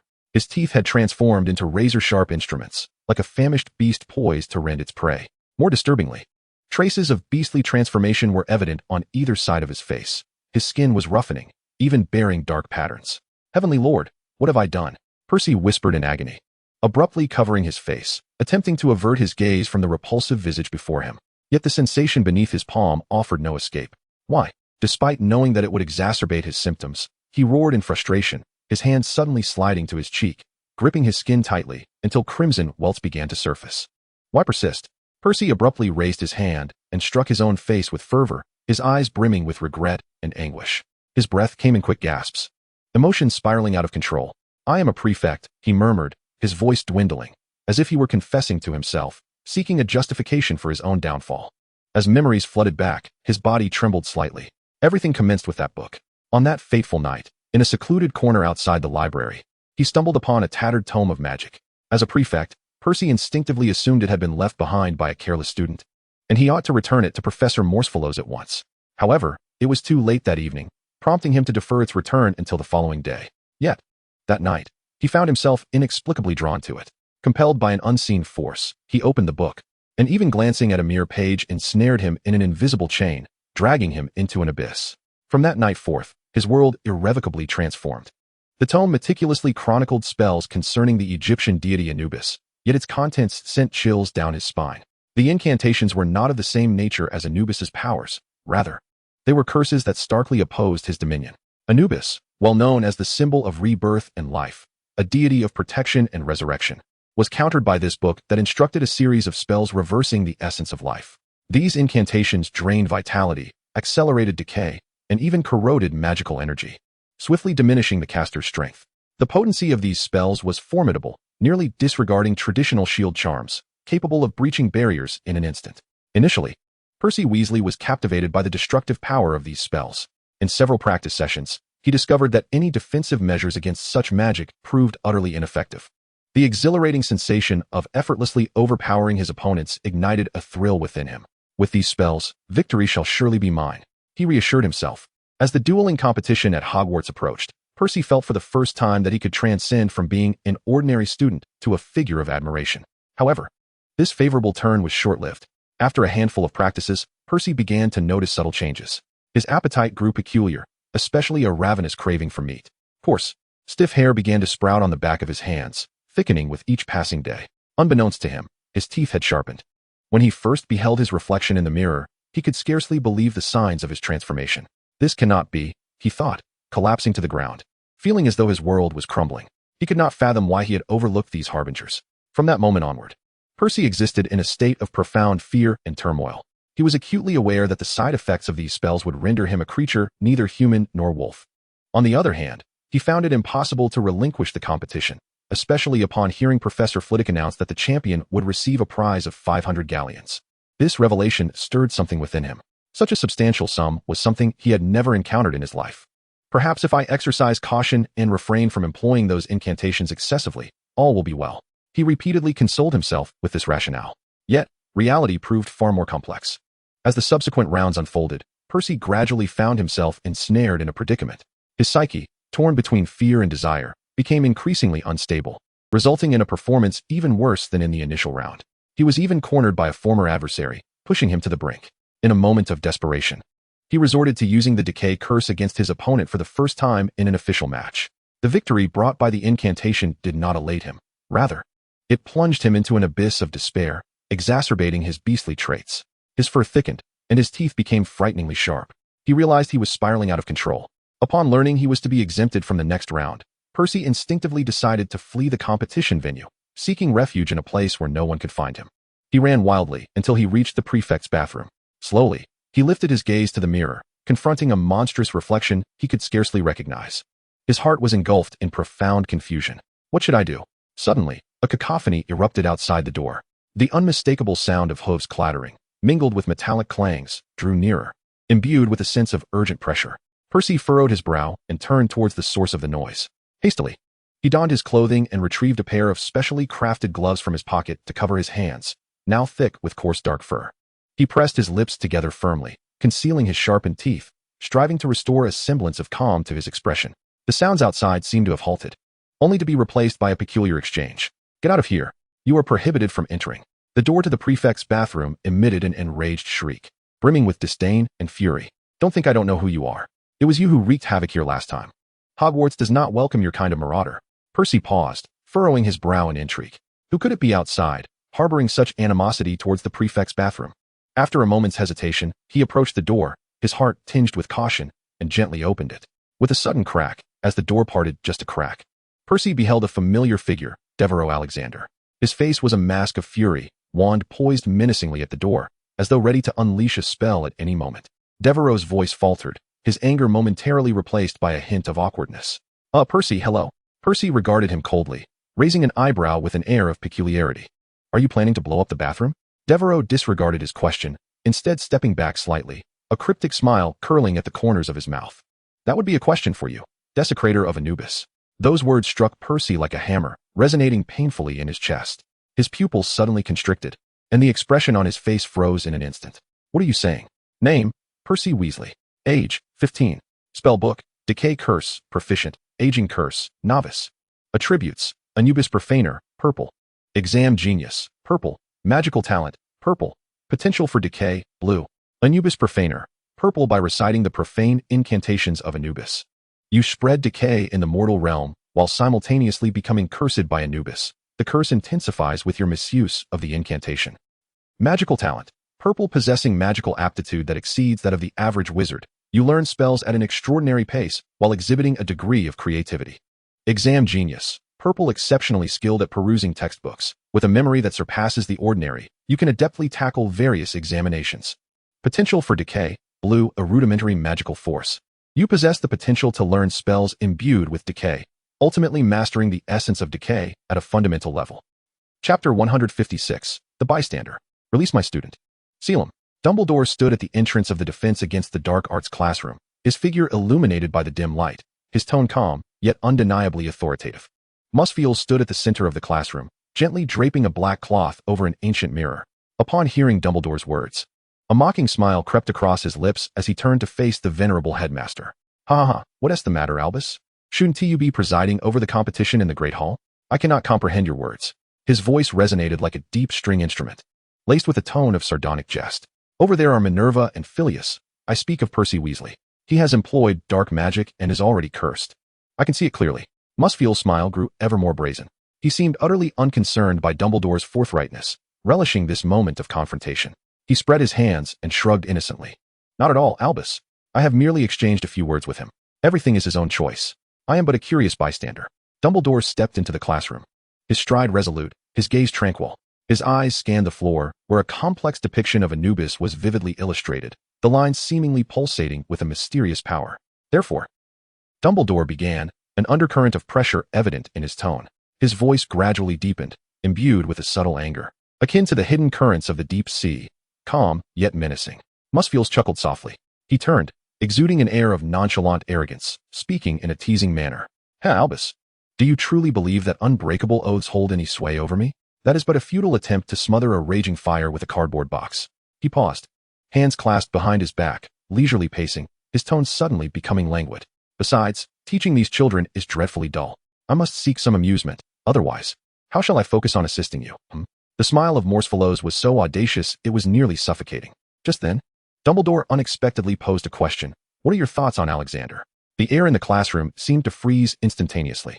Morsefaloz's smile faltered for a moment before gradually fading, replaced by a look of disdain. His gaze narrowed slightly, his tone icy and contemptuous. Merely leftovers, he remarked, a flicker of disgust passing through his eyes. His words laced with unabashed sarcasm. Morsefaloz scoffed lightly, seemingly deeming the topic a waste of his time. Yet, he suddenly paused, a cryptic smirk forming at the corners of his mouth. Moreover, there is another half that they shall never attain. Dumbledore nodded slightly, his blue eyes appearing as profound as the sea under the moonlight. His voice was deep and resolute. Came. You are to lay a hand on none of the students in the school, or else. Morsefaloz shrugged, a languid smile gracing his features, as if indifferent to the warning. Or else what? Are you going to expel me? However, his smile promptly faltered. Dumbledore spoke with an unsettling calmness that bordered on cruelty, delivering an unequivocal ultimatum, or else I shall take my own life. You shall never obtain what you desire. The classroom fell into a profound silence. The smile on Morsefaloz's face vanished entirely. His somber expression resembled an unfathomable abyss, devoid of ripples. After a moment of silence, he scratched his head, a look of feigned nonchalance mixed with impatience resurfacing. All right, I won't touch the others. Is that satisfactory? His tone bore a hint of reluctance, as if appeasing a loquacious old friend. Yet, he soon narrowed his eyes, a smirk reappearing at the corners of his mouth, his tone becoming flippant. But speaking of which, since you already knew I was going to act against that boy, why didn't you intervene? Were you hoping to witness the spectacle, Albus?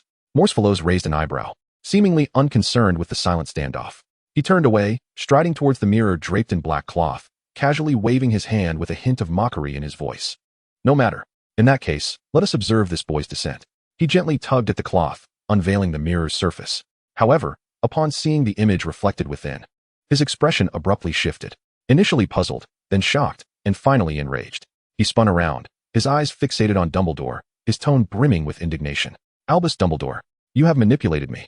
Dumbledore regarded him quietly, a trace of barely perceptible mockery flickering in his eyes. His lips curled into a slight smile before he could help but chuckle softly.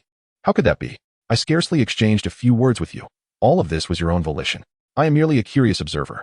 He continued, so, will you come along with me willingly, or shall I have to render you unconscious before dragging you away? Devero slowly drew his wand, his tone tranquil. The surrounding stone knights raised their weapons in unison, tightening the encirclement with each step, the atmosphere becoming palpably tense. Percy anxiously grasped the wand at his waist, his gaze swiftly darting over the advancing stone knights and Devero. The bestial features on his face became increasingly pronounced, sharp teeth visible from his slightly parted lips, beads of sweat trickling down his thickening hair. At this moment, the hesitation in Percy's eyes was replaced by fury, which finally erupted. You genius! How could you possibly understand the feelings of those of us born into humble circumstances? If I do not act this way, how can I hope to win the competition or claim the championship? Devero halted, raising an eyebrow as he replied nonchalantly, I am an orphan. This statement caused Percy's anger to falter momentarily. He was momentarily taken aback, but then he scoffed, seemingly unwilling to accept it. So what? You're a genius. You must have been the center of attention your entire life, right? You cannot possibly fathom the feeling of being surrounded by those who excel while being ridiculed for one's background. Devero remained impassive, calmly stating, my guardian is Snape. The air seemed to freeze, and Percy's sneer vanished without a trace, his grip on the wand loosening slightly. Is that so? Well, I suppose you indeed have it worse. Devero shrugged, a smirk playing at the corner of his mouth. So, shall we continue to fight? Percy lowered his head in contemplation, a look of indecision washing over his face as he wrestled with his choice. However, in that moment of stalemate, a chilling voice suddenly pierced the air. I am your guardian. Do you have a problem with that? The voice was as cold as a serpent's hiss, causing the temperature in the air to drop sharply. Both of them froze, almost instinctively turning to look. Behind the ranks of stone knights stood a middle-aged man clad in a black robe, his greasy hair framing a sullen face, hands clasped around a bottle of liquor, his dark gaze fixed intently on Devero. Chapter 157, Dried Pot Herb. Devero chuckled. Of course, I have no objections whatsoever. How could I possibly have any issues with Professor your supervision? He feigned innocence, spreading his hands as if to mask the awkwardness of being caught speaking ill. Really? Snape's voice was as frigid as a snake's flicking tongue. He stepped forward through the gaps between the stone knights, exuding a chilling aura. Upon seeing him approach, Percy instinctively recoiled several steps, tightening his grip on the wand at his waist, his eyes betraying a glimmer of fear and wariness. I will deal with you later. Snape shot Devero an impatient glance, his tone laced with annoyance. The headmaster sent me. He said you were unwell and needed treatment. Snape's words were not loud, yet they carried an undeniable commanding presence. Perhaps it was the weight of Snape's authority or the rekindling of Percy's inner discontent, but a fierce expression returned to his face. The primal ferocity began to rise within him once more, teeth slightly bared, his breathing growing heavier. Seeing the dire situation, Devero was about to intervene. But Snape sighed impatiently. Dumbledore did not provide me with additional galleons to manage your emotional issues, he remarked, stepping forward to lock eyes with Percy. His voice low yet laced with an icy undertone. Listen, if you do not cooperate, I may have to explain your situation to your parents. However, should you be willing to actively seek treatment, we can avert complications. Everything is negotiable, wouldn't you agree, dear head boy? This statement struck Percy like a blunt force, extinguishing his defiance. He deflated like a punctured balloon, the fierce resolve he had just mustered dissipating as if all will to resist had vanished. Devero, standing nearby, couldn't he help but twitch at the corners of his mouth. Snape's unexpectedly gentle approach felt exceedingly awkward to him. He had anticipated Snape would draw his wand and cast a stunning spell on Percy, dragging him to the laboratory for dissection and study. Snape did not afford Devero much time to ponder. He extended his hand toward Percy, maintaining his cold demeanor. Now, hand over your wand and follow me to the laboratory. In a daze, Percy relinquished his wand to Snape and, head bowed, followed him like a soulless automaton. Snape carefully stowed the wand away and glanced back at Devero, who immediately affected an innocent expression. Snape snorted derisively, casually tossing a bottle of alcohol towards Devero. And you, come along. Devero hastily caught the bottle, nearly losing his grip. Watching Snape and Percy walk away, he turned with resignation and waved his wand. With a spell, the stone knight statues around them scattered, vanishing in no time. Swift as the wind, after casting the spell, he felt considerably lighter on his feet and quickly pursued the retreating figures of Snape and Percy. Drink this. Then lie here and wait for me to call you back out. Snape spoke as he conjured a rudimentary bed and placed it in a corner of the laboratory. He handed Percy a steaming cup of liquid.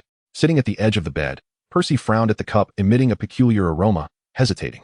Professor, what is this? He inquired cautiously. With an impassive face, Snape placed the cup on the bedside without a hint of warmth in his tone. A potion to alleviate your symptoms. Drink up. After saying this, he turned and seized Devero by the collar, dragging him out of the laboratory while shutting the door behind them. Percy, watching Snape's retreating figure, glanced down at the enigmatic liquid, his mind a whirlpool of conflict. Ultimately steeling himself, he raised the cup and drained it in one go. The fishy taste surged up his nostrils, accompanied by an indescribable foul flavor that assaulted his senses. He nearly retched, but managed to swallow it down. What on earth is this? Percy coughed, quietly lamenting, his face contorting in distaste. Outside the laboratory, Snape had just released Devero when the latter curiously spoke up. Professor, what was it that you just gave Percy to drink? Wasn't our stock devoid of wolfsbane potion? Snape let out a cold huff. Taking the bottle of white wine from Devero's hands, casually wiping its surface, his gaze fixed on the green-golden liquid within, revealing a trace of smugness. Certainly not wolfsbane. It is a tea sent by Chaslagorn. Devero's face was a picture of astonishment. Tea. Snape nodded, continuing, a type of tea leaf from the east, reputed to nourish the body. I believe he referred to it as HRGN. I brewed a bit and found it utterly distasteful, so I let Percy handle it instead. Devero's mouth twitched violently as the image of Percy grimacing while gulping down that concoction flashed through his mind, prompting him to silently offer a candle for Percy's plight. Are you treating him, or merely providing a form of Eastern medicine? Chapter 158. The Essence of Lycanthropy. Very well. I brought you here to discuss certain matters, and I presume you have numerous inquiries of your own? Snape placed the wine bottle down, casting a cold glance at Devero. Indeed, Professor. Devero immediately straightened, his demeanor earnest. I wish to know if it was the headmaster who instructed you to halt and remedy Percy's situation. How does he intend to address Percy's use of dark magic? Snape approached the podium, pausing to fix his gaze upon Devero, his voice measured yet tinged with sarcasm. Indeed, Dumbledore did send me to undertake these tasks. However, there is an even more pressing matter at hand concerning you. After all, you nearly blew Hogwarts to smithereens last time. Devero's lips twitched slightly, forcing a couple of dry laughs, internally lamenting, is it really necessary to dwell on that now?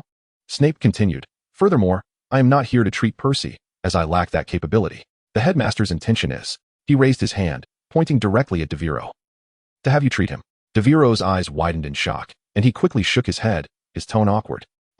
Professor, while I may indeed be a prodigy, this type of curse-related magic is genuinely outside my realm of expertise. Snape raised an eyebrow. You have actually been studying this for quite some time. Devero paused, his brow furrowing in confusion at Snape's implication. Snape summoned a chair, sitting down as he continued. You are familiar with Anubis, I presume? Devero nodded, finding no surprise in Snape's mention of Anubis. Anubis, a deity from Egyptian mythology, depicted with a canine head and human body, presides over death and rebirth. Many legends assert that those guarded by him would not perish, and the practice of mummification arose from this belief, suggesting that Percy's dark magic likely stemmed from this source. Snape acknowledged with a nod. Indeed, the magic he employs is a reversal of the ancient Egyptian spells used in mummification, thereby causing rapid decay and aging in the victim. The ease with which his magical shield was breached in the duel follows a similar principle. However, Snape then shifted his focus. Yet, the crux of the matter lies not in this, but rather in the symptoms he exhibits. Have you noticed that the characteristics exhibited by Percy bear a striking resemblance to lycanthropy?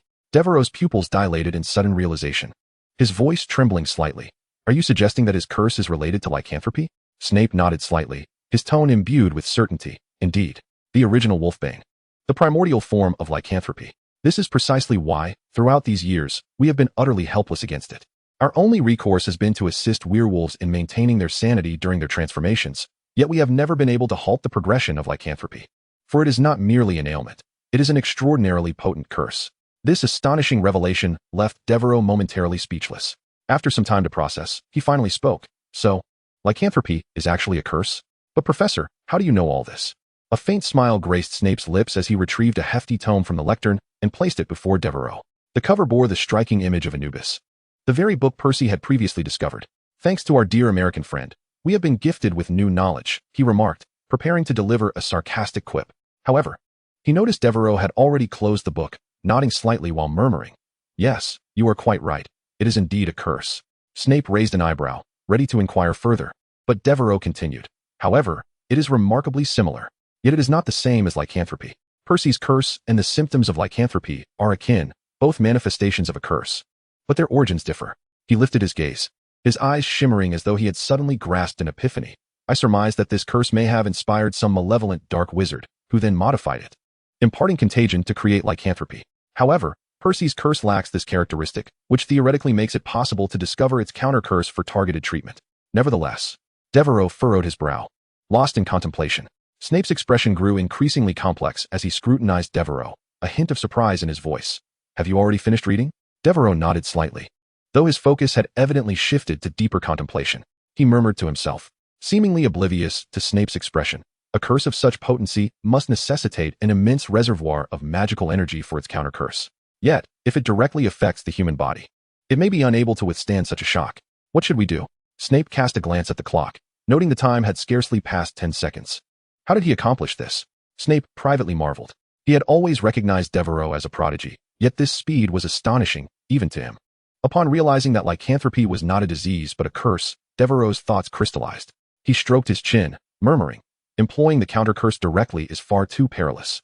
If the body cannot endure it, we must consider alternative methods, perhaps a phased approach, or perhaps a magical buffering device. Beside him, Snape initially contemplated reminding him with impatience. But as he listened to Devero's analysis, he suddenly seemed to recall something. Speaking of curses, Snape's tone faltered slightly, and a glimmer of nostalgia flickered in his gaze. For a time, I was frequently besieged by various curses. Eventually, I learned a spell that could temporarily alleviate the effects of these curses. Devero abruptly lifted his head, his eyes shining like searchlights. What spell? To Devero's astonishment, Snape exhibited a hint of hesitation in response to this inquiry. His usual demeanor, characterized by a fearless coldness towards any question, now bore a trace of uncertainty. Professor? Devero furrowed his brow, keenly perceptive of the subtle shift in Snape's attitude. He nearly leapt from his chair, hastening to Snape's side. his expression filled with eagerness and anticipation. "Professor, please tell me. Regardless of what the spell is, I promise to keep it a secret." Chapter 159, A Comprehensive Treatment Plan for Lycanthropy. Snape remained silent for a moment, seemingly weighing whether to continue. Yet, under Devero's fervent gaze, he ultimately spoke, his voice low. "It is a confounding spell. More specifically, it is a spell that transfers the curse one has received onto a person or object of similar size." No sooner had the words left his lips than the air fell into a profound silence. Devero's expression briefly froze, then morphed into one of realization. He comprehended Snape's earlier hesitation. The nature of this confounding spell was evidently perilous. Transferring a curse onto another? This was akin to a nearly dark magic practice. However, Devero bore no intention of reproaching Snape. On the contrary, he suddenly burst into laughter and unexpectedly enveloped Snape in an exuberant embrace. "Professor, you are truly remarkable." Snape, clearly taken aback by this display, stiffened like a statue. "Splendid. Absolutely splendid," Devero exclaimed, his hands waving excitedly, his words spilling forth like a rapid-fire barrage. "This spell is nothing short of a source of inspiration. My heavens, there is hope." In his mind, ideas swiftly took shape. The fundamental principle, akin to Snape's use of the confounding spell to transfer curses, involves shifting the curse from the patient onto a target of equivalent mass. This target, of course, cannot be a living being, but could be some form of substitute. Next, only a few critical issues remain to be resolved. The first issue, the ethical implications and dissemination limitations of the confounding spell. This effect of the confounding spell must never be disclosed openly, otherwise it would lead to catastrophe, Devero murmured. However, if this spell's effect could be replicated with a potion, then the problem would be readily solved. He slapped the table in a moment of self-admiration. Indeed, potions would not violate ethical standards and are far easier to disseminate. It merely requires adjusting the potion's formula to simulate the effects of the confounding spell. As for whether it is feasible for the potion to substitute the spell, at this thought, Devero grinned broadly. For the potion spirit, this challenge is trivial. The second issue, the applicability of the spell to the intensity of the curse known as lycanthropy. The third inquiry pertains to the selection of targets for curse transfer. As for the choice of target, it is hardly a concern. Devero laughed like a child who has just unraveled a magical riddle. After all, he is a prodigy in alchemy. Crafting a suitable substitute is a trivial task for him. With adequate funding, he could even produce a batch of specialized curse absorption devices. Snape observed Devero from behind, bemused by his exuberance, wondering if the lad had lost his mind. Action. Meanwhile, Devero, in a fervent state, murmured to himself while eagerly requesting a piece of parchment and a quill from Snape. He practically lunged at the desk, feverishly inscribing his thoughts. Snape stood by, watching as the parchment became increasingly adorned with a cacophony of formulas, arrows, and symbols. Furrowing his brow, he finally managed to utter, "Is this fellow truly a genius?" However, Devero paid him no heed, his thoughts galloping forward like a wild stallion, unrestrained by any pause. As Snape gazed at the parchment filling up, a curious sensation washed over him, as if he were witnessing the dawn of a revolutionary method for curse remedy. Through the mirror, Morsfellows observed Devero engrossed in his writing. His hand moved swiftly across the parchment, while the tome on curses lay open beside him, seemingly providing an endless stream of inspiration. Morsfellows' expression darkened, his gaze cutting coldly toward Dumbledore. "So this is your scheme? To summon me here and pilfer knowledge and power from me?" Dumbledore's previously gentle smile faltered slightly, yet he maintained a trace of amusement at the corners of his mouth. With his hands folded before him in his robe, he regarded Morsfellows with a calm demeanor. "Not at all. You know well that I was sincere. I truly wished for you to become a teacher at Hogwarts." Dumbledore's voice was deep and tranquil, tinged with a hint of exasperation. "However, I also place great importance on the well-being of my students. Your actions and knowledge compel me to remain vigilant, ensuring that everything remains under my control." He paused briefly, casting a glance at the fervently writing Devero. "To be frank, prior to perusing that book, I had no inkling it would prove so beneficial to our potion research." Morsfellows scoffed, turning to face Dumbledore directly. "Then why not simply ask me for it?" Dumbledore raised an eyebrow, a playful smirk gracing his features. "I did inquire. Would you have acquiesced?" "Certainly not." Dumbledore shrugged lightly, as if the answer were self-evident. Morsfellows fixed his gaze on him, suddenly chuckling, a familiar inscrutable curve forming on his lips. "Nevertheless, since matters have unfolded to this extent, I shall not dwell on it." His expression sharpened once more, fixing Dumbledore with an intense stare. "But I do have one question. Albus, since you were already aware of my actions, why did you not intervene from the outset?" Morsfellows scrutinized him, a hint of assessment in his eyes. Silence flowed between the two, but soon, Morsfellows seemed to have a sudden revelation, his eyes brightening with a spark of realization. "Ah," he exclaimed, raising a finger to point at Dumbledore. his expression shifting from a cold smirk to one of surprise, even tinged with a hint of wild amusement. I understand. Albus, you wish to attempt this once more. Do you not? Just like 7 years ago? Morsfellows burst into laughter, his mirth infused with a sense of audacity and exhilaration. He clapped his hands vigorously, as if applauding some unspeakable truth. Ha! You, my friend, are far more suited to be the deity of this tale than I. Chapter 160. A champion falls from the sky. A sardonic smile curved Morsfellows' lips as his piercing gaze fixed intently upon Dumbledore. His voice was low and mocking, each word laced with venom. I have heard whispers, you know, of severing the passage to the macrocosm through the hand of death. TSK. TSK, that must have cost many lives, did it not? As he spoke, he lightly applauded, his appreciation chilling. I must admit, that was quite the spectacle, truly remarkable. However, I must caution you. Albus, this time is not akin to 7 years prior. He paced slowly, his tone growing increasingly profound. The enemy lurks in shadows while you remain in the light. Moreover, if all you possess is a deathly hallow as leverage, attempting to orchestrate another treacherous game will not be as effortless. Upon finishing his words, Morsfellows fixed Dumbledore with a gaze, a mocking smile gracing his lips. Dumbledore, unfazed, nodded slightly, his eyes deep with contemplation. Indeed, this time my actions will be far more subtle, he replied, his voice low yet imbued with an undeniable resolve. However, I shall ensure their complete eradication. And then, he raised his eyes to meet Morsfellows's, a fierce flame of determination burning within his blue irises. I will accompany you. Morsfellows arched an eyebrow, adopting a half-smile that was both enigmatic and sardonic. He nodded slowly, the curve of his lips suggesting inscrutable intentions. Very well, but do not presume I shall stand by your side. Of course, I merely require that you do not align yourself with them. Morsfellows pondered for a moment before conceding with a slight nod. He turned, his gaze falling upon Devero, who was fervently scribbling away in the mirror. Devero lifted a hand filled with parchment, brimming with excitement, as if he had just unraveled a significant enigma. At that moment, Morsfellows casually remarked, "There are foul elements among us." His tone was nonchalant, yet carried an undercurrent of warning.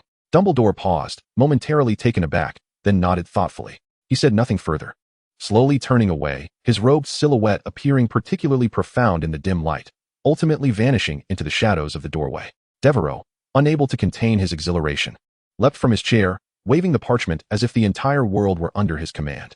He even began to spin in circles, his face radiating unrestrained joy. "Professor, we did it. We truly did it," he shouted excitedly, raising high the parchment filled with treatment plans, as if celebrating a victory. As Snape listened to his cheers, a rare smile curved at the corners of his mouth. It was not his usual sardonic grin, but a genuine expression of joy, tinged with a hint of satisfaction. A flicker of tenderness crossed his gaze as he softly remarked, "Indeed, Devero, this world has truly changed because of you." Suddenly, Devero turned to Snape, a look of unease on his face. "Wait, Professor, what about the dueling tournament? According to my calculations, I must have missed the finals." Snape raised an eyebrow, a hint of his characteristic sarcasm returning. "Oh, indeed. You have been automatically disqualified due to your absence. The competition has long since concluded, and a champion has been crowned. Alas, our great genius has missed out on 500 galleons." Upon hearing this news, Devero slapped his forehead, his expression instantly filled with regret. 500 galleons. Though it was for the safety of the school, still. He clutched his chest, as if he could truly feel the fortune slipping through his fingers. With a sigh, his face reflected a deep sense of loss. Just as he grappled with his disappointment, a familiar light laughter echoed from the doorway. "Ha ha, Devero. Don't listen to Severus' nonsense." Devero lifted his head to see the door to the underground classroom swing open, revealing a throng of people. At the forefront stood Professor Flitwick, followed closely by Professors McGonagall, Slughorn, and Dumbledore. Even more astonishingly, reporters and the editor from the Daily Prophet were among them. As the reporters entered, they raised their cameras, snapping away at Devero. The incessant clicking of shutters and the flashing of lights left him bewildered. He raised a hand to shield his eyes, stepping back in haste. Wait, what is happening? Did I do something?" Professor Flitwick approached with a beaming smile. Carrying a heavy bag, Devero glanced at it, thinking that Flitwick was likely dragging it along. "Professor, what does this mean?" he inquired. Curiosity piqued as he set aside the parchment and stepped closer. "Ha ha ha. Of course, it's time to award our Hogwarts dueling championship," Flitwick exclaimed with enthusiasm, thrusting the bag toward Devero. "Here, take this." The moment Devero grasped the bag, his arm sank under its weight. He looked down in astonishment at the hefty bag, his eyes widening in shock. "I became the champion of the dueling tournament, but I didn't even participate in the remaining matches. So what's in this bag?" He hurriedly opened it, nearly blinded by the dazzling gold within. 500 gold galleons. Genuine.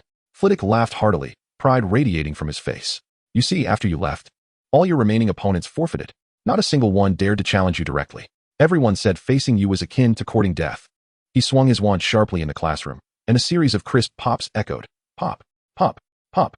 Immediately, enthusiastic applause and cheers erupted from all around, as if the entire underground classroom was ablaze with excitement. Devero is the first. Hooray, Devero has triumphed. Flitwick beamed broadly, exclaiming, "This is the cheer recorded by your friends just moments ago. I believe you ought to listen." The other professors joined in the applause, and even Snape nodded slightly, revealing a rare expression of satisfaction. In a corner, Dumbledore stood, his eyes glimmering with approval as he winked at Devero. Listening to the cheers and applause, Devero initially felt immense joy. However, the atmosphere soon grew peculiar. The champion is an adult. Long live the Dark Lord. The fourth Dark Lord is the champion. Flitwick's movements faltered, and he hastily waved his wand to cease the recording spell. He cast an awkward glance at the reporters from the Daily Prophet, who continued to point their cameras at Devero. The shutter clicks unabated. Chapter 161. I believe the Knights of Merlin can begin preparations for the awards ceremony. The reporter gestured reassuringly to Flitwick, who finally exhaled in relief and turned to observe Devero, only to find him wearing a dark expression. Devero's mouth twitched slightly. That was undoubtedly Wells and Luna, only they would be so exaggerated. At that moment, a reporter from the Daily Prophet briskly approached, aiming the camera at Devero, the lens gleaming coldly. "Mr. Alexander, what are your thoughts on winning the championship despite not participating in the final matches?" "Well, it feels all right, I suppose. I think it's rather good. In a way, it serves as a form of protection for my classmates," he replied. Upon hearing this, the reporter's lips involuntarily twitched. Although the statement sounded rather arrogant, upon reflection, it appeared to hold some merit. Devero's formidable fire spirit spell had already instilled a lingering fear in all. Be they Hogwarts students or adult wizards from the magical community, few would dare to face him and endure the oppressive force of his magic. The reporter composed himself and continued, "So, Mr. Alexander, did you anticipate that no one would dare challenge you in the final matches? Or was there something more pressing occupying your time during the competition?" Devero scratched his head, revealing a hint of a wry smile. "Anticipate their withdrawal? Don't be ridiculous. I'm not a seer, and I don't possess such prowess. As for what I was doing earlier," as he spoke, his gaze inadvertently drifted to a piece of parchment on the table. The reporter immediately followed his gaze, raising his camera to capture the contents of the parchment. However, just as the lens focused, a long, pale hand swiftly reached out and snatched the parchment away. It was Professor Snape. With a stern expression, he carefully tucked the parchment into his robes and fixed his gaze on the reporter, his tone brooking no argument. "This matter is one you need not concern yourself with, nor should it be reported." The reporter appeared momentarily taken aback, the camera and hand still mechanically clicking away. Snape's lips curled slightly, his expression enigmatic as he added, "You need only inform everyone that a groundbreaking advancement in the treatment of lycanthropy is imminent, and nothing more." Devero, observing Snape's assertive demeanor, could not suppress a smile. He turned to the still-dazed reporter and added, upon hearing this statement, the reporter's face manifested a complex expression, a mixture of shock and reverence. "Indeed, this plan has yet to be fully realized. How could it possibly be permitted for newspapers to report on it freely? What if some ill-intentioned individual were to preemptively concoct the antidote based on this approach?" Devero would have no refuge for his lamentation. "Is it true, Severus? Have you made progress?" Slughorn's face was alight with astonishment as he instinctively took a step forward, his gaze fixated on Snape. "Again, has there truly been a significant breakthrough in the treatment of lycanthropy?" The editor of the Daily Prophet was equally taken aback by this revelation, his eyes wide as saucers, nearly popping from their sockets as he stared intently at Snape and Slughorn. All right, John, I believe we have gathered enough material for today, don't you think? With so many monumental stories, one could easily fill half a newspaper." Dumbledore approached the editor with a smile, gently placing his hands upon the editor's shoulders, his eyes reflecting a blend of authority and warmth. The editor looked up at Dumbledore, his lips slightly parted, clearly eager to continue questioning. "However, wow, what is this?" Dumbledore exclaimed, as if suddenly discovering a rare treasure, pushing the editor aside and swiftly moving to the chair where Snape had just been seated. He seized a clear glass bottle of wine from the table, his eyes brimming with excitement. "Lafrelais Winery's white wine. Severus, this is not something just anyone could procure. Where did you acquire it?" Dumbledore gazed at Snape, his face a canvas of disbelief and intense curiosity. Snape cast a sidelong glance at the awkwardly standing Slughorn, a knowing smile gracing his lips. "A gift from an old friend." Dumbledore's eyes sparkled instantly, akin to a child spotting candy. He waved the wine bottle, his tone more animated. "Who is it that could obtain such exquisite wine from one of France's premier vineyards? If it were a gift for me, I would grant any request they made." Slughorn's complexion turned an unflattering shade of green at the side, inwardly lamenting, "That is my wine. He also asked me to bring you a gift, a type of tea from the East known as RGN. As soon as these words escaped his lips, Slughorn's face shifted to a sickly green, even his stance becoming somewhat rigid. Dumbledore smiled slightly at this, his tone light. Oh, tea, you say? Very well. But tea is a morning beverage, so we shall pass for now. With that, he raised the wine bottle high, exclaiming excitedly to all present, today is a splendid day. Devero emerged victorious as the champion of the duel competition, and significant progress had been made in the treatment of lycanthropy. Shall we uncork this bottle and revel in celebration? He suggested, casting an eager glance at Snape. Snape shrugged nonchalantly, conveying indifference.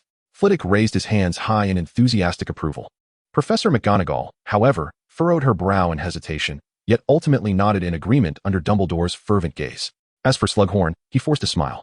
Oh, headmaster, that is my wine. The editor seemed inclined to pose further inquiries, but was swiftly embraced by Dumbledore, who cheerfully declared, All right, John, let us be off. I wager you've never tasted such exquisite wine. Without further ado, Dumbledore led the editor and the professors out of the underground classroom, with Snape trailing closely behind. A smug smile adorning his face. Professor McGonagall approached Devero, her expression unusually bright. Devero, why don't you seek out your classmates? I believe Harry and the others have prepared a delightful surprise for you. With that, she followed the rest out of the subterranean chamber. Devero stood rooted to the spot, watching their figures gradually vanish beyond the door. A twitch at the corner of his mouth betrayed his frustration. All this good news was brought about by him, yet the wine was not to be enjoyed by this underage student. He sensed that Dumbledore's obstruction of the editor's inquiries served a secondary purpose. His primary desire was to indulge in that bottle of wine. Indeed, Dumbledore had a penchant for entertaining friends with wine in the evenings. He hurried to catch up with Snape. Professor, what shall we do about Percy? He inquired. You could brew him some more ground elder, located on the second shelf of the potion cabinet, Snape suggested. Devero dismissed this notion outright. Brewing ground elder for Percy was out of the question.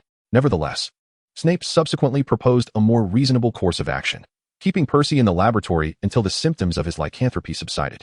Devero was to concoct a standard potion to suppress the curse, then escort Percy to the isolation ward of the hospital wing, ensuring minimal exposure to others. Devero surmised that this was likely Dumbledore's intent as well.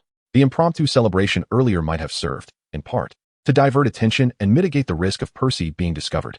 What a worrisome old fox, Devero mused inwardly, yet he proceeded with the plan. He retrieved the necessary materials from the storage cabinet in the laboratory and, employing the adept techniques learned in potion class, swiftly prepared a potion to suppress the curse. As Snape had confiscated Percy's wand, it fell to Devero to cast the concealment charm. Drink up, he urged, handing the brewed potion to Percy, who grimaced but downed it in one gulp.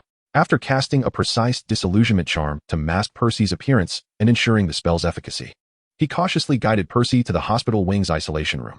Throughout the journey, Devero meticulously avoided the throngs of people. Yet, upon their arrival at the school infirmary, Madame Pomfrey exhibited an extraordinary level of vigilance. After surveying her surroundings to ensure they were unobserved, she quietly instructed Devero, "Follow me." He trailed behind her through the long corridor of the infirmary until they reached a concealed isolation room. Madame Pomfrey swiftly opened the door and placed Percy within. Indeed, she had been forewarned by Dumbledore long ago, Devero mused. Before departing, Percy managed a strained smile and remarked, "Your disillusionment charm is more adept than mine." "Thank you, Alexander." Devero nodded with a smile, watching as the door to the infirmary closed. With all matters finally resolved, he exhaled deeply, feeling the weight upon his shoulders lighten slightly. Well, it is now my turn to indulge in a bit of freedom. As Devero pushed open the door to the common room, he was greeted by an overwhelming cacophony of cheers. Devero is the champion. The sheer volume of the applause momentarily disoriented him, and in the next instant, a golden firework erupted in the air, illuminating the room with the splendid word champion amidst a cascade of colorful sparks. A mountain of candies adorned the table. Where did these fireworks come from? Devero immediately recognized them as the latest contraption from the Weasley twins. Indeed, Fred and George stood nearby, grinning with pride as they brandished their firework wands. Although Devero felt slightly resistant to the dust these fireworks stirred up, his heart softened upon seeing that Fred had been discharged from the hospital. What surprised him even more was the presence of not only numerous Gryffindor students crammed into the room, but also a few Slytherins scattered about, along with Luna standing in the corner. "Wait, how did you all manage to enter the Slytherin common room?"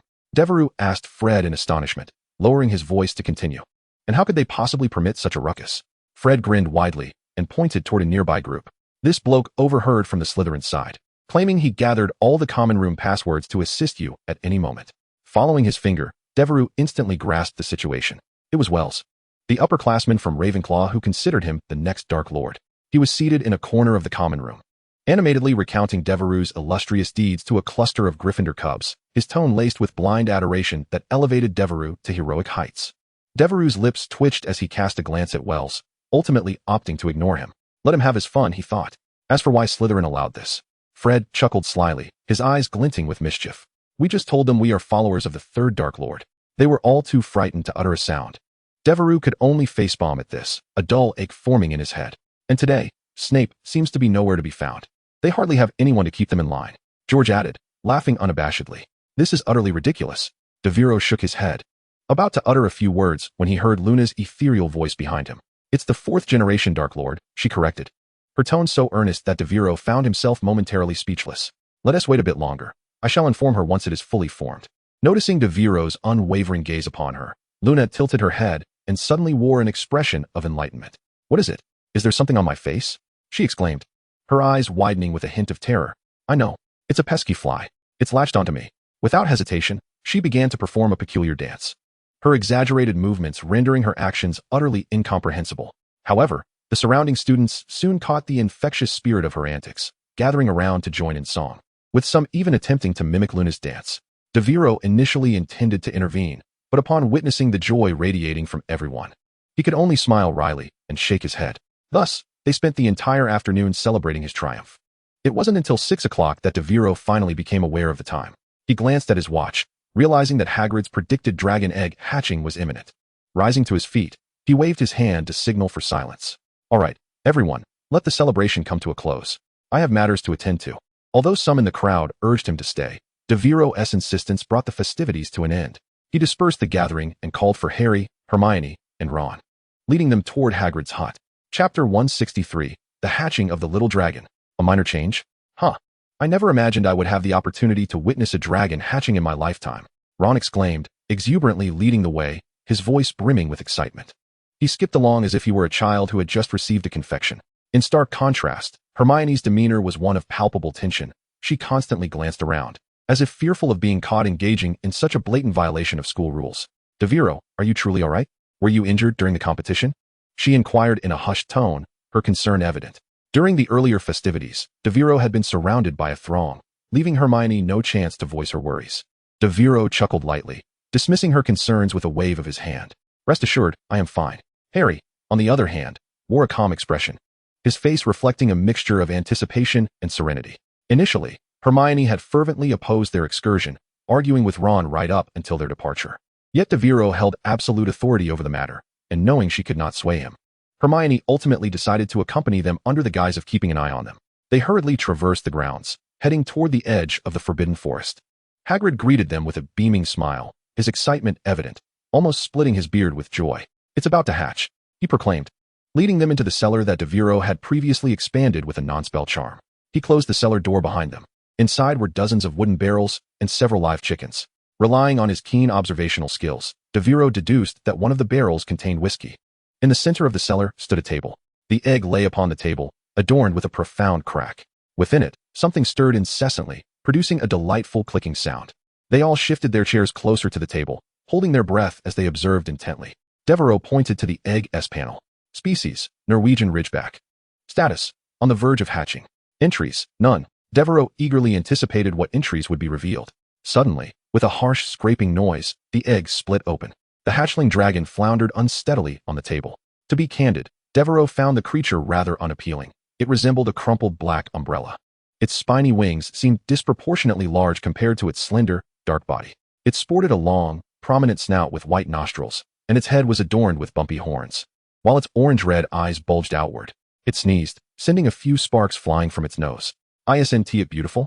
Hagrid murmured, extending a hand to stroke the hatchling's head. The dragon bit down on his finger, revealing its sharp, elongated teeth. Goodness, look, it recognizes its mother, Hagrid exclaimed. Devereau's lips twitched. It appeared Hagrid's affection for this egg had transcended species. He then began to open the dragon's panel. Species, Norwegian Ridgeback. Status, hatchling. Entries, incomplete flame magic, purple. Incomplete magic resistance, purple. Young beast, blue. Underwater breathing, blue. Incomplete dragon venom, green. Incomplete flame magic, purple. You possess an innate and formidable mastery over flame magic, derived from your lineage, yet you are still too young to fully develop this potential and require growth. Incomplete magic resistance. Purple, you inherently possess significant resistance to various forms of magic stemming from your lineage. But you are presently too young to fully harness this ability and must grow. Young beast. Blue, you are a newborn creature, exceedingly fragile, yet brimming with boundless potential. Underwater breathing. Blue, you possess the innate ability to breathe underwater, a gift from your bloodline. From the moment of your conception, you have been a master of swimming.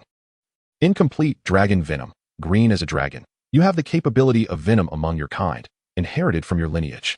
Yet you are currently too young to fully develop this potential and require growth. Moreover, these two entries evidently align with his immediate needs, albeit they necessitate time to mature. Devero resolved silently. He would wait for the hatchling to grow before loading them. There was no rush. However, the other blue entry, underwater breathing, seemed ready for immediate implementation. After a brief contemplation, he made up his mind. System, load the underwater breathing entry. The voice of the system promptly echoed. Ding.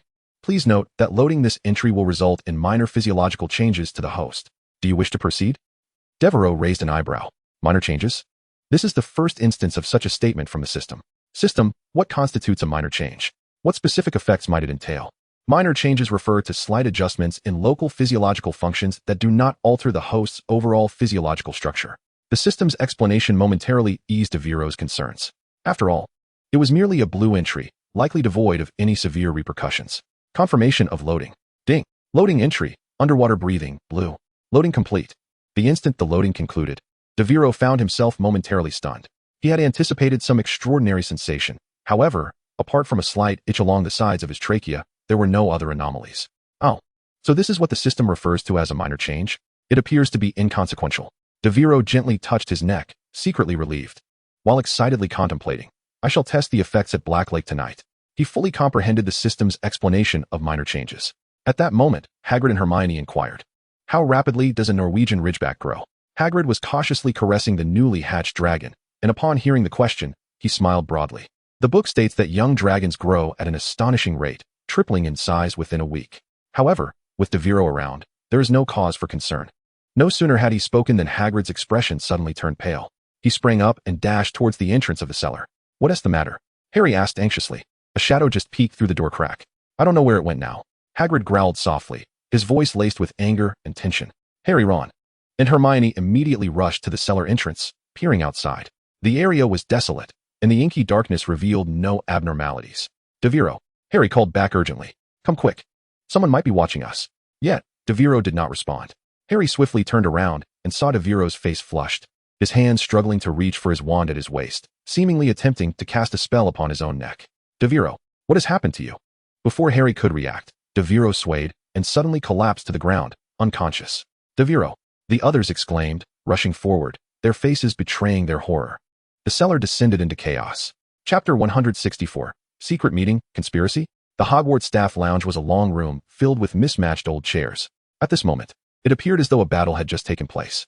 Chairs lay toppled, parchment scattered across the floor, and several quills had rolled forlornly into the corners.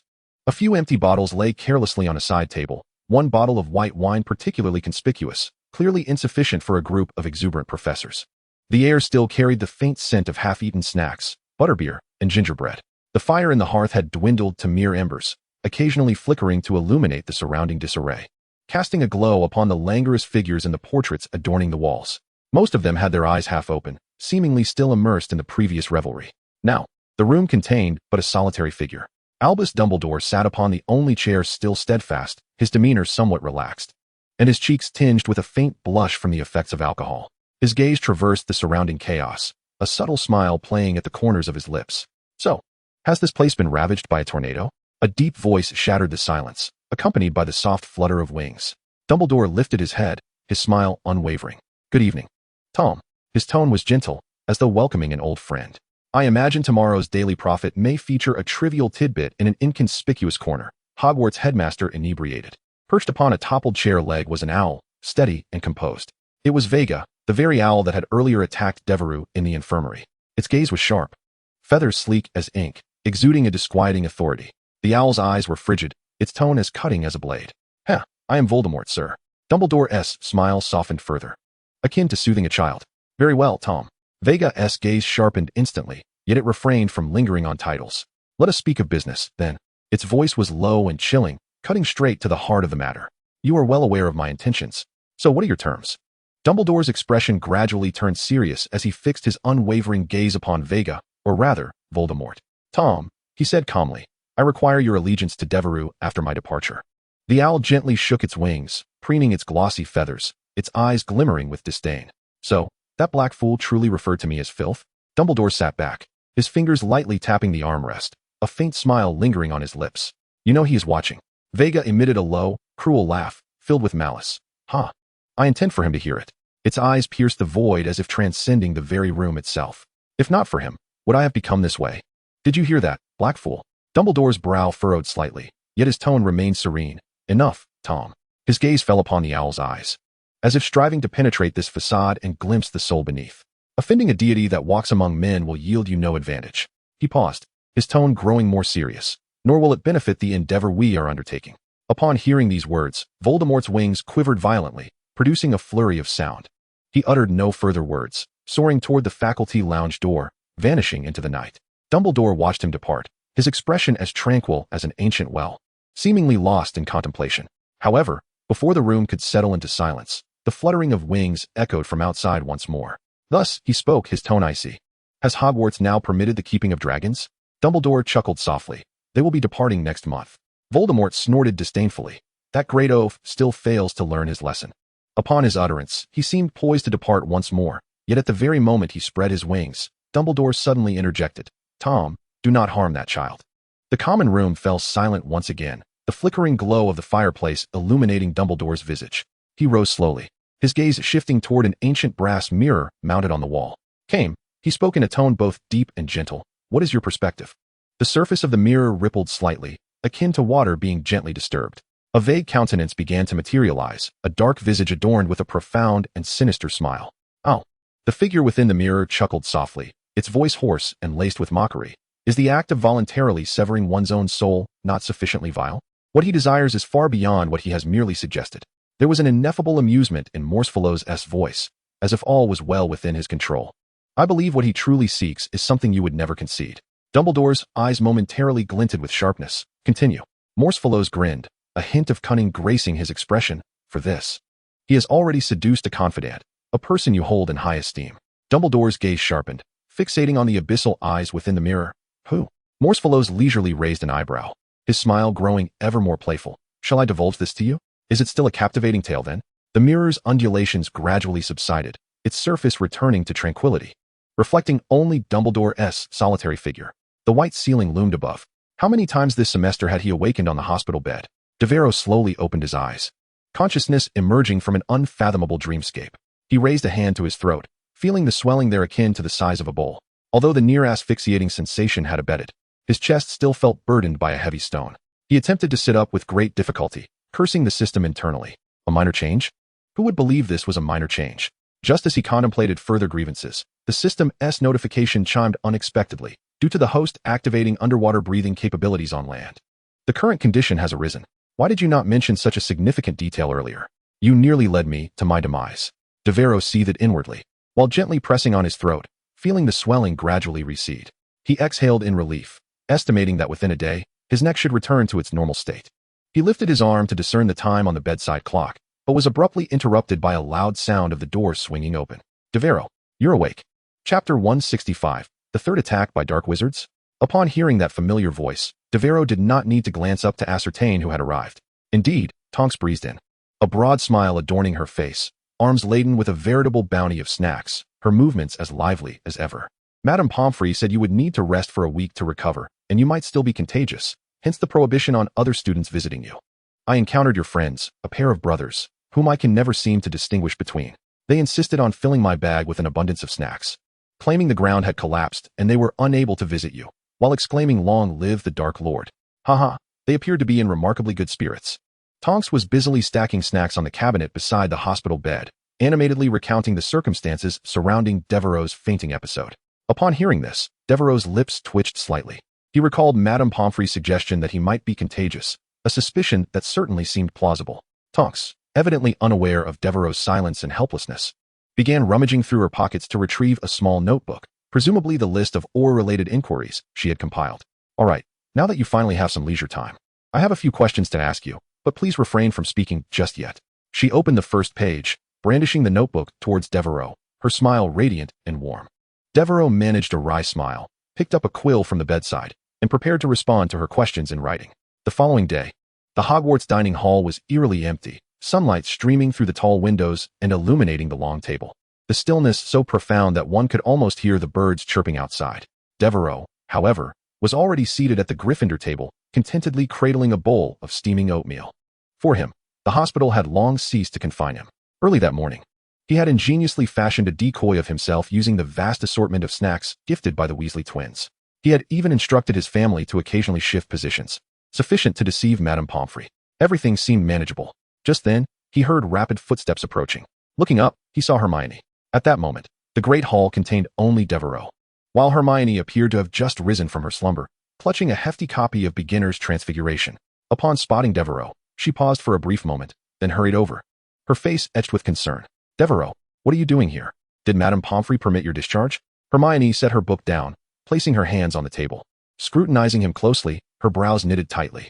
Devero coughed nervously, quickly forcing a nonchalant smile. Oh, of course, I'm perfectly fine now. It's merely thyroiditis. The doctor said it was due to a lack of iodine from not eating enough seafood.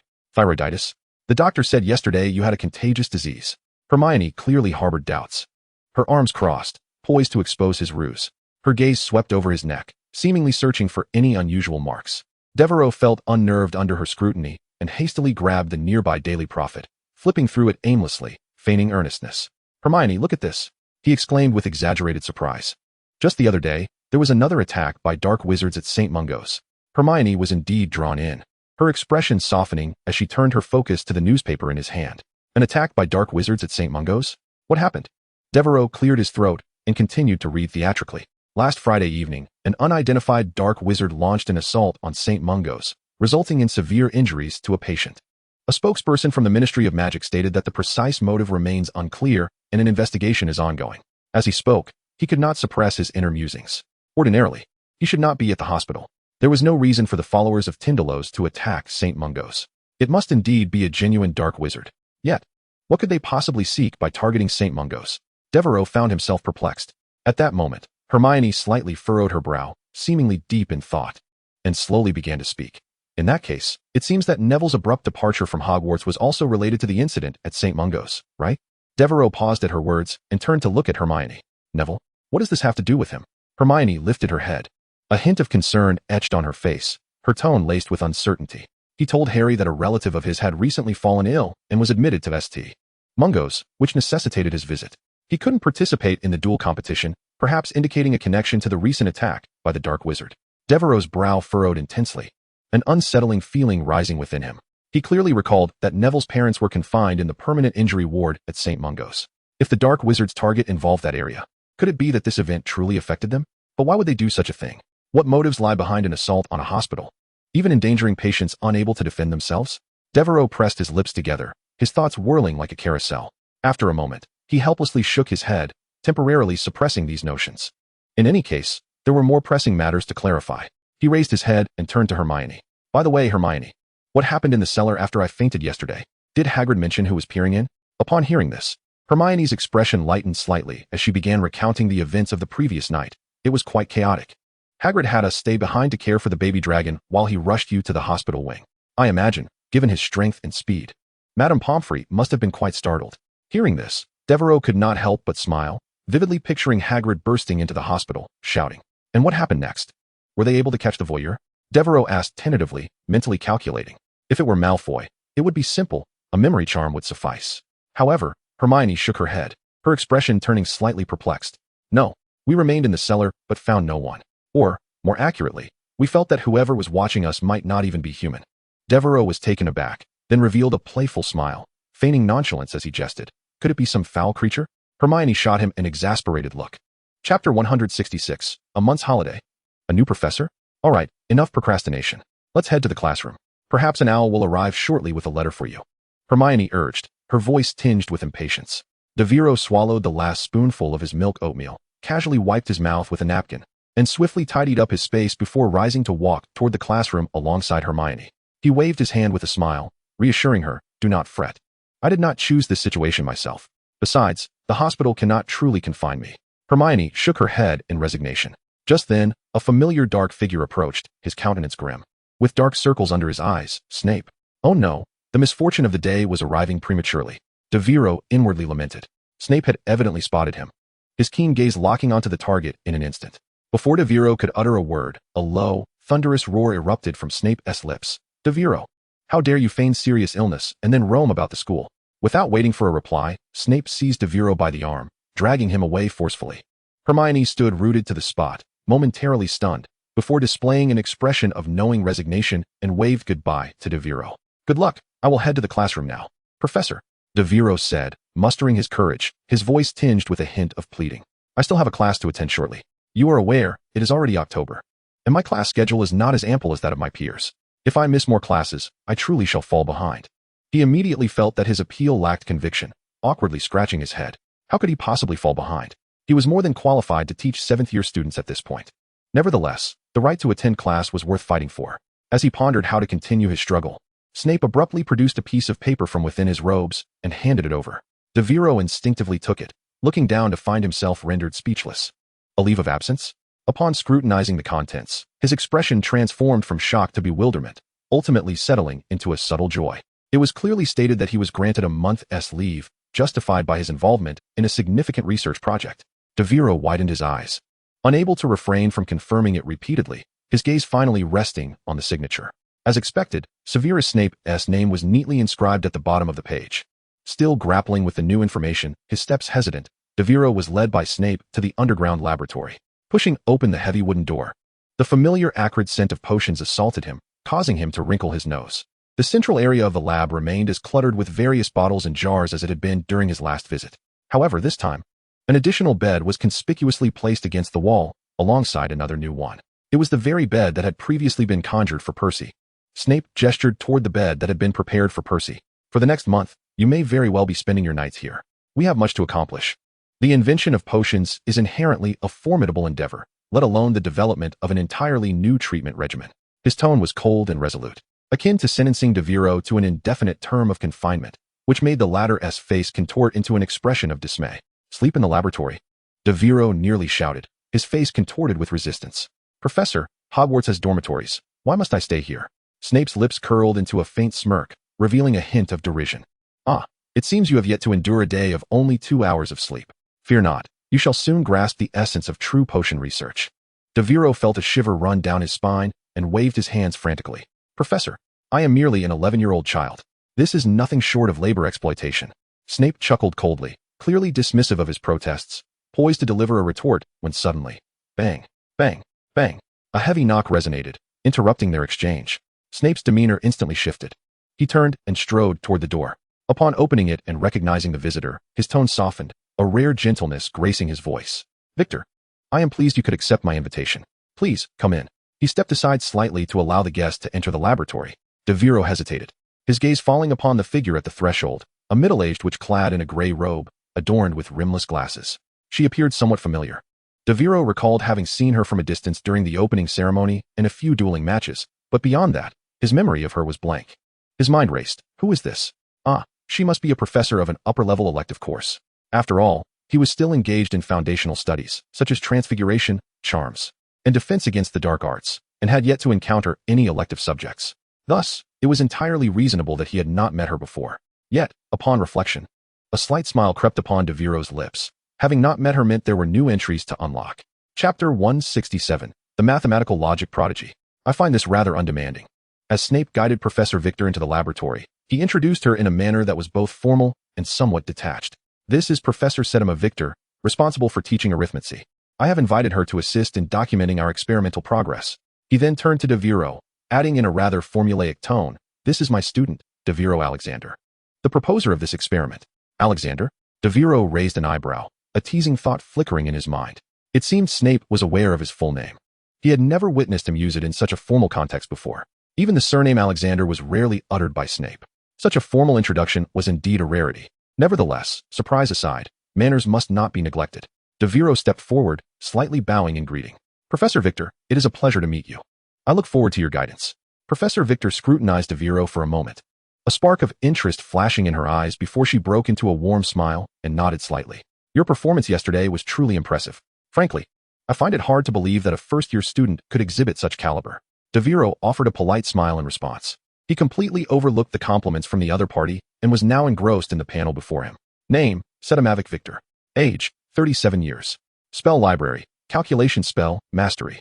Attributes, mathematical logic genius, gold. Magical talent, purple. Statistical expert, purple. Cautious sage, blue.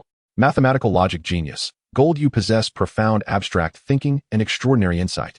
Excelling in reasoning and deduction, capable of constructing grand systems from minute details, with a rigorous yet creative mind. Magical talent, purple. You possess magical gifts that surpass those of ordinary wizards, learning spells at an exceptional pace, while exhibiting a degree of creativity. Statistical expert, purple. Years of dealing with numbers have endowed you with an extraordinary understanding of mathematics and practical experience with tools, mastering several significant statistical spells. Adept at illustrating complex phenomena with clarity through probability and inference, an artist in storytelling with data. Cautious sage, blue. Is one born into a pure-blood family. You learn from a young age how to protect yourself in complex environments. You are inherently aloof, possessing a strong sense of risk awareness regarding dangerous matters. Devero had never anticipated that Hogwarts harbored such a top-tier scientific prodigy. No wonder Hermione in the original story favored this arithmetic divination class so dearly. This was undoubtedly the realm of a scientific genius. What thrilled Devero even more was the dazzling configuration of Professor Setamavic Victor's panel. With 2 purple attributes, 1 gold attribute, and a purple experience attribute, his configuration was indeed on par with Professor McGonagall. This was truly a treasure of a professor, Devero thought excitedly. His gaze firmly fixated on those 2 skill attributes, mathematical logic genius, gold, and statistical expert, purple, directly loaded. Ding. Loading copy of attribute, mathematical logic genius, gold. Loading copy of attribute, statistical expert, purple. Copy completed. In an instant, Devero felt as if his brain had been flooded with mathematical formulas and related spells. A torrent of information surged in, bringing forth an unprecedented clarity. He even sensed that his mental capacity had seemingly doubled in size. Then, the system's prompt tones rang out in succession. Ding. New spell successfully added to the library.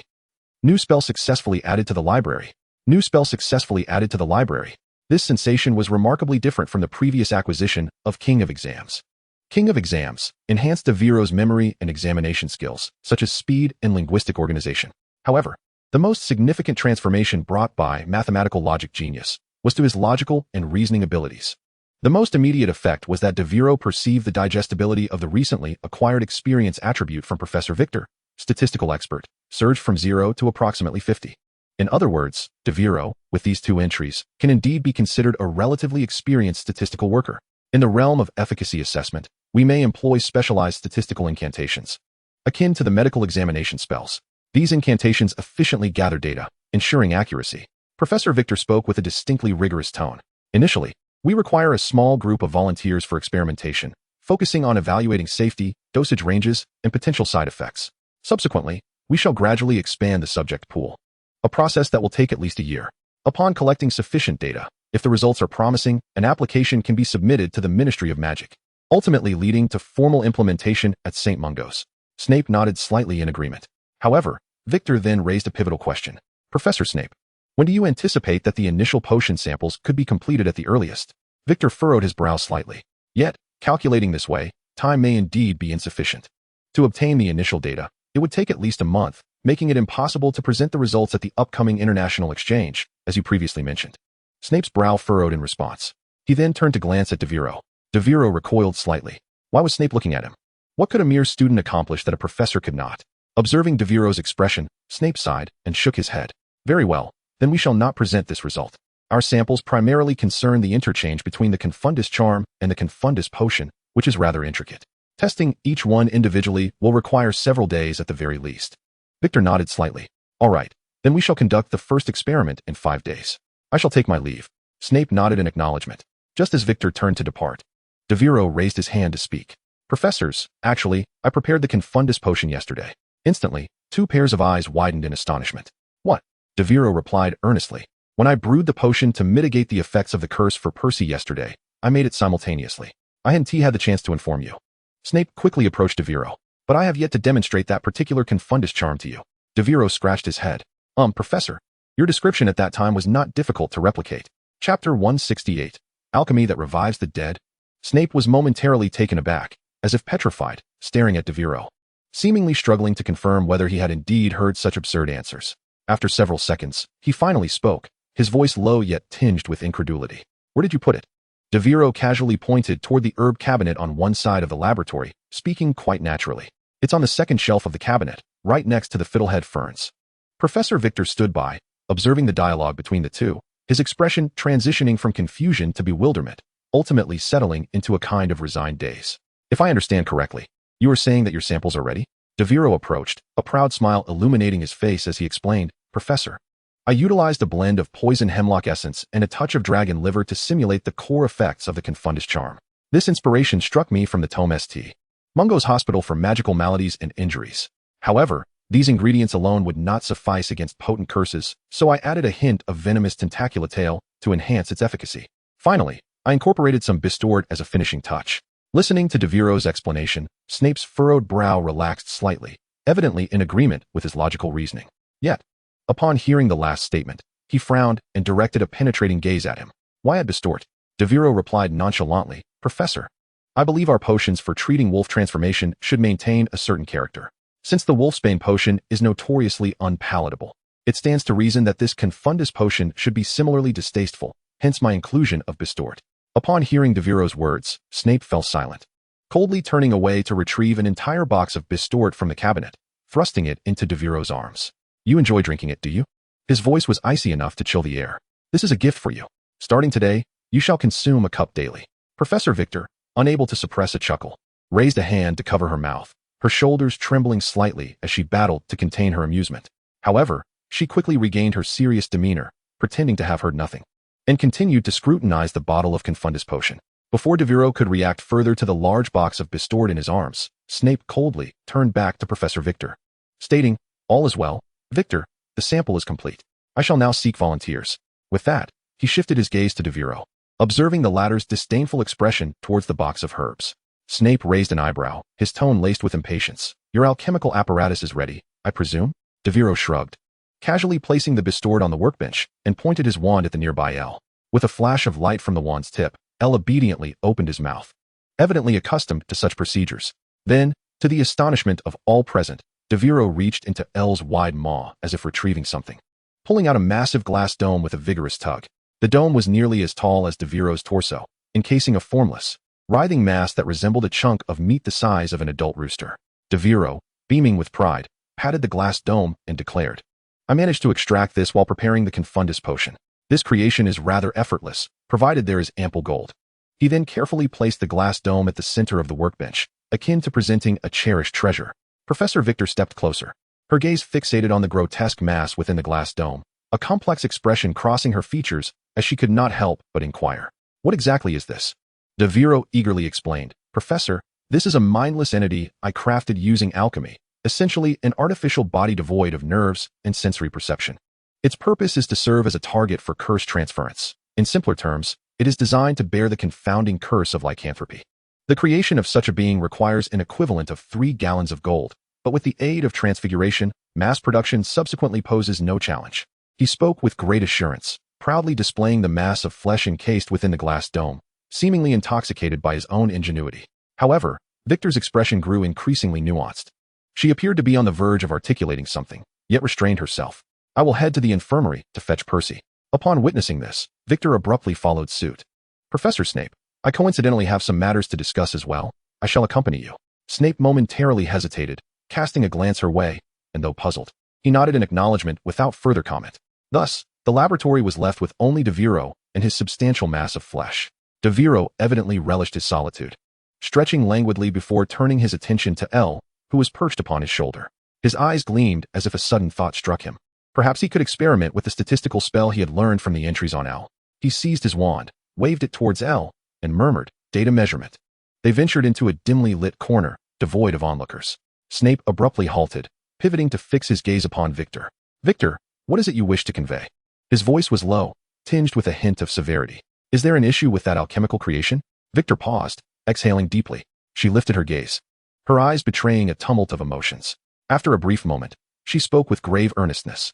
"Snape, have you forgotten? What was the catalyst for that calamity 7 years ago?" Victor stepped closer, her tone growing increasingly sharp. She hesitated, her voice quivering slightly with indignation. It was brought here by Dumbledore from Alexandria. Snape, do you wish to reenact that tragedy? The risks associated with that entity are far too great. Chapter 169. In truth, I am a genius of statistics. Snape's countenance darkened, yet he refrained from interrupting her, instead regarding her with an inscrutable gaze. Seeing his silence, Victor continued with barely contained fury. Do not tell me you believe this time will be different. You know better than anyone the price we paid back then. At last, Snape spoke. His voice deep and deliberate, underscored by an undeniable conviction. This time is different. Victor scoffed, crossing her arms, her expression rife with skepticism. Different? How so? Snape's gaze deepened, his fingers instinctively tightening around the edge of his robe, as if suppressing some tumultuous emotion. Because he is Devero of Alexandria. His words were resolute, as if the mere utterance of the name served as justification. Moreover, this time, no one wishes to resurrect anyone. As the final words slipped from his lips, a tremor quivered in his voice, his fists clenched, veins protruding ominously. Victor paused momentarily, scrutinizing Snape's countenance as if searching for a flaw in his words. Yet, a few seconds later, she gradually shook her head, a flicker of fatigue and disappointment glimmering in her gaze. No, Snape, she articulated, her voice as frigid as a winter's gale.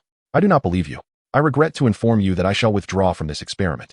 With that, she resolutely turned on her heel and departed, her steps unwavering and decisive, devoid of hesitation. Snape remained rooted in place, silently watching Victor's silhouette vanish at the corridor's end. The hallway fell silent once more, illuminated only by the dim glow that cast shadows upon his weary features. He exhaled slowly, as if liberating a burdened emotion trapped within his chest. Hey, Al, I've long been curious about the extent of space within your belly. Devero, wand in hand, bore a distinctly malevolent grin as he inched closer to Al, who lay upon the experimental table. Al, acutely aware of the impending danger, widened his eyes in terror, frantically leaping upon the table in a desperate bid to escape the perilous operating surface. Don't run. Let me see. Stay still. Devero exclaimed excitedly, chasing after him, resulting in a chaotic uproar within the laboratory. Though Al was no longer a mere hatchling, he exhibited agility akin to a darting rabbit, effortlessly evading Devero's grasp. Out of breath, Devero halted, panting, glaring at Al. Well, Al, it seems you prefer punishment over a toast. Devero sneered, brandishing his wand and bellowing, Al, fly to me. Al's pupils dilated, sensing the impending threat, and he instantly clutched the edge of the table with his webbed little claws, vowing never to relinquish his grip. Observing the ineffectiveness of his spell, Devero furrowed his brow and amplified his magical force. Al's expression contorted in struggle, his tiny claws creaking under pressure. Yet he ultimately succumbed to Devero's incantation, his grip faltering. However, the force was excessive, resulting in an outcome far beyond Devero's expectations. Al shot forth like a cannonball, soaring over Devero's head in a graceful arc, hurtling straight toward the laboratory door. At that very moment, the door swung open, pushed from the outside. Devero's eyes widened in horror, his complexion draining of color as he shouted, "Look out!" Yet, everything transpired too swiftly for any intervention. With a resounding thud, Al collided with Snape's face, his slick little body completely obscuring Snape's features. Professor, it was not my intention," Devero stammered, cradling Al, who lay nestled in his arms, both of their heads adorned with sizable lumps, a testament to their unexpected misadventure. Snape, his expression dark and brooding, was employing a cleansing spell on his face, his icy demeanor and the veins bulging at his temples unmistakably indicating his irate state. "You little wretch," Snape bellowed, barely containing his fury. "I warn you, this wretched toad is never to set foot in my laboratory again. Do you understand?" Devero nodded repeatedly, raising a hand as if to swear, Understood. I assure you, I will never bring it in again." Snape let out a cold snort, placing his wand on the table and sitting down, his expression still shrouded in gloom. Devero felt a sense of relief. Given Snape's past disdain for L, he feared that Snape might suddenly cast a deadly curse upon him. The experiment could not proceed for the time being. His tone was somber, as if he were struggling to suppress his emotions. Professor Victor was unwilling to conduct data measurements for their experiment, believing that collaborating with werewolves posed too great a risk. Snape grappled with himself, ultimately refraining from disclosing the events of 7 years prior to Devero, instead fabricating a casual excuse. Devero was taken aback, his brow slightly furrowing, sensing that something was amiss. Professor Victor had previously been well aware that this experiment aimed to develop a potion to eradicate lycanthropy and, therefore, comprehended the necessity of collaborating with werewolves. How could she suddenly withdraw due to fears of risk? Devero felt that Snape was being evasive, convinced that there was more to the story. "Professor, is that truly the reason?" Devero inquired tentatively. "No worries. I have friends in the Apothecaries Association. I should be able to contact a wizard who can assist with the data measurements. Although we may miss this international exchange, we can address subsequent issues, Snape replied, unsure if he was comforting Devero or merely reassuring himself. Devero noted that the dark circles under Snape's eyes were more pronounced than usual, suggesting he had not slept well the previous night. It was unclear what he had been up to. Thus, Devero moved closer to Snape, hesitating as if making a significant decision, before suddenly speaking. Professor, I actually possess a skill. Snape looked up at him, his brow slightly furrowing. What now? Devero flashed a confident smile, patting his chest. Professor, you may find it hard to believe, but I am a statistical genius. Chapter 170. We have found your replacement. Snape was momentarily dazed. He could no longer recall how many times he had heard Devero boast in such a serious tone. Each time, this insufferable boy managed to prove himself in ways beyond reason. In that instant, he even wanted to believe Devero. However, he had studied this subject. Statistics were not merely a matter of addition and subtraction. They required systematic learning and rigorous training.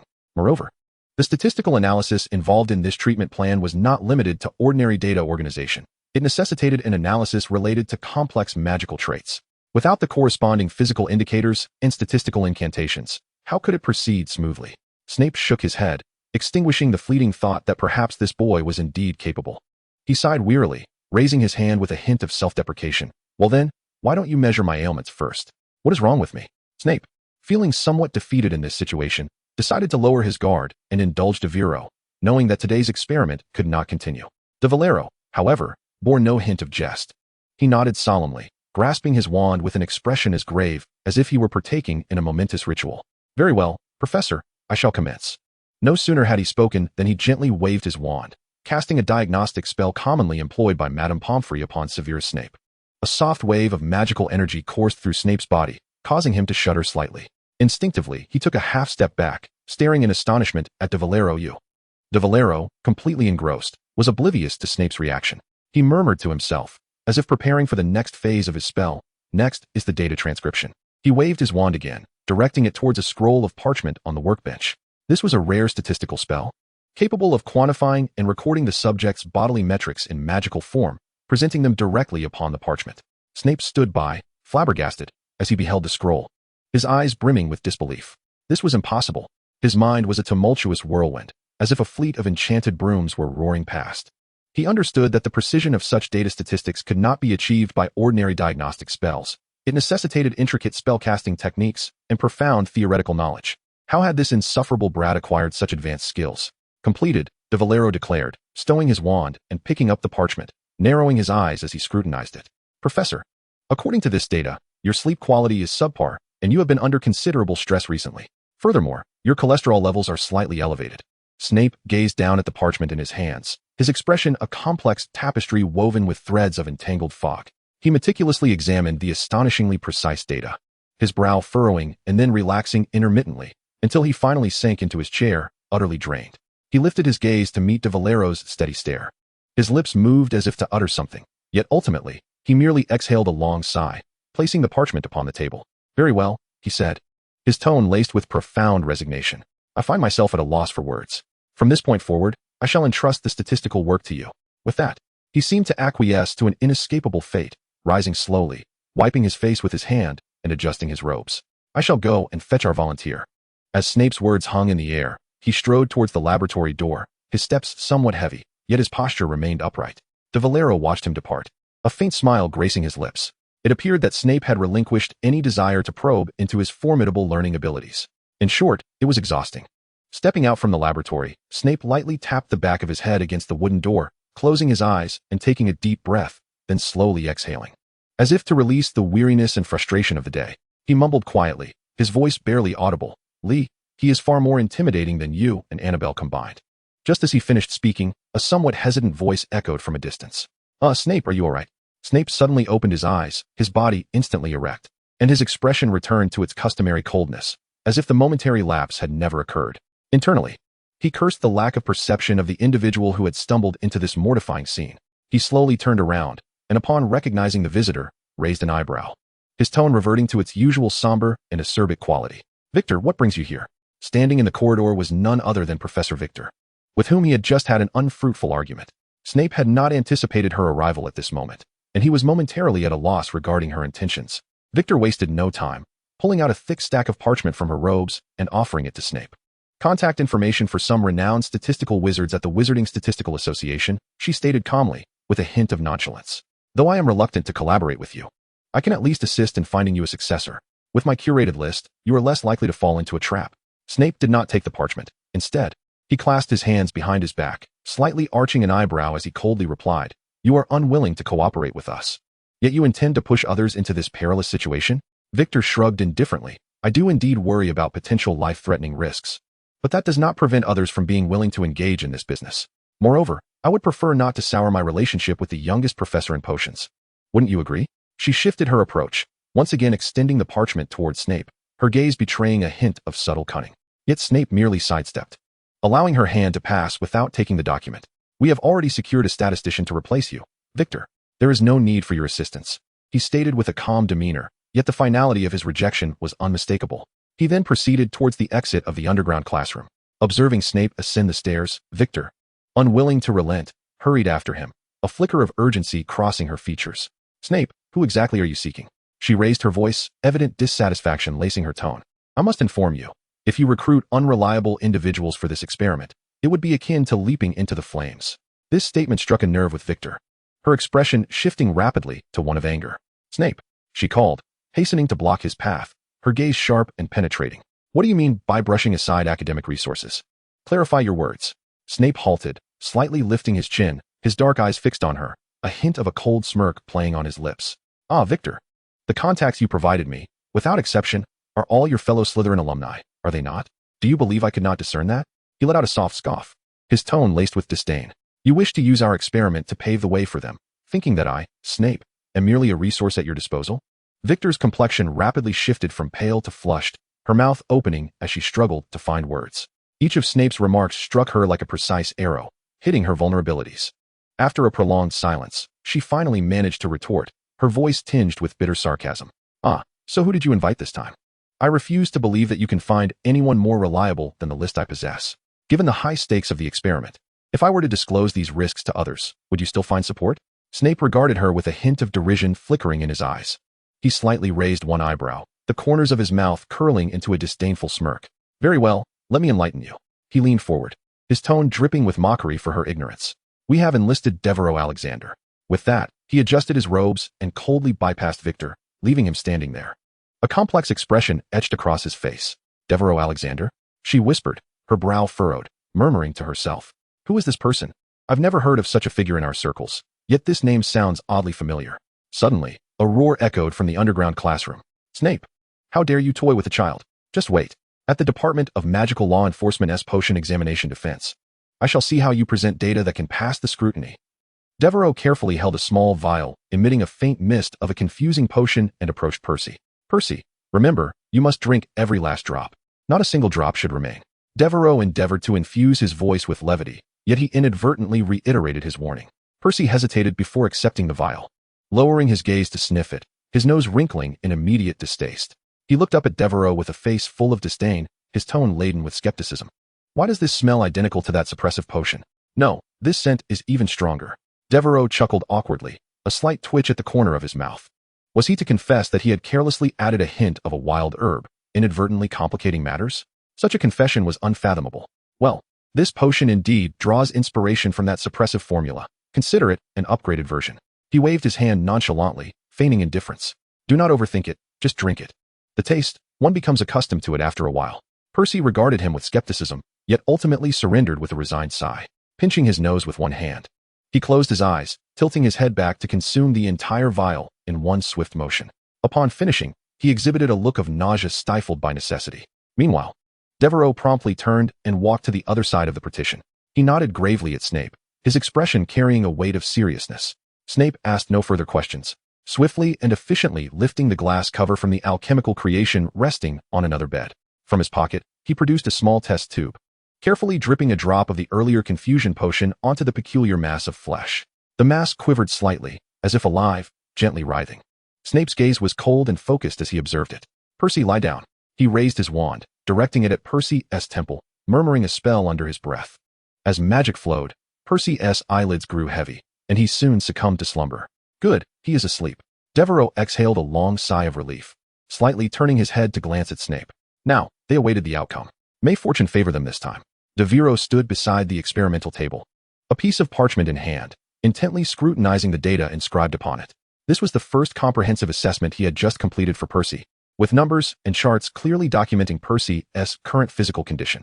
Most striking was a novel metric specifically designed for this experiment, the curse residual index. 63, Devero murmured, his brow furrowing slightly. He understood that while this figure was not excessively high, it warranted caution. Fortunately, Percy remained lucid and rational at present. But should the index surpass a certain threshold, say 80, the repercussions could become unpredictable. Devero speculated that Luna's reading would likely exceed 80. Perhaps you should take a rest. Severus's deep voice interrupted Devero's thoughts. He stood before the glass enclosure of the alchemical creation, his back turned to Devero, his tone unexpectedly calm. It will take at least 3 hours for the potion to take effect. You might as well take a nap now.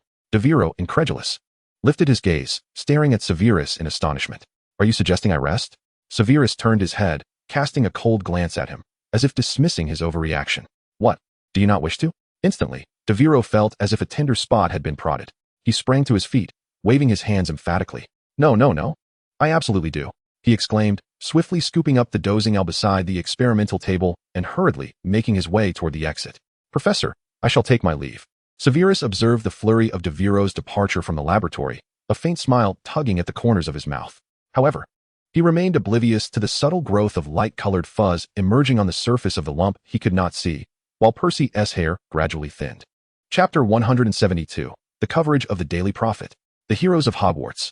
Devero, come and see this newspaper. Adrian burst into the dining hall, slamming a copy of the Daily Prophet onto the table before Devero, causing the meat pie to tremble slightly. Devero raised his head, arching an eyebrow, casually glancing at the front page of the newspaper. His attention was instantly captivated by a dynamic image depicting a scene from not long ago, where he had summoned fire dragons to defeat Harris.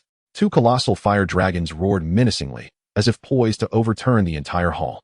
The image also showcased Dumbledore calmly casting a protective shield spell to safeguard everyone, the sequence looping through the entire event. The headline was particularly sensational. The brave and fearless heroes of Hogwarts declare war on dark forces. Devero felt his lips twitch involuntarily. He had always preferred to operate under the radar, even dreaming of a humble life as an ordinary wizard. Yet here he was, featured in the newspaper, becoming the focal point of the entire school. How utterly exaggerated, he mused internally, though he could not deny the cover's striking visual impact, with Devero appearing particularly formidable within it. Surrounding students began to murmur, and nearly every individual in the dining hall possessed a copy of the Daily Prophet. A myriad of students bore expressions of complexity, a blend of envy, trepidation, and even a hint of reverence. Devero, you truly deserve this, Adrian exclaimed with exuberance. You are now a legend at Hogwarts. The newspapers proclaim you as the hero of a new era, and this is the official recognition from the Ministry of Magic. He paused, casting a glance at the envious faces surrounding him, and added, when it comes to dealing with dark forces, that's the job of the Aurors. I just happened to be in the right place at the right time. Just a mere cover? Brother, you must see the entire newspaper. 50% of the content is dedicated to you. Adrian, brimming with excitement, spread the newspaper across the table, eagerly flipping through the pages as if he might tear them in his fervor. Look here, a panoramic shot of wandless magic. And here, a scene where the upperclassmen faltered under your command. Next is a dynamic image of the fire dragon spell from multiple angles. And this, despite missing 3 consecutive duels. You still secured the championship. Is this even humanly possible? Adrian's enthusiasm grew, his voice rising, drawing the attention of fellow students in the dining hall, their gazes frequently drifting toward Devero. Hold on, there's a session 2. Adrian was as thrilled as a goblin that had stumbled upon gold. Listen to this journalist's question. How do you feel about not attending the final matches, yet still emerging as the champion? Alexander replied with a hearty laugh. I can only say these students are exceptionally skilled at self-preservation. Devero nearly choked on his meat pie, his eyelids twitching. He had indeed made that remark, initially as a jest, but now, seeing it printed in the newspaper, isolated for scrutiny, it struck him as audacious enough to make him want to dig a hole and hide. Why does this make me appear like a villain? He muttered under his breath. Turning further into the paper, he stumbled upon another article. Hogwarts headmaster has been reported inebriated, transforming a journalist into a horse for a ride around the school. Both parties have reached an amicable settlement. The ministry has sentenced Albus Dumbledore to attend a 10-week alcohol rehabilitation program. A complex expression crossed Devero's face as he envisioned Snape's wearied countenance, surmising that the drama of Dumbledore's antics had likely contributed to Snape's fatigue the previous day. Dumbledore. Drunk. Devero smacked his lips, questioning whether he had entered a parallel universe. Yet, the prominence of this incident in the newspaper certainly attracted attention, and Devero began to comprehend the scrutiny directed at him. What? He muttered, glancing down, only to find that although the figures in the photographs had been blurred, the distinctive black robes and glossy long hair unmistakably resembled Snape. Can't anyone tell who this is? Devero's lips twitched with incredulity. What is going on? He is your subordinate, Isn't? Adrian whispered, as if he had uncovered a monumental secret. Devero dismissed him, continuing to peruse the newspaper, finally discovering that the latter sections returned to a semblance of normalcy. He deliberately sought out other news, particularly concerning the aftermath of the attack on St. Mungo's hospital, scanning the pages until he finally spotted a line tucked away in an inconspicuous corner. The investigation into the second attack on St. Mungo's hospital is still ongoing, and those injured are no longer in life-threatening conditions. Devero closed the newspaper, his brow slightly furrowed. He had anticipated a more detailed report, at the very least mentioning some progress in the investigation or preventive measures. However, it seemed the Ministry of Magic was reluctant to discuss the matter publicly. This thought inevitably led him to contemplate his next course of action. He needed to return to St. Mungo's for a reassessment of his soul's condition. Should a third attack occur, would it be prudent to consider relocating to another hospital? Devero mused half in jest, half in earnest. He shook his head, attempting to extricate himself from these tangled thoughts. Perhaps it was best to first clarify the recent events and subsequently plan his priorities. First, he decided to review his basic status panel. Host, Devero Alexander. Age, 11. Identity, first-year student at Hogwarts, seasoned potion master, statistical assistant. Spell repository, killing curse, unmatched. Soul-snatching curse, proficient. Microstructural transfiguration spell, proficient. Carried entries, traveler, unique. Magical prodigy, unique. Potion spirit, red. Transfiguration spirit, red. Savior, red. Prophet's second sight, red. Genius Wandmaker, gold. Love's protection, gold. King of exams, gold. Alchemical genius, gold. Mathematical logic genius, gold. Herbology genius, gold. Magical creature affinity, purple. Statistical expert, purple. Duelist, purple. Entry repository, unique, 2. Red, 4. Gold, 9. Purple, 29. Blue, 1622.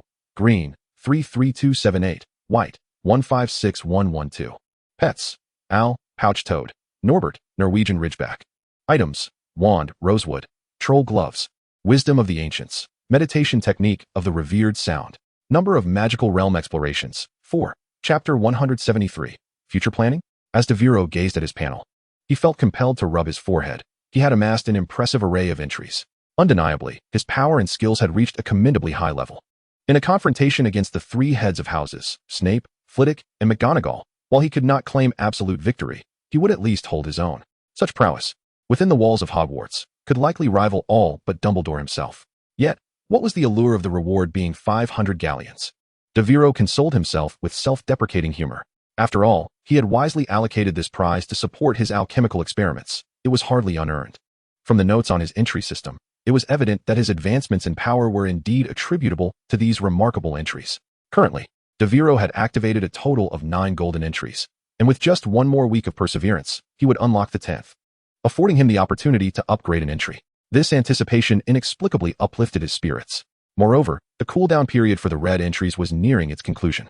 This month, he has been eagerly anticipating the early unlocking of new crimson entries, for they represent a significant avenue for enhancing his abilities. The descendant of Slytherin, associated with Voldemort, remains untouchable. Devero flipped through relevant records, letting out a slight sigh of regret. Ever since Quirrell's tumultuous escapade at Hogwarts, his whereabouts have become a complete enigma, utterly untraceable. Devero had previously contemplated the possibility of employing alternative methods to locate him, but such thoughts have gradually been shelved with the passage of time. Nevertheless, he still possesses a commendable option. The exceedingly alluring crimson entry belonging to Dumbledore has long captured Devero's attention, although it may not possess the legendary status of descendant of Slytherin. Acquiring it would undoubtedly be worthwhile. Thus, he must first consider matters within the school. It appears that Professor McGonagall has made new advancements in the study of microstructural transfiguration, and he ought to seize the opportunity to inquire, for he could potentially draw considerable inspiration from it. As for the dueling competition, although the prize of 500 galleons has filled him with delight, the true rewards of the contest extend far beyond that. Professor Flitwick has promised to teach him a unique dueling spell, which represents an invaluable opportunity for Devero's growth. However, he has yet to allocate time to pursue this endeavor. Additionally, there remains the prophecy regarding the 3 deaths, which is fundamental, along with the exploration of Hogwarts itself. Despite Devero's familiarity with the vast majority of the castle's areas, 2 lounges remain as uncharted territories, one belonging to Hufflepuff and the other to Ravenclaw. Once he resolves these 2 locations, his focus will shift to the Black Lake and the Forbidden Forest. This encapsulates the tasks Devero should undertake within the confines of the school. Outside the school, there are merely 2 matters of concern. However, he harbors some anxiety about whether the repercussions of the St. Mungo's hospital attack will affect the upcoming exchange event. If safety measures are inadequate, the venue could become the target of the next incident. He hopes the Ministry of Magic will prove reliable. Back then, he was merely a novice wizard with a rudimentary understanding of the magical world, and the Nocturne Alley appeared terrifying at a glance. And now, even if he were to walk alone into Nocturne Alley, those dubious figures would likely only dare to keep their distance, refraining from voicing any dissent. At this thought, a glimmer of confidence flickered in Devero's eyes. This time, the wisdom of his ancestors is undoubtedly assured. After clarifying his thoughts, Devero let out a gentle sigh, his lips unable to suppress a smile. Indeed, I am quite the busy individual. He lowered his gaze, stuffing the last bite of lamb pie into his mouth, stood up, and brushed off his hands in preparation to leave the dining hall. No, I still have matters to attend to. Only those lacking purpose at Hogwarts would indulge in a midday nap. Adrian rolled his eyes in exasperation at Devero's retreating figure. How should he utilize these 2 hours of midday? Devero promptly sought out Professor Flitwick, for, in the realm of magical prodigies, learning a dueling spell is undoubtedly the least time-consuming endeavor. Devero stood before the door of Professor Flitwick's office, his hand poised to knock. Yet he hesitated upon hearing a voice emanating from within. Professor Flitwick's tone was unmistakably laced with an unusual ire as he declared, "On this matter, I cannot assist you. I cannot betray the promise I made to Dumbledore." Devero furrowed his brow, recognizing that such a stern tone was a rarity for Flitwick, who was typically gentle and humble, rarely exhibiting such firmness. Who could provoke such anger in him? What issue could be intertwined with Dumbledore's promise? He pondered for a brief moment, but ultimately resolved to rap on the door. Chapter 174, The Non-Existent Third Party? Professor Flitwick, it is I, Devero, here to inquire about the dueling spell we previously agreed upon. After knocking, Devero articulated his purpose. However, an unsettling silence enveloped the air. Moments later, footsteps could be heard from within, slow and hesitant, as if someone were deep in contemplation. The footsteps halted at the door, pausing for a moment before the faint sound of the lock turning resonated through the air. The door creaked open, revealing the diminutive figure of Professor Flitwick. Devero, huh? I trust you enjoyed yourself last night. Flitwick appeared unchanged, his tone buoyant and his face adorned with the familiar smile, as if the earlier exchange had never transpired. Do come in and take a seat. I am confident that with your talent, you will master this spell in no time. Devero smiled and nodded. Stepping into the professor's office, his gaze wandered curiously, wondering who had just argued with Flitwick. Yet, this time, his hopes were dashed. The room was empty, save for 3 neatly arranged floor-to-ceiling bookshelves and several utterly mundane decorations. The bookshelf by the window was filled with tomes on spells, their spines ranging from deep blue to dark red, exuding an ancient aura. The opposite shelf was dominated by educational literature, primarily focused on teaching theories and student psychology. However, what truly captured Devero's attention was a small door nestled in the corner. Upon pushing it open, he discovered a space intended for spell practice, featuring a dummy model that resembled the one he used during dueling club sessions. This was evidently Flitwick's testing ground for enchantments. The walls and floor marked with faint burn marks and cracks, remnants of countless magical impacts. Devero expanded his senses, enveloping the entire office, including the practice room. He even entered a meditative state, allowing his magical essence to touch every corner. Yet, to his dismay, he found nothing amiss. The room contained only himself and Professor Flitwick, devoid of any hidden presence or unusual magical fluctuations. Had he merely been overthinking? Devero furrowed his brow slightly, but chose not to delve deeper.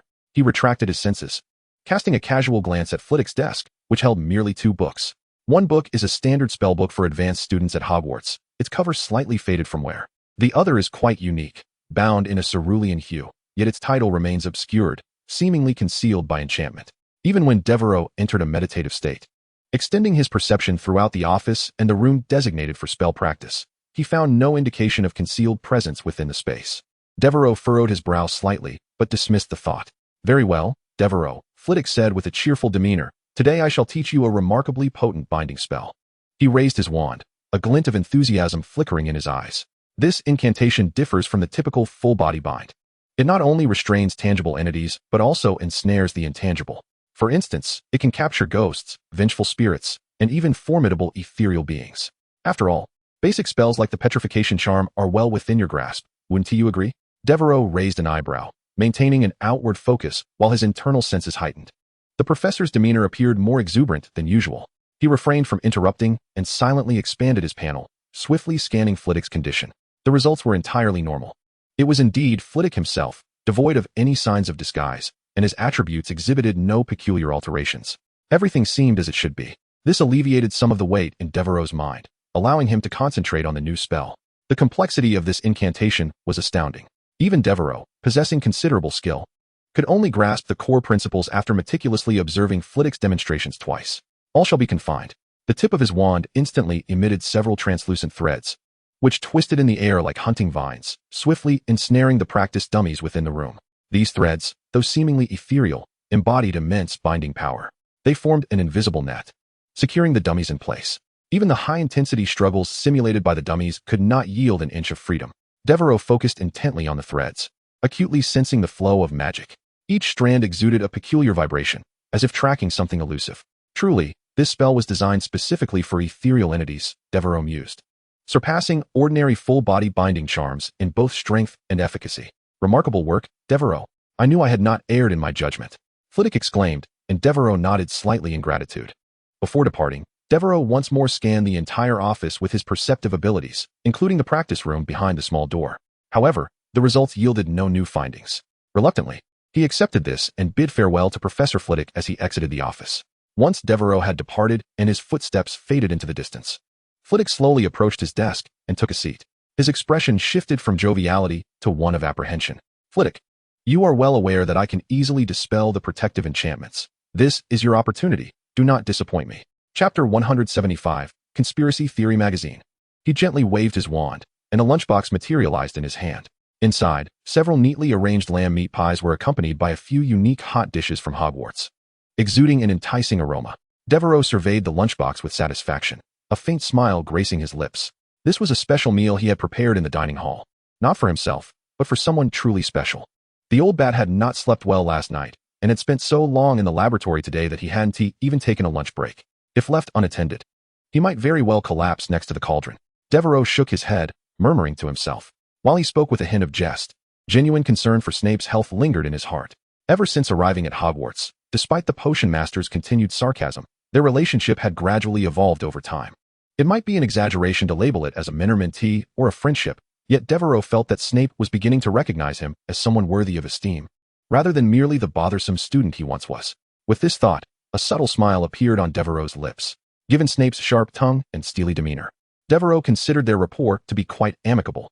Snape had been rather kind to him, despite his often harsh verbal jabs. After all, Devero was magnanimous enough to overlook such remarks. Well, who could blame him for being a decent person? It was only natural to show concern. Thus, he grasped the lunchbox and strode purposefully toward the laboratory. As Devero traversed the corridors of Hogwarts, sunlight streamed through the stained glass windows, casting a mosaic of colors upon the floor. Yet, he found little joy in admiring the scenery, for an unsettling atmosphere pervaded the air. His classmates continued to navigate around him as usual, a behavior he had grown accustomed to since becoming the focal point of Hogwarts in the third week. It seemed to have become an instinctive act for the students to avoid him. However, today felt markedly different. It was not merely a matter of deliberate evasion. Each time someone passed by, they would furtively glance at the newspaper in his hand, only to cast a terrified look in his direction before hastily departing. As though he were some fearsome beast. What on earth was going on? Devero pondered, furrowing his brow. A few odd behaviors might be coincidental, but the consistent reactions from everyone he encountered felt undeniably strange. Moreover, he noticed that the newspapers in the students' hands appeared peculiar. They did not seem to be the Daily Prophet. Hadn't the Daily Prophet always reported positively about him? Yet these individuals bore expressions as though they had encountered something sinister. Had something significant occurred today? His intuition hinted that there was more to this than met the eye. Devero quickened his pace, seeking someone to clarify the matter. Just then, a first-year Hufflepuff student approached from the opposite end of the corridor, clutching a newspaper, their gaze evasive and clearly avoiding him. Without a second thought, Devero reached out and snatched the newspaper from the young wizard's hands. Devero shook his head in disbelief, glancing down at the newspaper he now held. As he opened the magazine, his brows furrowed even tighter. This was not the Daily Prophet, but rather contrarian. Devero, holding the magazine, swiftly scanned the cover and was instantly struck by its content, which left him utterly flabbergasted. Unlike the Daily Prophet, which featured a dynamic image of him paving the way with fire magic, this cover showcased a photo that rendered him speechless, a moment captured during the duel when he had ignored Harris. instead casting a dark gaze towards the hall's entrance. In the photograph, his expression was stern, lips pressed together, enhanced by the interplay of light and shadow, making him appear as a deeply calculating and disdainful ambitious figure. Devero's lips twitched in irritation. Was his worried expression concerning Percy truly perceived as so sinister by others?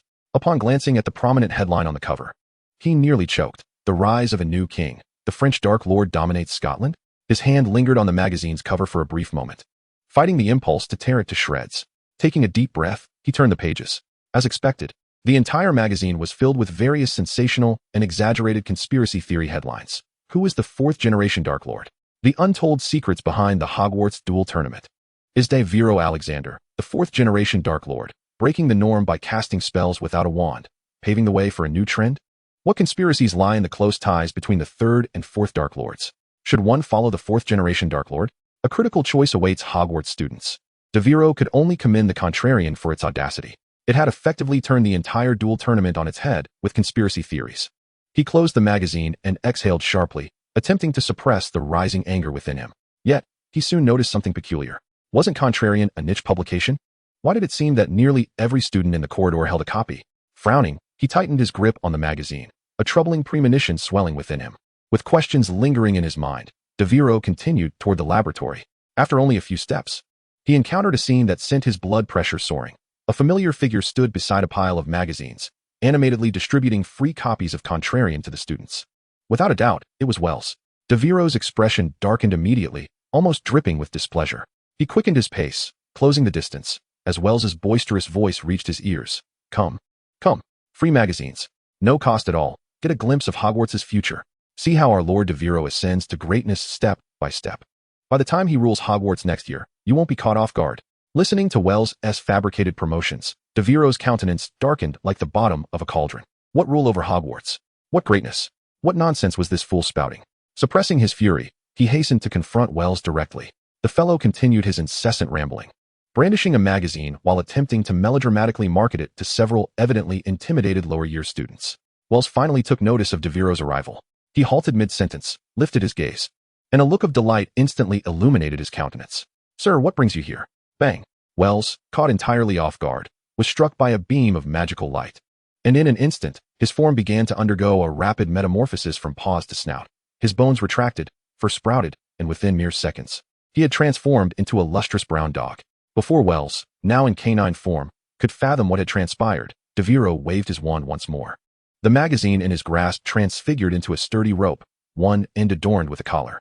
The rope, seemingly endowed with sentience, soared forth, and with a resounding snap, ensnared Wells' neck with precision. A woeful and helpless bark escaped Wells' lips.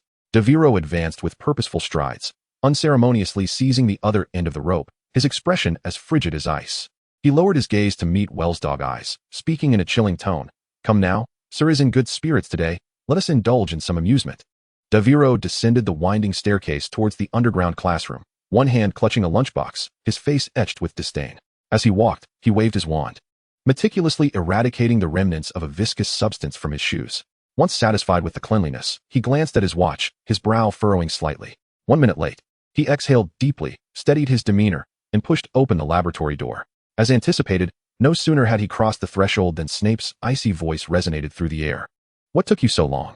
Snape raised an eyebrow, clearly displeased with the response. His gaze swept from Devero's face to the lunchbox in his hand, darkening further. A lunchbox? His tone rose slightly, laced with irritation. I distinctly recall a prohibition against bringing food into the laboratory. Have you lost your memory or your hearing? In the face of Snape's customary sarcasm, Devero remained remarkably composed, a subtle smile playing at the corners of his lips. He feigned innocence, raising his hands. Professor, you didn't have breakfast this morning, and I didn't see you at the dining hall for lunch, so I thought I might bring you something. Of course. If you don't mind, I could simply place it on the podium. Internally, Devero breathed a sigh of relief. To be honest, he had braced himself for a verbal onslaught. Surprisingly, Snape refrained from delivering another cutting remark. Thus, Devero placed the lunchbox upon the podium in the underground classroom. Snape stood beside Percy's bed, engrossed in recording something. Upon hearing the inquiry, he merely lifted his head slightly, his voice still devoid of warmth. Dumbledore granted me a month's leave to focus on this experiment. As for the classes, Slughorn has temporarily taken over the potions course. Devero nodded, feeling a measure of reassurance. Hogwarts arrangements evidently considered the situation thoughtfully, granting Snape ample time to tackle this challenging task. He approached Percy's bedside, gazing down at his unconscious senior. A gentle furrow forming on his brow. "Professor, isn't it about time? Do you believe this experiment has yielded results?" At this, Snape set his quill down upon the table, a barely perceptible smirk of satisfaction gracing his lips. Given the current circumstances, it indeed appears effective. With that, he strode purposefully towards a covered bed nestled in the corner of the laboratory. "Come and see." With a flick of his wand, Snape unveiled the bed's drapery. Devero approached and was momentarily taken aback by the sight before him. The previously bare lump of flesh had now sprouted a fine layer of down, the color and texture strikingly similar to that of Percy's own hair. This was clearly a manifestation of the curse transfer. Frowning slightly, Devero remarked, "Professor, it seems that the efficacy of this experiment is still quite limited. This curse is indeed remarkably stubborn." Snape approached from behind, his demeanor still austere, yet his tone bore a touch more patience than sharpness. This was to be expected. Curses of this nature require multiple treatments for complete eradication. At present, we are merely executing the preliminary transfer. Once he awakens, we shall conduct a thorough physical examination, record the data, and further predict the necessary number of treatments. Devero nodded thoughtfully for a moment. He then glanced at Snape and casually suggested, "Professor, you have worked hard. Perhaps you should take a moment for lunch. I will keep an eye on Percy." Snape regarded him with a gaze that revealed a hint of complex emotions, though he said little more, merely inclining his head before turning to leave the laboratory, his figure vanishing beyond the door. Left alone in the laboratory, Devero activated Percy's panel, discovering alterations to his entries. Anubis's deficient curse. Purple, you recite a blasphemous incantation against Anubis, spreading decay throughout the world while simultaneously succumbing to Anubis's curse, which intensifies with your misuse of the incantation. Due to some confounding spell or potion, a portion of your curse has been transferred. Devero nodded in quiet satisfaction, observing Percy's condition and feeling a slight relief. Their interventions and experiments had already begun to yield visible effects. He speculated that with the increase in treatment frequency, the level of this curse's entry might further diminish until it was entirely eradicated. Stretching languidly, Devero suddenly had a flash of inspiration. He turned towards the corner of the laboratory, his gaze landing on another bed, this one a creation of his own alchemical handiwork. The lump of flesh no longer appeared mundane. Its surface was gradually being covered in a peculiar manner of down, resembling some unknown creature slowly reviving. Driven by a sense of curiosity, Devero attempted to access this lump's panel and was pleasantly surprised to find it available. Name, none. Type, life alchemical creation. Entry, blasphemer of Anubis, white. Anubis's deficient curse. White, you recite a blasphemous incantation against Anubis, spreading decay throughout the world while simultaneously succumbing to Anubis's curse, which intensifies with your misuse of the incantation. Devero nodded slightly, realizing that he could gauge the efficacy of the potion through the variations in the entries of the two subjects, thus providing a reference point. He then settled down to await the results in silence. The measurement dropped from 63 to 50, an effect that could only be described as instantaneous. With a sense of delight, Devero handed the latest test report to Snape. Snape accepted the report and scrutinized it meticulously, nodding ever so slightly, a hint of satisfaction betraying his otherwise composed demeanor. Devero paused, looking up at Snape with a trace of astonishment. "Professor, do you mean to say that I need not return to the laboratory today?" Snape set down the report, casting him a sidelong glance, his tone as acerbic as ever yet tinged with a slight relaxation. "Indeed. To be frank, the progress of this project has exceeded all expectations. The effects were visible from the very first experiment, and the data shows no discrepancies." He paused, seemingly weighing his words, then snorted softly. "It has been many years since I encountered such a smooth-running research project. Enough with the pleasantries. Take him away at once." He approached the bedside, gazing down at the still slumbering Percy, gently tapping his forehead and casting a waking charm. "Percy, it is time to rise." Percy slowly opened his eyes, still somewhat dazed, instinctively asking, "When does the treatment begin?" Devero chuckled, helping him to his feet while patting his shoulder, saying, "What? Is it over? So soon?" "Yes. This is what efficiency looks like," Devero teased as he guided Percy toward the laboratory door. His tone was light, yet he remained attentive to Percy's steadiness on his feet and any signs of distress on his face. Time ticked away, the only sound in the underground classroom being the soft scratching of quills on parchment. Snape finally paused his writing, lifting his gaze and releasing a long breath. His eyes swept over the apparatus on the workbench, revealing a flicker of fatigue mingled with a sense of satisfaction regarding the experiment's progress. He gently massaged his brow and was preparing to rise to fetch the lunchbox when a sudden low, gloomy voice cut through the silence, reverberating as if it had seeped in from all directions. "Haha, Snape, not bad at all." The voice bore an indescribable strangeness, slicing through the tranquility of the basement like a blade. "To think you transformed the spells I taught you into potions. truly a testament to my most loyal servant. Snape froze instantly. It felt as though his blood had turned to ice, a chill creeping up his spine. His mind was blank, as if a spell had robbed him of his ability to think. Breathing became rapid, cold sweat trickling down. He mechanically turned his head. The source of the voice was not a figure, but an owl perched on a bed near the wall, coldly observing the alchemical creation covered in fur beneath a glass dome. Its eyes glowed with a mocking red light, brimming with menace as if they sought to consume the entire room. Master, Snape stammered, summoning every ounce of strength to utter the trembling words. The owl slowly turned its head, and to Snape's astonishment, the avian visage bore an eerily human-like smile, the corners of its beak gently curling upwards. Greetings, Snape. It has been a while. In that instant, Snape was plunged into a chilling abyss. Despite his extensive experience in battle, his body trembled uncontrollably. His throat constricted as he attempted to speak, yet no sound emerged. It was Voldemort, the Dark Lord, whose very name instilled terror, had manifested in such a bizarre manner. Snape's mind buzzed with confusion. He could not fathom how the entity had traversed the myriad defenses of Hogwarts, nor could he afford the luxury of contemplation. At that moment, his sole focus was on one thought: how to survive in the presence of the most terrifying being in the magical realm. My master, Snape's voice quivered, fragmented and incoherent. He endeavored to suppress the fear within him, striving to articulate something. Silence. The owl fluttered its wings, its voice deep yet imbued with an irresistible authority. Instantly, Snape's mouth snapped shut, as if under a silencing charm. He prostrated himself on the cold stone floor, his body nearly pressed against it, his expression rife with reverence and dread. The owl began to speak slowly, its tone calm, yet laden with pressure. I am aware of your loyalty, Snape.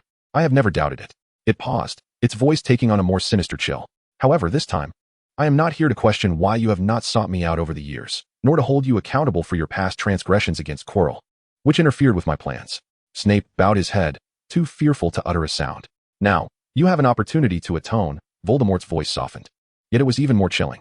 You need only to do one thing, Snape. Deliver an item to me. Snape pressed his forehead to the ground, his voice barely a whisper. Whatever you command, I am willing to relinquish. Meanwhile, Ron scrutinized the dog tethered by a rope, his expression one of skepticism. At that moment, Devero furrowed his brow, gently prodding the dog's head with his wand, attempting to divert its excessive interest in his shoes. The dog, with its coat of brown fur, occasionally wagged its tail, exuding an air of eager submission. Ugh, Devero sighed in exasperation. I just found it in the courtyard. I named it Wells. As he spoke, a hint of malice crept into his tone. I was planning to send it to Hagrid and let it fend for itself in the Forbidden Forest. Upon hearing this, the dog emitted a mournful howl, its wet eyes lifted, gazing at Devero with an expression that could soften the hardest of hearts, as if pleading for mercy. Yet, Devero remained unmoved, tightening the rope even further. Harry and Hermione exchanged glances. Although they found the scene somewhat peculiar, they refrained from comment. Oh, so that's the case. Ron nodded, evidently unfazed by Devereaux's indifference, before shifting the subject. By the way, Devero, my mother just wrote to ask when Percy will be discharged from the hospital. Should we take him to St. Mungo's for treatment? Devero paused, casting a glance at Ron, a subtle smile gracing his lips. Percy was currently under the care of Madame Pomfrey and Professor Snape, and should be on the mend in about a month. There was no need for concern. At this point, he hesitated, raising an eyebrow slightly. As for St. Mungo's, Devero scoffed. They could do nothing for Percy's ailment, and a visit would be a futile endeavor. Very well, they would defer the matter for a month hence. At that moment, Harry suddenly interjected, a hint of anxiety lacing his tone. Speaking of which, tonight marks my first practice with the Quidditch team, and I am feeling rather apprehensive. Upon hearing this, Ron's spirits immediately lifted, his eyes gleaming with excitement. Wow, may I come to watch? You know how much I want to see it. Also about Malfoy. His voice carried a note of amusement. I haven't seen him since last weekend. When he finds out you are our seeker, his reaction will surely be priceless. Harry chuckled resignedly, while Hermione shook her head beside him, murmuring, boys and their games. Devero listened to their exchange, though his gaze drifted slightly into the distance. He couldn't help but recall that he had a significant task to accomplish tonight, meeting with Dumbledore. The pensive and the prophecy within awaited his attention. He needed to delve into what he had seen in the vision. Chapter 178. Do you have a plan? The return of Malfoy? Go ahead and eat. You lot. Dogs aren't permitted in the dining hall. All right, I shall join you shortly. Devero stood at the entrance of the hall, watching as Harry and his companions walked away, then glanced down at the dog wagging its tail beside him, letting out a long sigh. Very well, let us find a quiet place to discuss life, he murmured, guiding the dog down a secluded corridor. Remember this, you. Devero's tone was laced with a hint of menace. Do not brandish my name recklessly in public, do you understand? The young man, just re-establishing his human form and still kneeling on the ground, appeared somewhat dazed as he looked up at Devero, nodding fervently. I understand. I truly do, my lord. I shall never do it again. Devero rubbed his temples, exuding exasperation as he inquired, where did you acquire those magazines? Please do not tell me you purchased them yourself. A Ravenclaw girl gave them to me, he explained, saying it would benefit your reputation at school. I glanced through them. They were indeed well written and quite flattering. Moreover, she mentioned they were free of charge, so I took them, thinking to help distribute your flyers. And then I ran into you. A Ravenclaw girl? Devero's brow furrowed even more tightly, a familiar figure surfacing in his mind. Luna. He murmured her name, his voice tinged with despair. On one hand was the whimsical, chaos-loving Luna Lovegood, and on the other, the foolishly adoring Wells. These two were undoubtedly the root of his current, unstable reputation. Enough, Wells. Devero stepped forward, seizing Wells by the collar and lifting him off the ground. His tone low yet filled with an oppressive intensity. I insist that you remain composed, for your actions could potentially disrupt my plans. Do you comprehend? Upon hearing this, Wells widened his eyes in sheer astonishment.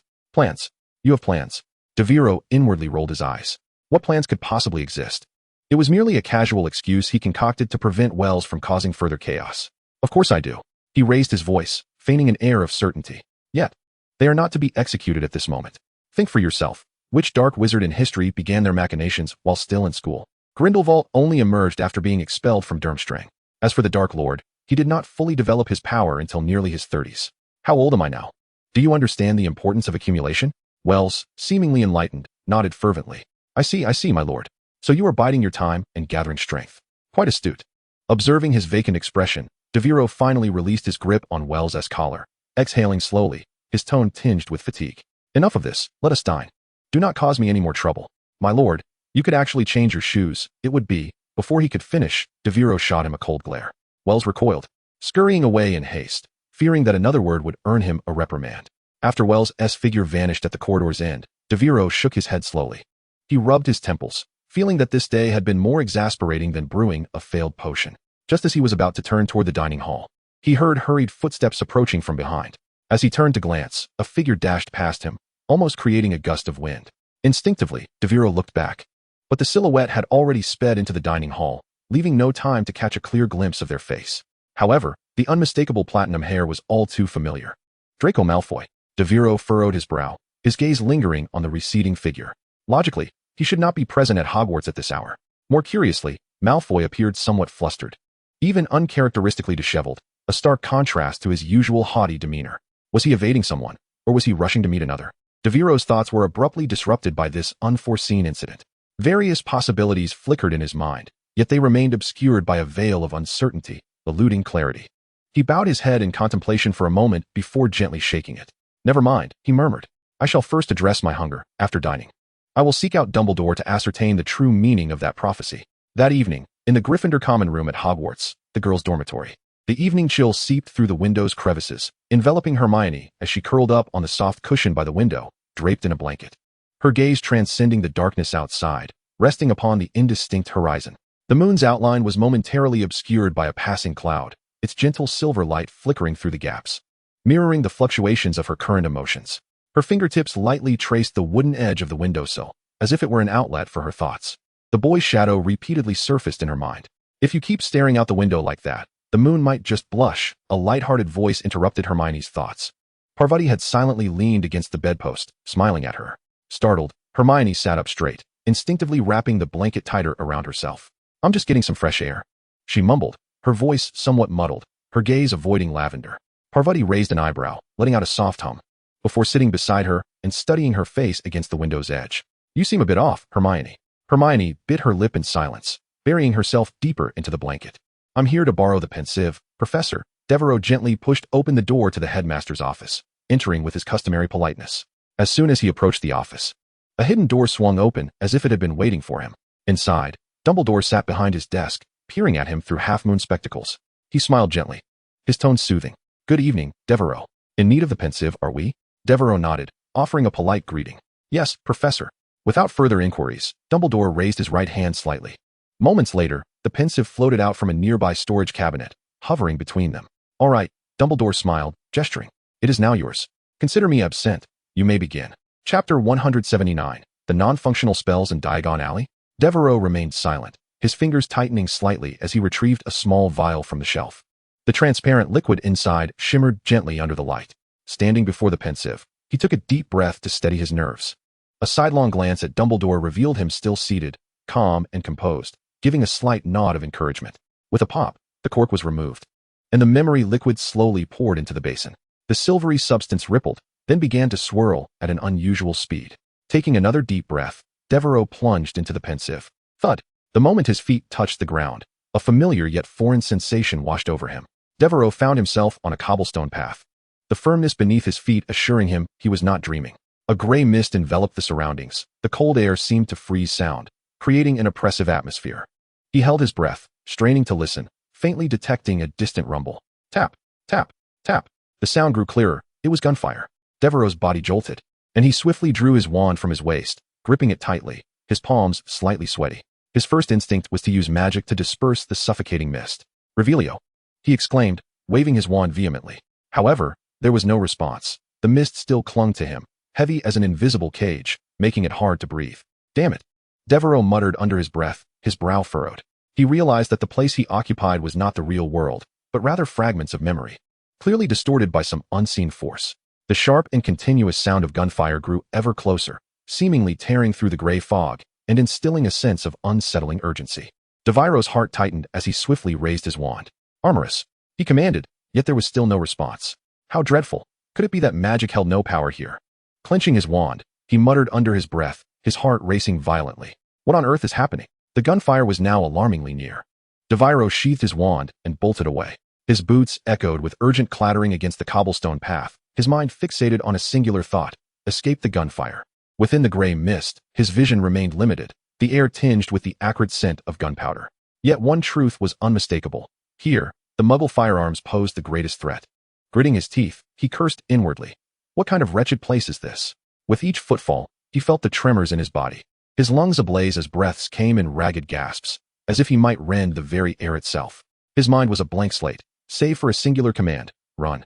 Ahead, indistinct outlines emerged, revealing a staircase that spiraled upward. Devero gritted his teeth and charged up, his steps hurried and heavy. As if a feral beast pursued him from behind, he dashed through a green bronze door at the top, pushing it open with all his might, the door creaking ominously. Just as he crossed the threshold, bang! A tremendous force struck him from the side, crashing through his body. It felt as though he had been struck by a hammer, sending him sprawling to the ground in disarray. With great difficulty, Devero rolled over, his fingers trembling as they sought his abdomen, a sharp pain causing him to gasp. His fingertips met warm, viscous blood. He had been shot. Damn it! Gritting his teeth, he gasped for breath and summoned all his strength to crawl forward. The surrounding fog thickened, as if intent on consuming his consciousness, yet he dared not halt. He knew that to stop meant certain death, without any information to show for it. Suddenly, a door materialized through the mist before him. It was a grand silver door, its polished surface etched with intricate inscriptions, emanating a faint, cold glow. Devero strained to prop himself up, barely managing to lift his gaze toward the carvings on the door. Enter, stranger, but beware. Greed will lead to dire consequences. To take without laboring is to invite the severest punishment. Therefore, if you wish to pilfer from our underground vault a wealth that has never belonged to you, thief, you have been forewarned. What you summon may not be treasure, but retribution. Devero's pupils constricted as the realization dawned upon him. This was Gringotts. His mind raced to piece everything together. The gunfire. Gringotts. Could it be that he was now in Diagon Alley? Before he could ponder further, the familiar sound of gunfire erupted behind him once more. Bang, bang, bang. Bullets sliced through the air, whizzing past his ears. His body jolted violently, his vision blurring before him, and the sounds around him grew distant and fragmented. Devero clenched his teeth, attempting to rise, but his limbs felt as heavy as lead. In the next moment, his world plunged into darkness. Thud! Devero's feet landed on a cold, white marble floor. Instantly, every muscle in his body tensed, and he looked around, only to find that the fog still enveloped him, obscuring his sight completely. Yet this time, he was prepared, a single thought echoing in his mind: run. Before he could fully comprehend his surroundings, Devero turned and fled. He raced across the frigid ground, the soles of his shoes making a rapid patter against the stone surface. His breath grew labored, and his heartbeat thundered in his chest like a war drum. He incessantly reminded himself: stay away from danger, find clues, ascertain your location. Suddenly, he collided with a hard object, tumbling heavily to the ground. Ouch! Rubbing his forehead, he glanced up and was astonished to see a familiar long table before him, laden with unfinished lamb pies, still radiating a faint warmth. This is... Devero's eyes widened. the Hogwarts dining hall. At that moment, a deep roar erupted from the fog behind him, akin to a beast's bellowing from the abyss, causing the ground to tremble slightly. Chapter 180. The Threat Within Hogwarts? The formation of the Street Mungo Dark Wizards Brigade? Devero froze, a chill running down his spine. Instinctively, he turned his head, peering through the mist, only to catch sight of a massive shadow hurtling toward him with astonishing speed. The outline of that shadow was indistinct, yet the oppressive aura it exuded was suffocating, as if death itself were drawing near, step by step. Damn! Devero had no time to ponder further. He suddenly flipped over and scrambled to his feet, dashing away. He burst out of the dining hall's long table area, racing toward the entrance. His footsteps were frantic and chaotic, and he could distinctly hear the sound of the beast's heavy paws crashing against the floor behind him, each thud pounding in his ears. More terrifying was the sensation of a warm, humid breath on his back. Had he hesitated even a moment longer, the creature's claws would have surely torn through his spine. At last, he reached the doorway, exerting every ounce of strength to slam his shoulder against the dining hall's door, wrenching it open, and with his wand drawn, he shouted, "Quickly bind it." The door slammed shut behind him with a deafening bang. Devero leaned against the door, panting, his fingers tightly gripping his wand.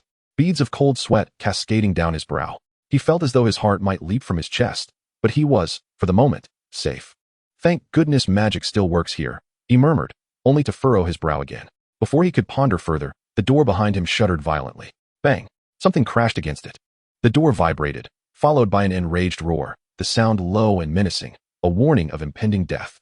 Devero slowly curled his lips into a smirk, a glint of determination igniting in his eyes. He tightened his grip on the wand, letting out a cold chuckle. If magic can be wielded now, then the game is over. However, just as he prepared to turn and confront the beast, a rustling sound echoed through the air.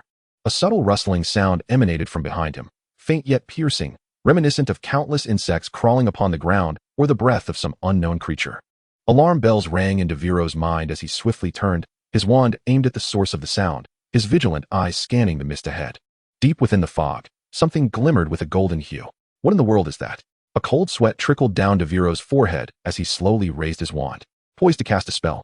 Suddenly, a buzzing sound engulfed him, plunging him into darkness as the world crumbled around him. He found himself crashing heavily onto the cold ground. Eyes wide open, realizing he lay upon an ancient tiled floor, surrounded by a thick mist distinct from the previous one. Have I died again? Devero stared at the ceiling, a mix of shock and fury etched upon his face. To perish without a clear view of what transpired is utterly absurd. He inhaled deeply, steadying himself. As he surveyed his surroundings, the familiar scent of disinfectant filled the air, mingled with a faint bitterness and herbal undertones. St. Mungo's Hospital. He murmured softly. This place was etched vividly in his memory from the last time he was here, when he fell victim to an unexpected killing curse. I hope I can endure a bit longer this time. A bitter smile crossed his lips as he raised his wand and gently waved it. Protective armor. A translucent shield enveloped him like rippling water, glimmering softly. He lifted his gaze, holding his breath, prepared to confront the unknown challenge ahead. Suddenly, a sharp sound sliced through the air, and Devero's pupils dilated as a bright green light pierced through the mist, hurtling directly towards him. Here it comes, he hissed, raising his hand to block the lethal spell. The shield trembled slightly, but remained unbroken. Devero smirked. It wouldn't be so easy this time. He swiftly waved his wand, unleashing a similar green light from his fingertips, countering with precision toward the incoming threat. However, just as he believed he had the upper hand, a flurry of sounds erupted around him. From the depths of the gray fog, countless green lights surged forth like a tidal wave, overwhelming him. What in the world? So many of them. I've been ambushed. Devero's expression shifted dramatically as he hastily waved his wand in an attempt to retaliate. But he soon realized he was utterly defenseless. Thud, thud, thud. The shield was struck repeatedly, resonating with violent tremors and piercing sounds. Within moments, the gossamer-like barrier finally shattered, and the green radiance engulfed him entirely. Devero barely managed to emit a muffled grunt before his body was flung away, and he abruptly opened his eyes. With a crash, he landed heavily on solid ground, gasping for breath. Devero recounted everything he had witnessed in the pensive to Dumbledore without reservation, including the inability to use magic in Diagon Alley, the presence of a wolf-like creature resembling a larger version of a werewolf at Hogwarts, the golden entity capable of instantaneously killing, and the simultaneous appearance of numerous dark wizards at St. Mungo's. Dumbledore listened intently, his brow furrowed slightly, nodding occasionally as if deep in contemplation. Turning to a wall adorned with the portrait of a long-haired, silver-haired witch and a yellow-faced wizard with a short black fringe, Dumbledore addressed them. "Dalis, Evra, you must have heard that?" The silver-haired witch instantly opened her eyes, as if she had been in a deep slumber. "Indeed," she replied, while the male wizard nodded in agreement.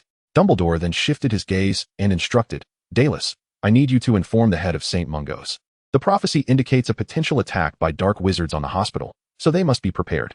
Evra, you are to contact Fudge and reinforce the security measures in Diagon Alley, while keeping a vigilant eye on any unusual activities among muggles." The two nodded, refraining from further conversation, and each gracefully exited the frame. Strangely, unlike the portraits in Hogwarts which typically moved to adjacent frames, they vanished entirely. One frame was left with only a heavy dark curtain, while the other stood empty, save for a solitary ornately carved leather chair. Dallas and Evra had once been distinguished headmasters of Hogwarts, Dumbledore explained calmly.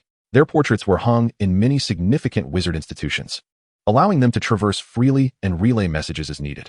As he spoke, he walked slowly to the far end of the room, where a pot of blazing blue flames flickered. Dumbledore paused before the flames, bowing slightly as if in contemplation, and then without hesitation, thrust his hands into the fire.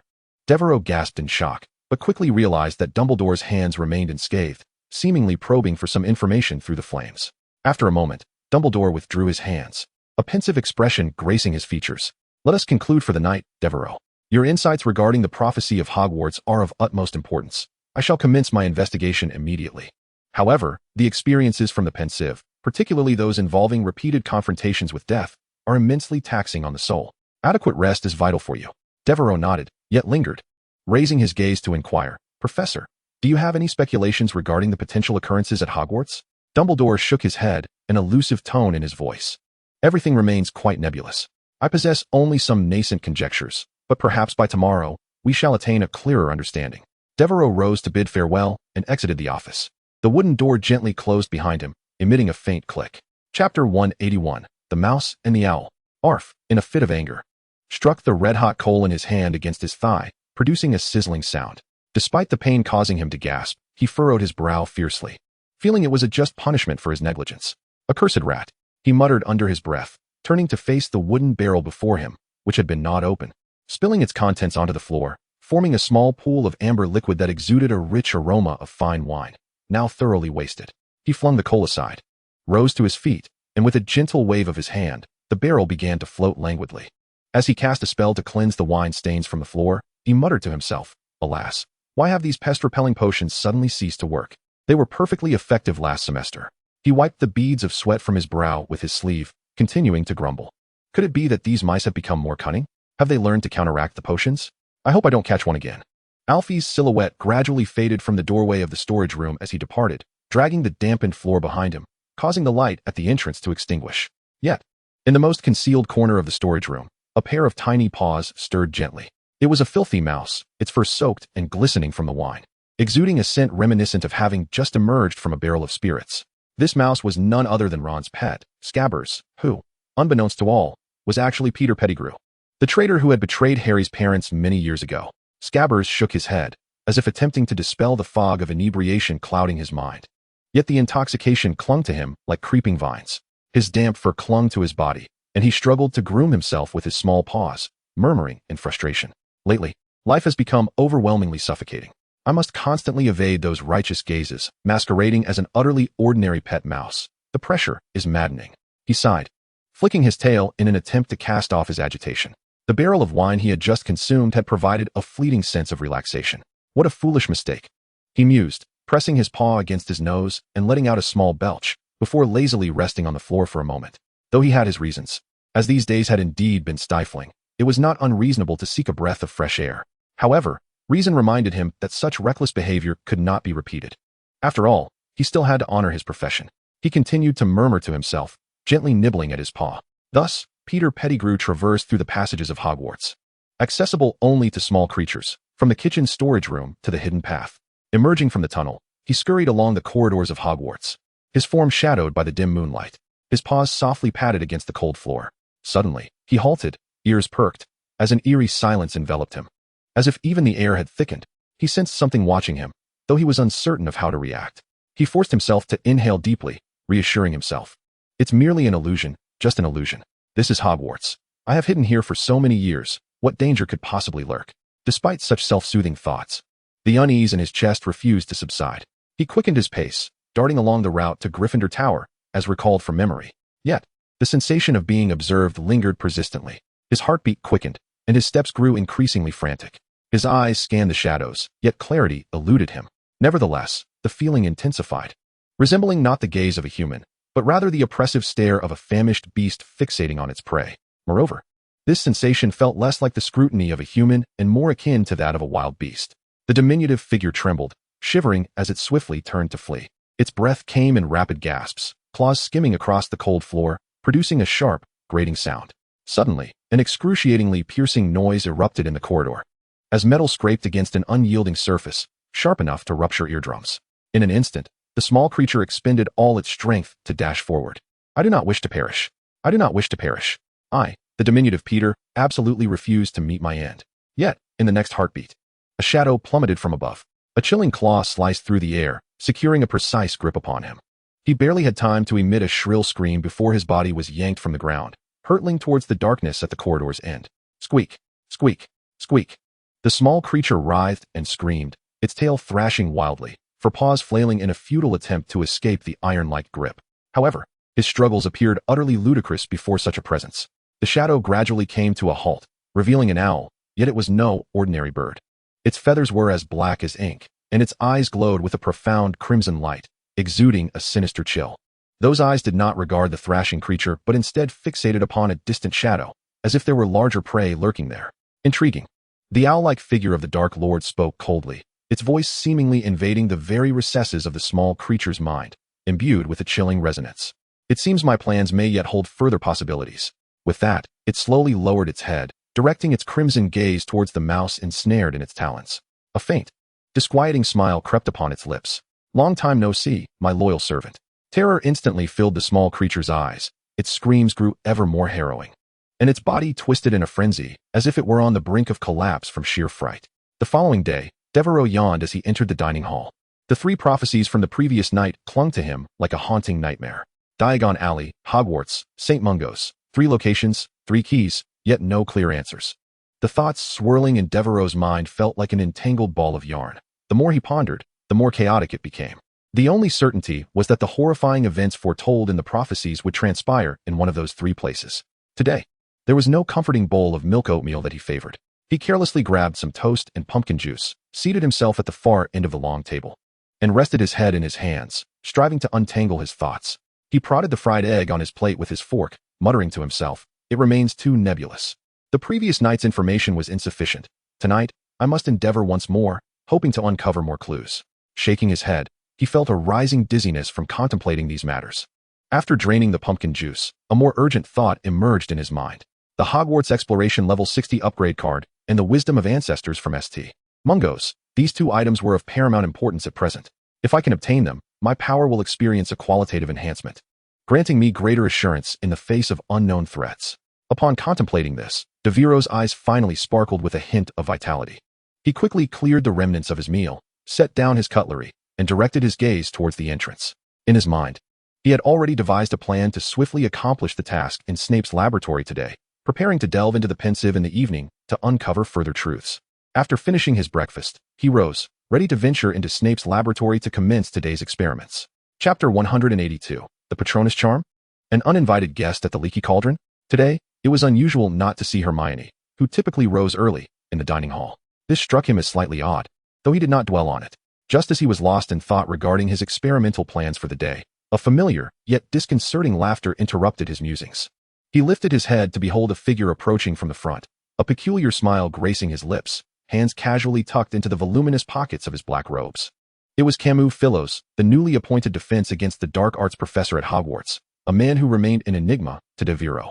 He represented the very type of individual Devero preferred to avoid befriending, shrouded in mystery, exhibiting eccentric behavior. And even the lexicon system he relied upon failed to yield detailed information about him. "Good morning, Alexander," Philos exclaimed, his voice imbued with an inexplicable enthusiasm as he leaned slightly towards Devero, a grin plastered across his face, as if examining an intriguing piece of art. Devero furrowed his brow, instinctively retreating a half-step, only to hear Philos continue. "I heard from Professor Snape that you have been absent from classes for the past month?" Devero raised an eyebrow, surprised that Professor Philos took an interest in his studies. "Indeed, Professor," he replied, his tone neither warm nor cold, striving to project an air of politeness while maintaining a distance. I am assisting Professor Snape with an important research project, primarily involving data analysis. Ah, I see. What a pity. Philos elongated his words, his tone languid. Because we are about to commence advanced lessons on soul reshaping and the defense against Dementors over the next 2 weeks. I believe these topics could prove quite beneficial for you. With that, he straightened, lightly brushing off his robes, as if casually adding, well then, farewell, Alexander. He then turned on his heel, his robes billowing as though conjuring an invisible breeze, gradually vanishing at the end of the corridor. Devero observed his retreating figure, a smirk tugging at the corners of his mouth. The professor's intention to entice him into attending class was glaringly evident. Nonetheless, he could not deny that the course on the Patronus charm did pique his interest. It was a subject he had yet to master thoroughly, and the threat posed by Dementors could very well become an undeniable peril in his future plans. As for soul reshaping, Devero harbored no interest.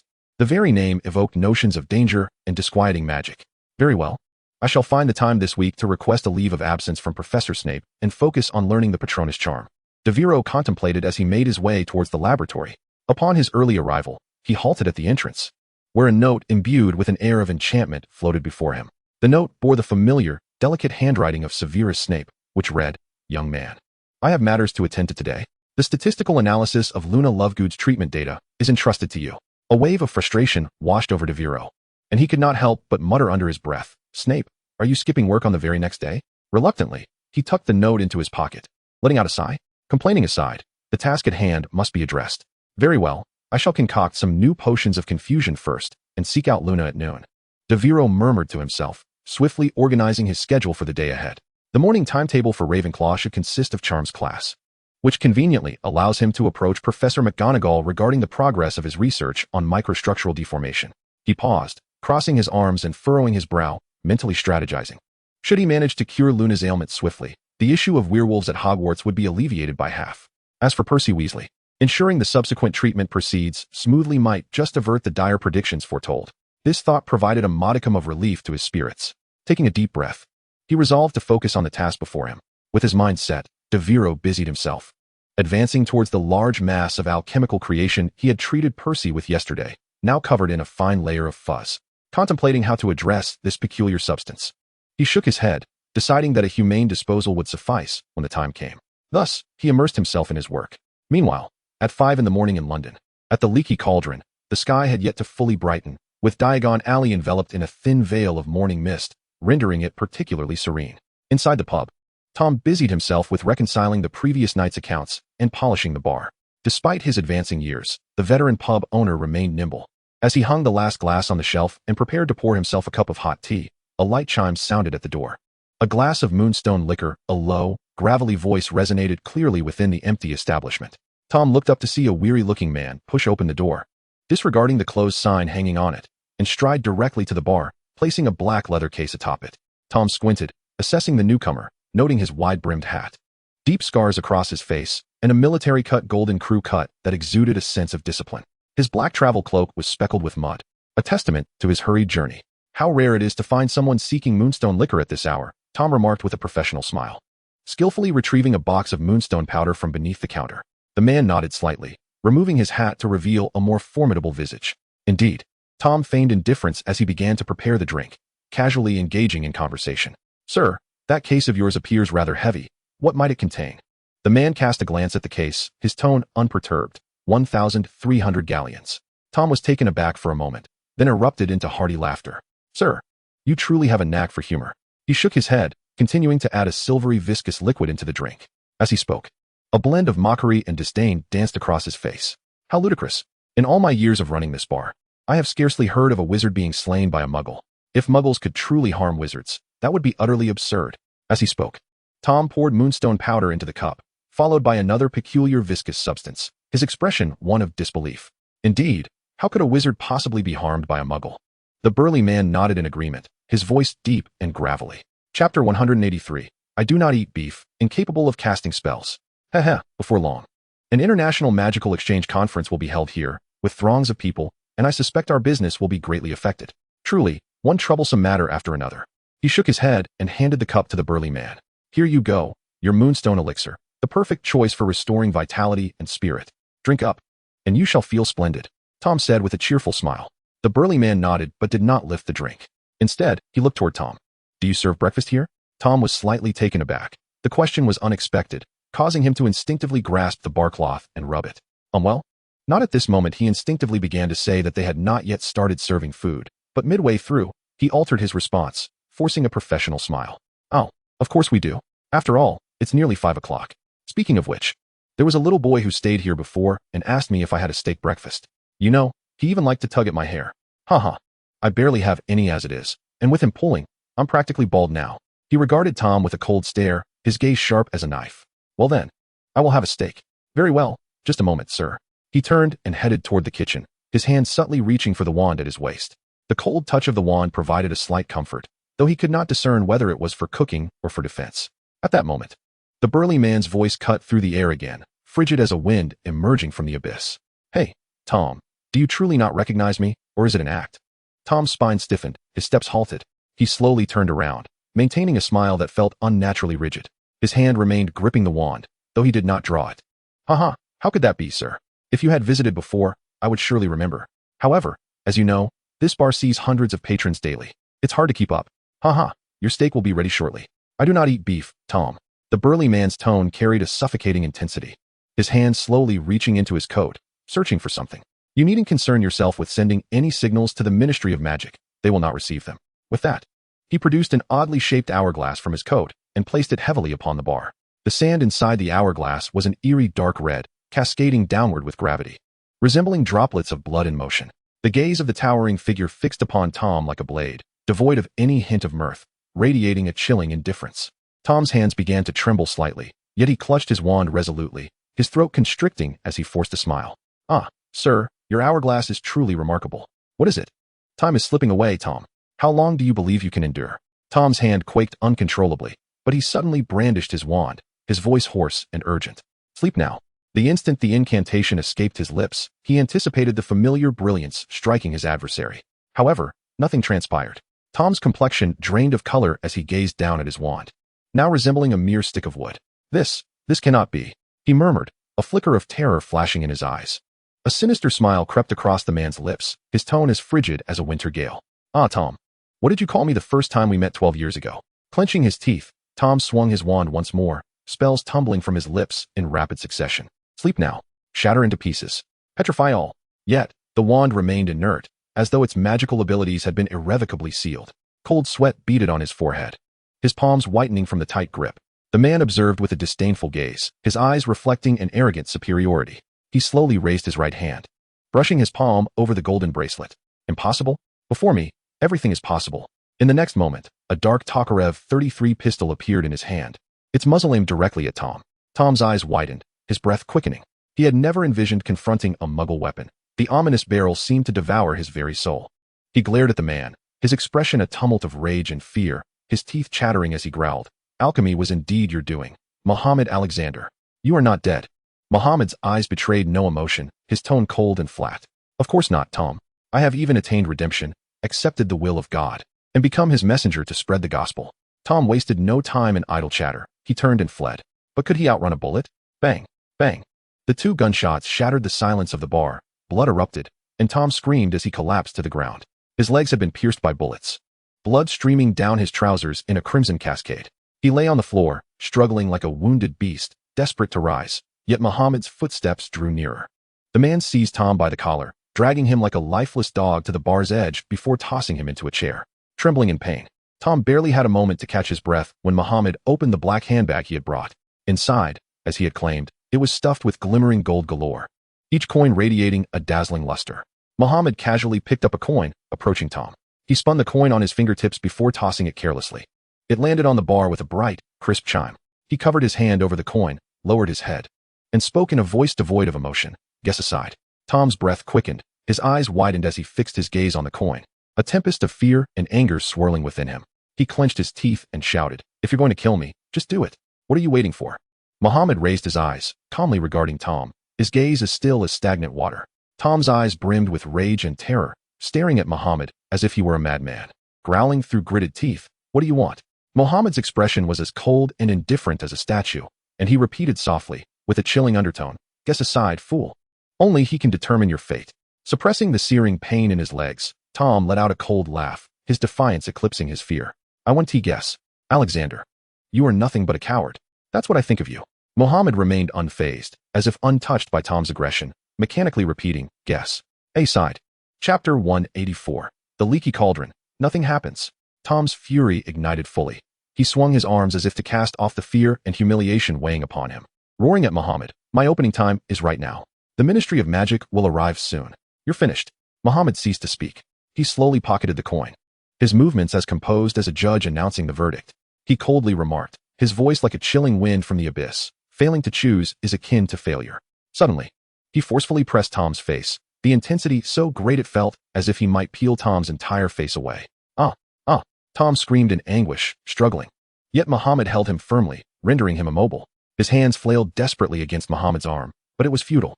Mohammed's other hand slowly rose, pressing the icy barrel of a gun against Tom's forehead.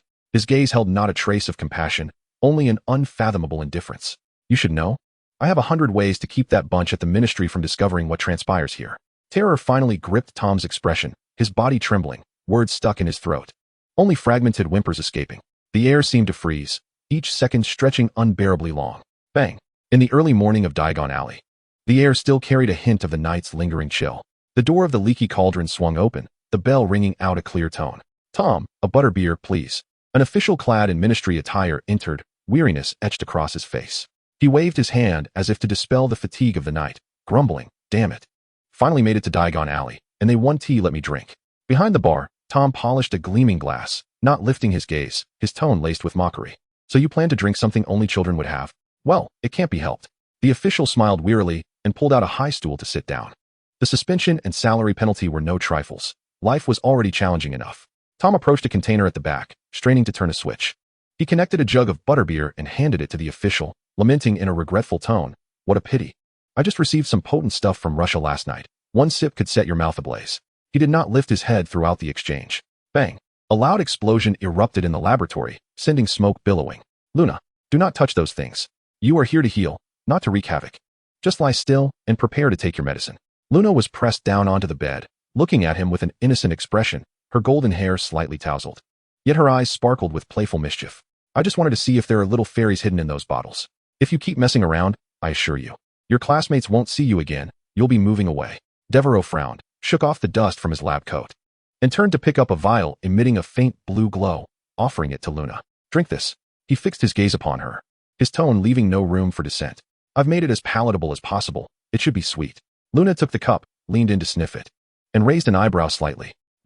It smells much better than that last concoction that smelled like dirty socks. Devereaux's lips twitched. That was not dirty socks. Those were ingredients purchased by Snape from Diagon Alley, you know? Luna interrupted him, lifting her head, her ethereal voice tinged with teasing. To think I could drink a potion brewed by the Dark Lord himself. Can I tell everyone that he has a gentle side? Devero rolled his eyes, shaking his head in exasperation as he walked aside to prepare another reagent, muttering under his breath, gentle? Perhaps I should brew you some soup next time and see if you still compliment me. I would find that delightful. Luna swirled the cup in her hand and gently sipped the potion. Her face wrinkled slightly, then she smacked her lips. Well, it's sweet enough. But could we add a hint of mint next time? Certainly, if you pledge not to blow up my laboratory again. Luna blinked, a hint of laughter in her voice. I cannot guarantee that. You know, chaos often accompanies wisdom. Enough chatter, lie back, and I will proceed with the next step. Devero moved to the other side of the partition, retrieving a test tube containing a small amount of the potion, ready to drop it into the alchemical creation. Speaking to Luna. At this moment, she obediently lay back on the bed. After confirming she had indeed gulped it down, he opened the glass cover of the alchemical creation and dripped the potion inside. Chapter 185. A new breakthrough in microstructural transmutation? The weakened Harry? Noon. Devero carefully laid a soft blanket over the sleeping Luna, ensuring she would not catch a chill. Her breathing was steady, a serene smile graced her face, as if she were in the midst of a particularly sweet slumber. Observing her demeanor, Devero instinctively softened his movements. Once he had completed his tasks, he approached his workbench and seated himself. A thick tome lay open beside him, its cover embossed with gilded letters reading, a brief overview of the principles and mechanisms of time conversion. Time magic? He raised an eyebrow in perplexity. Indeed. During my recent visit to the Ministry of Magic to return a critically significant regulatory item, I was inspired. The study of time magic bears intriguing connections to the examination of microstructures. Perhaps this could serve as a key to unlocking new realms of knowledge. She hesitated briefly, her fingertips gently tapping on the tabletop. However, this endeavor necessitates extensive literary research, which I have already commenced. I recommend you begin with the basics of time magic. Perhaps you might peruse this book? As he recalled this conversation, Devero glanced down at the tome, the stark lettering on its cover seemingly imbued with an intangible authority. He furrowed his brow, lightly tracing the surface with his fingers while murmuring to himself. Time magic sounds overwhelmingly complex. Gritting his teeth, he pulled his chair closer to the desk and opened the first page of the book. The pages emitted a faint scent of ink, densely populated with intricate text. The layout both refined and daunting. The opening sentence was direct. Time is one of the most unstable forms of magic. It is irreversible, unpredictable, yet omnipresent. While Devero immersed himself in the text, a profound silence enveloped Harry in the shadows of the tower's corridor. He lay sprawled on the cold stone floor, trembling slightly, beads of cold sweat trickling down his forehead. His complexion was as pale as if all the blood had been drained from him, and he mumbled incoherently, his tone disordered, as if he had lost all sense of time and space. Why am I here in class? I still have lessons to attend. His voice dwindled to a whisper, ultimately fading into silence. His body seemed overwhelmed, his hands weakly supporting him against the floor, until he collapsed once more, utterly unconscious. Just as the stillness became stifling, a cacophony of noise surged from the distance, shattering the silence. Peeves, I swear I will not let you escape. Do you believe I want to inform Filch about this? The voice belonged to Filch, and Peeves was the epicenter of this tempest. He zoomed in at an astonishing speed from afar, his figure a blur of shadow, cackling with reckless abandon. Ha ha ha. Filch, you great oaf. You can't find the key, nor can you open the door. You will never catch me. Accompanied by his mischievous antics, he callously soared over Harry's prone form, even deliberately circling around to unleash a gust of wind that further disheveled Harry's hair. Hot on his heels, Filch rushed in, wielding a broomstick longer than his own height, panting heavily. His eyes widened in fury, clearly bereft of reason. Fixated solely on the detestable figure of Peeves, he failed to notice Harry sprawled on the ground, stomping past him with heavy steps. Yet, the ever-observant Mrs. Norris, Filch's feline companion, keenly halted in her tracks. The aged Persian cat arched its body, sniffing at Harry's form, its amber eyes glinting with a hint of perplexity, seemingly unsettled by the faint aura emanating from the young boy. However, this moment of doubt was fleeting. Lady Loris turned gracefully and swiftly pursued, her tail tracing an arc in the air before vanishing at the corridor's end. All returned to tranquility, leaving Harry helplessly sprawled on the ground. Alas, Professor McGonagall's lesson had proven exceedingly challenging. One could only ponder how one might truly become an animagus. A tall, handsome boy spoke first, his tone laced with confusion. His thick brows furrowed slightly, clearly still grappling with the complexities of the class material. Beside him, a shorter boy immediately laughed, his tone dripping with mockery. Huh. I believe you could directly consult Professor McGonagall. Let us not forget, you are the genius of this class, always ranking first, even outshining those Ravenclaw prodigies. The tall boy offered a wry smile and waved his hand dismissively. Grades are one thing, but mastering animagus transformation is not something one can simply achieve at will. I have this persistent feeling that it requires a certain special talent. No sooner had he spoken than he halted abruptly, his gaze fixed ahead with a look of astonishment, then pointed to the ground and exclaimed, "Wait, there is someone down there." The others followed his gesture, discovering a boy sprawled on the cold stone floor of the corridor. Looking quite disheveled, they quickly rushed over, carefully helping him up. "Goodness, who is he?" one girl whispered, but her expression froze as her eyes landed on the familiar lightning-shaped scar on his forehead. "It's Harry Potter." This exclamation left the surrounding students in stunned silence. Those standing closest to Harry instinctively took a step back, as if merely gazing upon him would summon misfortune. "Wait, he is the legendary third-generation Dark Lord," remarked a shorter student, his voice tinged with anxiety, casting furtive glances around before adding in a hushed tone. "And I've heard he's been quite close to that Alexander. Should we really intervene in this matter?" Clearly, the various audacious speculations from Luna's magazine had circulated among the Hogwarts students, stirring a complex array of emotions toward Harry. However, the handsome boy Cedric Diggory furrowed his brow. His expression briefly registered surprise, quickly morphing into one of resolute determination. He turned, casting a look at his recently vocal companion that conveyed disbelief, and without hesitation, he crouched down and hoisted Harry onto his back. "What nonsense are you spouting? This is a matter of life and death." Cedric's voice resonated with an undeniable authority. What was needed now was healing, not baseless conjectures. With that, he sprinted toward the infirmary, carrying Harry with purpose. "Hey, Cedric, wait for us." The others exchanged glances for a moment, then reluctantly followed in pursuit. Faint footsteps and scattered complaints wafted through the air. Chapter 186, Severe Anemia. A dead chicken? After a flurry of chaos, Madame Pomfrey finally administered hours of treatment to Harry, stabilizing his vital signs at last. Though her hands bore remnants of potions, her brow was furrowed, clearly troubled by lingering doubts. Cedric Diggory sat motionless beside the bed, gazing at Harry's pallid face with unmistakable concern. He had spent the entire afternoon there, even asking a classmate to cover for him in the afternoon lessons, solely to keep vigil over the ailing boy. Madame Pomfrey wiped the sweat from her forehead and turned to Cedric. "Are you a friend of Potter's?" Cedric paused, scratching his head with a smile. "No, not really. We don't actually know each other. I've merely heard of him." Madame Pomfrey smiled faintly. "You are indeed a good lad." She then murmured to herself, "How could such severe anemia occur? There are no visible wounds, which is quite peculiar." Hearing this, Cedric furrowed his brow and quickly inquired, "Madame Pomfrey, is Potter's condition critical? Can he hold on?" Madame Pomfrey glanced at him, sighed, and though her tone was calm, it concealed a hint of confusion. Nevertheless, her gaze returned to Harry's ashen face, her expression growing increasingly grim. "However, there is something very strange indeed." Madame Pomfrey pondered, moving to the bedside and lifting Harry's emaciated wrist. He had lost nearly half a liter of blood. Such anemia typically results from a significant wound causing massive hemorrhage, yet no such scars could be found on him. The only marks visible were two tiny, darkened scars on his wrist, reminiscent of old injuries, yet strikingly conspicuous. Cedric leaned closer to examine them, his doubts deepening. "It seems as though he was pierced by something."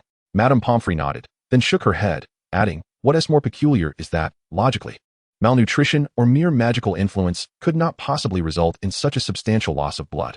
Cedric reflected for a moment before suddenly saying, "Speaking of which, it seems that many dead chickens have been discovered around the school lately, quite a few of which have been drained of their blood and left lifeless." Dead chickens? Drained of blood?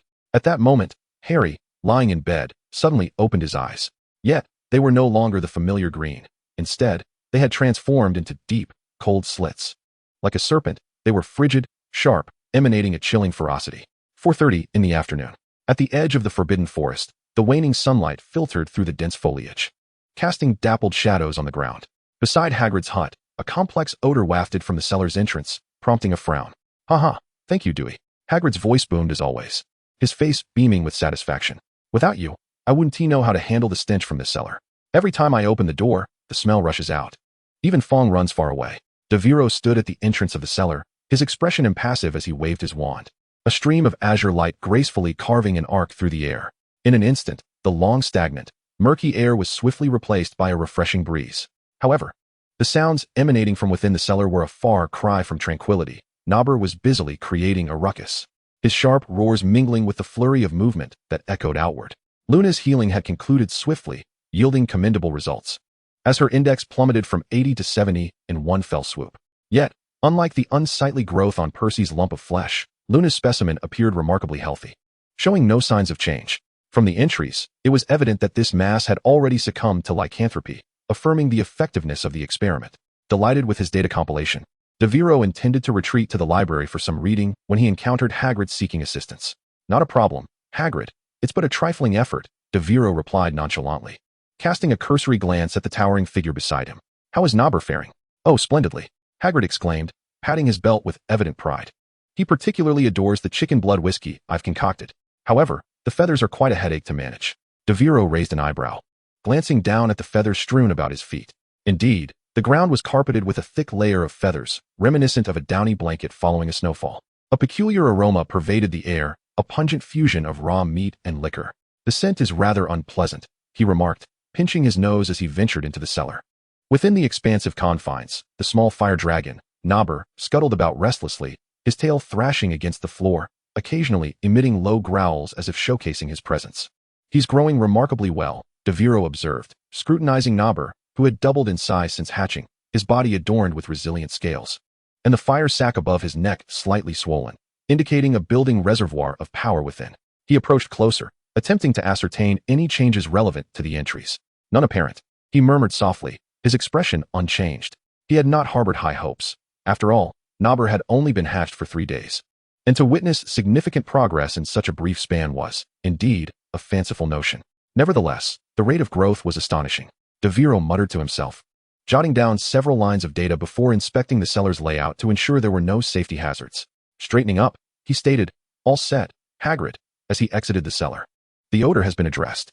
Nobber is growing rapidly. It would be wise to regulate his diet. No matter how much he enjoys the chicken blood whiskey, moderation is key." Hagrid sheepishly scratched his head, offering a goofy smile. "You're right, Devero. I shall be more mindful next time. Without your assistance, I truly would be at a loss." Devero shook his head, a faint smile gracing his lips. No worries. The scents in the laboratory are hardly more pleasant. I shall head to the library now. Summon me should you need anything. As he approached the entrance to the cellar, Devero suddenly seemed to recall something and turned to Hagrid. By the way, Hagrid, have you given any thought to the identity of the voyeur from last time? Or has anyone peculiar sought you out? Upon hearing this, Hagrid's smile instantly faltered, and he clenched the fabric of his apron with one large hand, betraying a hint of unease. He shook his head, seemingly attempting to mask his discomfort. Alas, I still have no idea what manner of creature it was, he murmured, his gaze drifting towards Norbert, his voice tinged with hesitation. However, there have indeed been some strange occurrences. Chapter 187, The Basilisk? Malfoy's Movements. Devero furrowed his brow, leaning slightly forward, beckoning Hagrid to continue. Dead chickens? The frown deepened, a fleeting thought darting through his mind. The sudden demise of the chickens, devoid of any warning, pieced together like a puzzle, rendering his expression grave. The Chamber of Secrets. In the original narrative, the basilisk was known to fear the crowing of roosters. The death of these chickens could signify a targeted threat. He pressed further. Hagrid, were these deceased chickens roosters or hens? Both, Hagrid replied. A whole brood perished together. Not a single one left alive. Devero nodded slightly, his thoughts growing more intricate. If hens were among the dead, it might temporarily rule out the possibility of the basilisk. Nevertheless, the bizarre phenomenon of an entire brood's demise remained unsettling. I see, he murmured thoughtfully, casting a grave glance around the cellar. While there was currently no definitive evidence pointing towards the chamber or the basilisk, the various signs still warranted vigilance. He rapidly contemplated the possibilities, for he had yet to venture into Slytherin's chamber. The basilisk's whereabouts remained uncertain. However, accessing the chamber required Tom Riddle's notebook, which should still be with Malfoy, leaving little opportunity to retrieve it. Yet, Devero immediately dismissed this notion. Lucius would have to be deranged to allow his son to bring the notebook to Hogwarts. Still, one could not entirely discount the possibility that Lucius, for some ulterior motive, might have entrusted the notebook to Draco. After a moment's reflection, Devero resolved to seek out Malfoy to clarify the situation. After all, he could discern the entries of Horcruxes, and the notebook would be no exception, making it easy to determine whether Malfoy had indeed brought it with him. All right, Hagrid, I shall take my leave. I still need to assist with Snape's experiments. No, Hagrid, I shan't require the rock cakes. I generally do not eat dinner. Thank you. Devero hastily waved his hand, offering a strained smile as he declined Hagrid's cakes and made his way from the hut in the Forbidden Forest towards the castle, leaving Hagrid alone, happily tending to Norbert. As he walked, Devero noticed a throng of first-year Slytherins bustling out of a classroom, heading towards the dining hall. He instinctively glanced at his watch, raising an eyebrow. Indeed, it was time for their class to conclude. Among the throng, he swiftly discerned two familiar figures, Crabbe and Goyle. Their imposing stature stood out distinctly among the 11-year-old students, resembling two walking hills. However, what surprised de Villers was the conspicuous absence of Malfoy, who had previously been inseparable from these two. Without further contemplation, de Villers made his way directly towards Crabbe and Goyle. His demeanor was calm, yet bore an undercurrent of seriousness, his gaze sweeping over the pair like a searchlight. Upon noticing his approach, the surrounding Slytherin students immediately adopted a more reserved demeanor, instinctively parting to create a path. A few timid souls even lowered their heads, fearful of making eye contact with him. De Villers paid them no heed and continued towards Goyle and Crabbe. He stood before them with steady composure, while the two towering figures, a head taller than him, trembled like leaves in an autumn breeze, their faces pale as though they had just emerged from a ghostly gathering. Goyle let out a terrified shriek, collapsing onto the ground, clutching his abdomen with both hands, stammering incoherently. What do you want? I swear I have no secrets. I absolutely did not hide any snacks under the bed. Really? De Villers felt a twitch at his temple, unable to suppress an eye roll. Dismissing Goyle's nonsensical ramblings, he directed his attention towards Crabbe. Where's Malfoy? He inquired bluntly. Upon hearing that de Villers was seeking Malfoy, Crabbe visibly relaxed. De Villers raised an eyebrow, his expression suggesting disbelief. His tone was deliberate, imbued with an undeniable sense of pressure. Crabbe, now flustered, cast a furtive glance at the seated Goyle, only to find him gazing back with a look of utter confusion, clearly unable to assist. He.'s at home right now. De Villers let out a cold laugh, his gaze slicing through the two like a blade. Ah, so you choose to refuse my inquiry. With that, he decisively drew his wand from his waist.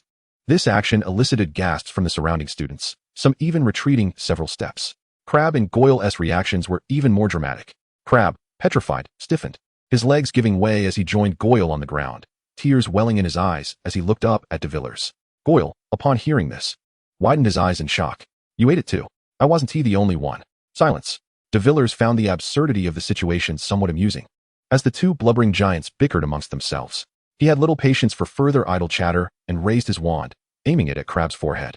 Legilimens. Crabbe's memories unfolded into Villar's mind like a film reel. Eating, sleeping, eating again, sneaking snacks, and continuing to sleep. An excruciatingly monotonous routine devoid of any clues regarding Malfoy. What a ridiculous existence, de Villars couldn't help but mutter, then aimed his wand at Goyle. Legilimens. What the? Am I seeing ghosts? De Villars' eyes widened in disbelief. These two lived in such synchrony. Were they perhaps a naturally bonded duo? More importantly, there was no sign of Malfoy. He inhaled deeply, striving to calm himself, and turned his gaze back to Crabbe. Important matter? Devero echoed, his brow furrowed, his mind racing with thoughts. How peculiar. How utterly bizarre. How could such an occurrence transpire? Just as Devero pondered his next course of action, a muffled thud resounded from afar, causing the floor to tremble slightly. Devero whipped his head around, his heart tightening. He was all too familiar with that direction, the hospital wing. Chapter 188, An Attack? Harry's Transformation. The surrounding students immediately stirred, and a louder gasp erupted from the crowd. Good heavens! A dark wizard has infiltrated. This is it. Is the fourth Dark Lord launching a full-scale assault on Hogwarts? Malfoy must have known about this in advance and fled. Listening to the increasingly outrageous rumors, Devero felt the veins in his forehead throb. He inhaled deeply, pressing his wand against his throat, cleared his voice, and swiftly cast a sonorous charm. Everyone stand still. The command was akin to thunder on a clear day, instantly silencing the raucous corridor. All the young wizards halted, timidly glancing towards him. Devero surveyed the room, his tone authoritative and unwavering. Now, as the headmaster stated in the safety education course, all of you are to proceed to the Great Hall for assembly. No running about. His voice carried an undeniable authority that left even Goyle and Crabbe momentarily speechless. The two hulking figures exchanged glances and, not daring to utter another word, scrambled toward the Great Hall. However, whispers still drifted from the back of the line. Did we even have a safety education course? A girl questioned her companion in confusion.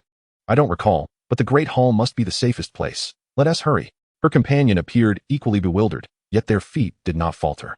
Deverell's gaze remained fixed on the hospital wing, his brows slightly knit, murmuring to himself. It's south quite close. No need to summon the hippogriff. With that, he swiftly drew his wand and traced a precise arc towards his legs. Swift as the wind. No sooner had he spoken than a surge of formidable strength coursed through his limbs, a gust of wind billowing his robe as Deverell transformed into a blur. Racing towards the hospital wing. Halfway there, he caught sight of the hospital wing's window suddenly exploding, a figure hurtling out, plummeting to the ground like a kite severed from its string. Damn it! Deverell cursed, flicking his wand lightly. Wingardium Leviosa, the individual sword. Stabilizing in midair before gently descending to the ground. Deverell rushed forward to inspect, discovering a handsome young man, now unconscious. Which wretched dark wizard is responsible for this? Is Hogwarts merely a sieve, allowing intruders to seep in daily? Deverell muttered darkly as he swiftly surveyed his surroundings. Boom, boom. Two successive explosions erupted once more from the direction of the hospital wing, causing the ground to tremble slightly. Devero tightened his grip on the wand, pivoting swiftly around the corner of the corridor, hastening towards the source of the sound. Just as he was about to burst through the door of the infirmary, a familiar figure dashed out from within. The individual moved with remarkable speed, wand clutched tightly in hand, attire disheveled, yet bearing an expression of grim determination. Devero abruptly halted, his pupils dilating in disbelief, as if witnessing the extraordinary. Harry, madam, it seems Potter has awakened. Cedric's voice was laced with barely contained joy as he nearly sprinted to the bedside, a broad smile illuminating his face as he gazed at the prone Harry. Madame Pomfrey hurried over at the sound, and upon seeing that Harry indeed had opened his eyes, her expression reflected a hint of astonishment. However, she quickly raised her hand, signaling Cedric to silence, instructing him not to disturb the recently awakened patient. Approaching the bedside, she gently inquired, Child, how do you feel? Did you sustain any injuries this morning? You are severely anemic. Can you not recall what transpired? Suddenly, his brow furrowed tightly, one hand clutching his head as if tormented by some excruciating pain. His countenance contorted, low groans escaping his lips. Potter, what is wrong? Cedric rushed forward, his face etched with concern. Is it a headache? Where does it hurt? Madame Pomfrey's expression shifted, and she waved her hand urgently. Cedric, step back. Ensure that Potter has ample air. Do not allow him to feel confined. Cedric promptly complied, retreating a few paces, striving to maintain his composure, even giving Harry a thumbs up in an attempt to soothe his distress. Harry raised his head, his slit pupils coldly surveying the two. A blend of pain and confusion flickered across his face, his voice hoarse as if wrenched from the depths of his throat. Where's this? Who are you? Sensing that something was amiss, Madame Pomfrey endeavored to keep her tone gentle. Calm down, Harry. This is the infirmary. You are safe. You were injured, and we merely wish to assist in your recovery." As she spoke, she reached for her wand, preparing to cast a simple relaxation charm to alleviate Harry's pain. However, in the next moment, Harry shot upright, his movements swift as lightning. He snatched the wand from Madame Pomfrey's grasp, a chilling glint flashing in his eyes, radiating an unsettling hostility. "Harry, stay calm." Cedric quickly raised his hands, attempting to convey his lack of malice, but it was evidently too late. Harry brandished Madame Pomfrey's wand, uttering no incantation, yet with a mere flick of his wrist, a tremendous force erupted like a tempest, catching Madame Pomfrey off guard and sending her crashing against the stone wall, where she collapsed, unconscious.